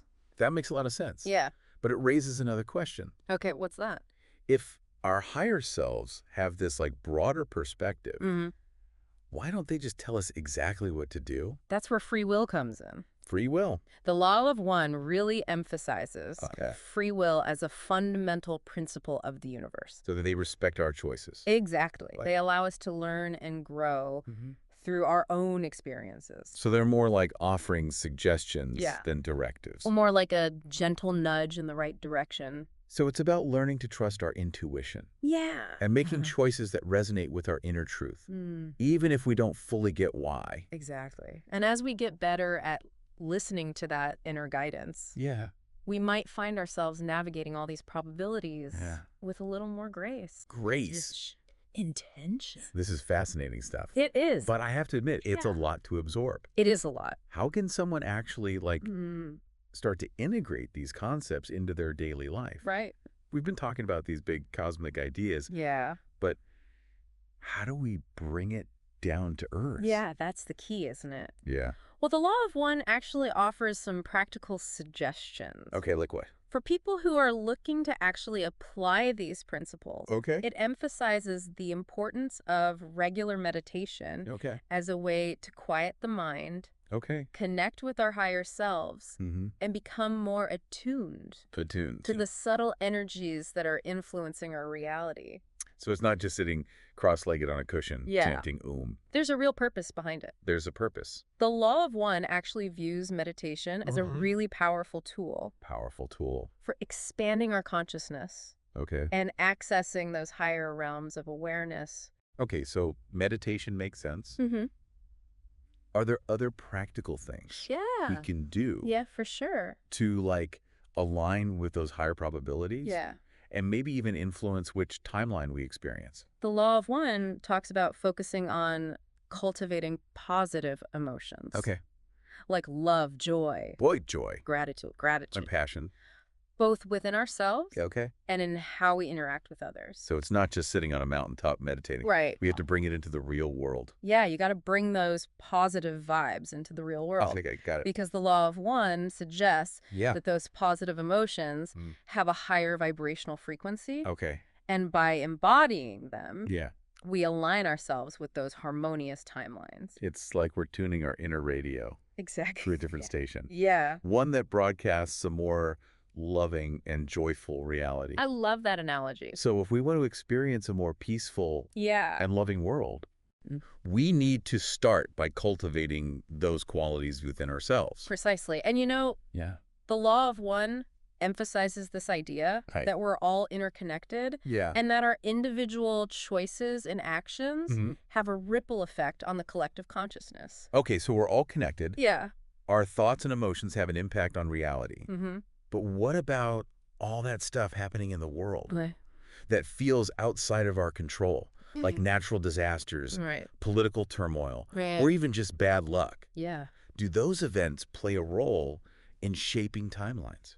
That's a great question. And that brings us to the idea of catalyst. Catalyst. Those challenges, Yeah. obstacles Yeah. that appear in our lives. Like the trials the hero faces in a movie. Exactly. Okay. They seem impossible at first, Yeah. but ultimately they make the hero stronger and wiser. Okay, I see that. Yeah. So the law of one suggests that by facing these catalysts with courage and compassion, Yeah. we actually transform them into opportunities for soul growth. So as we evolve, Yeah. we contribute to the collective evolution Exactly. of consciousness. It's like we're all playing a cosmic video game, Oh, yeah. or we're the players, and our choices determine the outcome. But instead of fighting monsters Right. and collecting gold, Yeah. we're facing real-life challenges Exactly. and evolving our consciousness. Yeah, that's a great way to think about it. So we're co-creators. Mm-hmm. We have more agency than we realize. Absolutely. But I can't help but wonder if there's a downside Okay. to intentionally trying to manipulate these timelines. Right. Could we mess things up? That's a valid concern. Yeah. The law of one actually cautions against trying to force things or control outcomes. Control outcomes. It suggests that we're not supposed to be puppet masters, manipulating reality to get what we want, but rather co-creators working in harmony with the universe. So it's about aligning with the flow. Yeah. Trusting that there's a plan. Trusting the process. Okay. Even if we don't always get it. All right. I'm starting to get this whole co-creation thing. Awesome. But, there are times when it feels like the world is heading in a pretty dark direction. Mm-hmm. If we're all connected Yeah. and our thoughts and emotions influence reality, how can we stay hopeful when there's so much negativity and chaos? That's a question a lot of people struggle with. Yeah. And the law of one offers a perspective that might be helpful. Okay. Remember that it talks about Yeah. this cosmic game of tug of war between love and fear. Yeah. While it's true that negativity and chaos can feel overwhelming, Yeah. it's important to remember that for every act of darkness, there are countless acts of love, kindness, and compassion happening at the same time. So it's like a balancing act. Yeah, you could say that. We need to focus on amplifying the positive, even when we're surrounded by negativity. Precisely. The law of one suggests that by choosing love, compassion, and unity, we're helping to shift things towards a more harmonious timeline. Not just for ourselves, but for the whole planet. That's a powerful thought. It is? It's like we all have a responsibility Yeah. to be a beacon of light, radiating those positive vibes out to the world. But what about those negative entities we talked about? Okay. The Orion group. Yeah. If they're focused on servile to self, wouldn't they be trying to pull us towards those darker timelines? That's a great point. And the law of one addresses this. Okay. It suggests that these negative entities actually serve as a catalyst for growth. Okay. They challenge us to confront our shadows and make choices that are aligned with our desired polarity. So it's like a cosmic test. You could think of it that way. Okay. They're pushing us to choose between fear and love, separation and unity. Okay. And the law of one suggests that by recognizing these challenges and choosing to align with our highest selves, we not only strengthen our own spiritual resolve, but we also contribute to the collective shift towards a more harmonious reality. This is incredibly empowering. It is. But I have to admit, it's a lot to process. I know, it's a lot to take in. Is there anything we can do practically to navigate these challenges? The law of one emphasizes the importance of discernment. Being able to distinguish between truth and illusion, positive and negative influences. So like developing a spiritual radar. Exactly. Learning to spot those red flags Yeah. and avoid those pitfalls that might lead us down a path we don't want to go down. And as we cultivate discernment, we also strengthen our ability to recognize and align with those positive influences. Those positive influences. Those synchronicities and opportunities that guide us toward our highest potential. This is all making so much sense now. I'm glad to hear that. But I know we need to wrap up soon. Yeah. Before we do, Is there anything else from the law of one Mm. you think is crucial? Yeah, there's one final point that's worth emphasizing. Okay, let's hear it. This idea that these timelines Huh. aren't entirely separate and isolated. Yeah. The law of one suggests that under certain circumstances, Yeah. these timelines can actually intersect, Okay. overlap, and even merge, creating a convergence of probabilities. So it's not just a bunch of parallel universes Right. running alongside each other. Not necessarily. There are points where those realities intersect. Exactly. And during those moments of convergence, the collective consciousness plays an even bigger role. Wow. So it's like we're all contributing to this massive energy field. Yeah. And the dominant emotions and intentions. Determine which reality we experience. So if enough of us choose love, compassion, and unity, could we actually shift? That's the question the law of one poses. Wow. It doesn't give us definitive answers, Right. but it invites us to consider the possibility, Okay. to explore the power of our choices, Yeah. and to become conscious participants Yeah. in shaping a future filled with love, harmony, and abundance. Okay. I think I'm ready to shift gears a bit here. Okay. You know, we've explored all these mind-blowing concepts Yeah. from the law of one, but who actually brought this information to light? Right. It feels almost otherworldly. It's an incredible story. Okay. This information wasn't like found in some ancient text or anything. It was actually channeled in the 1980s. Wait, channeled? Like Yeah. a cosmic phone call It's kind of. from another dimension. You could think of it that way. Tell me more. Okay, so imagine a form of communication Mm-hmm. where an individual, Okay. in this case, a woman named Carla L. Ruckert, Okay.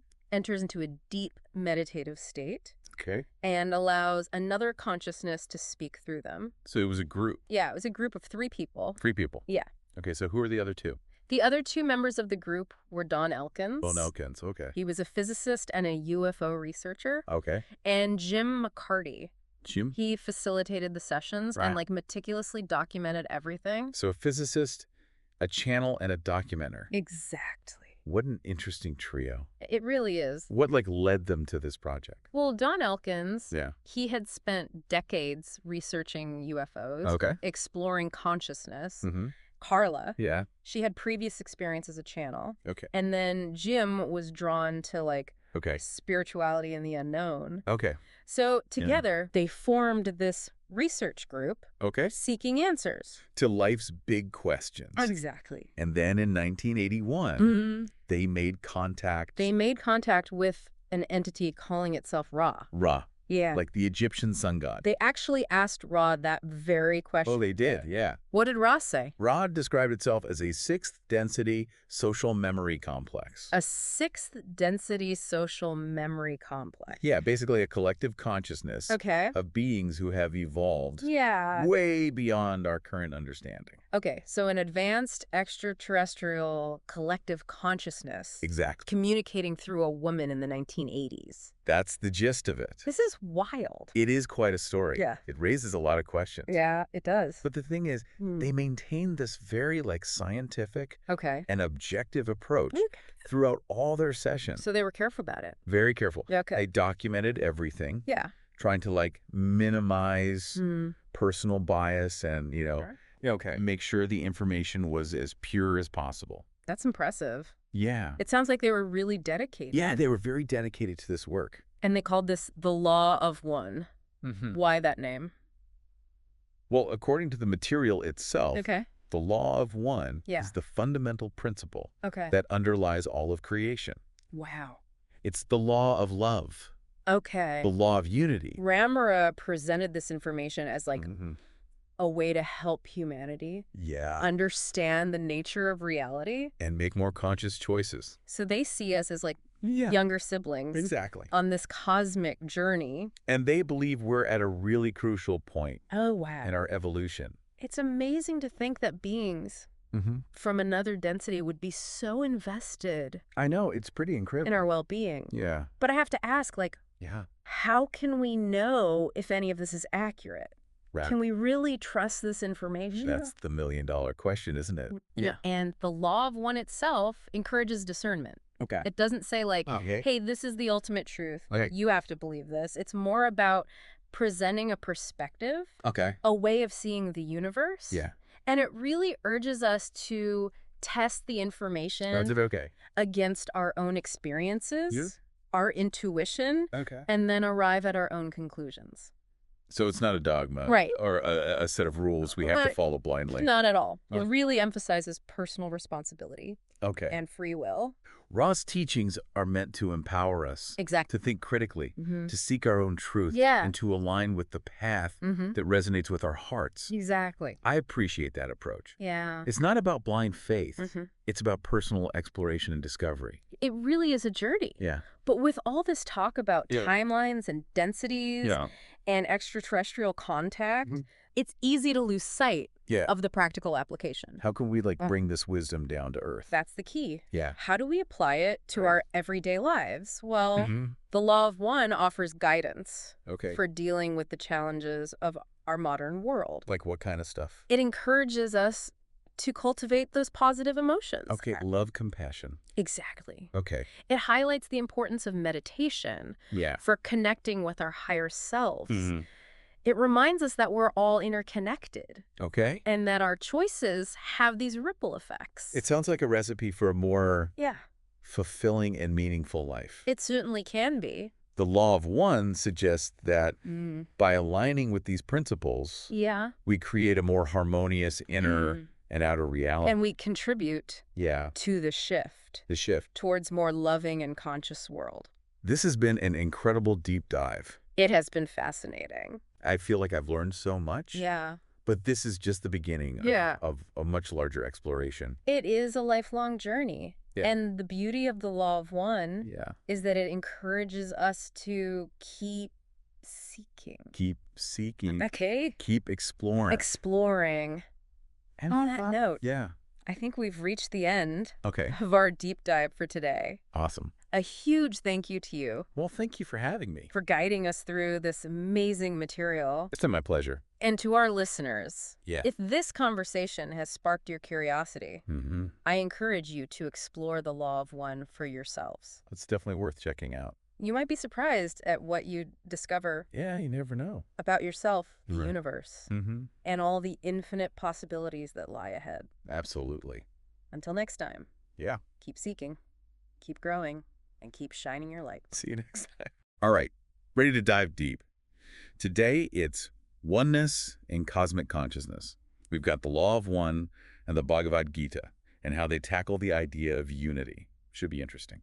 It really is fascinating how these two philosophies from totally different times and cultures kind of come together on this idea that we are all connected, like a basic human need to figure out, where we fit in the big picture. Right, the search for meaning. And with the Law of One, it's all about interconnectedness, right? Everything coming from a single creator, so we're all basically fundamentally one. Exactly. But it gets even, more fascinating when you consider that the Law of One says that the creator is actually trying to understand itself through creation. And that's where free will comes in. So the universe is like a giant mirror for the creator. Exactly. But the reflection isn't always, perfectly clear. The Law of One uses this term distortions to explain how unity can look different in different places. It's not good versus evil, but more like different ways of experiencing that oneness or even separation from it. Imagine a garden. Every plant comes from the same source, right? The earth, the sun, the water, but they all grow into such different forms. Okay, I see how that applies to us too. We all come from the same source, but our choices, our experiences, they all create these unique expressions, those distortions of that basic unity. Exactly. And it's by, recognizing and understanding those distortions, those differences, that we can start to move closer to actually experiencing that oneness more fully. Got it. Now, what about the Bhagavad Gita? That's an ancient Hindu scripture, right? Oh, And it talks about interconnectedness, but maybe with a different feel. right. In the Bhagavad Gita, the interconnectedness is it has this divine quality. It's not just that we're all connected, but there's this divine spark inside each of us, and that spark links us back to the source. So it's less of a mirror and more like a direct connection, a shared essence. Yes, exactly. And this connection is really clear in the story of the Bhagavad Gita, where the god Krishna guides this warrior Arjuna through a really intense existential crisis. I know a little about that story. Doesn't Krishna teach Arjuna about dharma and karma? How does that connect to the idea of oneness? It's all woven together. Krishna teaches about dharma, right, which is like righteous action or duty, and karma, which is the whole principle of action and consequence. But the ultimate goal Krishna guides Arjuna toward is self-realization. And that self-realization is the path to oneness with the divine. So both the Law of One and the Bhagavad Gita, they both see this journey of self-discovery as really important to understanding and experiencing this unity. Absolutely. But they kind of offer different paths, you know? The Law of One really emphasizes service to others as a way to break down those distortions and reconnect with the source. So by focusing on helping others, we're actually helping ourselves remember our true nature. Precisely. And the Bhagavad Gita, it emphasizes selfless action and devotion to the divine as a way to, purify the heart and clear the path towards realizing that inherent unity with the divine. Okay, so both of them are saying action is important, but in slightly different ways. One's about serving others and the other's about acting selflessly with devotion. This is where things get really interesting, I think. It is, and we've only just scratched the surface. Both the Law of One and the Bhagavad Gita go into these concepts in incredibly intricate ways. But before we get into that, what are your initial thoughts on these two approaches? What resonates with you so far? Well, what's hitting me is how both philosophies connect action to this realization of unity. It's not just about, sitting around and meditating. It's about actually doing something, whether it's helping others or acting with selfless devotion. It's pretty inspiring, actually. It is, and both philosophies actually talk about those who are here to help others. The Law of One calls them wanderers. Wanderers. That's essentially. Do they literally wander around? Well, not necessarily. The term refers to beings from higher densities of consciousness, places with more direct access to that oneness. They choose to be reborn on Earth to help with its spiritual evolution. Wow.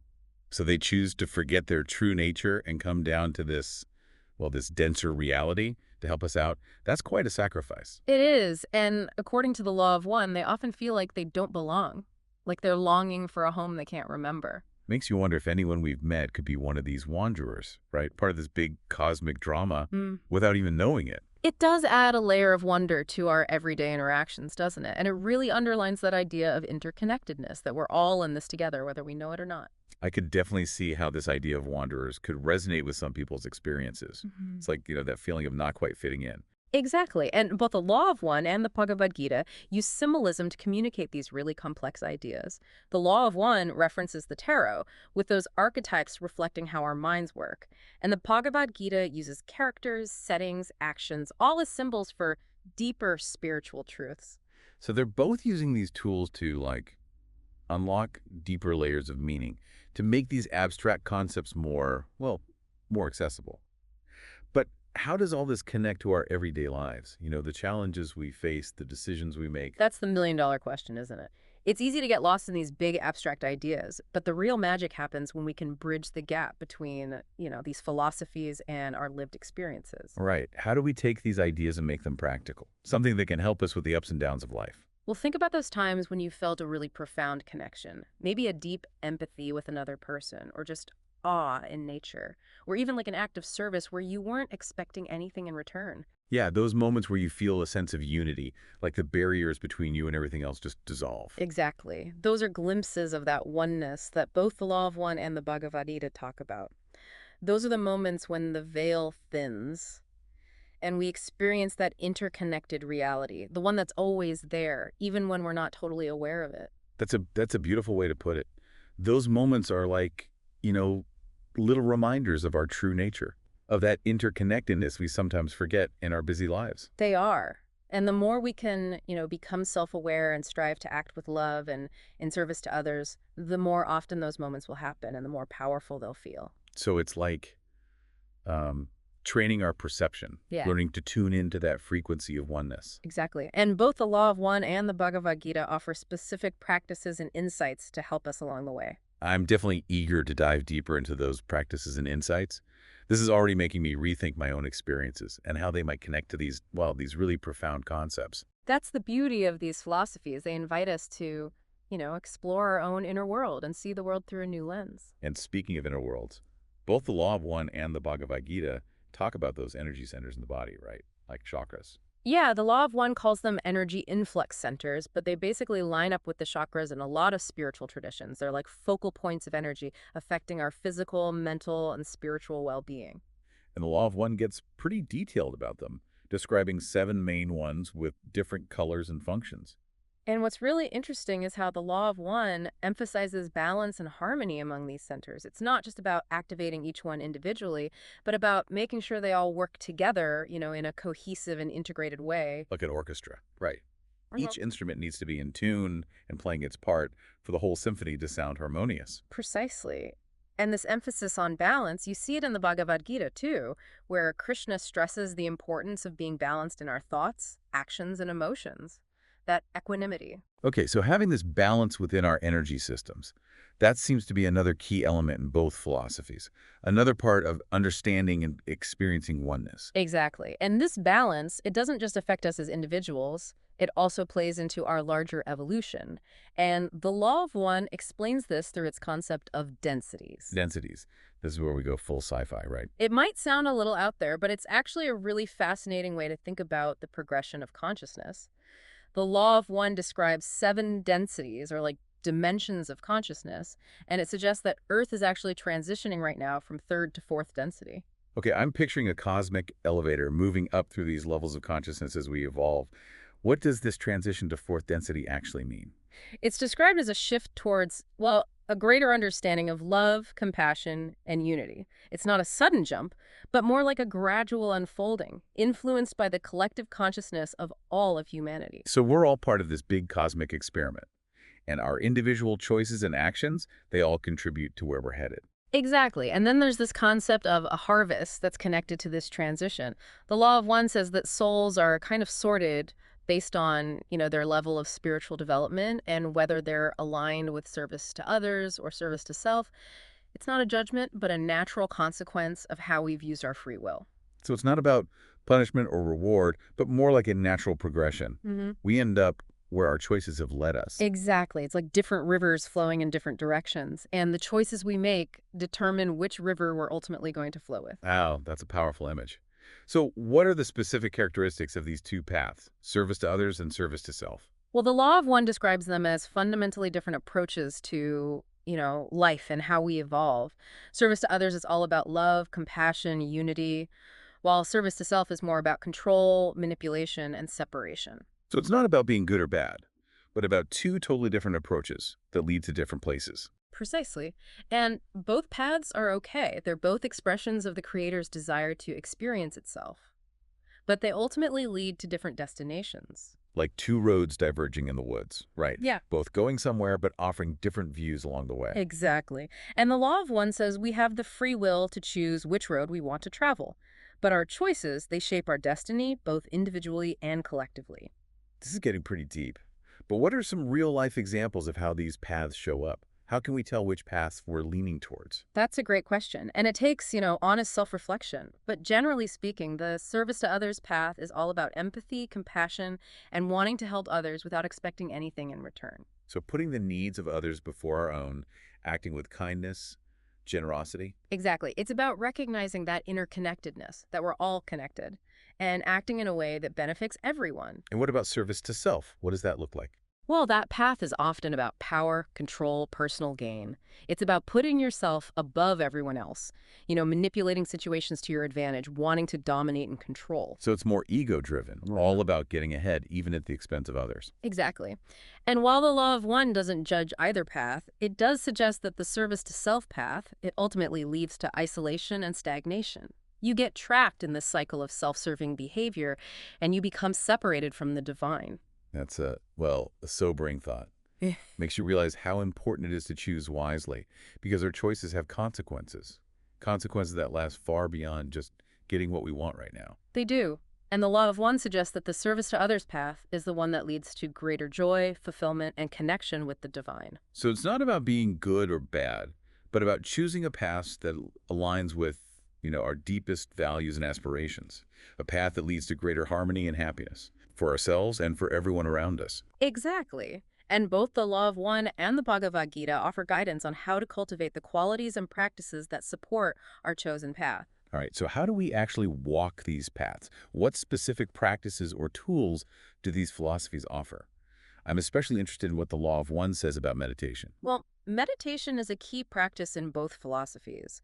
The Law of One sees it as a way to quiet the mind, connect with our higher selves, and access those deeper levels of consciousness. So going inward, quieting the chatter of the mind, and connecting with that inner stillness. Exactly. And the Law of One also talks about other practices like visualization and energy healing as ways to, work with our energy centers, those chakras we were talking about, and promote balance and harmony within ourselves. It's fascinating how these ancient teachings offer such practical tools for dealing with the complexities of being human. They do, and they highlight this really empowering message. We have more control over shaping our own reality than we often think, both internally and externally. Speaking of shaping reality, the Law of One even suggests that physical healing is possible through manipulating energy.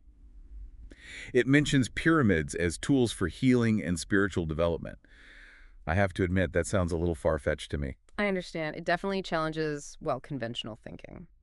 But the Law of One suggests that pyramids were actually designed to harness and amplify energy. They create a vortex that could be used for healing, meditation, and spiritual initiation. So they were like ancient power spots. Exactly. And while we might not fully understand the science behind it, there's more and more research happening on the effects of pyramids on energy fields and biological systems. Makes you think about those ancient civilizations and what they knew. Maybe they were tapping into something we're only just starting to rediscover. It's fascinating to consider, isn't it? And it reminds us that there's so much we still don't know about the universe and what's possible. This deep dive is definitely taking us beyond the ordinary.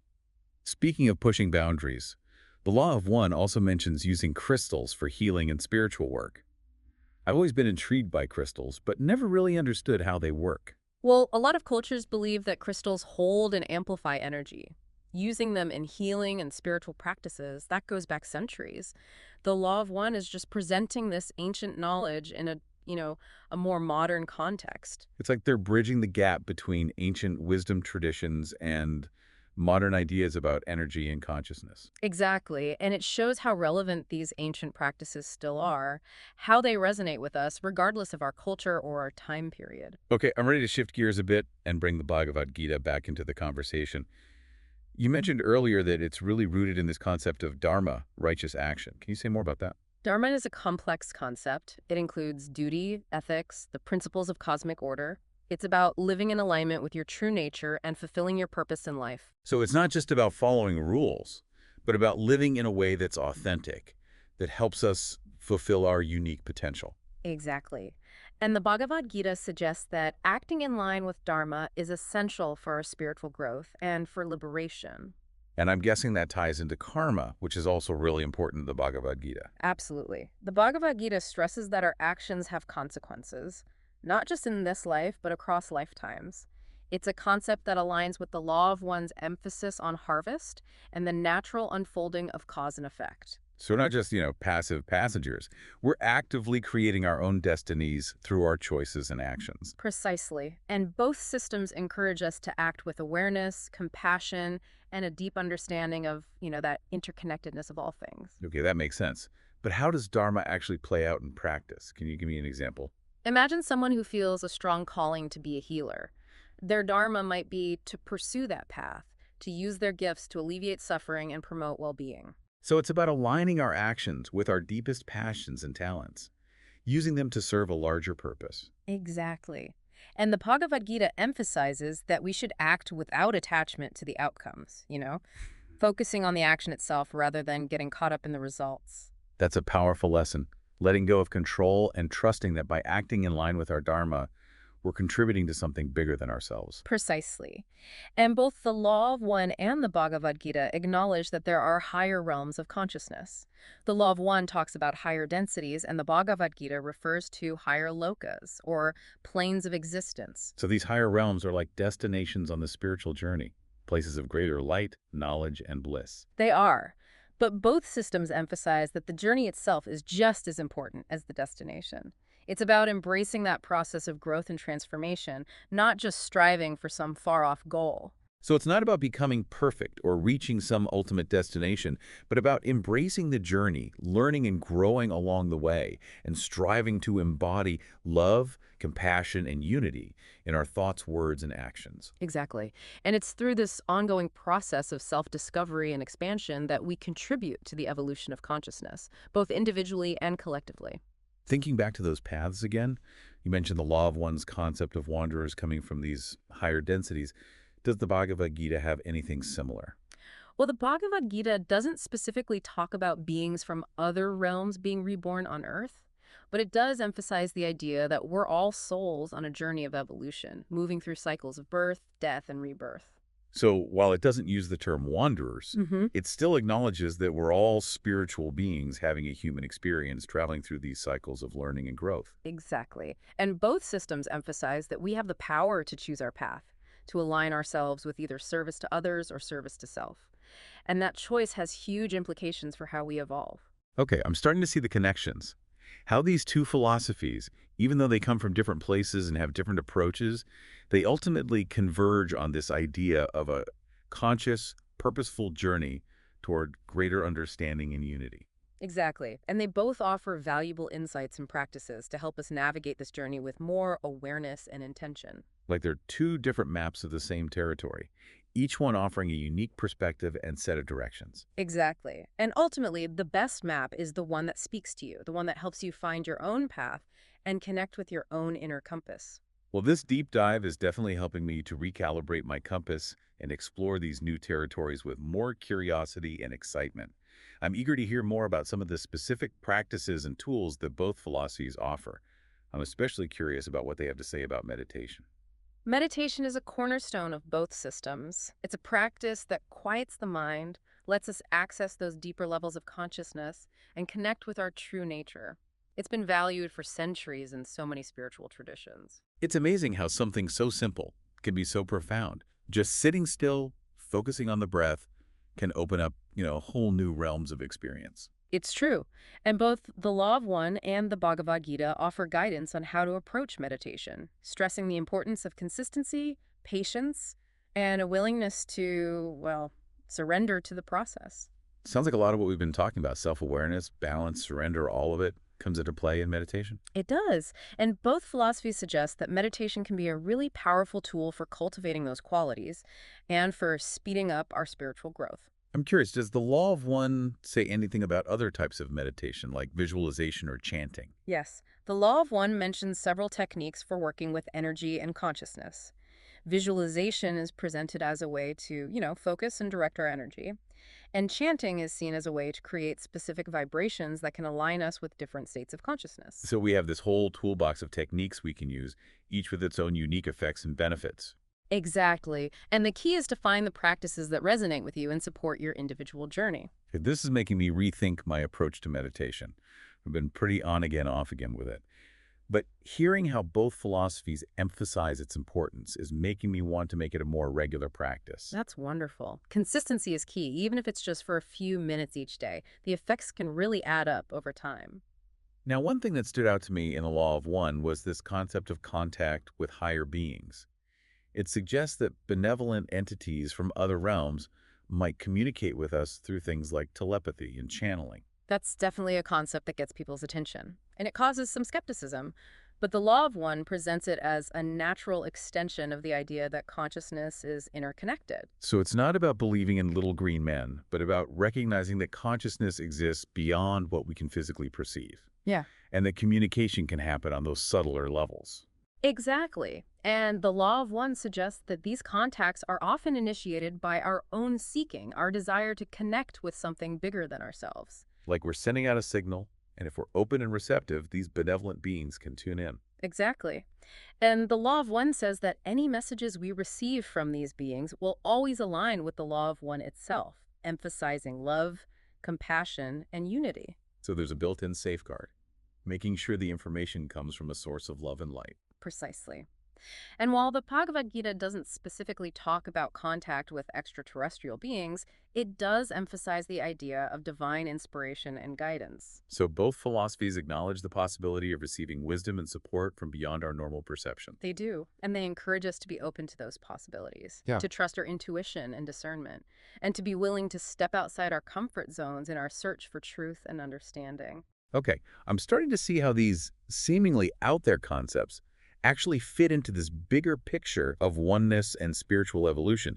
It's about recognizing the vastness of consciousness and the interconnectedness of all things. Exactly, and it's about embracing the mystery and wonder of the universe, being willing to explore the unknown and expand our understanding of what's possible.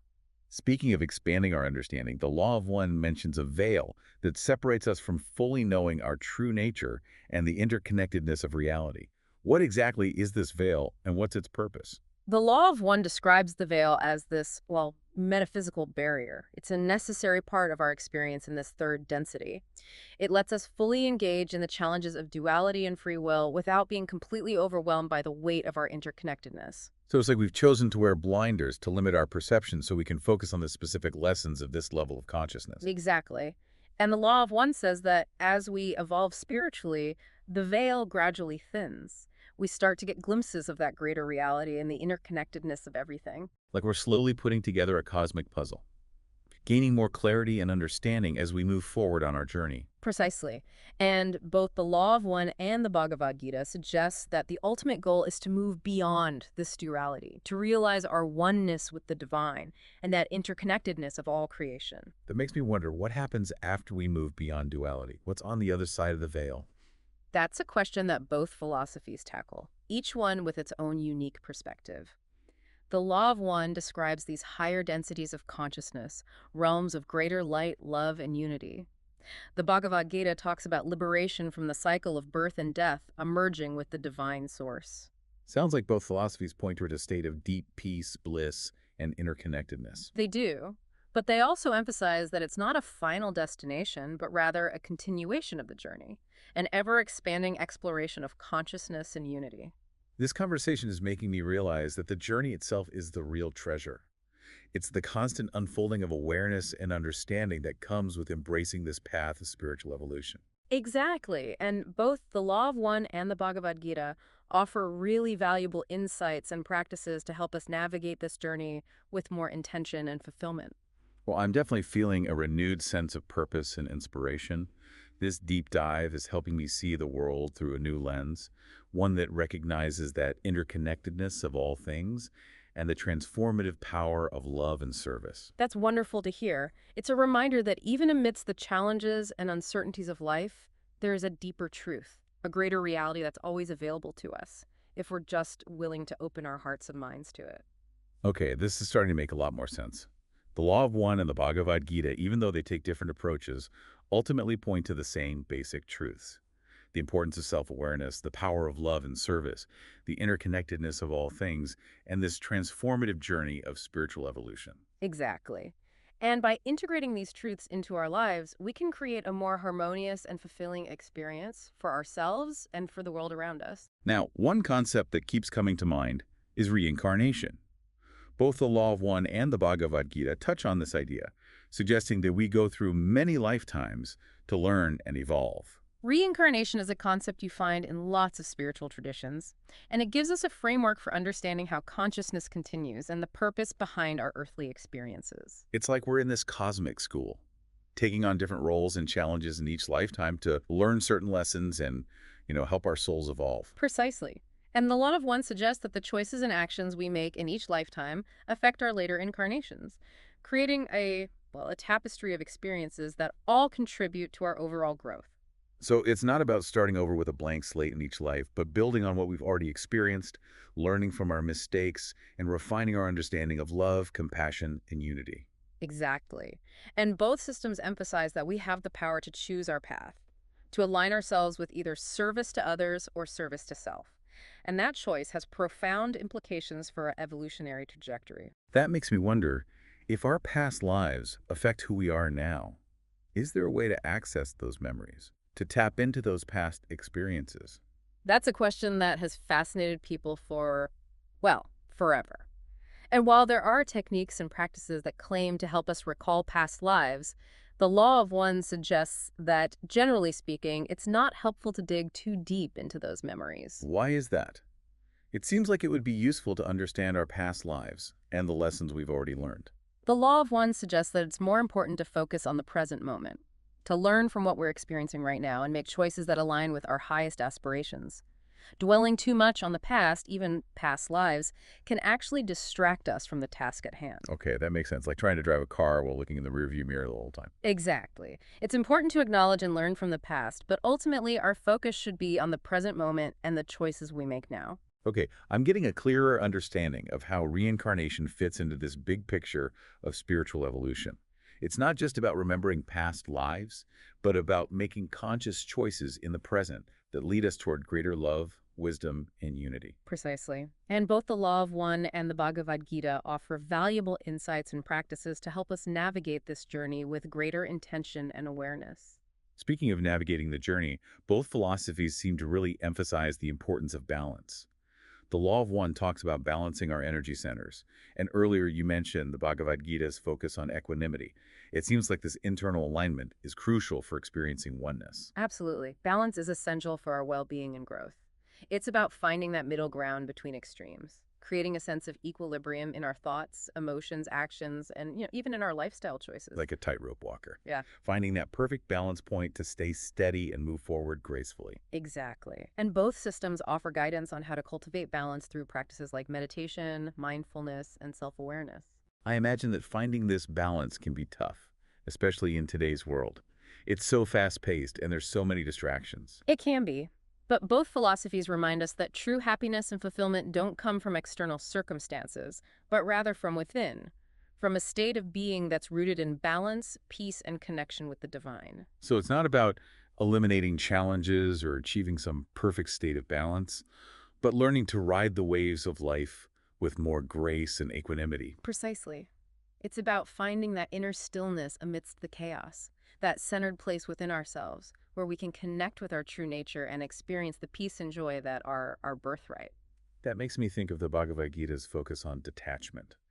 Letting go of our attachment to material things, to outcomes, even to our own identities. Detachment is a powerful concept. It's often misunderstood, though. It's not about becoming emotionless or rejecting the world. It's about cultivating a healthy distance from our thoughts, feelings, and possessions.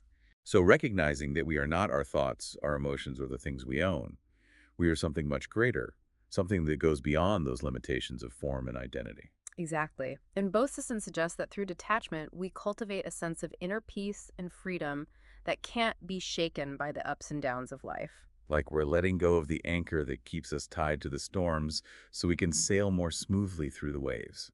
That's a beautiful analogy. And it really highlights how important it is to find our security and fulfillment from within, from that connection with the divine source that's inside each of us. This deep dive is really helping me see the value of detachment.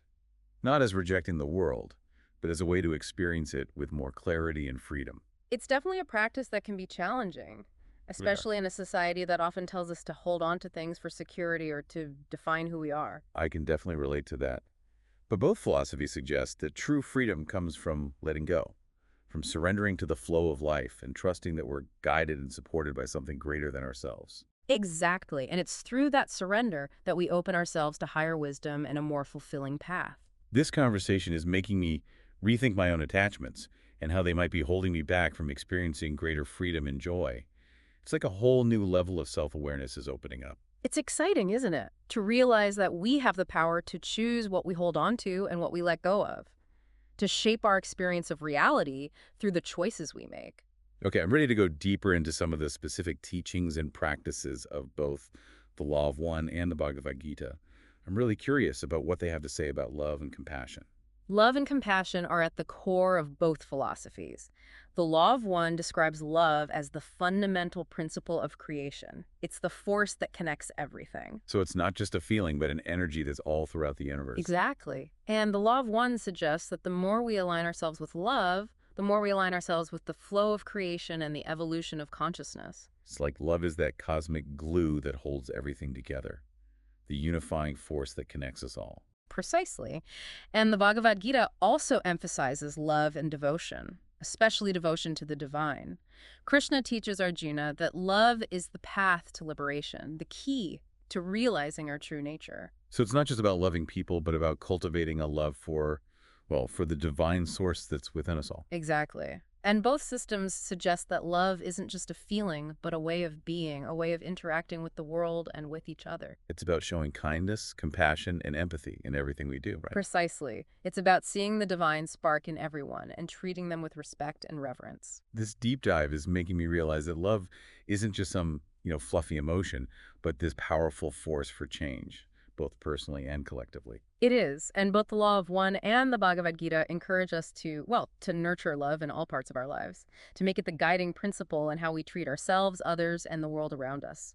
I'm noticing a theme here, a recurring emphasis on interconnectedness, unity, and the transformative power of love. It's like both philosophies are inviting us to shift our perspective, from separation to connection, from fear to love. Exactly, and by embracing that shift, we can experience more peace, joy, and fulfillment, both in our own lives and in the world. Okay, I'm ready to dive into some specific examples of how these philosophies approach this idea of love. What does the Law of One have to say about forgiveness? Forgiveness is a key teaching in the Law of One. It's seen as this essential step in, releasing negative karma and moving towards greater spiritual harmony. So it's not about condoning bad behavior or forgetting what happened, but about releasing the energy that ties us to those experiences. Exactly. The Law of One says that holding on to resentment and anger, those feelings, create these energy blockages that stop our spiritual growth. Forgiveness is about breaking those chains and freeing ourselves to move forward with more clarity and compassion. Like we're untying the knots that are keeping us stuck in the past, so we can flow more freely in the present. Beautiful analogy. And the Law of One emphasizes that forgiveness isn't just about forgiving others, but also forgiving ourselves. That's a really important point. We often carry around guilt and shame from things we've done wrong in the past, and that can be just as damaging as holding on to resentment towards others. Exactly. Self-forgiveness is so important for healing and growth. It's about accepting our imperfections, learning from our mistakes, and being kind to ourselves, as we navigate being human. Okay, I'm seeing forgiveness in a whole new way. It's not about being weak or saying that wrong actions are okay, but about freeing ourselves from the burdens of the past and embracing a more loving and compassionate present. Precisely. And both the Law of One and the Bhagavad Gita emphasize that forgiveness isn't just a one-time thing. It's an ongoing practice, a way of being in the world that leads to more peace, harmony, and understanding. This deep dive is making me realize that forgiveness isn't just a nice idea. It's this powerful tool for change, both personally and for the world as a whole. It is, and it's a tool that's available to each of us no matter what our past experiences have been or what our current circumstances are. Right, so how do we actually cultivate forgiveness in our lives? What practices or techniques does the Law of One recommend? The Law of One suggests a few different things, including meditation, visualization, and affirmations. It also emphasizes the importance of asking for forgiveness from those we've hurt and offering forgiveness to those who've hurt us. So taking action, both inside ourselves and in the real world, to break those energetic ties and create a space for healing. Exactly. And it's important to remember that forgiveness is a process. It's not something we achieve overnight. It might take time and work, but it's so worth it. Okay, I'm feeling motivated to bring more forgiveness into my own life. This deep dive is definitely making me want to look at my relationships and see where I might be holding on to resentment or unforgiveness. It's really amazing how these ancient teachings can offer such practical guidance for dealing with, all the complexities of human relationships. They do. And they remind us that even in the midst of conflict and pain, there's always a chance for healing, always the possibility of transformation. Exactly. And that brings us back to the core of this deep dive, this idea of interconnectedness and the power of love to change everything. Okay, I'm starting to see the bigger picture now, how all these seemingly separate concepts, oneness, cosmic consciousness, free will, karma, reincarnation, balance, detachment, forgiveness, how they all fit together to create a tapestry of understanding. Exactly. And as we explore and integrate these concepts into our lives, we begin to see the world differently. We start to recognize that divine spark within ourselves and in every being. This deep dive is definitely making me question my assumptions, expand my awareness, and embrace a more expansive view of reality. That's great to hear. It's a reminder that the journey of spiritual evolution is a lifelong adventure, one that's full of wonder, mystery, and infinite possibilities for growth and transformation. Okay, I'm ready to delve deeper into some of the more, well, mystical aspects of these philosophies. The Law of One talks about astral projection, and the Bhagavad Gita talks about higher lokas, those planes of existence. Can you tell me more about these concepts and how they relate to the idea of oneness? Both astral projection and the concept of higher lokas suggest that, our consciousness isn't limited to our physical bodies or even to just being here on Earth. They offer a glimpse into the vastness of consciousness and the possibility of experiencing realities beyond what we normally perceive. So it's like we're multidimensional beings, able to explore different realms of existence. Exactly. And these experiences, while often mysterious and even doubted by some, can give us profound insights into, the nature of reality and where we fit within it. I've always been intrigued by astral projection, but it seems like something only really advanced spiritual practitioners can do.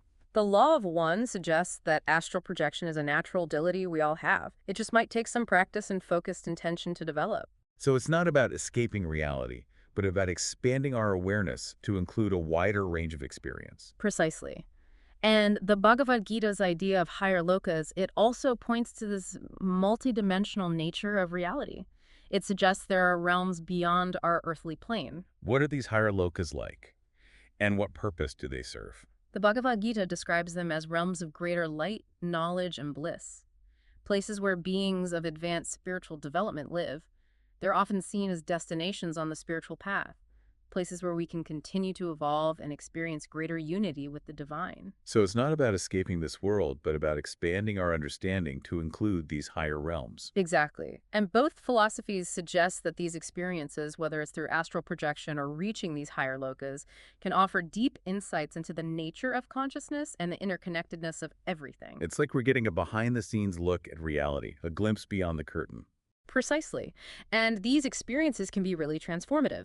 They help us shift our perspective, deepen our understanding, and live more consciously and with more compassion. Okay, this is definitely making me rethink my understanding of consciousness and all the possibilities that exist beyond what we normally see. It's exciting, isn't it? To realize we're not limited to what we can sense with our five senses. There's a whole universe of experience out there waiting to be explored both within us and beyond us. Now, one concept that's come up several times during this deep dive is this idea of polarity. The Law of One talks about service to others and service to self as two distinct paths.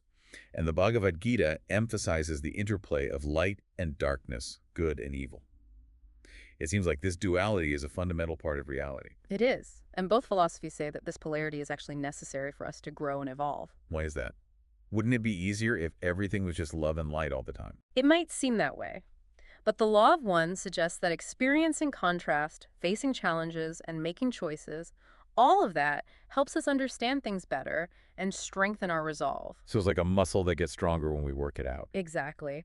And the Bhagavad Gita emphasizes that both light and darkness, good and evil, are ultimately parts of the divine.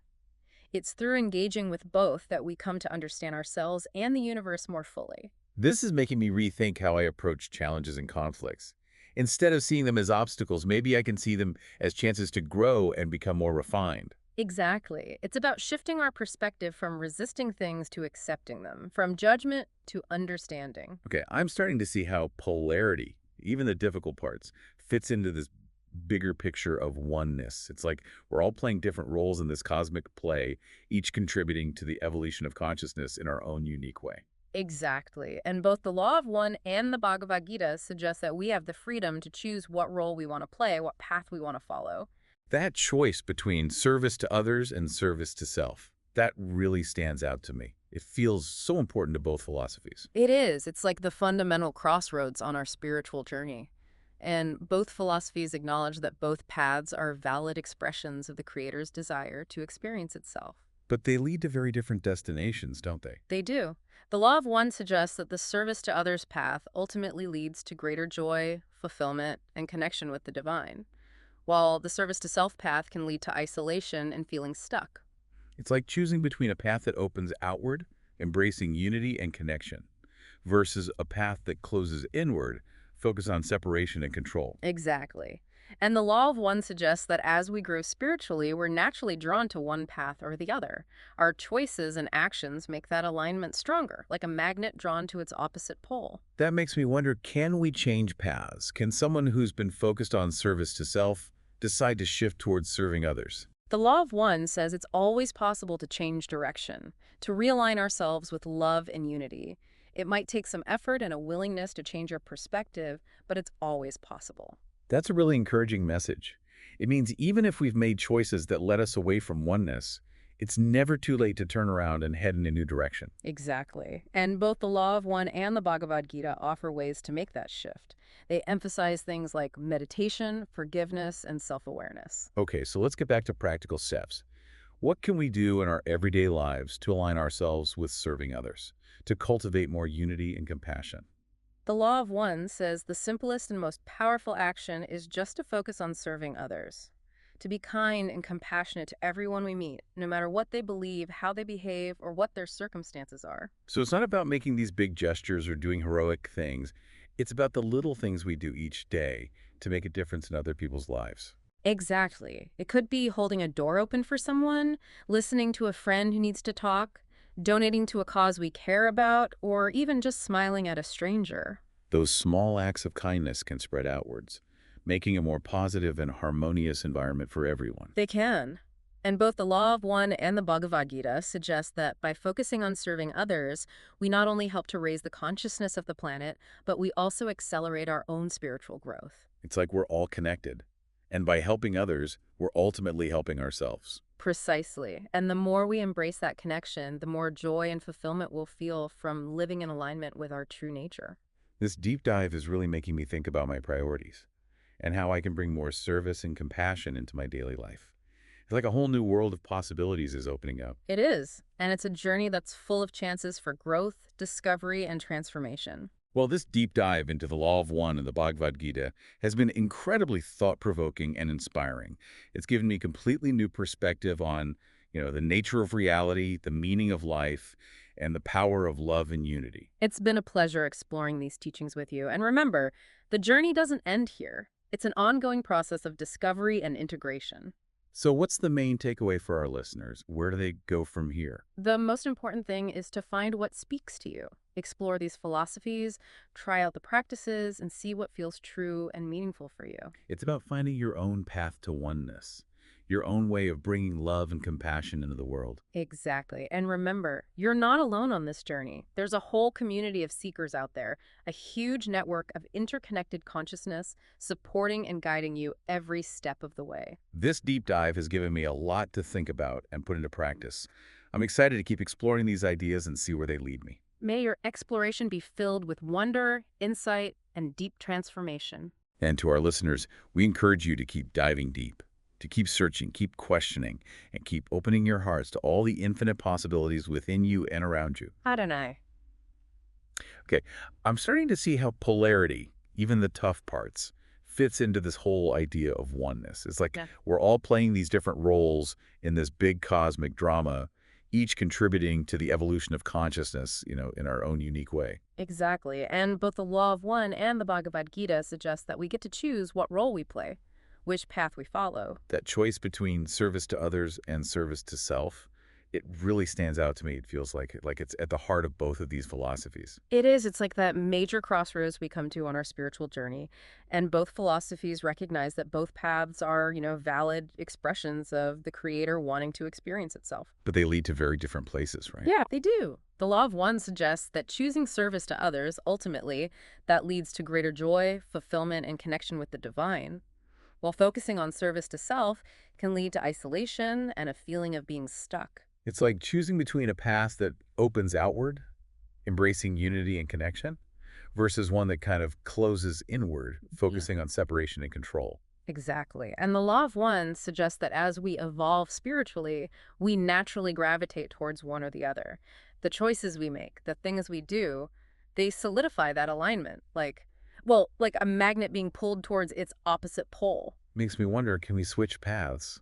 Like if someone's been on the service to self path, can they change and choose service to others? The law of one says it's always possible to change our direction, to realign ourselves with love and unity. It might take effort and a willingness to look at things differently, but it's always an option. That's a hopeful message. Yeah. It means that even if we've made choices that took us away from oneness, it's not too late to turn things around, to go in a new direction. Exactly. And both the Law of One and the Bhagavad Gita offer guidance on how to do that, They emphasize things like meditation, forgiveness, and being aware of ourselves. Okay, let's bring this back down to earth a bit.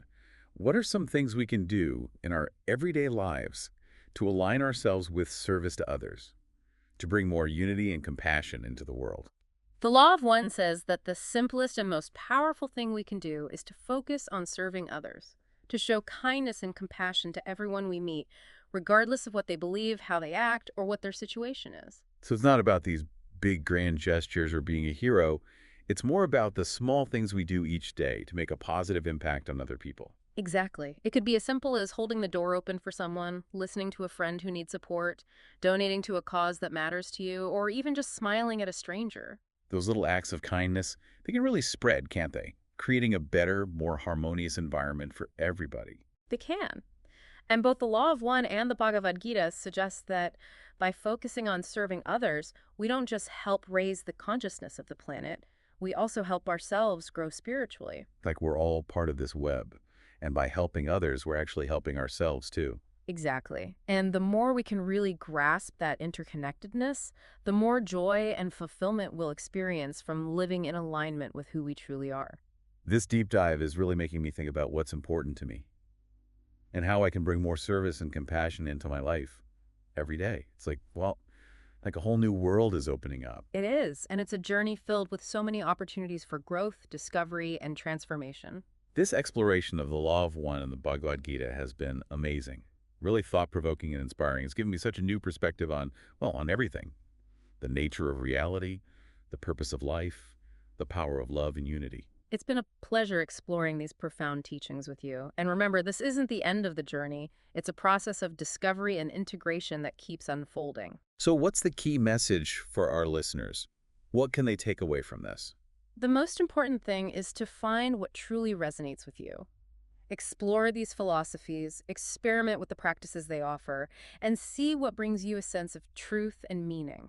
It's about finding your own personal path to oneness, your own unique way of expressing love and compassion in the world. Exactly. And remember, you're not alone in this. There's a whole community of people searching for the same things, a vast network of interconnected consciousness, supporting and guiding you every step of the way. This deep dive has given me so much to think about and to actually put into action. I'm excited to keep exploring these ideas and to see where this path leads. May your exploration be filled with wonder, insight, and a deep sense of transformation. And to our listeners, we encourage you to keep diving deep, keep searching, keep questioning, and keep opening your hearts to all the infinite possibilities that exist both within you and all around you. Adonai. Welcome to another deep dive. Today we are going to try to tackle a question that's pretty intriguing, but honestly a little bit daunting too. How do higher density beings perceive humanity? It's a great question. Yeah, we've got some pretty fascinating material from the Law of One to kind of guide us. What do you think? Yeah, the Law of One, I think it's a perspective that can really challenge our everyday understanding of ourselves and the universe. Absolutely. So let's dive in. One of the concepts from the Law of One that I found most striking, I guess, is the idea that we as humans are distortions of the one infinite creator. Right. I have to admit that the first time I heard that phrasing, it struck me as a little harsh, made me wonder if we're flawed in their eyes somehow, you know what I mean? It's easy to hear it that way. I think the key, though, is to understand how Ra, the entity channeled in the Law of One, uses that term distortion. It's not meant as a judgment, but rather as a description of our current state of evolution. Okay, I'm listening. Think of it like a perfect beam of white light passing through a prism. Okay, I'm picturing that. So the light itself remains pure, but it gets refracted and expressed as a spectrum of colors. And so we, as individual souls, are like those different colors, all part of the original source, but exploring unique facets of existence. So it's more about like differentiation than deficiency then? Exactly. Okay. And the journey, I think, for all of us is to use our experiences in this physical reality, to learn and grow and to ultimately reunite with that source of oneness. That makes a lot of sense. But if we're all striving towards this unity, why does there seem to be so much struggle and conflict in our world? Yeah, that's where I think the concept of catalyst comes in. Okay. Rands emphasizes that our challenges, even the ones that feel painful or unfair to us, are actually opportunities for growth. Mm-hmm. They're not punishments, but rather these catalysts that are designed to help us learn and evolve. So even the things we perceive as negative can have a positive purpose in this broader cosmic context. Is that what you're saying? Yeah, that's the idea. It's like a soul choosing to incarnate on Earth, knowing that it will face hardship, right? Yeah. Because it knows that those experiences offer incredibly potent lessons Mm-hmm. that can really accelerate spiritual growth. Imagine like signing up for a challenging course because you know it's going to push you to learn and expand your abilities. That is a really good analogy. It really helps. I Yep. like that. It really reframes this whole idea of suffering as something we might actually choose at a soul level Right. for the sake of learning. It's really interesting. It also makes me wonder about the role of compassion, though. If higher density beings see our struggles as opportunities, does that mean they also see us with a deeper level of understanding than we might see ourselves or each other? I think that's a crucial point. I think their perspective isn't one of judgment, Okay. but rather one of profound compassion. Hmm. They see the bigger picture, the ultimate goal of our journey, and they understand that our missteps and challenges are just necessary parts of the process. That's incredibly reassuring. It suggests they're not looking down on us for making mistakes, but rather supporting us as we kind of navigate these experiences. Yeah. Hmm. And their compassion isn't limited to those who are consciously striving for spiritual growth, is it? Right. Because the Law of One makes it clear that even those who are choosing a path of service to self are ultimately seeking the same thing. Right. That unity with the Creator, even if their approach is, well, different. Exactly. That's a very different way of looking at things, isn't it? Yeah. Really challenges the traditional idea of good versus evil. It kind of suggests that there's this deeper unity underlying even seemingly opposing paths. And it also makes me wonder about free will. If higher density beings are so compassionate and aware, why don't they intervene more directly to help us avoid making mistakes? Well, the Law of One emphasizes that free will is paramount. Right. No being, no matter how advanced, can force another to evolve or to choose a particular path.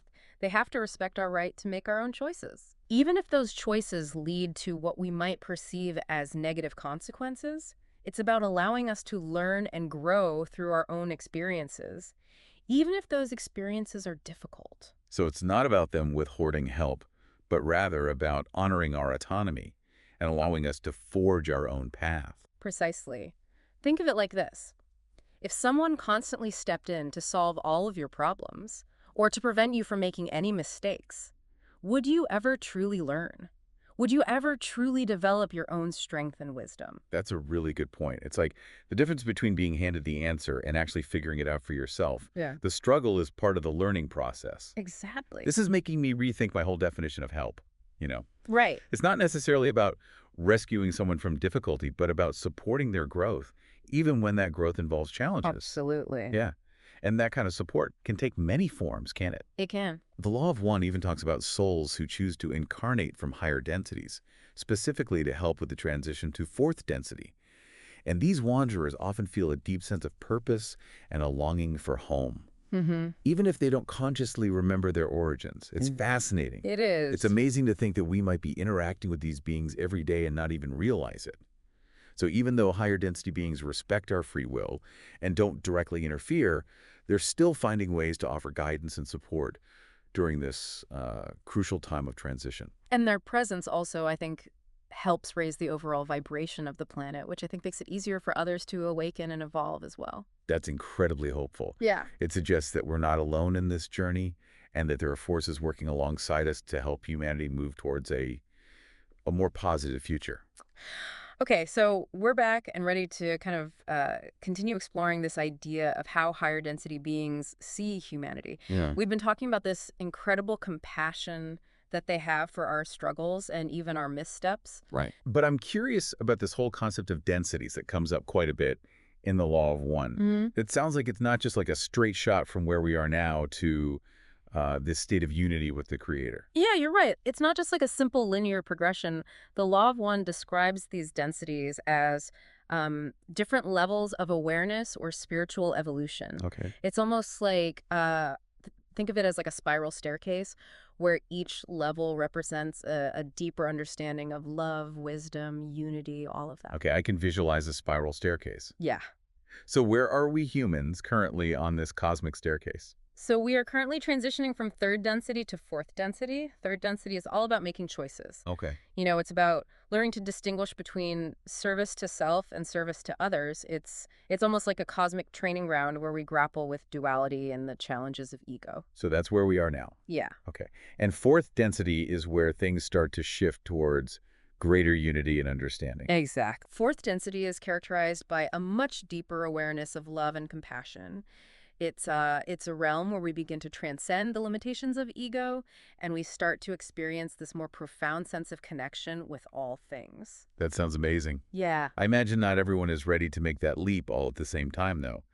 What happens to those who aren't quite ready for fourth density when the planet makes that shift? Well, the Law of One describes this process called harvesting. Harvesting. Yeah, where souls who have achieved a certain level of spiritual maturity, you know, they graduate to the next density. Those who aren't ready simply continue their journey in third density, either on Earth or on another planet that aligns with their level of evolution. So it's not like a punishment or a failure to remain in third density. You're right. Just a continuation of the learning process at a different pace. Precisely. There's no judgment attached to it. Each soul is on its own unique journey.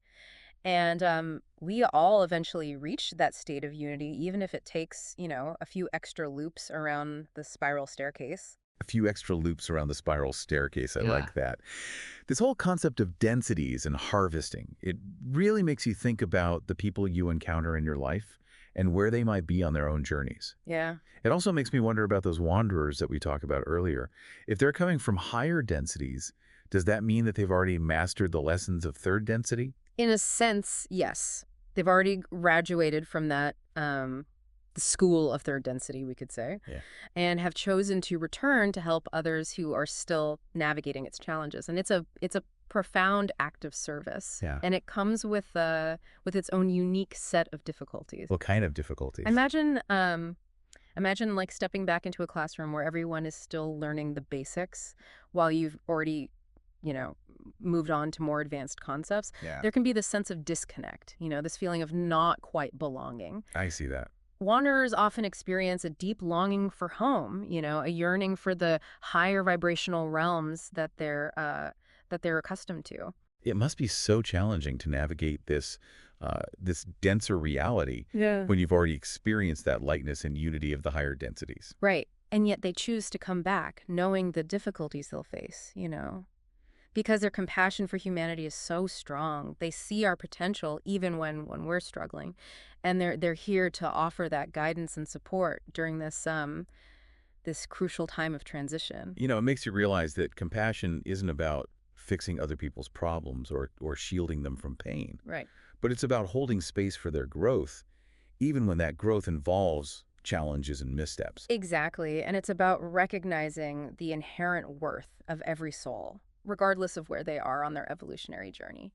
This whole conversation is really shifting my perspective on how I view myself and others, honestly. It's making me really want to approach every interaction with a deeper sense of compassion and understanding. I have to admit, though, even with all this talk of love and unity, I still kind of struggle to understand the role of negativity in the world. If higher density beings are all about love and light, why do we experience so much darkness and suffering? That's a question that has baffled philosophers and spiritual seekers for ages. Yeah. The Law of One offers an interesting perspective on this. It suggests that negativity, or what we perceive as darkness, actually serves a purpose. A purpose? Yeah. Like what kind of purpose? It seems like something we should be trying to avoid, not embrace. Right. But remember, third density is all about making choices. Okay. And in order to choose, we have to have options. Mhm. And negativity provides a contrast to positivity. It allows us to experience the full spectrum of duality and then ultimately, you know, make a conscious choice for the path of love and service to others. So it's like darkness exists to help us appreciate the light. Without experiencing that contrast, we wouldn't really understand the value of love and compassion. That's the idea. It's about recognizing that even what we perceive as negative can serve a higher purpose in our evolution. It can help us refine our understanding of ourselves and our place in the universe. That's a challenging concept, I'll be honest. Yeah. But it is starting to make sense. It's like you're saying that even our struggles and our mistakes can ultimately lead us towards greater wisdom and compassion if we approach them with the right attitude. And that, I think, brings us back to the power of free will. We have the choice to react to negativity with fear and anger, or we can use it as a catalyst for growth and understanding. It's about shifting our perspective and recognizing that even in the darkest of times, there's always an opportunity for learning and transformation. This is definitely a different way of looking at things, but it's incredibly empowering too. It suggests that we're not victims of circumstance, but rather active participants in our own evolution. Yeah. And that we have the power to choose love and compassion even in the face of adversity. That choice is what ultimately drives our spiritual growth and propels us forward on that journey back to unity. And I'm starting to see how this all kind of ties together. It's this beautiful and complex tapestry of love and compassion and free will, even negativity, all woven together to create this grand design of our evolution. And the Law of One, I think, offers us a glimpse into that design, provides the guidance and insights that can really help us navigate this journey with greater awareness and purpose. This is giving me a lot to ponder, Right. but I'm really eager to delve even deeper into the practical applications of these teachings. But we'll have to save that for our next segment. All right, so we're back for the final part of our deep dive into how higher density beings perceive humanity. And I'm really eager to kind of get into the more practical side of all of this. We've been talking about these big concepts like densities and compassion and even the role of negativity. But how does all this wisdom from the Law of One actually translate into like daily life? It's a great question. And I think it's something that Ra addresses pretty directly in the material. It's not just about having this head full of cosmic knowledge. It's Cool. about actually putting these principles into practice. Ra talks about the importance of cultivating what they call the heart of white magic. Heart of white magic. Okay, that sounds intriguing, Yeah. but also maybe a lot intimidating. Is this where we need to start learning spells and summoning spirits? Not quite. Think of white magic more as a metaphor for living in alignment with the Law of One. Okay. It's about consciously choosing love, compassion, and service to others in every moment, no matter how big or small. So it's not about supernatural powers, but rather the choices that we make in our everyday interactions. Exactly. It's about aligning our thoughts, our words, our actions with that deeper understanding of unity and compassion that we've been talking about. It's about recognizing that even seemingly mundane choices can be opportunities to express love and to contribute to the positive evolution of ourselves and the world around us. I like that. It makes it feel a lot more accessible for sure. Yeah. Could you give some specific examples of what this white magic might actually look like in practice? Yeah, absolutely. It could be as simple as choosing forgiveness over resentment when someone wrongs you, or offering a kind word to a stranger who seems down.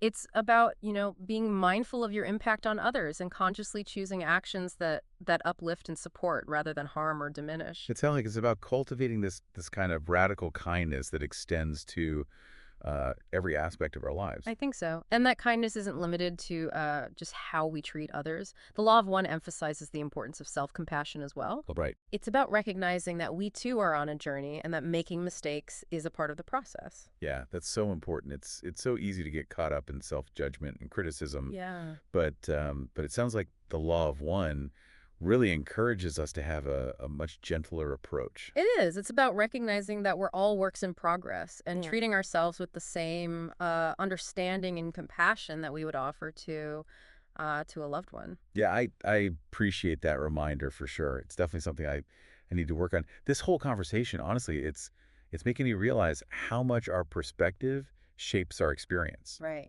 Like by shifting our understanding of ourselves and the universe, we can actually start to create a more positive and harmonious reality. That's the essence of white magic and living in alignment with the Law of One. It's about recognizing our power as creators and choosing to use that power for the highest good of all. It's incredibly empowering, but it also feels like a big responsibility.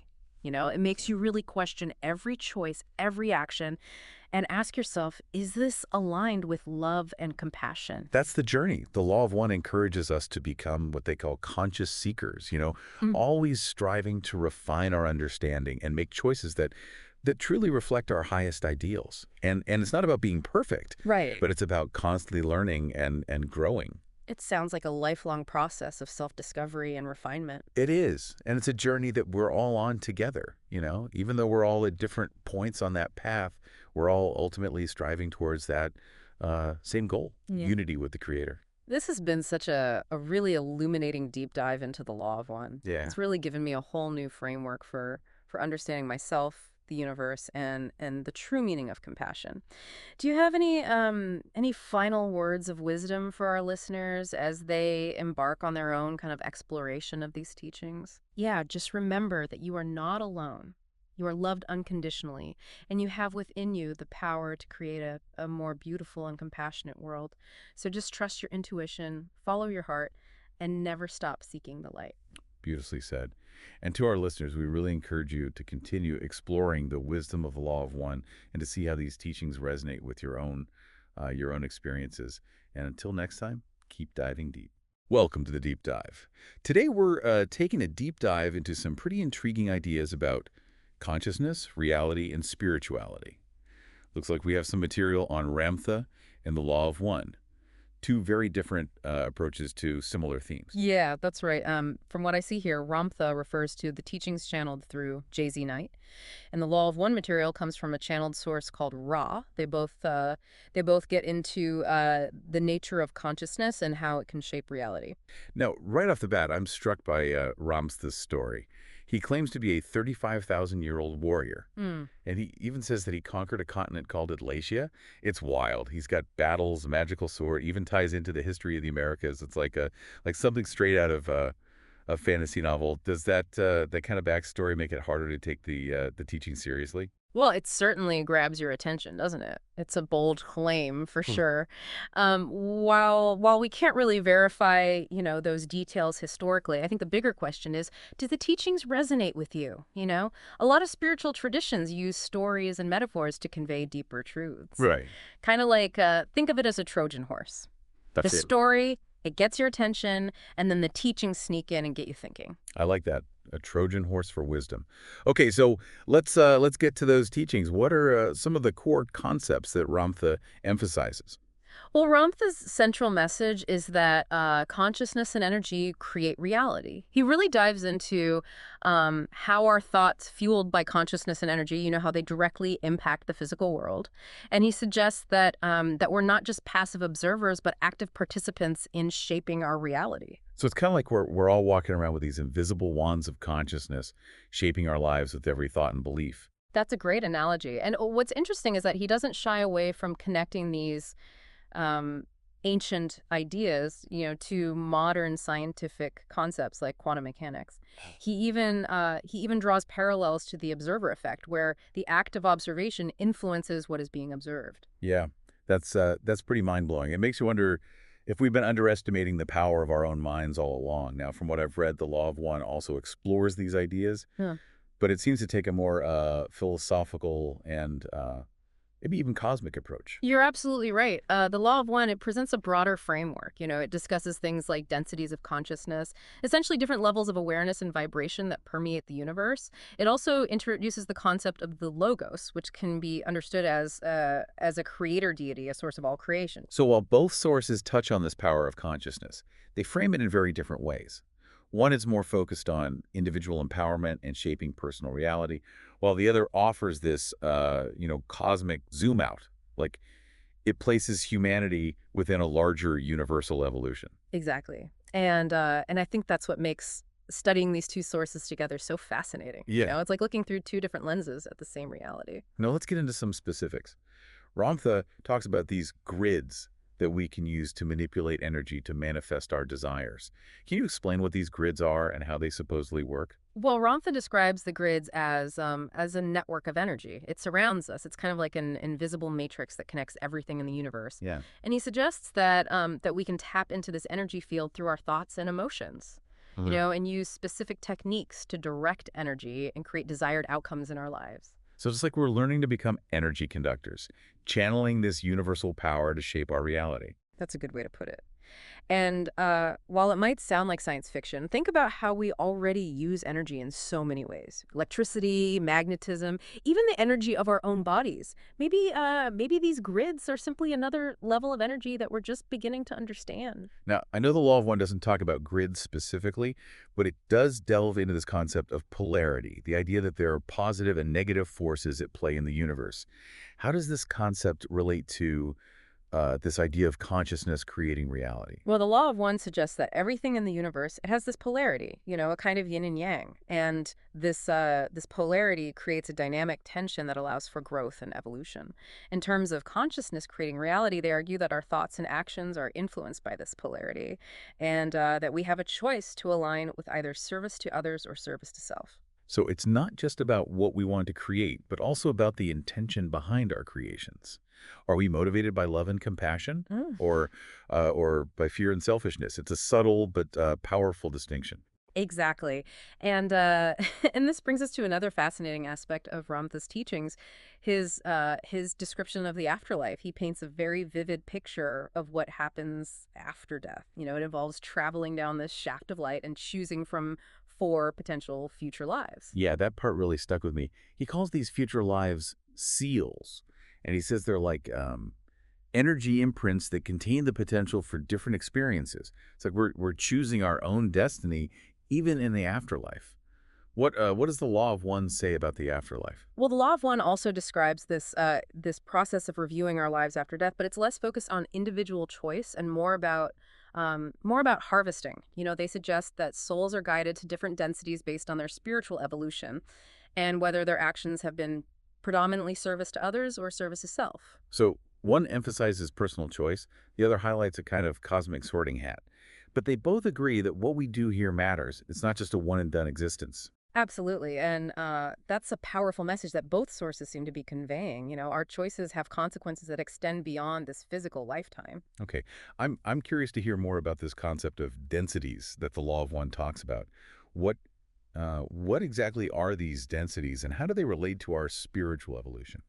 Well, think of densities as different levels of awareness or vibration, kind of like rungs on a ladder of consciousness. Each density has its own unique set of laws and principles. And as souls evolve, they progress through these densities by refining their consciousness, and aligning with the vibrations of love and light.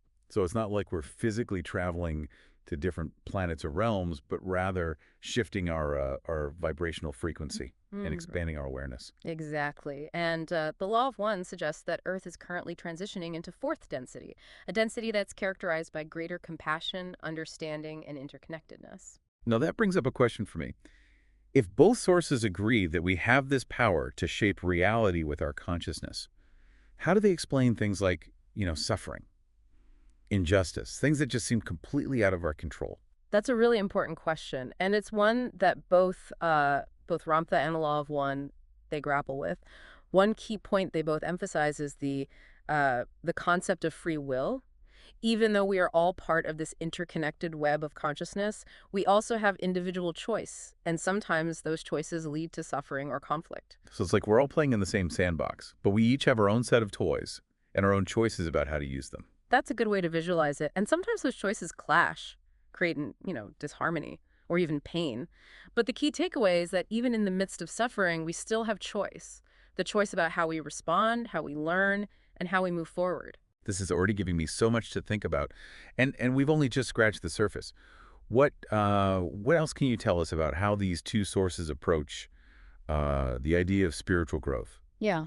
and the path to enlightenment? That's where things get even more interesting, and that's where we'll pick up next time. Okay, I'm definitely hooked. Welcome back to the deep dive. Before the break, we were just starting to explore how Ramtha and the Law of One approach this idea of spiritual growth and the path to enlightenment. Right, and this is where we see some fascinating similarities and some differences. They both emphasize the importance of inner work, things like meditation, contemplation, self-reflection, but they frame these practices within their own, unique perspectives. So Ramtha, with his emphasis on personal empowerment, probably offers some pretty hands-on techniques, right? Absolutely. He talks about these C&E exercises, which stands for consciousness and energy. These exercises, they involve using our focused attention and visualization to direct energy and create desired outcomes in our lives. It's kind of like a workout for your consciousness. Like a cosmic gym for the mind. That sounds pretty empowering. What about the law of one? What does Ra have to say about spiritual practices? Well, the law of one takes a more holistic approach. It stresses the importance of cultivating love, compassion, and forgiveness. They also highlight the principle of service to others, and they suggest that aligning our actions with this principle actually accelerates our spiritual growth. So Ramtha is about flexing our consciousness muscles, while Ra emphasizes the heart and connection with others. They both seem to be saying that our inner world and our outer actions are kind of intertwined. Exactly, and I think that's a really important point. It's not just about sitting on a meditation cushion or Right. chanting mantras. Yeah. It's about how we live our lives, how we treat others, and the choices we make every single day. Now, I know both sources touch on this idea of karma, but it seems like they might use the term in slightly different ways. Can you unpack that for us? Sure. Ramtha seems to use the term karma more broadly, focusing on the natural consequences of our actions. He doesn't necessarily subscribe to the idea of karma as like a rigid system of um, cause and effect, across multiple lifetimes. He emphasizes taking responsibility for our choices and understanding that our actions kind of ripple outward, they impact others, and they create the conditions for our future experiences. So it's more about understanding that our choices matter, and that we're creating our own reality, both individually and collectively, rather than being bound by some predetermined fate. Exactly. The law of one, on the other hand, acknowledges a more complex karmic system that operates across lifetimes. They suggest that we carry with us the energetic imprints of our past actions, both positive and negative, and that these imprints influence our present experiences and relationships. So it's like we're carrying around a backpack of karmic baggage, but we still have the power to choose how we deal with it. That's a great analogy. The law of one emphasizes that free will is always paramount. We're not just puppets of fate. But we do have to grapple with the consequences of our past choices, and they suggest that understanding these karmic patterns can help us to make more conscious choices in the present, ultimately leading to greater spiritual growth and liberation. So it's not about getting punished or rewarded for past deeds, but about learning from those experiences and using them as catalysts for evolution. Precisely, and this brings us back to that central theme of consciousness creating reality. Both Ramtha and the Law of One, they seem to be saying that by understanding these deeper principles, we can become more conscious creators of our experience. It's about moving beyond a victim mentality and embracing our power to shape our destiny. It's a really empowering message. It makes you wonder what the world would be like if everyone started living with this kind of awareness Yeah. and intentionality. It's an inspiring thought, isn't it? And it brings up another fascinating concept that the Law of One explores.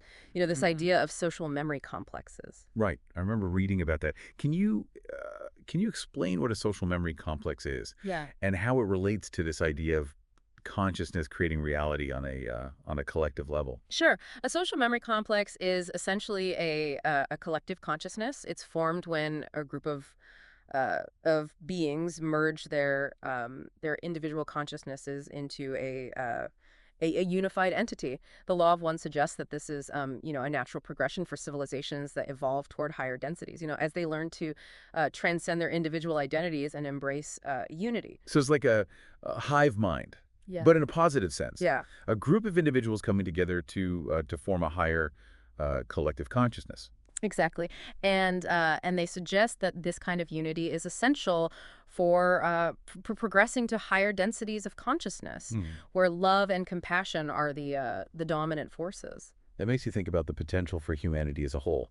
Are we moving towards greater unity or further division? Are we becoming more aware of our interconnectedness? Or are we getting lost in our own individual dramas? Those are some big questions, and I think both Ramtha and the Law of One would say that the answer ultimately lies within each one of us. The choice to align with love or fear, to embrace unity or separation. That choice plays out not only in our individual lives, but on a collective level as well. It's both inspiring and a little daunting to think about the power we hold, both individually and collectively, to shape the future. Absolutely, and that's where spiritual practice comes in.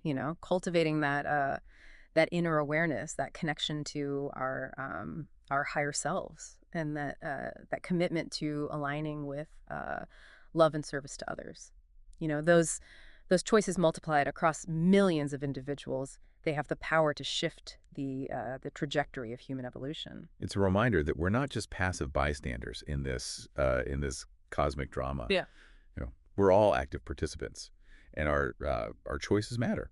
And perhaps by embracing this understanding, by choosing to live with greater awareness and intentionality, we can contribute to the creation of a world that reflects the beauty, love, and harmony that lie at the heart of all creation. Speaking of creation, Ramtha has some pretty fascinating things to say about the nature of reality, particularly his assertion that consciousness and energy create reality. Right. And he goes even deeper, describing the process of how thoughts fueled by consciousness and energy, how they actually manifest in the physical world. Can you elaborate on that a bit? How does he explain that process of manifestation?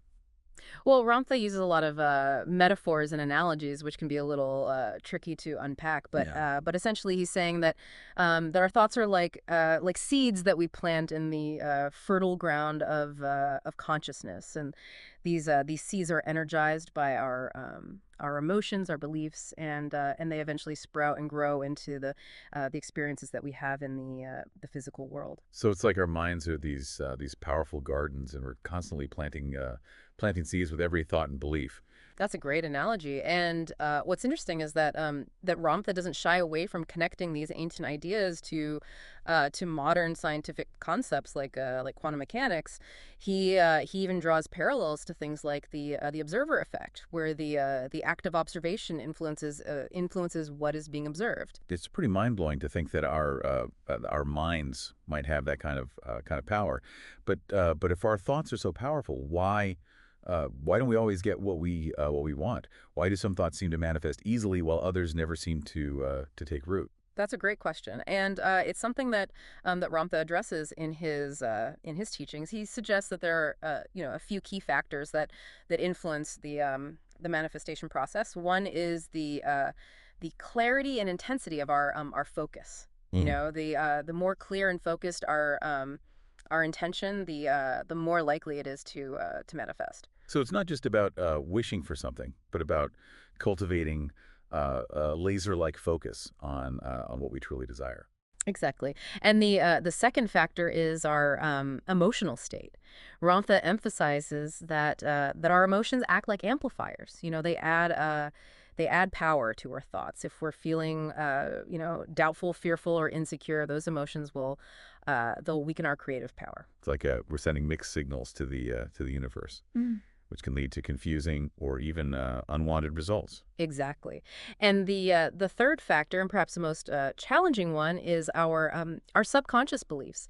Ramtha suggests that we often hold subconscious beliefs that conflict with our conscious desires, and these beliefs can sabotage our efforts to manifest what we truly want. So even if we're consciously affirming and visualizing our desires, we might have these hidden programs running in the background that are working against us. That's exactly right. And that's why Ramtha emphasizes the importance of identifying and transforming those limiting beliefs. He suggests that this is where techniques like C&E exercises and working with the grids can be particularly helpful. It's like we're doing deep inner work to clear out the weeds in our mental garden so that our desired seeds can flourish. That's a great way to put it. And it's a process that requires patience, persistence, and a willingness to confront those hidden aspects of ourselves that might be holding us back. This whole idea of consciousness creating reality is so fascinating. and so empowering. It makes you wonder what we're truly capable of achieving if we can master these principles. It's a mind-blowing concept, isn't it? And it challenges us to look beyond our limiting beliefs about what's possible and to step into a greater sense of agency and creative power. It's almost like we're being invited to become conscious architects of our own lives, Yeah. Yeah. co-creating our reality with the universe itself. Exactly. And that brings us to another fascinating concept that both Ramtha and the Law of One explore, this idea of densities of consciousness. Right. We touched on that earlier, but Yeah. I'd love to dive a little deeper. Can you remind us what these densities are and how they relate to this idea of consciousness creating reality? Sure. Think of densities as different levels of awareness or vibration, kind of like rungs on a ladder of consciousness. Hmm. Each density has its own unique set of laws and principles, and as souls evolve, they progress through these densities by refining their consciousness and aligning with the vibrations of love and light. So it's not like we're physically traveling to different planets or realms, but rather shifting our vibrational frequency and Mhm. expanding our awareness. Exactly. And the Law of One suggests that Earth is currently transitioning into fourth density, a density that's characterized by greater compassion, understanding, and interconnectedness.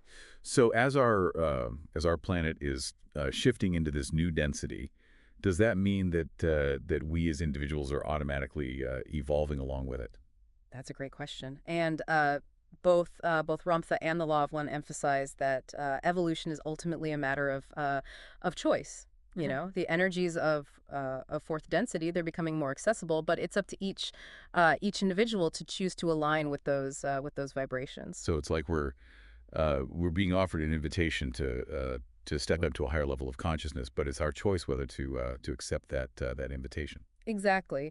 And the Law of One suggests that those who choose to align with love and service to others will naturally transition into fourth density, while those who remain focused on, fear, separation, and self-service will continue to experience the lessons of third density. It sounds like a cosmic sorting hat, and it makes you wonder what life will be like in fourth density. Does either source offer any clues about what to expect? Well, the Law of One suggests that fourth density is characterized by a greater sense of unity and interconnectedness. They say that time and space are experienced differently. They become more fluid and malleable.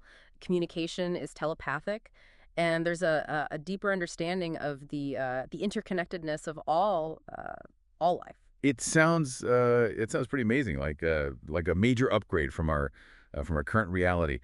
Does Ramtha offer any insights into what fourth density might be like? Well, Ramtha doesn't use the same terminology of densities, but he does talk about achieving a state of enlightenment where we become immortal beings, no longer limited by time or space. It's like he's describing a similar state of expanded awareness and liberation, but using different language. Exactly, and I think that highlights the beauty of studying these two sources together. You know, they offer different perspectives, different languages, but ultimately they seem to be pointing toward a similar understanding of the nature of reality, the potential for human evolution, and the power of consciousness to create a more loving and harmonious world. It's a reminder that there are many paths to the mountaintop, Mm. and that even though these teachings may use different maps and compasses, they're ultimately guiding us toward the same destination, a higher state of consciousness, Yeah. a deeper connection to our true selves, and a greater experience of love, wisdom, and unity.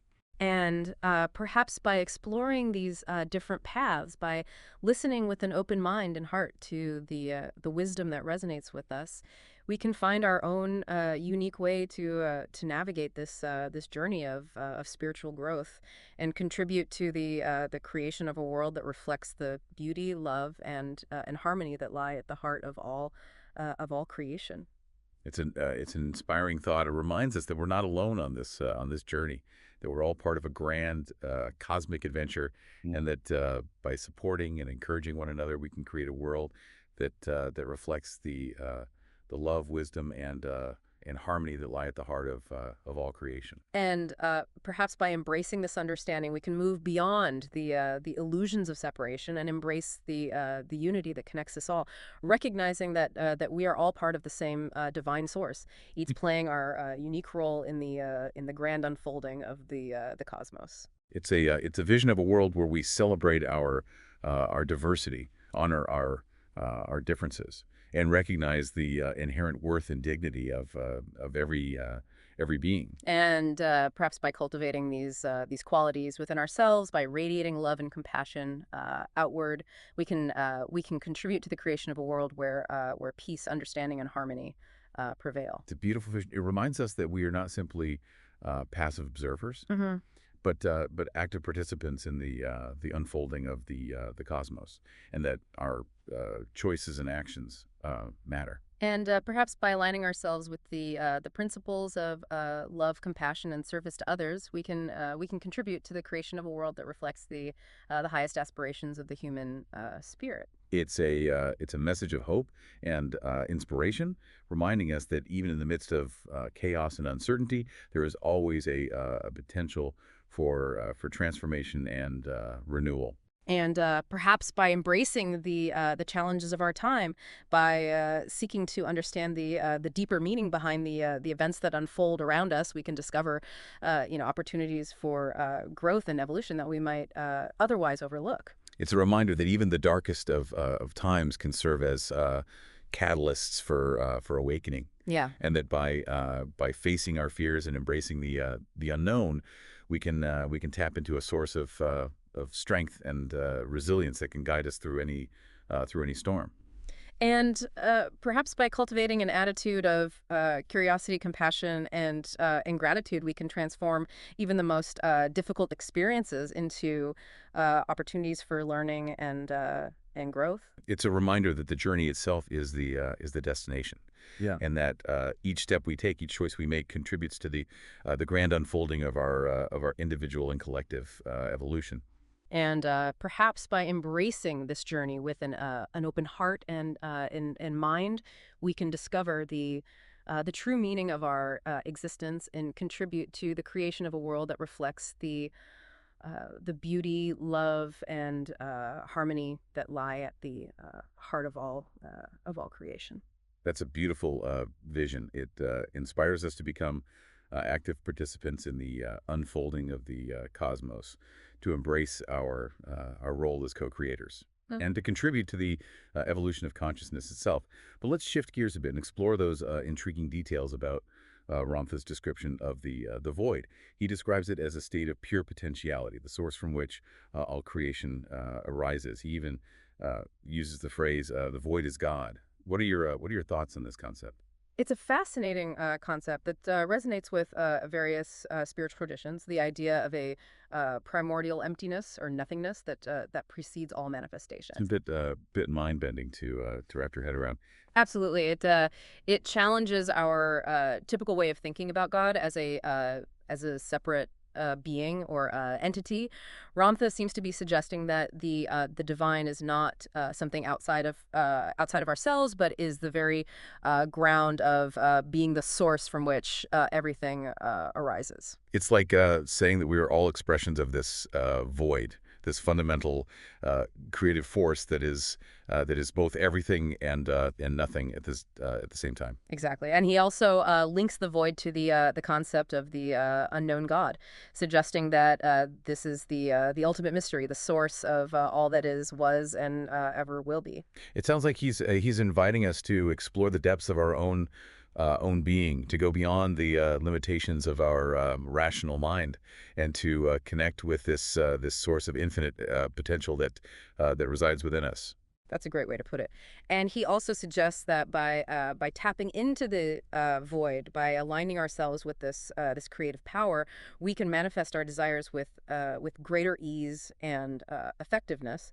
So it's not just about thinking positive thoughts, but about connecting with the source of all creation, aligning ourselves with that divine energy. and allowing it to flow through us. Precisely, and that's a concept that resonates with many spiritual traditions. This idea of surrendering to a higher power, of letting go of our ego's control, Right. and allowing ourselves to be guided by a wisdom that is greater than ourselves. It's a beautiful and humbling thought. It reminds us that we're not alone in this journey. That we're supported by a force that is beyond our comprehension, and that by surrendering to that force, we can access a power and a wisdom that far surpasses our own.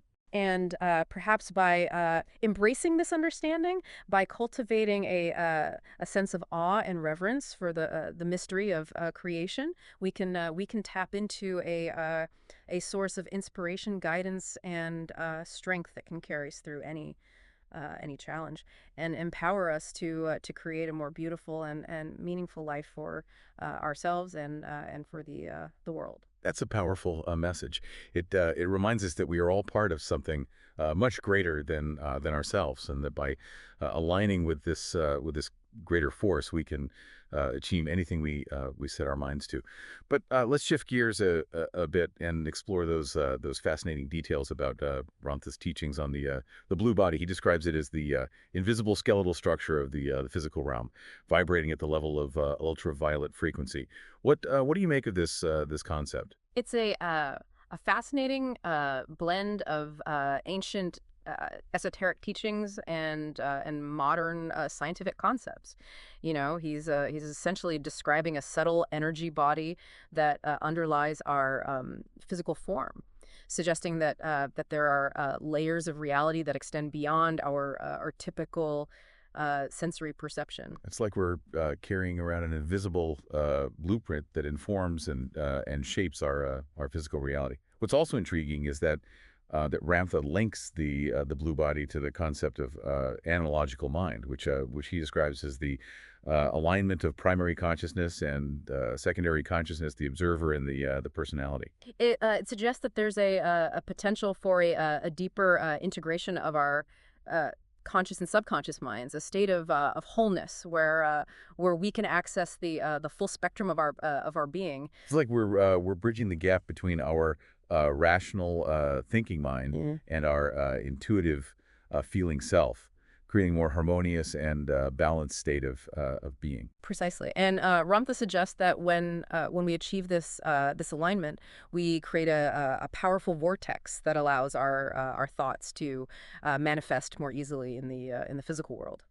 So it's not just about having positive thoughts, but about aligning our entire being with our intentions, creating a powerful energetic force that can shape our reality.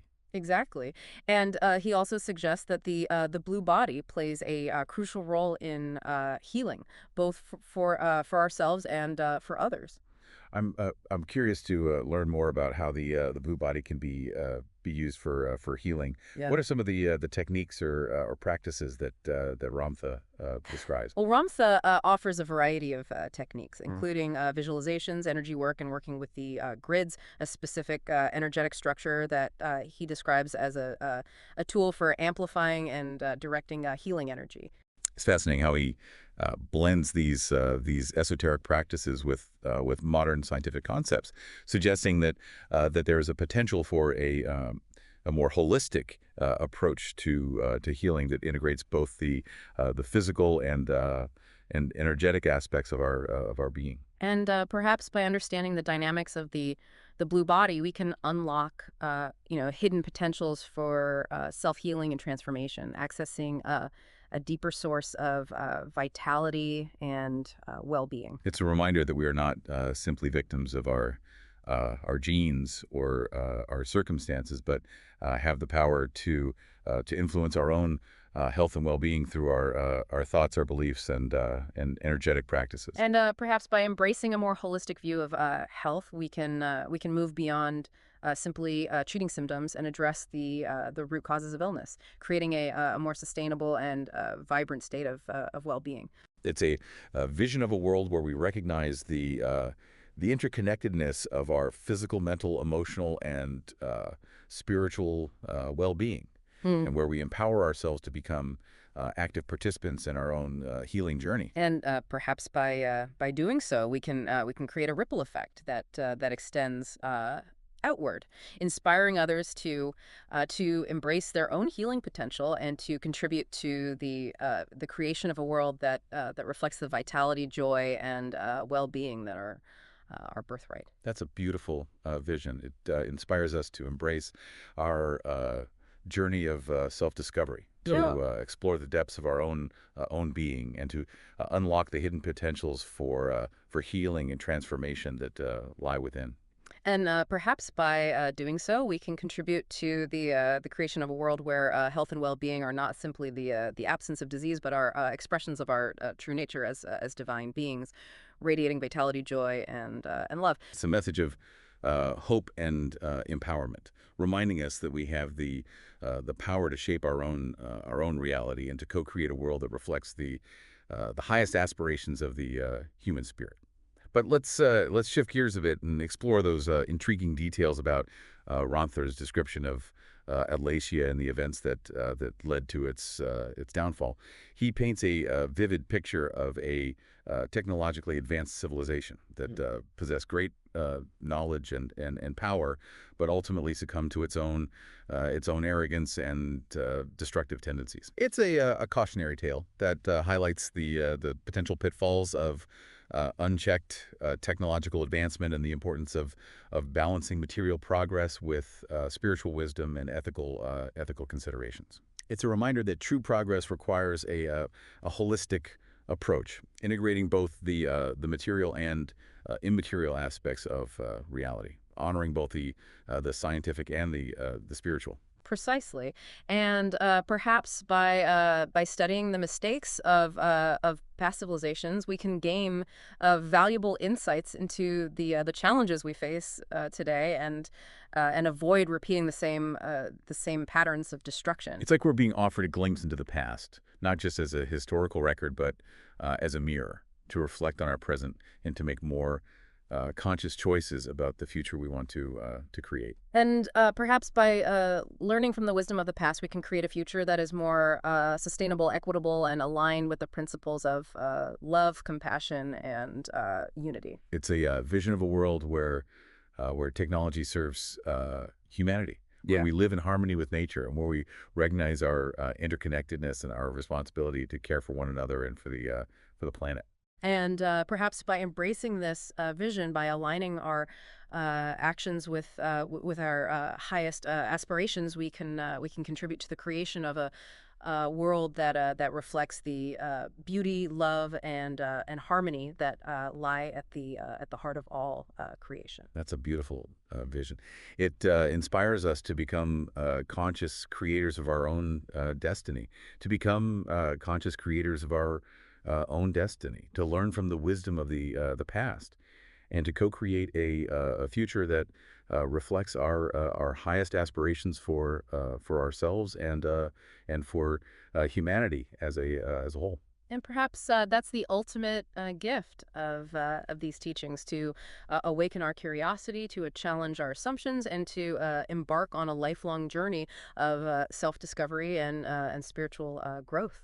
It's a call to become explorers of consciousness, to delve into the mysteries of our own being, and to discover the infinite potential that lies within. And perhaps by embracing this journey, we can contribute to the evolution of consciousness itself, creating a world that reflects the love, wisdom, and harmony that are our birthright. It's a message of hope and empowerment, reminding us that we're not simply passive observers, but active participants in the grand unfolding of the cosmos. But let's shift gears a bit and explore those intriguing details about Ramtha's description of the Kundalini energy. He describes it as the rocket fuel to enlightenment, a powerful force that resides at the base of the spine and can be activated to propel us toward higher states of consciousness. It's a concept that has been explored in various spiritual traditions for centuries, often associated with awakening dormant psychic abilities and achieving the spiritual liberation. It's a fascinating and somewhat mysterious concept. What else can you tell us about the Kundalini energy? How is it activated, and what are some of the experiences or challenges associated with its awakening? Well, Ramtha describes the Kundalini as a primal energy that is encoded within our being, representing the potential for enlightenment. He suggests that it can be activated through various practices, including meditation, energy work, and working with the chakras. It's interesting how he links the Kundalini to the concept of the void, describing it as the mother-father principle that gives rise to all creation. Yeah, it suggests that the Kundalini is not simply a personal energy, but is connected to a universal source of power and creativity. It's like we're tapping into a cosmic wellspring of energy, accessing a power that is both within us and beyond us. Precisely. And Ramtha also emphasizes the importance of preparation and guidance when working with the Kundalini, suggesting that its awakening can be a powerful and sometimes challenging experience. What are some of the challenges that people might face when the Kundalini awakens? Well, Ramtha describes the Kundalini as a powerful force that can sometimes trigger intense emotional releases, physical sensations, and even psychic experiences. He suggests that it's important to approach these experiences with awareness and to seek guidance from experienced teachers or practitioners. So it's not just about activating this energy, but about learning to manage it and integrate it into our lives in a balanced and healthy way. Exactly, and he also emphasizes the importance of grounding and integrating the Kundalini energy into our physical bodies and daily lives, suggesting that true enlightenment is not about escaping from the world, but about embodying the divine in all aspects of our being. It's about bringing heaven down to earth, so to speak. Precisely, and perhaps by learning to harness the power of the Kundalini, we can accelerate our spiritual evolution, access hidden potentials, and contribute to the creation of a more enlightened and harmonious world. It's a vision of a world where we embrace our full potential as divine beings, where we live in harmony with ourselves, with each other, and with the planet. And perhaps by cultivating our spiritual awareness, by seeking to understand the mysteries of the universe and the power that resides within us, we can create a future that reflects the love, wisdom, and harmony that are our birthright. That's a beautiful vision. It inspires us to embrace our journey of spiritual growth, to seek a deeper understanding of ourselves and the universe, and to contribute to the evolution of consciousness itself. Well, that about wraps up our deep dive into Ramtha and the Law of One for today. It's been a fascinating exploration of consciousness, reality, and spirituality, and I hope you've all gained some valuable insights and inspiration from our conversation. A big thank you to our expert for sharing their knowledge and insights with us, and to all of you for listening. Until next time, keep exploring, keep questioning, and keep expanding your awareness. All right, let's jump into some really fascinating stuff today. Oh. So you've given us, well, a pretty hefty reading list this time. The entire Ringing Cedars of Russia series, all 10 books, plus The Law of One. I mean, we're talking about ancient wisdom, mystical abilities, and some pretty out there ideas about how we live and how we could build a society. Yeah, it's a pretty unique combo. It is. It is. And that's what makes this deep dive so interesting, right? Because we're not just going to like summarize these texts, but we're going to look for the connections, the themes that run through them, and then like, what does it all mean for you listening? I love that. I love that. So, okay, let's start with the Ringing Cedars. Have you ever read a book series and you're like, is this fiction? Is this reality? Oh, yeah, all the time, especially when you get into spiritual and esoteric teachings, right? Right. But the Ringing Cedars series, it really kind of takes it to another level. The way it's written, it's presented as this first-person narrative by this guy, Vladimir Migra, and he claims to have met Anastasia, this woman living in the Siberian taiga, and he's like documenting her teachings. Right, right. It's like he's saying, this is what I experienced, but he's also leaving it open for you to decide how much you want to take it literally. Yeah, Right. totally. So for those who haven't, like, ventured into the Siberian wilderness with these books yet, like, who is this Anastasia? She's a bit of an enigma, right? She's like this wise woman living in harmony with nature, kind of like a modern day Thoreau, but with a mystical twist. She claims to have this ancient knowledge. She can communicate with plants and animals, and she even has this ability to like influence events from afar. Wait, hold on. Influence events from afar. You mean like telekinesis or something? Well, not exactly. She describes it as having a ray of influence, a kind of energy she can project to heal, to inspire, and even impact things that are happening really far away. Okay, so that's where my skeptical side starts to come in. Is there anything in the Law of One that connects to this idea of Anastasia's ray? Yeah, there is. The Law of One talks about consciousness as a non-local phenomenon, meaning it's not like stuck in time and space as we normally think about it. So if consciousness isn't limited by distance, then maybe this ray could be seen as like focused intention or thought projection, which the Law of One talks about a lot. So instead of thinking of it as some supernatural power, we could see it as like tapping into a deeper level of consciousness, this interconnectedness of everything. Exactly. And this actually ties into one of the big themes that runs through both the Ringing Cedars and the Law of One, this idea of the power of thought. Anastasia's always talking about how our thoughts create our reality, and the Law of One takes this concept even further, right? With the law of attraction, like on an energetic level. Yeah, it's like what you focus on expands both inside yourself and in the world around you. Right. And Anastasia actually gives us this really specific example of how this works with her instructions for creating cedar nut oil. It's not just a recipe, it's about the energy, the intention you put into the process. Like she believes that if you have pure, loving thoughts when you're planting, taking care of, and harvesting the cedar nuts, it actually makes the oil more healing. Okay, so I'm curious. I mean, I've heard of the health benefits of cedar nut oil, but is there any science, like any actual evidence to support Anastasia's claim that thoughts can make it, like, more effective? That's where it gets tricky, right? Anastasia's teachings, they often come from this ancient wisdom and personal experience, which can be hard to prove scientifically. Okay. But there is more and more research coming out in fields like epigenetics and psychoneuroimmunology that shows that our thoughts, our emotions can actually affect our physical health and well-being. So maybe there is something to this idea that our intentions, they can kind of create a blueprint, even on something like cedar nut oil. It makes me wonder, like, how much do I even consider the energy behind the stuff I consume? Right. And that's one of the things I really like about these sources. They encourage us to think outside the box, you know? Hmm. Consider things that might challenge how we understand the world right now. Totally. Okay, so we've got this mysterious Anastasia. She's sharing this wisdom about the power of thought, living in tune with nature, the importance of intention. But she also talks about creating a specific way of living, the kin domain. What is that all about? So think of it as a self-sufficient homestead, designed to reconnect humans with nature and themselves. Right. She describes it as at least 1 hectare of land, so that's about 2.5 acres, where families can grow their own food, build homes with natural materials, and basically live in harmony with the earth. So it's kind of like a back to the land movement, but with a spiritual dimension to it. Exactly. It's about creating a space where you can reconnect with the natural rhythms of life, live more sustainably, and develop a deeper connection to your intuition and your inner wisdom.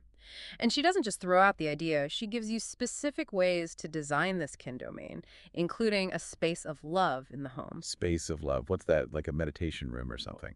It's more than a room, it's a concept. Anastasia believes that the design and energy of your home, they should be intentionally created to nurture love, harmony, positive energy. It's about aligning your living space with your inner state. Yeah, that makes sense. You know, I've noticed a lot of people are into eco-villages and intentional communities these days. Do you see a connection there between those movements and this kin domain idea? Absolutely. Anastasia's vision, it's really resonated with people who are looking for alternative ways of living. They want to get away from the craziness of modern life and create more sustainable, community-oriented ways of being. And actually, there are kin domain settlements popping up around the world based on her teachings. Wow, so people are really putting this into practice. It's one thing to read about it, but to see people actually building these kin domains, that's pretty cool. What are your thoughts? Do you see this as like a real alternative to how we live now? That's a big question, right? It is. I think there are definitely aspects of the kin domain concept that are worth exploring, especially when it comes to sustainability, self-sufficiency, reconnecting with nature. But there are also challenges. Yeah, I mean, how do you balance the need for community and collaboration with this desire to be self-sufficient, right? Yeah. And what about like access to resources, technology? Not everyone can just pick up and create kin domain in the middle of nowhere. Yeah, you've hit on some key points. Anastasia's vision, it requires a pretty big shift in our thinking and in how society works. It raises questions about land ownership, how we distribute resources, how we create a system that supports this kind of decentralized way of living. It's not an easy solution, but it does make you think about the possibilities. Yeah, and that's what makes this so interesting. It's not about just saying yes or no to these ideas. It's about exploring them, Yeah, questioning them, and figuring out what feels right to you. exactly. So what are your first reactions to Anastasia's teachings? What stands out to you? Oh man, so much. It's a lot to take in. I mean, the kin domain idea is really intriguing, but I'm also fascinated by this ray concept and how it ties into consciousness. Like in the law of one, it's like it opens up this whole other way of understanding the world and our place in it. I agree. I agree. And we're just scratching the surface. Anastasia also goes into alternative interpretations of history, particularly with this idea of Vedic Rus. Hmm. Have you ever felt like the history we learn, it's like missing something? All the time. Yeah. There are so many mysteries, unanswered questions, especially when you start digging deeper than the mainstream narrative. Exactly.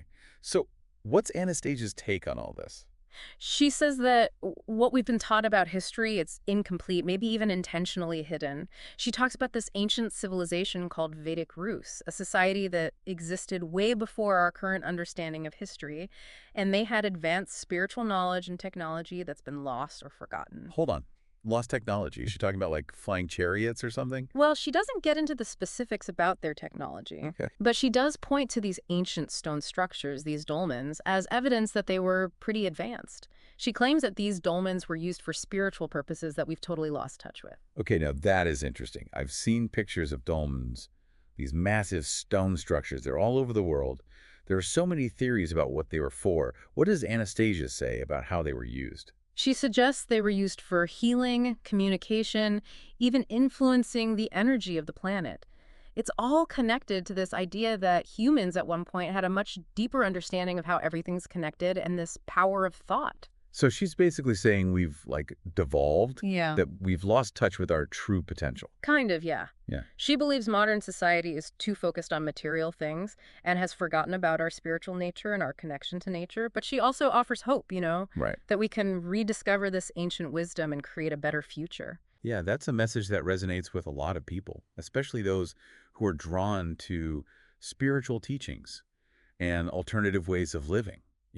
This kind of longing for something more, a sense that there's more to discover, a deeper truth. But before we go too deep into that, let's maybe unpack the law of one a bit more. Yeah. For those who aren't familiar with this text, how does it connect to what we've been talking about with Anastasia and her teachings?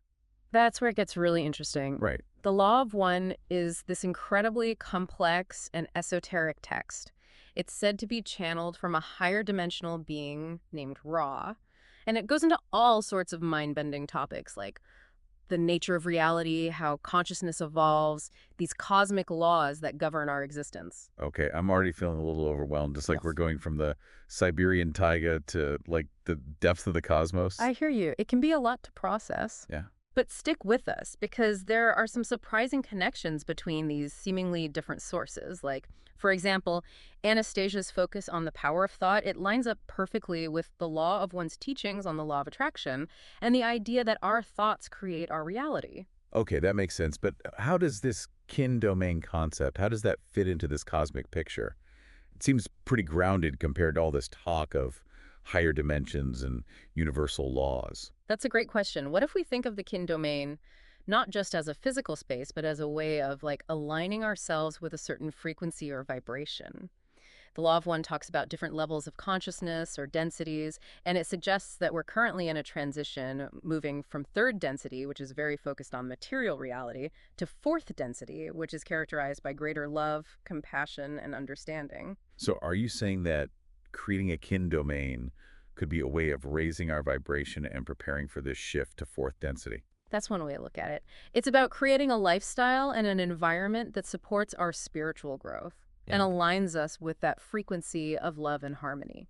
This is where it gets really interesting. We're starting to see how these ideas connect between Anastasia's very practical teachings on how to live and the law of one's exploration of consciousness and the universe. It's like they're offering two sides of the same coin, one focused on the down-to-earth application and the other on the cosmic context. Right. And that's what I love about this deep dive. We get to explore both.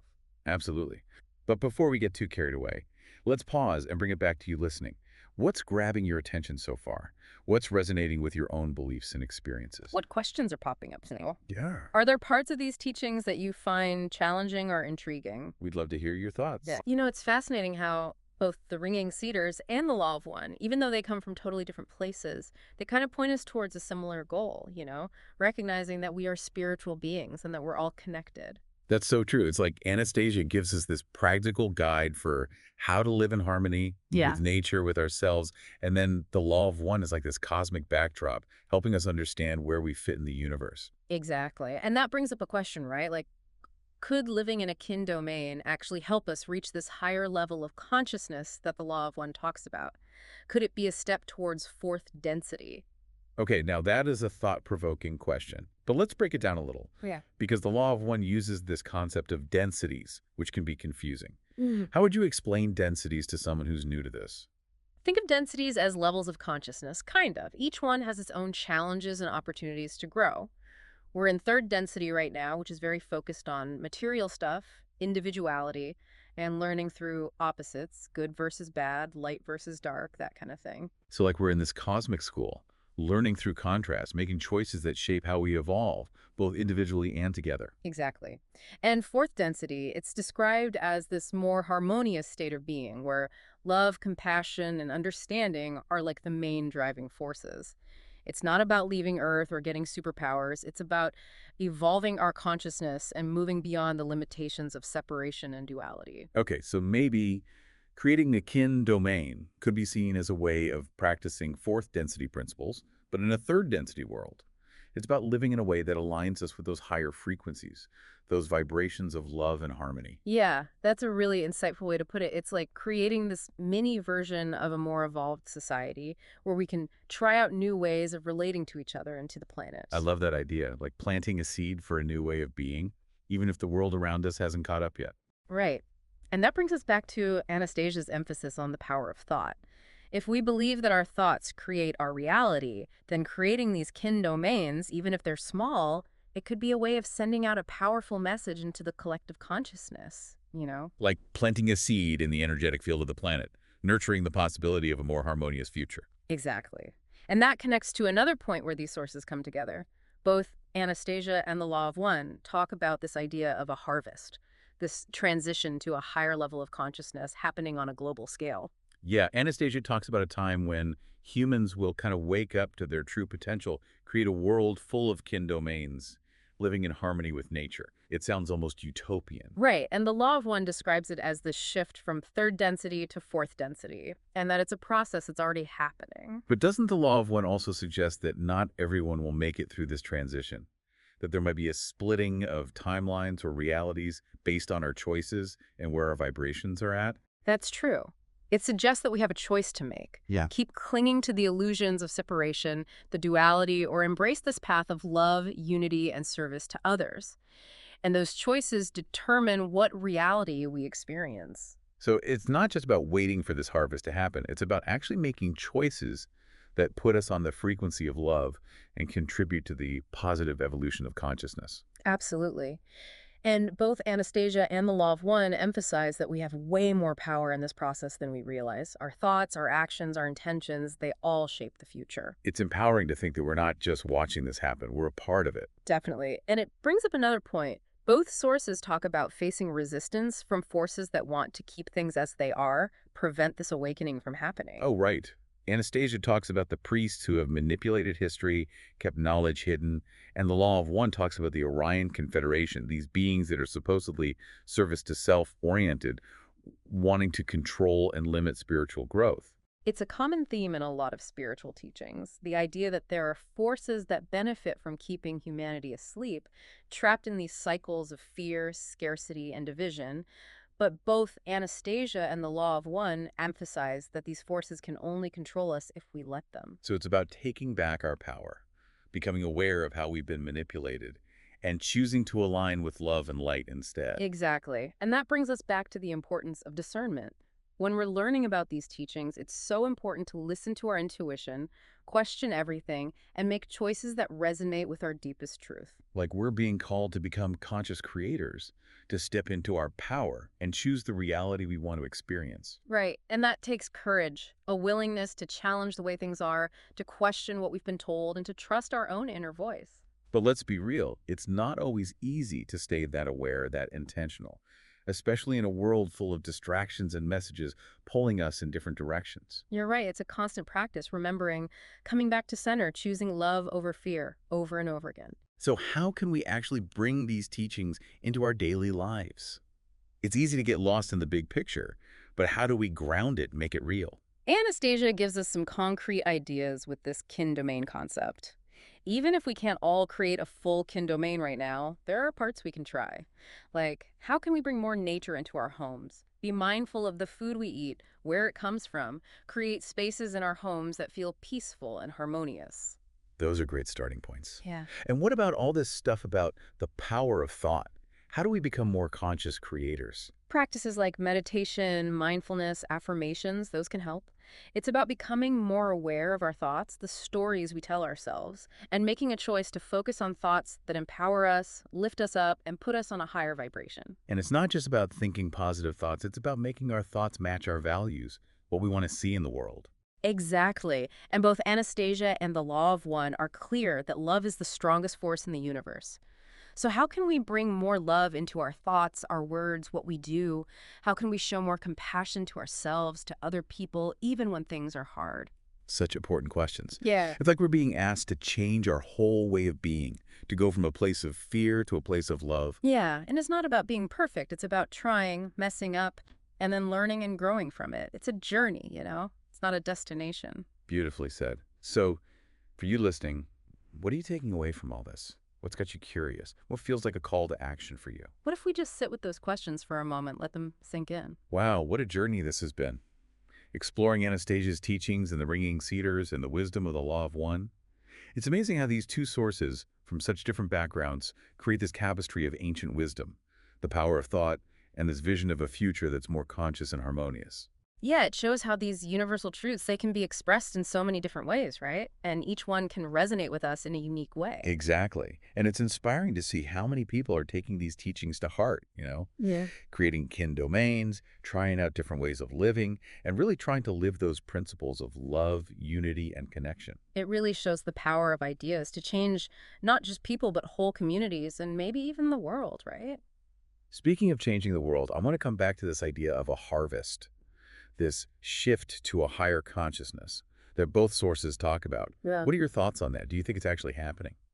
It's a powerful idea, and whether we call it a harvest, a shift, or an awakening, there's this feeling that something big is happening on a global scale. Right. We see it in the growing interest in spirituality, sustainability, and alternative ways of living. We see it in the movements for social justice, environmental activism, and a more compassionate, interconnected world. It's like a collective yearning for something more, a feeling that the old ways aren't working anymore. Exactly. And both Anastasia and the Law of One say that we're not just watching this happen, we're a part of it. Our choices matter, our thoughts, our intentions, what we do, they all shape the direction of this transition. That's a lot of responsibility, but it's also empowering. It means we can co-create the future we want. Exactly. And it's not about waiting for something outside of ourselves to fix everything. It's about doing the work on ourselves, changing ourselves, and letting that change radiate outwards. Okay, so let's talk about that inner work. What are some practical steps we can take to align with this higher frequency and contribute to a positive shift?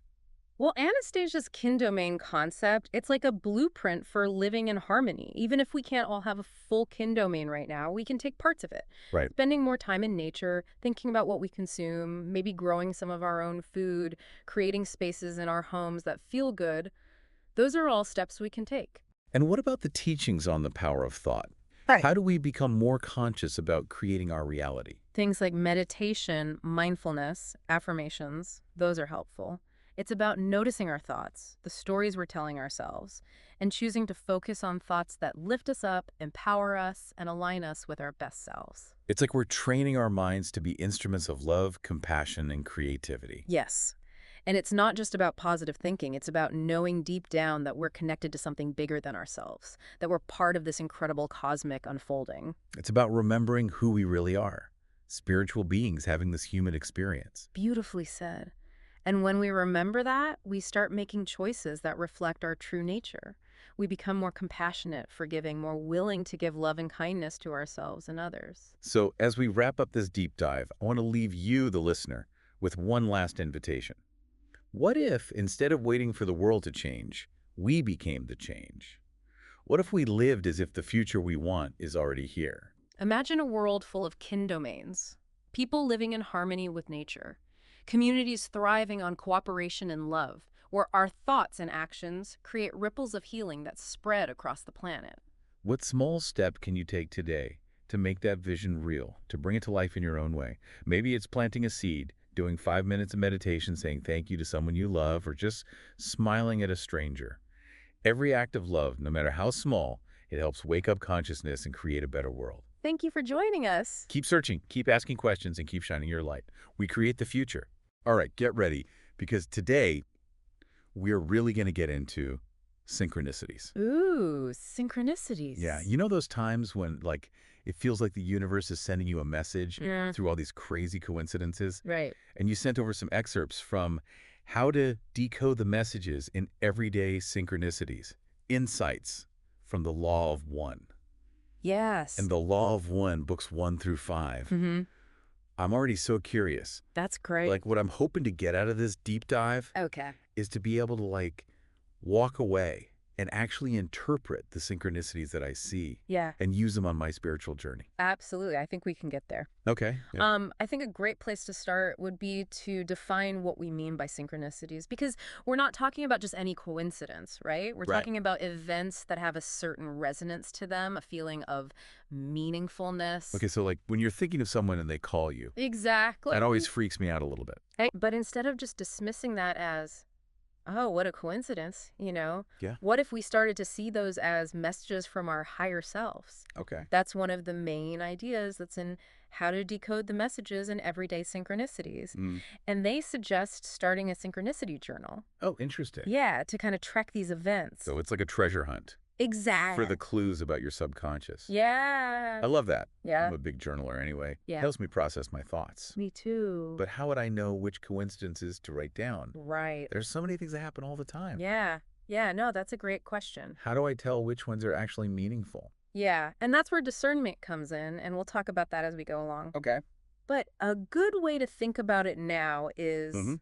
does this event resonate with you on an emotional level? Okay.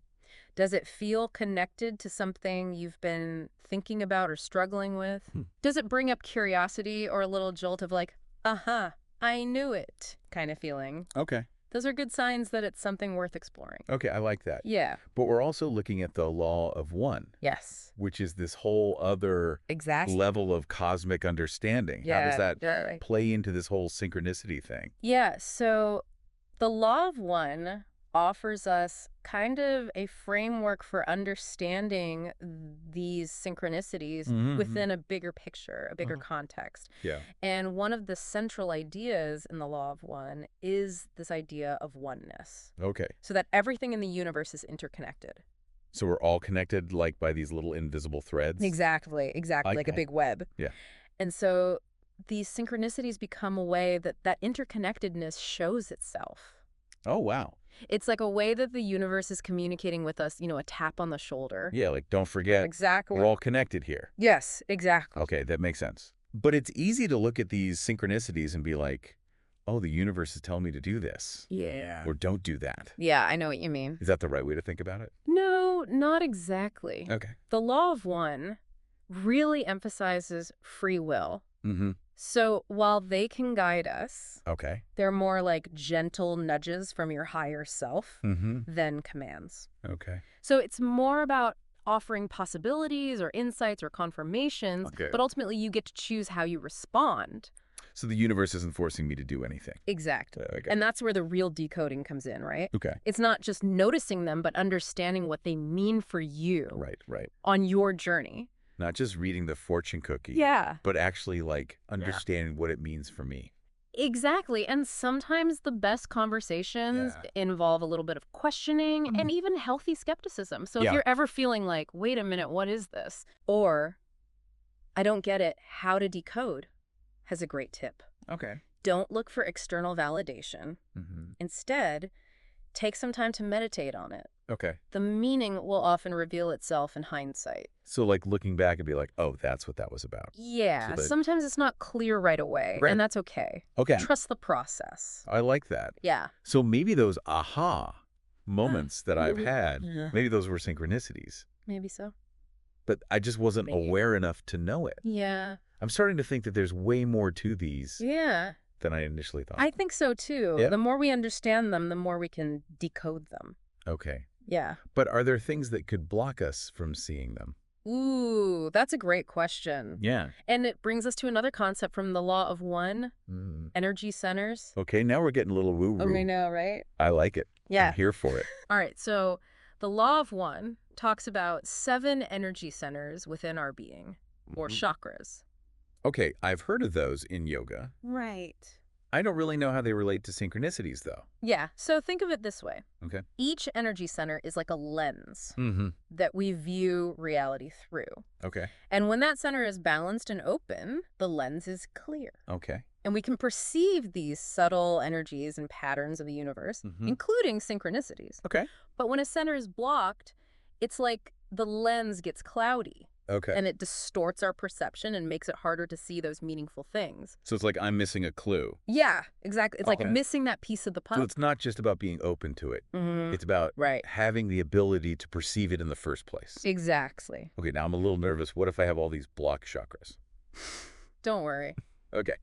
We'll talk about how to unblock them. Okay. But for now, let's just focus on how they impact. What we experience. So, for example, Yeah. the heart chakra is all about love and compassion. Mm-hmm. So if that one's blocked, Okay.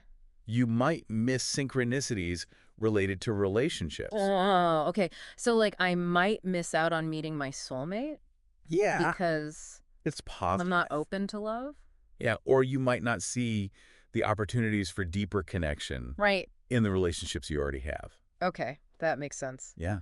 Wow, this makes me wonder, like, have I missed out on things Maybe. because of these blockages? Yeah. But the good news is the law of one says we have responsibility. Okay. We have the power to work on these things, to Wow. unblock them. That makes me feel a little bit better. Good. So I'm not just sitting here waiting for the universe to Right. throw things at me. You get to participate. Yeah, I like that. Yeah. Okay. So it's more about becoming this conscious co-creator Right. with the universe. And the more clear I am, Yes. the more I'll be able to see the signs. Exactly. from And the that's data. where how to decode comes in again. Mhm. Because when we journal these things, Okay. we can see the patterns Right. that tell us where we might need to focus our energy. Oh, that's so cool. Right. It's like a little feedback loop. It is. It is. Yeah. And it's not a one-time thing. It's a journey. Right. It's an ongoing journey. Okay, that makes Yeah. sense. Yeah. So if we can clear these blockages Mm-hmm. and we're more tuned in, Yeah. does that mean we can actually create synchronicities? Ooh, that's a great question. Yeah, like if I want something to happen, Mm-hmm. can I make it happen? That's where it gets really interesting. Okay. Because the law of one does suggest Yeah. that our thoughts and intentions shape our reality. Okay. So if you're focused on that goal Yeah. and you align your actions with it, Mm-hmm. it's possible Okay. that you could create synchronicities To make that thing happen. that support that manifestation. That's pretty cool. I know, right? So I'm not just a victim of fate. Exactly. Okay, I like that. But it's not about controlling the universe, right? Right. It's about working with it. Okay. It's about collaborating Okay. to manifest your highest good. This is all making a lot of sense. Good. I feel like things are starting to click. Wonderful. Before we go too far, Yeah. I want to circle back to those wanderers Yes. that we were talking about Okay.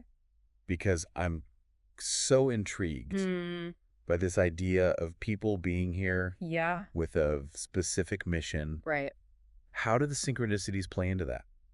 Well, the Law of One says that they're often guided by synchronicities that remind them of their purpose Okay. and help them connect with others who have a similar mission. It's like it's putting them on the right path. Yeah, like breadcrumbs from the cosmos. I love that. Right. But how do they know Yeah. if they're interpreting them right? That's where that discernment comes in again. Yes.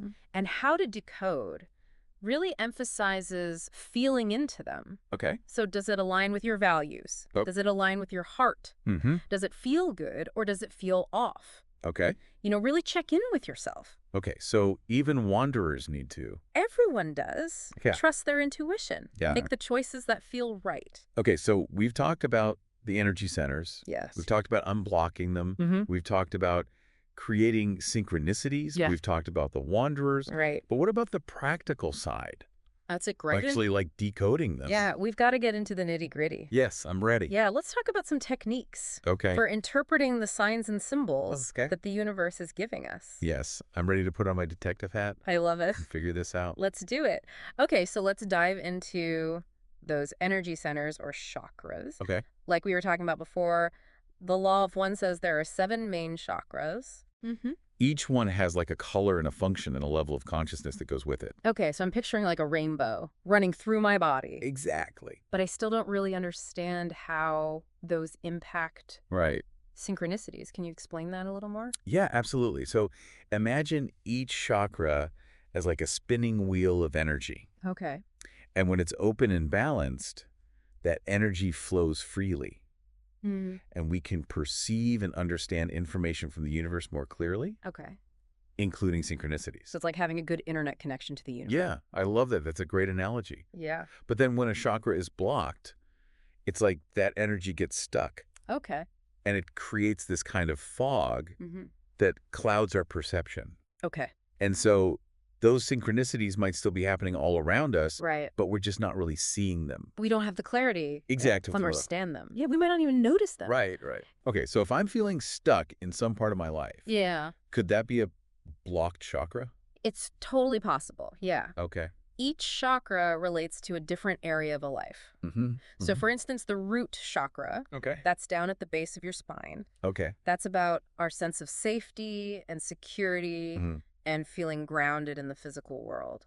Okay. And So so- if that's blocked, then I might miss out on a job opportunity. Exactly. Yeah, the Law of One talks about how blockages in those lower chakras can make it hard to see synchronicities that are about like our basic needs, Okay. our material well-being, Yeah, so like career, finances. Totally. Yeah. Money, home, that kind of thing. Okay. What about the heart chakra? Yeah, the heart chakra. We talked about that a little bit before. Exactly. So that's right in the center of your chest. And that's all about our ability to love, Yeah. to have compassion and forgive and connect with others. So if that's blocked, I'm not going to see the love that's right in front of me. Yeah, if you're holding on to resentment Yeah. or, old pain, Heartbreak. heartbreak, exactly. Yeah. It can make it hard to see those opportunities Right. for healing.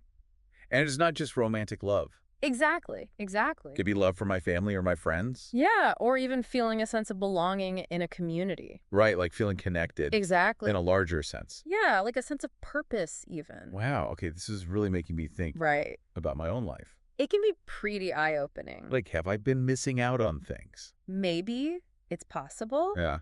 But remember what we said about the Law of One? It emphasizes personal responsibility. Right. You have the power to work through these blockages. Okay, so I don't have to just Exactly. sit here and feel bad about it. You get to participate. Yeah. You get to clear those pathways and become more open Okay. to receiving that guidance from the universe. How do I unblock them? Well, there are lots of different ways. Okay. The Law of One suggests things like meditation and energy healing and just working on your emotional and spiritual growth. So it's about being more aware Yeah. of my thoughts and my actions? Yeah, like becoming more conscious Okay. and making choices that are good for you. So it's not just about the universe giving me these signs. It's about me creating the space to receive them. Exactly. You're a co-creator. Hmm. You're not just a passive recipient. And the more I clear those blockages, Yes. the clearer the synchronicities will be. That's the idea. It's Yep. like you're strengthening that connection. Yeah, exactly. And remember how we talked about journaling? Yeah. It can help you see where you might need to focus your energy. Oh, interesting. Okay. So the synchronicities themselves Yeah. can actually guide you. To where I need to do the work. Right. It's like a feedback loop. I like that. It is. Okay, so it's all connected. It's all connected and it's ongoing. You know, Yep. it's not a one-time fix. Right. It's a journey. Okay, this is blowing my mind. I know it's a lie. Yeah, But it's so fascinating. it is. If I'm getting better understanding these and seeing these, does that mean that I can actually create them? Ooh, good question. Yeah. That's where it gets really interesting Okay. with this idea of free will and co-creation. Mm-hmm. Because the law of one does suggest Yeah. that our thoughts and intentions and actions, Okay. they actually influence our reality. Yeah. Okay. So, So if I want to get my dream job and I'm focusing all my energy on that, yeah, could I make that happen? it's possible. Through synchronicities. Yeah, by aligning your thoughts and your feelings and your actions with that goal, Okay. you create this powerful energy field, Okay. and that can attract synchronicities. To help me get that job. Exactly. That's pretty cool. Is it pretty amazing? Okay, so I do have a little bit of control. You have a say, yeah. Okay. It's not about forcing the universe. It's No. about Working with it. working with, it's like a dance. Okay, I can get down with that. Yeah. It's all really making sense. Then I'm glad. But before we get carried away, Yes. manifesting our dream lives, Right. I want to go back to the wanderers again. Oh, the wanderers. Yes. Not because- What about them? We were talking about these people who are here for a mission. Yeah. What role do synchronicities play? Ooh, that's a great question. Yeah, in that. Well, the law of one suggests Mhm. that wanderers are often guided by synchronicities Okay. that remind them of their purpose Mm-hmm. and that connect them with other people who have a similar mission. So the synchronicities are helping them Exactly. find their way. Yeah, they're like those little breadcrumbs Right. leading them along. But how do they know if they're interpreting them right? Yeah, that's the big question. Yeah, And that's where that discernment comes back in, right. and how to decode really talks about Mm-hmm. feeling it out. Mm-hmm. Like, do these synchronicities Yeah. resonate with you? Okay. Do they align with your values? Do they align with your heart? Yeah. Or are they kind of pulling you in a direction that feels off? Right. Like my gut's telling me no. Exactly. You got to trust that inner knowing. Even wanderers. Everyone. Okay. Yeah. We all have that inner guidance system. Okay. So we've covered the energy centers. We have. We've talked about unblocking them. We've Mhm. talked about creating them. Right? We've talked about how they guide the wanderers. Yeah. But we haven't really talked about how to practically That's true. decode them. You're right. Let's get into that. Yes, let's do it. Let's talk about some techniques Okay. for interpreting those signs and symbols that Okay. the universe is giving us. I am ready to become a synchronicity detective. All right, so we've explored synchronicities and energy centers and wanderers, but I'm ready to get practical now. Yes, let's do it. How do we actually decode them? Like, how do I read those signs? Okay, well, remember we were talking about journaling synchronicities. Yeah. That's actually one of the most helpful things you can do. Because I'm writing down every little coincidence that pops up. Right. Then what? Do I just stare at it and hope that it makes sense? Well, sometimes it's clear right away, but often it takes a little more work. Mm-hmm. But how to decode gives us some techniques for analyzing those patterns. Okay. And symbols. Okay, give me an example. Okay, so let's say you keep seeing 11.11 everywhere. Yeah, that happens to me. Right, so that's a classic one. And there are a lot of different interpretations, Mm-hmm. but often it's about spiritual awakening or heightened intuition Mm-hmm. or like a confirmation that you're on the right track. Okay. But the key is don't just rely on those general meanings. Mm-hmm. Really think about what 11.11 means to you. What were you doing when you saw it? Right. How did it make you feel? Mhm. Those personal connections are important. So it's like the universe is speaking my language. Exactly. It's like your own personal dialect. Okay. Anyway. And also remember that synchronicities often work in layers. Mm-hmm. So the meaning might unfold over time. Right. The more I understand. Yeah, so don't get discouraged if you don't get it right away. Wow. Just trust the process. Okay, but what if I'm seeing synchronicities that seem negative? Ooh, that's a good question. Yeah. Like, what if I'm worried that it's those service to self entities? Right, like the Orion group. Yeah, how do I know if that's happening? Well, That's when discernment is super important. Okay. Remember, the law of one really emphasizes trusting your intuition. Mm-hmm. So if it feels off, Yeah. if it makes you feel anxious or fearful, Okay. that's a red flag. Okay, so don't ignore those negative feelings. Exactly. Actually listen to them. Listen to your gut. Okay. It's telling you something. Okay, so this is getting really interesting. Like, I need my detective hat. I know, it's exciting. Yeah. So is there anything else we can do to get better at decoding those messages? Yeah, are there any tips or tricks? Well, remember those energy centers we talked about? Mm-hmm. The more balanced those are, Okay. the better you'll be able to perceive and interpret those signs. So it's not just about analyzing the synchronicities themselves. Right. It's about your inner state. Yeah, like getting myself in alignment. Exactly. So things like meditation or yoga or spending time in nature, Mm-hmm. all of those things can help. Okay, so I'm creating the right conditions to hear those messages. Yes, you're fine-tuning your antenna. This is making me wonder about free will. Mm-hmm. If we're being guided by synchronicities, Yeah. are we really making our own choices? Ooh, good question. Yeah, or is it all just fate? Yeah, that's a big one. Yeah. So the law of one says that we do have free will. Okay. We're not puppets, Yeah. but we also have this soul contract, this agreement that we made before we had incarnated Oh. about certain lessons we're here to learn. So I've chosen the theme of the play, Exactly. but I get to improvise the lines. I love that analogy. It's perfect. Yeah. And you can think of synchronicities as those little cues from the director Okay. to keep you on track. This is all so fascinating. I know, right? It's really shifting my perspective. It's powerful stuff. Yeah, like there's a whole hidden language. Exactly. And I can learn to understand it. And the more you do, Yeah. the more magical life becomes. I love that. This has been such a great deep dive. It's been my pleasure. I feel like I'm ready to go out there and start noticing these synchronicities. That's awesome. Yeah. And remember, listener, Yeah. the journey doesn't end here. Right. Keep paying attention. Mm-hmm. Keep journaling, keep reflecting, Okay. and let those synchronicities guide you. Yes. I'm excited to see what happens. Me too. Thanks so much for this. You're welcome. Okay, so we're diving deep today into Tesla, Oh, yeah. to the 3, 6, and 9 thing, Right. the law of one. We're going to be talking about pyramids, Yeah. crystals, Uh-huh. maybe even like hidden energy fields. That's right. You ready to decode this with me? Absolutely. I'm fascinated by the fact that the source material you've chosen, the raw material, is about as far out as you can get. Wait, hold on. What do you mean? I mean, we're talking about channeled communications from an entity claiming to be a collective consciousness. Whoa, whoa, whoa. Let me catch my breath here. Yeah. So you're saying this raw is like a whole civilization's consciousness packed into one being. Mm. And they're like dropping wisdom about reality, spirituality, like the whole shebang. That's the gist of it, yeah. Yeah. And the core concept that they call the law of one basically says that everything, and I mean everything, is part of a single source, a single creator. We're all connected, emanating from this source and ultimately returning to it. Okay, I'm starting to see the Tesla connection here. He was obsessed with energy, right? And not just the kind we can see and measure.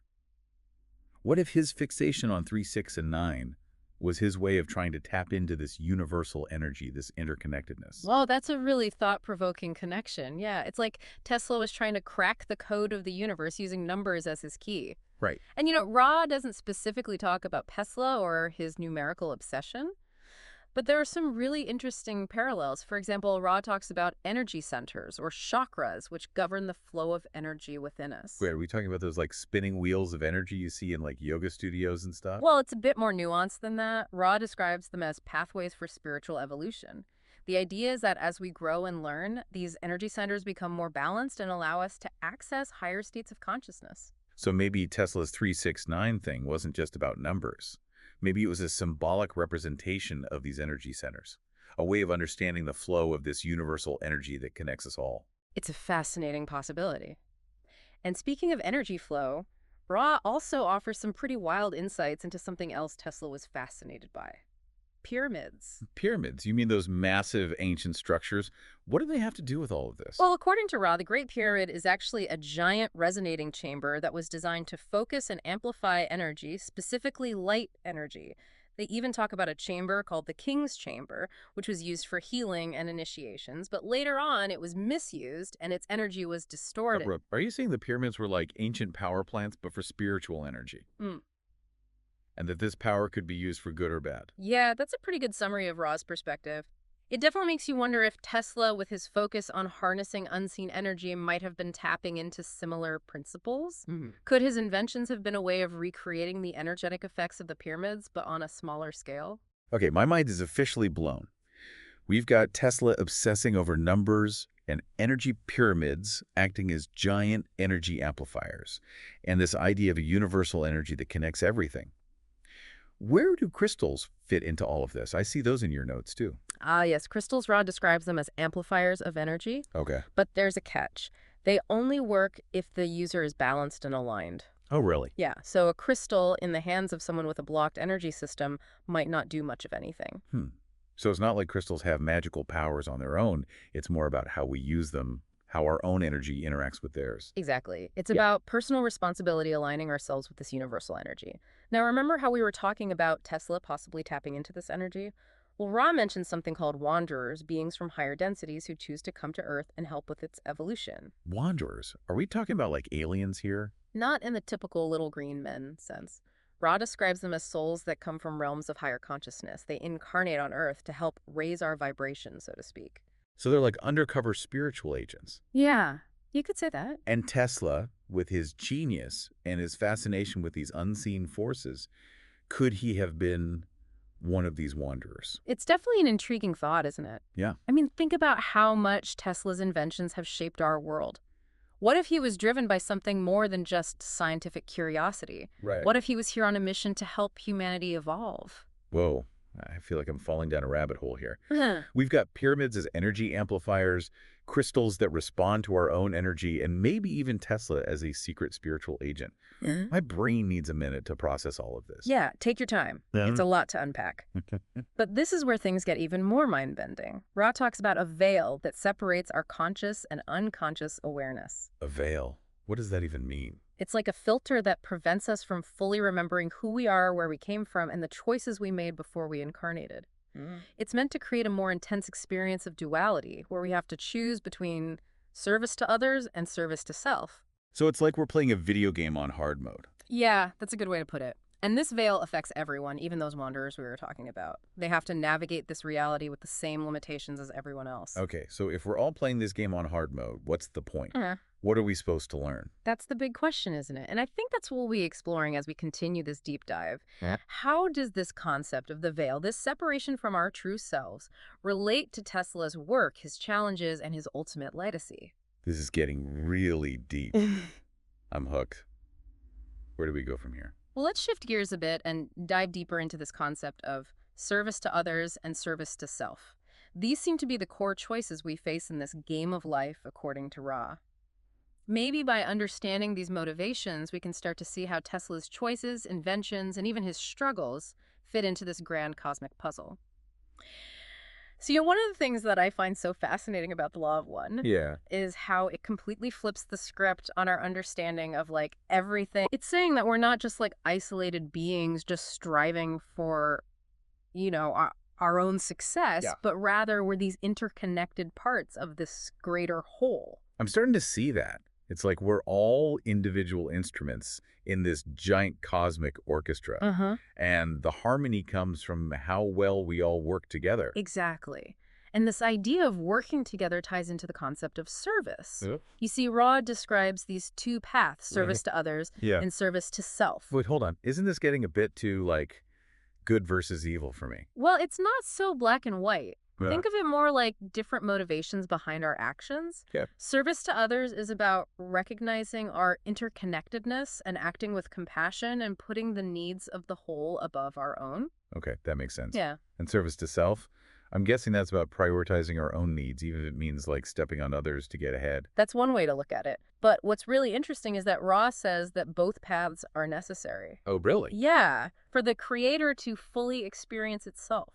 It's through the interplay of these contrasting motivations that we learn and grow and ultimately evolve. So it's not about judging one path as good and the other as bad. Right. It's more about understanding the forces at play. Yeah. And making choices that align with our own understanding of our place in the universe. Exactly.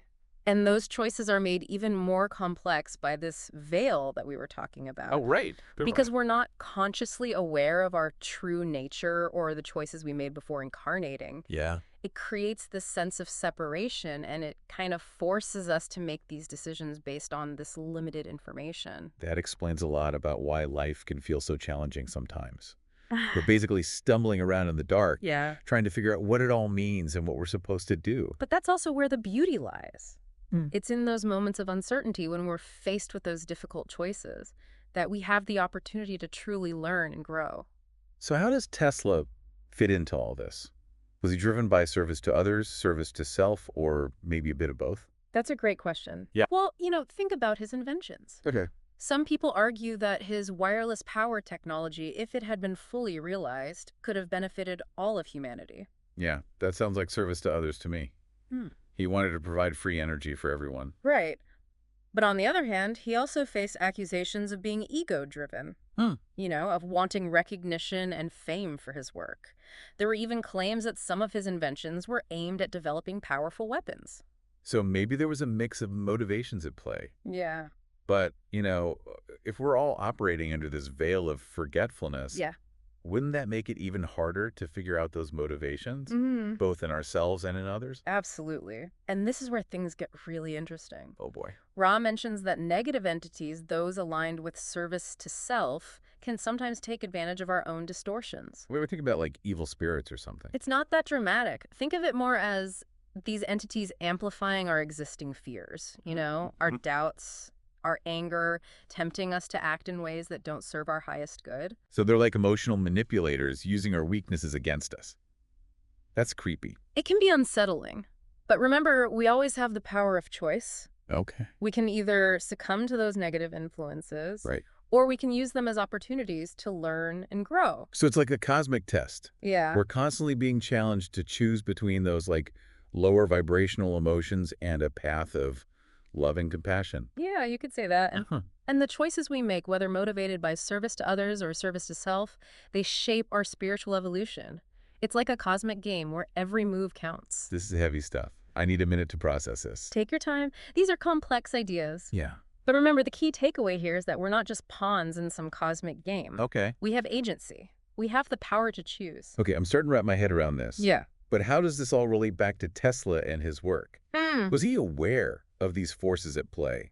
Was he consciously choosing between service to others and service to self? Well, we can only speculate, of course. Yeah. We don't have access to Tesla's innermost thoughts. Right. But what we can do is look at his life, his inventions, Yeah. his struggles, his legacy through this lens of the law of one and see what insights emerge. That's a great way to approach it. So if Tesla was indeed a wanderer sent here to help humanity evolve, what might his mission have been? And how did his choices, both the positive and the negative ones, contribute to that mission? Those are excellent questions. Yeah. And I think the answers might be found in Tesla's fascination with energy, his unwavering belief in the power of the human mind, and his pursuit of a better future for all. This is getting more and more intriguing. I'm ready to delve deeper into Tesla's work. Okay. His beliefs and his legacy, armed with this new understanding of the law of one and these forces at play in our universe. Okay. What do you say? Let's do it. Yeah. We'll explore how Tesla's 3, 6, and 9 obsession might be connected to the very fabric of reality, how his inventions could be seen as expressions of this universal energy, and how his life story, with all of his complexities and contradictions, serves as a reminder of the power of choice, the challenge of duality, and the ultimate goal of unity. I've been giving all this a lot of thought, and honestly, my head's spinning a bit. We've gone from Tesla and his numbers to pyramids as energy sources, and now this idea that we're all like players in this cosmic game of choice. Yeah, it is a lot to take in.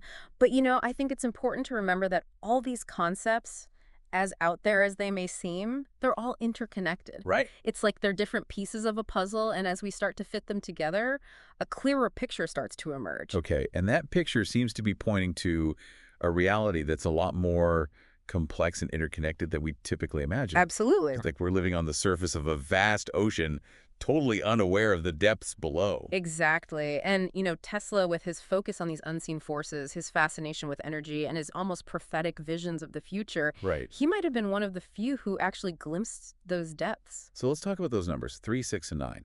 Okay. What if Tesla wasn't just playing with numbers, but actually trying to unlock some fundamental truth about the universe. A truth that's reflected in this law of one. That's a really interesting idea. Yeah. You know, some people believe that those numbers represent a kind of mathematical code, a blueprint for understanding the flow of energy and the interconnectedness of everything. Okay.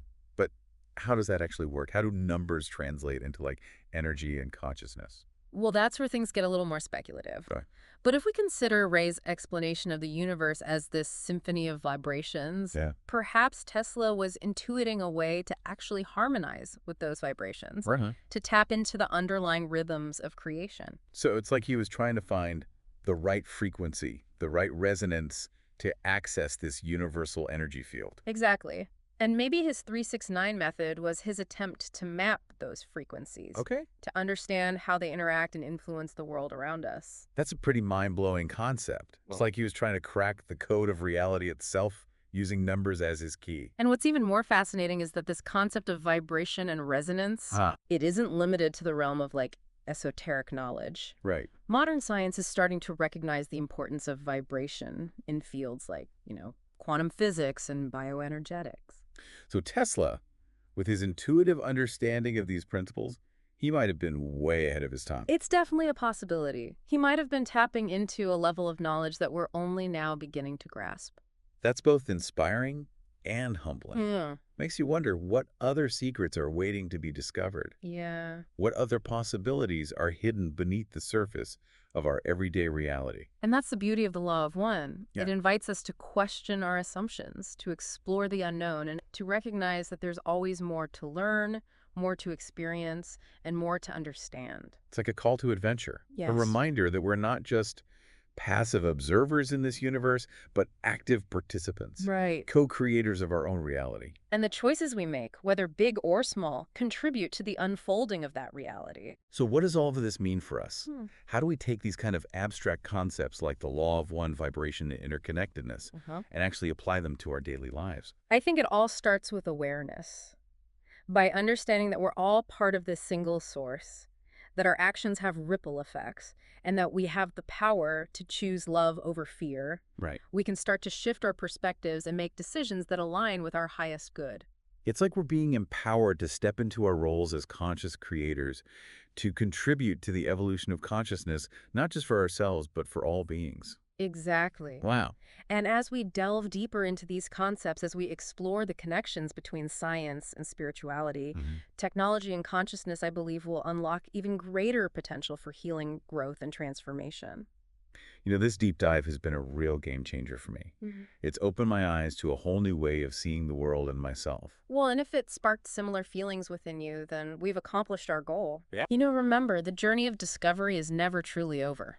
So true. There's always more to explore, more to learn, and more to share. So keep seeking, keep questioning, and keep the conversation going. Thanks for joining us on this incredible journey of exploration. We've covered a lot of ground today, from Tesla's mysterious numbers to the profound implications of the law of one.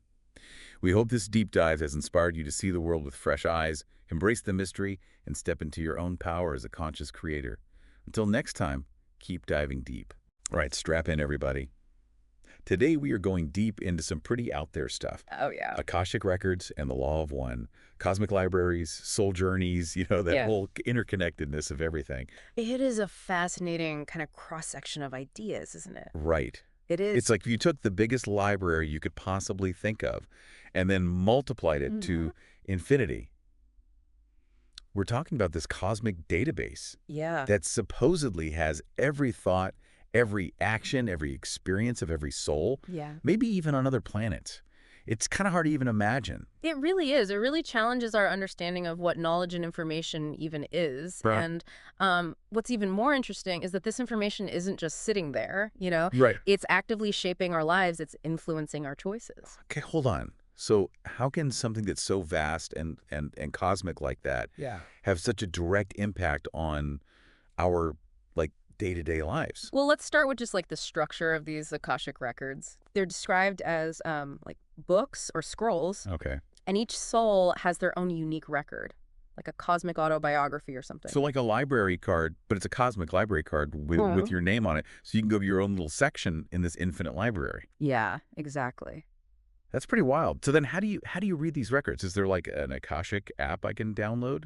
I wish it was that easy. Right. Reading the Akashic records, it's not something you can just, learn to do overnight. Brilliant.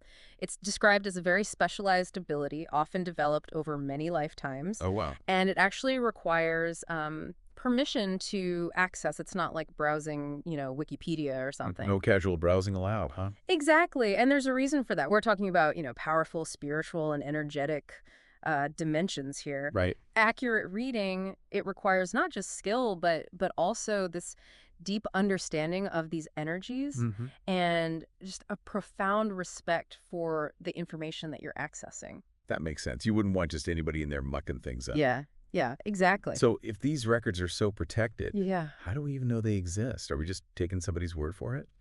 Well, there are, a lot of accounts and teachings about the Akashic records throughout, history and across different cultures. And, sometimes the most profound truths are the ones that just resonate deep inside of us, even if we can't fully explain why. I can see that. It's like sometimes you just know something is true, Yeah, even if you don't have the proof or the evidence. exactly. And speaking of intuition, Yeah. one of the sources we have for this deep dive has this really fascinating story Okay. about a woman who she always just felt kind of out of place in her life. Mhm. And when she had her Akashic records read, she discovered that her most recent lifetime on Earth was hundreds of thousands of years ago. What? Yeah.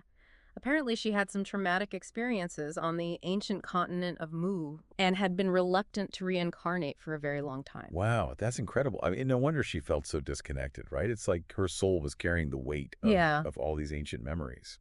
Right. It really highlights the potential depth and complexity of these records and Mhm. how they can, shed light on patterns in our lives that might otherwise stay hidden. Okay. And this kind of leads us to the other key aspect of this deep dive, the law of one. All right, let's unpack this law of one. What does it mean? How does it connect to the Akashic records? Well, the law of one basically states that all beings are interconnected Okay. and part of a single unified consciousness. Mhm. It emphasizes the journey of all souls towards unity with, the creator, source, God, whatever you want to call it. Right. And it kind of offers a framework for understanding our spiritual evolution. So it's like we're all on this big road trip, Yeah. heading to the same place, but we're all taking different routes to get there. That's a great analogy, yeah. Oh. And the Akashic records are kind of like the map that shows us Great. where we've been, where we are now, and the potential paths we can take. So with this map Yeah. that's so vast, how do we even know where to start? Right. How do we know which path is the right one? Well, that's where the concept of the 7 rays comes in. Okay. The law of one describes these rays as divine energies that Mhm. influence every soul, shaping our personalities, our purpose, and our karmic lessons. Hold on. So it's like a cosmic personality test. You could say that. So the stars are going to tell me who I am and what I'm supposed to be doing here. Well, the 6th scroll in your Akashic record supposedly reveals what's called your natal ray, the ray you were born under. Okay. Understanding your natal ray can offer incredible insights into, your strengths, your weaknesses, and Yeah. the karmic lessons you're here to learn. Okay, now I'm really interested. So how do we figure this out? Do we need to have our Akashic records read?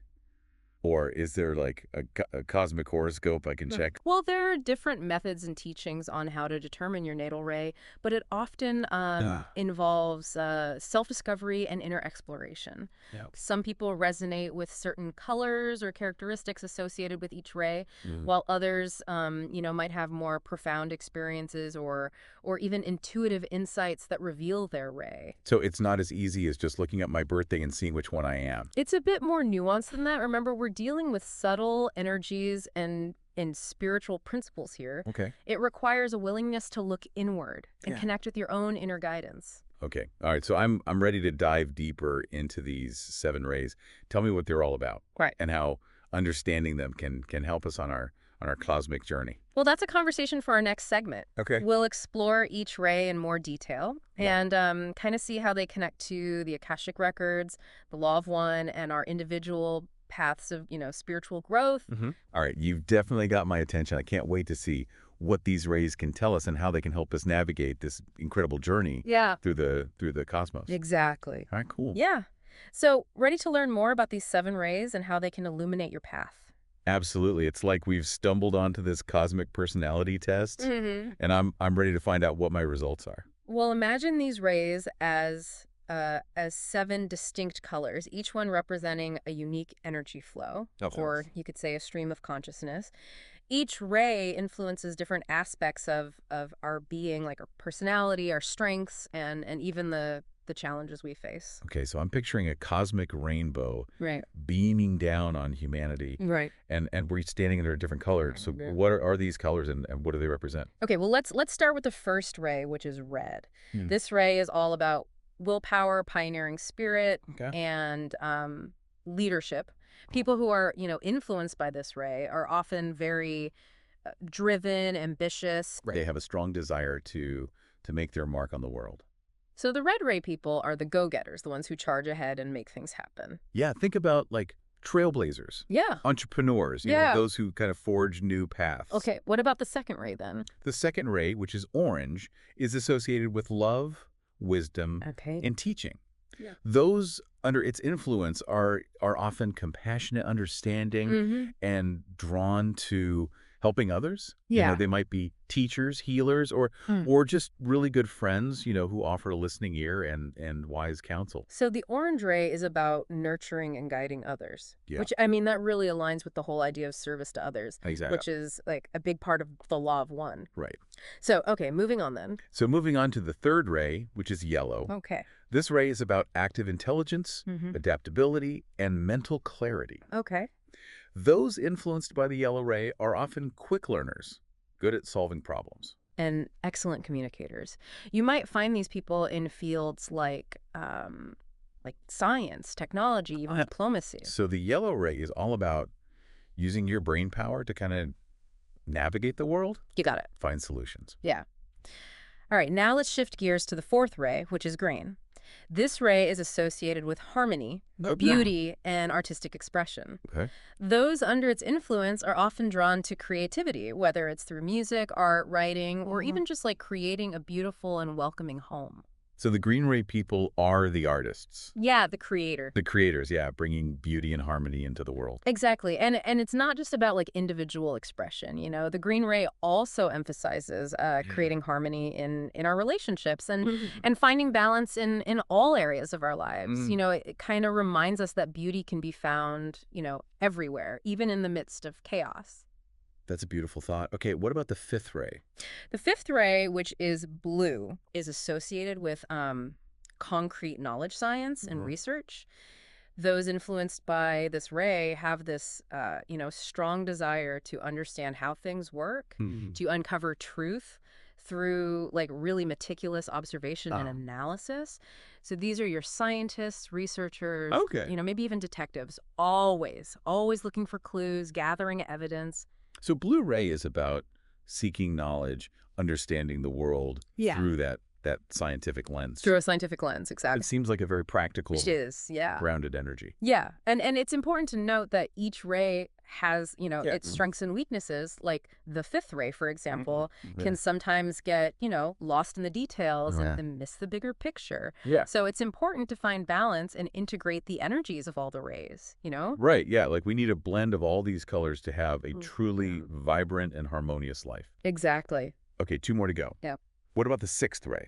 The sixth ray is indigo, and it's all about devotion, idealism, and service to others. Those influenced by this ray have a really deep sense of compassion and a strong desire to make a positive impact on the world. So these are your healers, social workers, spiritual leaders, driven by this profound love for humanity. So the indigo ray is the humanitarian. Yes. The one who seeks to uplift and serve others. Yes, and they often have a strong connection to their intuition and a deep understanding of spiritual principles. So they might be drawn to, mysticism, meditation, or other practices that help them connect with their inner wisdom. Okay, that's fascinating. All right, down to the last ray, Yeah. the seventh ray. What color and what energy does it bring? All right, the seventh ray is violet, and it's all about order, ritual, and spiritual transformation. Those influenced by this ray have a strong connection to the divine and, this desire to bring like order and structure to the world. They might be, drawn to organized religions, spiritual practices, or even, just creating systems and routines that bring a sense of order to their life. So the violet ray is the organizer. You could say that. The one who seeks to create structure and bring that sense of harmony to the world through ritual and practice. Yeah, and it's important to note that each ray also has, a connection to specific chakras or energy centers in the body. Okay. For example, the first ray is associated with the root chakra, which governs, our sense of security and grounding. Right. While the seventh ray is associated with the crown chakra, which connects us to, higher consciousness and spiritual understanding. Okay, so these rays are influencing not just our personalities and talents, but also our energy and how we experience the world, even on a physical level. Yeah, it's pretty incredible, right? Yeah, that's pretty mind-blowing. And understanding how these rays interact with our energy system can help us to kind of identify areas where we might be blocked or out of balance. Okay. For example, if you're feeling ungrounded or insecure, you might want to explore practices that help to, balance your root chakra, like grounding meditations or spending time in nature. That's incredibly helpful. Yeah. It's like we have this cosmic toolkit for self-healing, spiritual growth. Yeah. But how do we connect these rays back to the Akashic Records and the Law of One? Well, remember, the Akashic Records hold the record of our soul's journey, and the Law of One emphasizes, our interconnectedness and our evolution toward unity with the Creator. Right. The seven rays, in a way, are the threads that kind of weave these concepts together. Okay. They influence our individual paths, they shape our karmic lessons, and they guide us towards,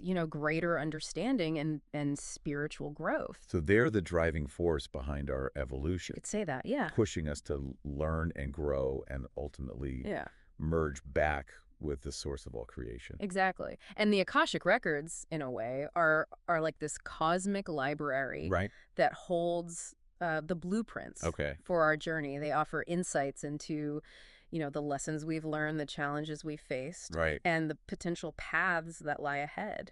I'm starting to see how it all fits together, but it's definitely a lot to process. Yeah, it's a lot. We've covered a lot of ground so far, from the Akashic Records to the Law of One to the seven rays. Right.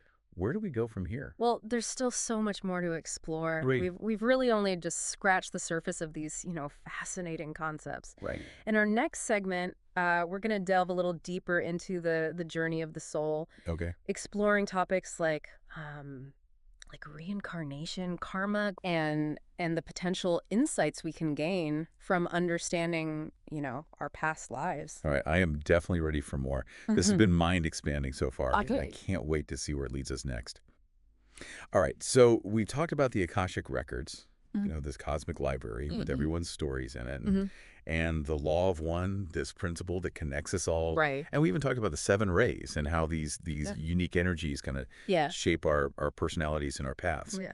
But now I'm really curious about this reincarnation thing. I mean, it's an idea that's been around forever. Yeah. But what does it actually mean?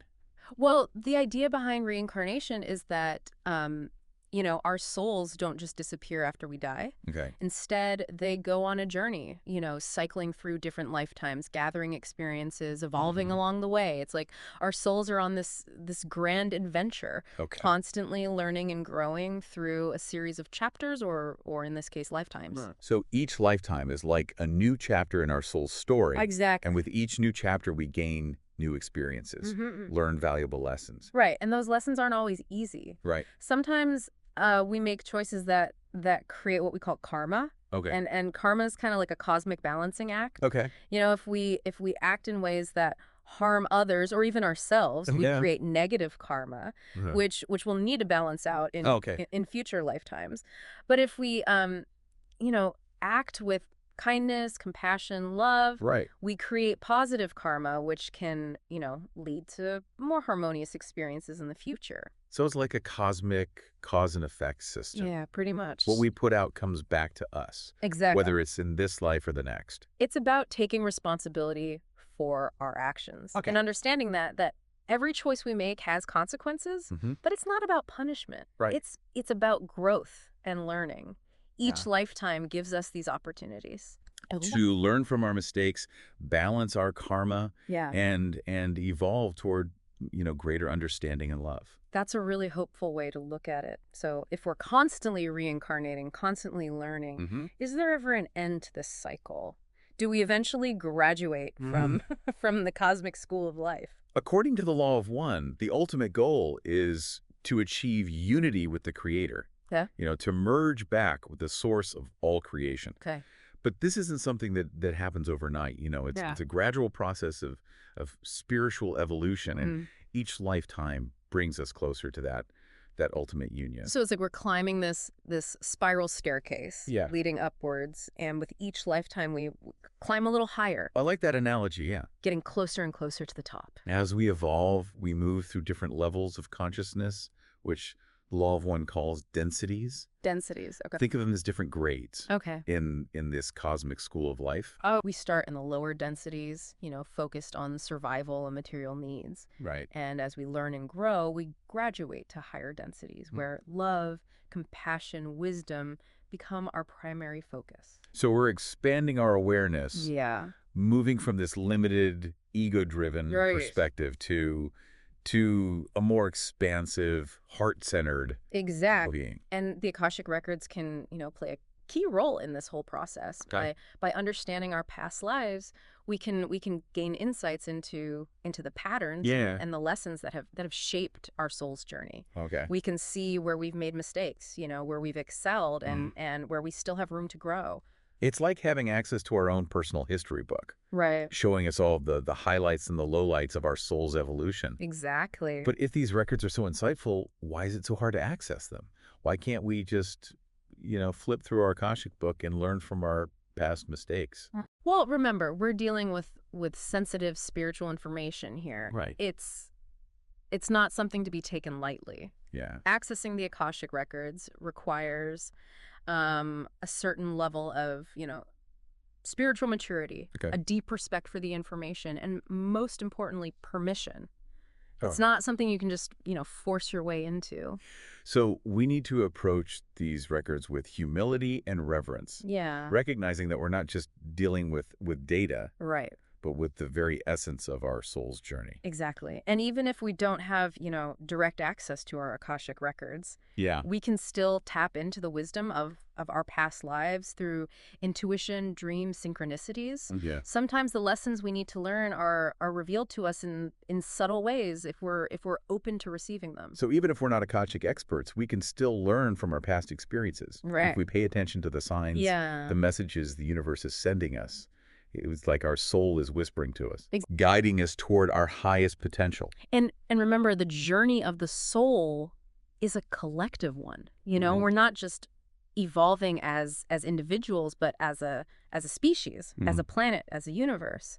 The law of one really emphasizes this interconnectedness of all beings, Yeah. reminding us that we're all in this together. So even though we experience life through our individual ego, we're all part of something much bigger, Yeah. something vast and interconnected. We're all threads in this cosmic tapestry. Love that. Yeah. Each one of us playing a role in creating this grand design. Exactly. And understanding this interconnectedness can help us to live with more compassion, more understanding, more love toward ourselves and others. Right. It can inspire us to act in ways that benefit the whole, knowing that our actions have these ripple effects that extend way beyond our individual lives. This has been an incredible deep dive. Yes. We've explored the Akashic records, Yeah. the law of one, reincarnation, the 7 rays, all this incredible stuff. Yeah. And to all of our listeners out there, I encourage you to continue your own deep dives. Read, research, meditate, and most importantly, listen to your own inner guidance. The universe is full of mysteries, and the journey of the soul is this endless adventure. So keep exploring, keep questioning, and keep diving deep. Absolutely. All right, ready to dive into some pretty wild concepts. Oh, yeah. Always up for that. So today, we're tackling the Urantia book Yeah. and the law of one. 2 texts, 2 very different, perspectives on the universe and how it all works. Our place in it, all that good stuff. I mean, they both try to explain existence on this massive scale, but they come at it from such different angles. Right, and that's what we're going to unpack. The Urantia book, it's incredibly detailed, like almost like an instruction manual for the cosmos. Yeah, it lays out this whole structured universe, this hierarchy of celestial beings, and this specific path for souls to evolve. Then you've got the law of one, which comes from these channeled communications, right? Yeah. It's definitely more esoteric, more about vibes, Yeah. if you will. Right, it's like the Urantia book is the blueprint, and the Law of One is the feeling you get when you walk into the finished building. I like that. So both of them talk about this idea of spiritual evolution, but they describe the journey in very, very different ways. Yeah, and that's what I find so fascinating. Like, are they talking about the same thing using different metaphors, or are they pointing to completely different realities? Let's start with the biggest question, okay? Oh. What is God? The Urantia book, it goes all in on the Trinity. Right, the Universal Father, the Eternal Son, and the Infinite Spirit. Yeah, and it really emphasizes, like, the Father's personality. His role is this, like, ultimate source of everything. And that raises this whole question about how we understand God, right? Is it this personal God, this being we can have a relationship with? Or is it something more, I don't know, like diffused? Like the Law of One suggests, where everything is one, including God. Yeah, that's a big difference. It's like one is more about having this, like, direct connection with a creator, and the other is more about understanding that everything is connected. Like, we're all part of this one big consciousness. Right. So which is it? Or maybe it's both somehow. Maybe. But how do their views on the universe itself, like the actual structure of the cosmos, how do those compare? Because that's another area where they seem to diverge. Oh yeah, big time. The Urantia book, it lays out this super intricate structure. It's like paradise at the center, then Havona, and then 7 super universes, and each of those has like tons of local universes. Whoa, that's a lot to keep track of. It is, right? And then the Law of One, it talks about densities. It's like levels of reality almost. As you evolve spiritually, you unlock new levels, like higher vibrational frequencies. So it's less about physical locations and more about, like, the vibrational state of your being. Right. And the Law of One also talks about other galaxies and star systems, like Orion. You see that a lot in these kinds of teachings. Orion always pops up. Yeah, it's like a cosmic hotspot. Right. But trying to map these two cosmologies together, it gets a little tricky. They use such different language and frameworks. Like, is there any way to even compare them? Maybe. I mean, some people have tried. Like, some say the 7 super universes in the Urantia book could correspond to the 7 densities in the Law of One. Like, each super universe is a different level of spiritual evolution. Interesting. So maybe it's just different ways of describing the same underlying reality, different metaphors for the same thing. Maybe. But then, how do their views on spiritual evolution, like the actual process of how souls evolve, how does that play into all of this? Right, because they both emphasize spiritual growth, but in very different ways. The Urantia book, it lays out this really structured path. It's almost like climbing a ladder, right? You ascend through these levels, these transitional stages called Morantia. Right. And eventually you reach spirit existence in Havona. Yeah. And then ultimately paradise. Yeah. So it's very linear, very step by step. And what about the Law of One? How's that different? Well, it's more about reincarnation and moving through those densities as you evolve, making choices that align with the Law of One. Remember that idea that everything is ultimately one? Right. So less about a specific destination and more about the direction you're heading in, like service to self versus service to others. Exactly. It's more like navigating with a compass instead of following a set map. You still get somewhere, but the journey, the lessons you learn along the way, those are way different. Okay, so we've got these two systems, both talking about this massive universe, this idea of spiritual evolution, but using very different language. Yeah. And they both describe all these, like, incredible hierarchies of celestial beings, right? Oh, yeah. The Urantia book with its seraphim and cherubim, it's like getting a cosmic organization chart, It's almost overwhelming. It is. And a Law of One, it's less about specific categories and more about how these beings interact with us, how they influence our spiritual journey. So it's like one gives you the names and titles, and the other is more about the energy, the vibe of these different beings. Right. And they both mention these entities from other realms. The Law of One talks about those from Orion, and the Urantia book mentions those who rebelled against the divine plan. Okay, wait, so are they talking about the same beings? Like, are the ones from Orion the ones who rebelled? Ooh, that's a good question. I don't know if the texts explicitly connect those dots, but it's definitely something to think about. Yeah, it's like, are these beings from Orion trying to, like, mess with our spiritual evolution? Maybe. Or maybe they're just offering a different path, a different perspective. Okay, let's bring it back down to Earth for a second.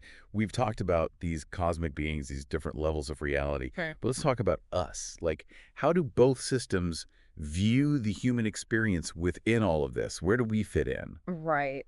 So the Urantia book, it emphasizes free will, right? This idea that we have the power to choose our path. And it talks about this thing called a thought adjuster, like a divine fragment within each of us. It's like our connection to the source. So our choices actually matter. We're not just like puppets on a string. Exactly. And the law of one echoes that. It highlights the power of choices, how our experiences, all of them, even the tough ones, are catalysts for growth. It's like we're constantly being given these opportunities to learn and evolve. Right? So those challenges, those difficult experiences, they're not just random. They're actually part of this bigger process of like spiritual refinement. Exactly. Okay, I think we need to pause here for now. That's already a lot to process. Yeah, we've barely scratched the surface. Well, it's a good start, right? Oh, absolutely. This is just the beginning of the deep dive. Okay, so before the break, we were talking about how the Urantia book and the Law of One, they both acknowledge these cosmic beings, these entities from other realms, but they approach it in different ways. You know, one's like, here's the directory, here are the names and ranks, and the other's more about the energy, the influence they have. Yeah, it's like one gives you the map and the other tells you what it feels like to travel through those different landscapes. Mm. But it's interesting you brought up something in your notes about Venus, and I think it really highlights some of the, well, the complexities of working with channeled material. Right, because the Law of One, Ra claims to be from Venus, but in the Urantia book, there's no mention of that at all. And actually, the Urantia book describes Venus very differently from how Ra describes it. So what do we make of that? Yeah, it's a pretty big discrepancy. Does it mean one is right and the other's wrong? Well, I think it's more nuanced than that. We have to remember, right? Anything channeled, it comes through a person. And every person has their own understanding, their own background, their own filters. So it's not necessarily about one being true and the other being false, but more about understanding that any channeled information has its own context, its own limitations. Exactly. It's like trying to describe a dream to someone. You're being truthful, but some details might get lost, you know? Or colored by your own interpretations. Right. So we can't just take everything at face value. We have to use our discernment. We have to consider the source, see how it resonates with our own inner knowing. Absolutely. These teachings, they're stepping stones, not like the final destination, you know. They offer frameworks, but ultimately the spiritual journey is a personal one. Okay, so we've talked about God, the universe, these celestial beings. Let's go back to this idea of spiritual evolution, because you were saying how the Urantia book presents this very linear progression. Yeah, it highlights the ascending mortal, this idea that the soul is gradually shedding limitations, expanding its awareness as it moves through these stages. Like climbing a ladder, right upwards and onwards. Exactly. And at the top of that ladder, there's this ultimate union with the divine. And then you've got the Law of One, with its reincarnation and those densities, those levels of reality. Right. Reincarnation, it adds this whole other dimension, right? It's not just about one lifetime, but about this continuous cycle of growth across multiple lives. Each lifetime provides new opportunities to learn, to refine ourselves, to make choices that align with the law of one. Right, so it's more about the overall direction you're moving in, not just the achievements of a single lifetime. And speaking of choices, the Law of One talks a lot about service to self versus service to others. Can you unpack that a bit? Sure. So think of service to self as being very ego-driven, you know, focused on individual power, control, often at the expense of others. Right, like a lot of what we see in the world today, unfortunately. Yeah, exactly. It's those ego-driven desires that we all struggle with, that need to be right, to have more, to control things. And then service to others is the opposite of that, right? Yeah. It's about compassion, empathy, wanting to contribute to the well-being of everyone. Right. It's not about being a pushover, but about recognizing that we're all connected and acting in ways that benefit the whole, not just ourselves. Right. So which path is better? Well, according to the law of one, both paths lead to different outcomes. Service to self, it ultimately leads to isolation, separation. But service to others, that leads to greater unity, connection with the divine. It's like choosing to build walls versus building bridges. Exactly. Okay, we've talked about these cosmic beings, but we didn't really dive into how they fit into this idea of service to self or others. Do we know anything about that? Well, this is where the idea of those beings from Orion gets interesting. The Law of One suggests they have a more service to self orientation. And the Urantia book, remember, it mentions those beings who rebelled against the divine plan. Could there be a connection there? Ooh, that's kind of spooky. Like a cosmic battle between good and evil. Well, it definitely challenges us to think about those concepts. And it makes you wonder if our choices here on Earth are somehow part of this bigger cosmic drama. Yeah, it's a lot to think about. Okay, let's bring it back down to Earth again. We talked earlier about the Urantia book's idea of the thought adjuster, that divine spark within us. Does the Law of One have anything similar? Yeah, it talks about the higher self, this more evolved aspect of our being. It's like a source of wisdom and guidance that we can tap into through things like meditation, introspection. So it's like we all have this inner compass, this connection to something greater, whether we call it a thought adjuster or a higher self. Right, and both texts suggest that this inner compass, this intuition, it can guide us toward choices that are more aligned with our spiritual growth. Okay, I want to circle back to those densities for a second. The Urantia book talks about time in a pretty straightforward way, right? Like a straight line. What does the Law of One say about time?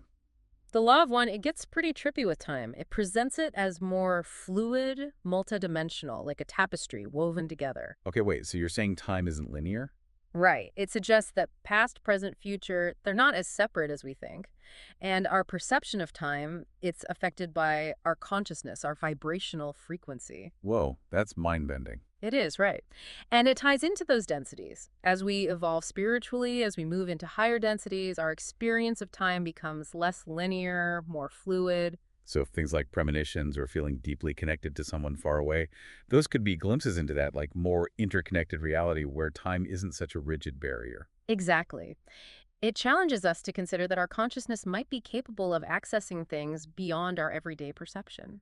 Okay, I'm starting to get a headache thinking about this, but let's try to connect it to our everyday lives. Like, how do these cosmic concepts actually relate to how we live our lives here and now?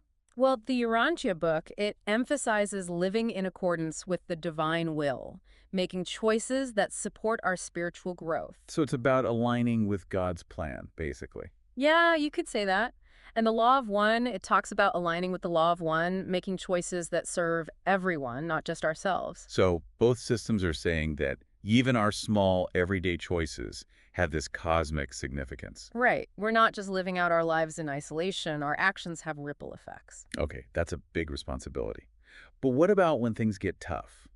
Both texts talk about suffering, right? How do they view that in the context of spiritual growth? Yeah, so the Urantia book suggests that suffering can come from our own choices, or just be a consequence of living in an imperfect world. Like it's just part of the human experience. Right. But it can be a catalyst for learning, for growth. And the Law of One, how does that view suffering? The Law of One says it's not about avoiding suffering, but about how we choose to respond to it. So like, do we let it harden us? Or do we use it to deepen our compassion? Exactly. It's about transforming our relationship to suffering, seeing it as an opportunity for growth. Okay, I'm sensing a theme here. Yeah, it's all about growth, evolution, expansion of consciousness. Right. Okay, so both systems emphasize this, like upward trajectory. But their views on the nature of reality itself, those seem pretty different. Yeah, the Urantia book, it's very detailed, very hierarchical. It gives you this map of the cosmos. But the Law of One, it emphasizes that everything is ultimately one. We're all interconnected, part of a single consciousness. So one gives us the map, and the other reminds us that the map isn't the territory. Right. And both perspectives have value. We've talked about free will a bit, but it feels like such a central concept. Can you unpack that more? Like how these systems approach free will? Sure. So the Urantia book sees free will as this divine gift, our ability to choose our path, to create our own reality. So we're not just puppets. We actually have power to shape our own lives. Exactly. But the Law of One adds this layer of consequences to our choices. It talks about the law of confusion. The law of confusion. What's that? It basically means that we can choose paths that lead to separation, to suffering. So it's like, yeah, we have the freedom to choose, but we also have to deal with the consequences of those choices. Right. What goes around comes around, as they say. And the Law of One says it's not about punishment, but about learning and growth. It's a feedback loop, helping us to make more aligned choices over time. Okay, that makes sense. But here's where it gets a little wild. The Law of One suggests that even very evolved beings, like those from Orion, are subject to this law of confusion. Right. So even beings who are way ahead of us spiritually, they can still make choices that lead to suffering. Yeah, that's interesting. It's a reminder that free will is fundamental, and everyone, even those at higher levels, are still learning, still evolving. So it's not about reaching some perfect state, but about this ongoing journey of making choices, experiencing the consequences, and learning from our mistakes. Right. And choosing love, choosing unity, even when it's hard, even when we mess up. Okay. So much to think about. What about this idea of service? We touched on it earlier, but it feels like a big theme in both systems. Definitely. The Urantia book emphasizes service to God, aligning with the divine will, working for the good of the universe. And the Law of One talks about service to others, recognizing our interconnectedness and acting in ways that benefit everyone. Right. It's like both are saying that true service is about love, compassion, contributing to something bigger than ourselves. Okay, I'm noticing something here. Both of these systems seem to focus a lot on the masculine aspect of the divine. The Urantia book with its Father, Son, and Spirit, and even the Law of One, it talks about service, which is often associated with masculine energy. But what about the feminine? Where does that fit in? That's a really interesting observation. You're right. The Urantia book, it does lean heavily on masculine imagery, but the Law of One, I think, it presents a more balanced view. It acknowledges both masculine and feminine energies as essential in creation. So it's not just about the father figure, but about the mother, too. Yeah, it associates the feminine divine with qualities like compassion, nurturing, intuition, receptivity. Right, and those are just as important as the more masculine qualities of action and will. Exactly. Both energies are necessary for balance and harmony. It's like the dance of creation, right? You need both partners to create something beautiful and whole. I love that analogy. It's a beautiful way to think about it. Okay, last question before we move on. We've talked about the divine, the cosmos, spiritual evolution, but what about consciousness itself? Like, how do both systems view consciousness and its relationship to the divine? So, the Urantia book sees consciousness as a gift from the Universal Father. It's that divine spark within us, that connection to the source. And the Law of One, how does that view consciousness? The Law of One takes it a step further. It suggests that consciousness is the fundamental reality of the universe. Like everything is conscious, and we're all part of this one unified consciousness. So one sees consciousness as a gift from God, and the other suggests that consciousness is God. Yeah, that's a great way to put it. It's a profound concept. It really makes you think, right? If we're all part of this unified consciousness, what does that mean for our lives, our choices, our connection to each other? It's a huge question, and it leads us to another fascinating concept from the Law of One, the idea of energy centers, or chakras. Oh yeah, chakras. I've heard of those. But how do they fit into all of this? So the Law of One describes these 7 energy centers in our bodies. Each one is connected to different aspects of our physical, emotional, and spiritual being. So it's like a map of our energetic anatomy. Exactly. And the Law of One suggests that we can use practices like meditation, yoga, energy healing to clear blockages in those centers and restore balance. So like when I feel a knot in my stomach when I'm anxious, that could be a blockage in one of those energy centers. Exactly. Interesting. Does the Urantia book talk about anything similar? It doesn't use the term chakras, but it does talk about life circuits, which seem to be a similar concept, like pathways of energy that connect us to the cosmic source. So both systems acknowledge this energetic dimension to our being, this connection between our physical, emotional, and spiritual selves. Right. And recognizing this can be a powerful tool for self-understanding and growth. Okay, let's talk about spiritual awakening. We've danced around it a bit, but how do both texts describe this idea of waking up spiritually? The Urantia book, it sees it as a process of gradually expanding our consciousness, aligning with the divine will, becoming more like the Universal Father. So like a gradual process, a journey of becoming. Right. And the Law of One, it emphasizes moving into higher densities of consciousness and aligning with the Law of One, that principle of unity. So it's more of a shift, a sudden realization. Yeah, you could say that. But both seem to agree that it's not a destination, but an ongoing journey. Okay, so we're always evolving, always growing. But how do we know where to go, what to do? Do these texts talk about guidance? Oh, yeah, definitely. The Urantia book, remember, it talks about all those celestial beings who are there to help us, to guide us, like a cosmic support system. Right, like spiritual mentors. Exactly. And the Law of One, it talks about guidance coming from our higher selves, inner teachers, and also through things like intuition, synchronicity. So we have both internal and external sources of guidance. Right. We're not alone on this journey. But how do we know who to trust? Like, how do we discern genuine guidance from misleading information? That's the key, right? Discernment. Both systems emphasize that. It's about carefully considering the source, checking in with our own inner knowing. It's like choosing a guide for a challenging hike.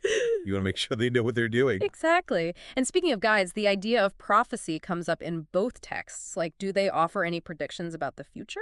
Okay, now we're getting into some juicy stuff. It is fascinating. So the Urantia book actually makes some specific predictions about future events, like a more spiritually advanced era on Earth, a return of a Christ figure. Wow, so it's like a roadmap of what's to come. In a way, yeah. But the Law of One, it's more cautious about specific predictions. It emphasizes that the future isn't fixed, that it's shaped by our choices, the collective consciousness. So prophecies are more like potential timelines, and we have the power to change them. Right. It all comes back to free will. Okay, so the Urantia book gives us a roadmap, and the Law of One reminds us that we can choose a different route if we want. Exactly. And it highlights the importance of using our free will wisely, recognizing that we have the power to co-create the future. This makes me think about technology. Both texts mention technology, right? Mm. What do they have to say about the role of technology in all of this? The Urantia book, it talks about advanced technologies existing on other planets, in higher realms, things like energy manipulation, interdimensional travel.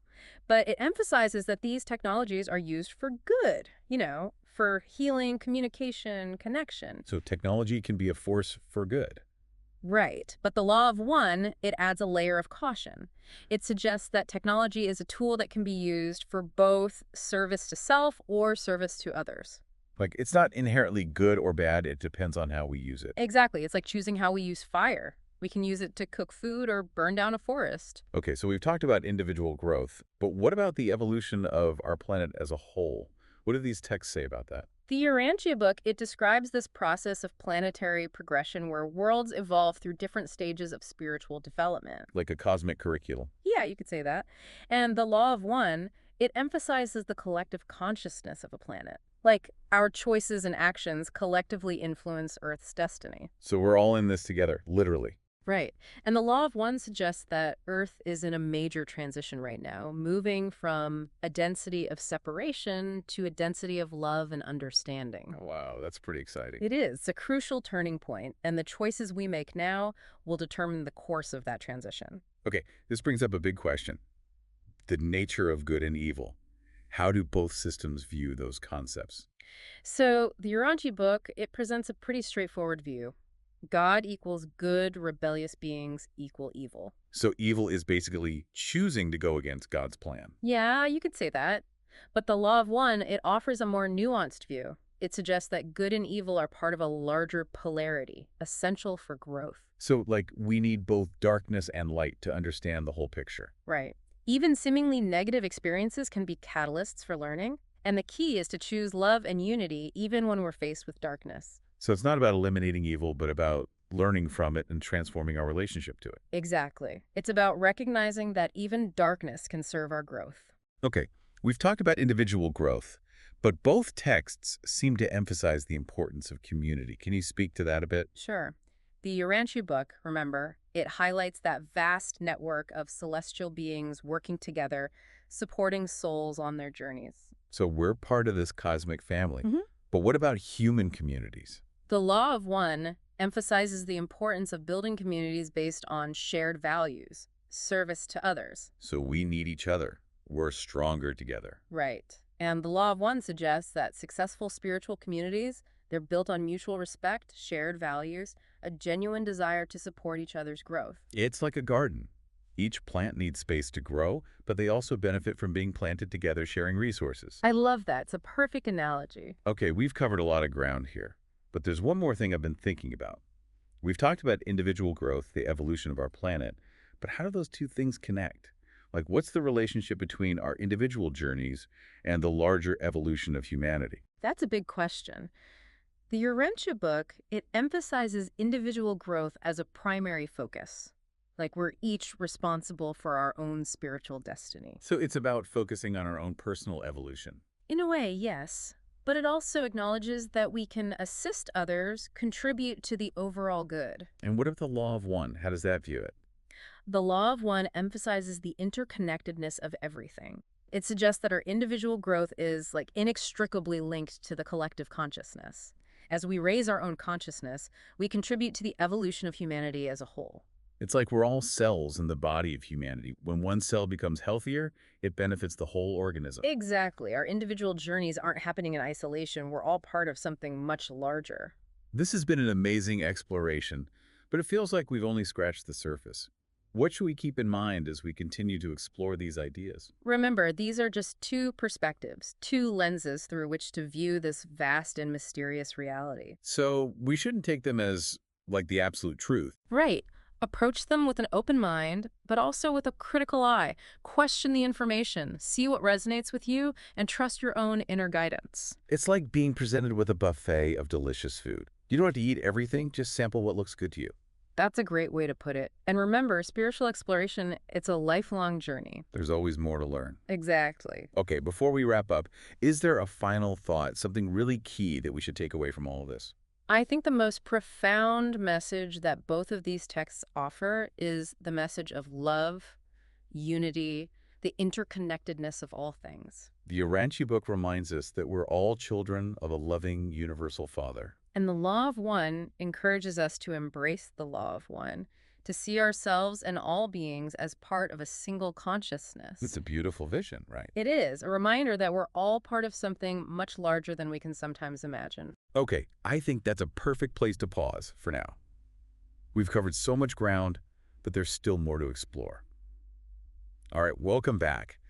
So we've been on this like whirlwind tour of the Urantia book and the law of one. We've talked about God, the universe, spiritual evolution, all these wild concepts. It's a lot to take in, right? But I think it's important to remember that these are just frameworks, tools to help us understand these big existential questions. Right. And they don't always agree, which can be a little confusing. Yeah, but I think that's okay. It's like looking at a mountain from different angles. You get a different perspective from each side, but it's still the same mountain. I like that analogy. So as we wrap up this deep dive, what do you think is the most important thing for people to take away from all of this? I think it's that sense of wonder, Right. that reminder that there's so much more to reality than what we can see and touch, and that we're part of something much larger than ourselves. Right. And that we have a role to play in this grand cosmic drama. We're not just passive observers. Exactly. And that our choices matter, not just for ourselves, but for the whole. So what do we do with that? Like, how do we actually integrate these ideas into our everyday lives? I think it starts with awareness. Just being mindful of these concepts, the interconnectedness of everything, the power of our choices. Right. And the potential for love, for unity. Exactly. And from that awareness, we can start to make different choices, choices that are more aligned with our spiritual values. And maybe that's the key, right? Aligning our actions with our beliefs. Absolutely. And it doesn't have to be this big dramatic thing. It can be small, everyday choices, like being kind to a stranger or choosing to forgive someone who's hurt you. It's about those little acts of love, those moments of connection that ripple outwards. Right. And the more we do that, the more we contribute to creating a more loving, compassionate world. So it's not about becoming some perfect spiritual being, but about making those small, conscious choices that move us in the right direction. Yeah, it's about progress, not perfection. Well said. Okay, I think that's a perfect note to end on. Thank you for joining us on this deep dive into the Urantia book and the Law of One. It's been a pleasure. And to our listeners, keep exploring, keep questioning, and keep trusting the journey.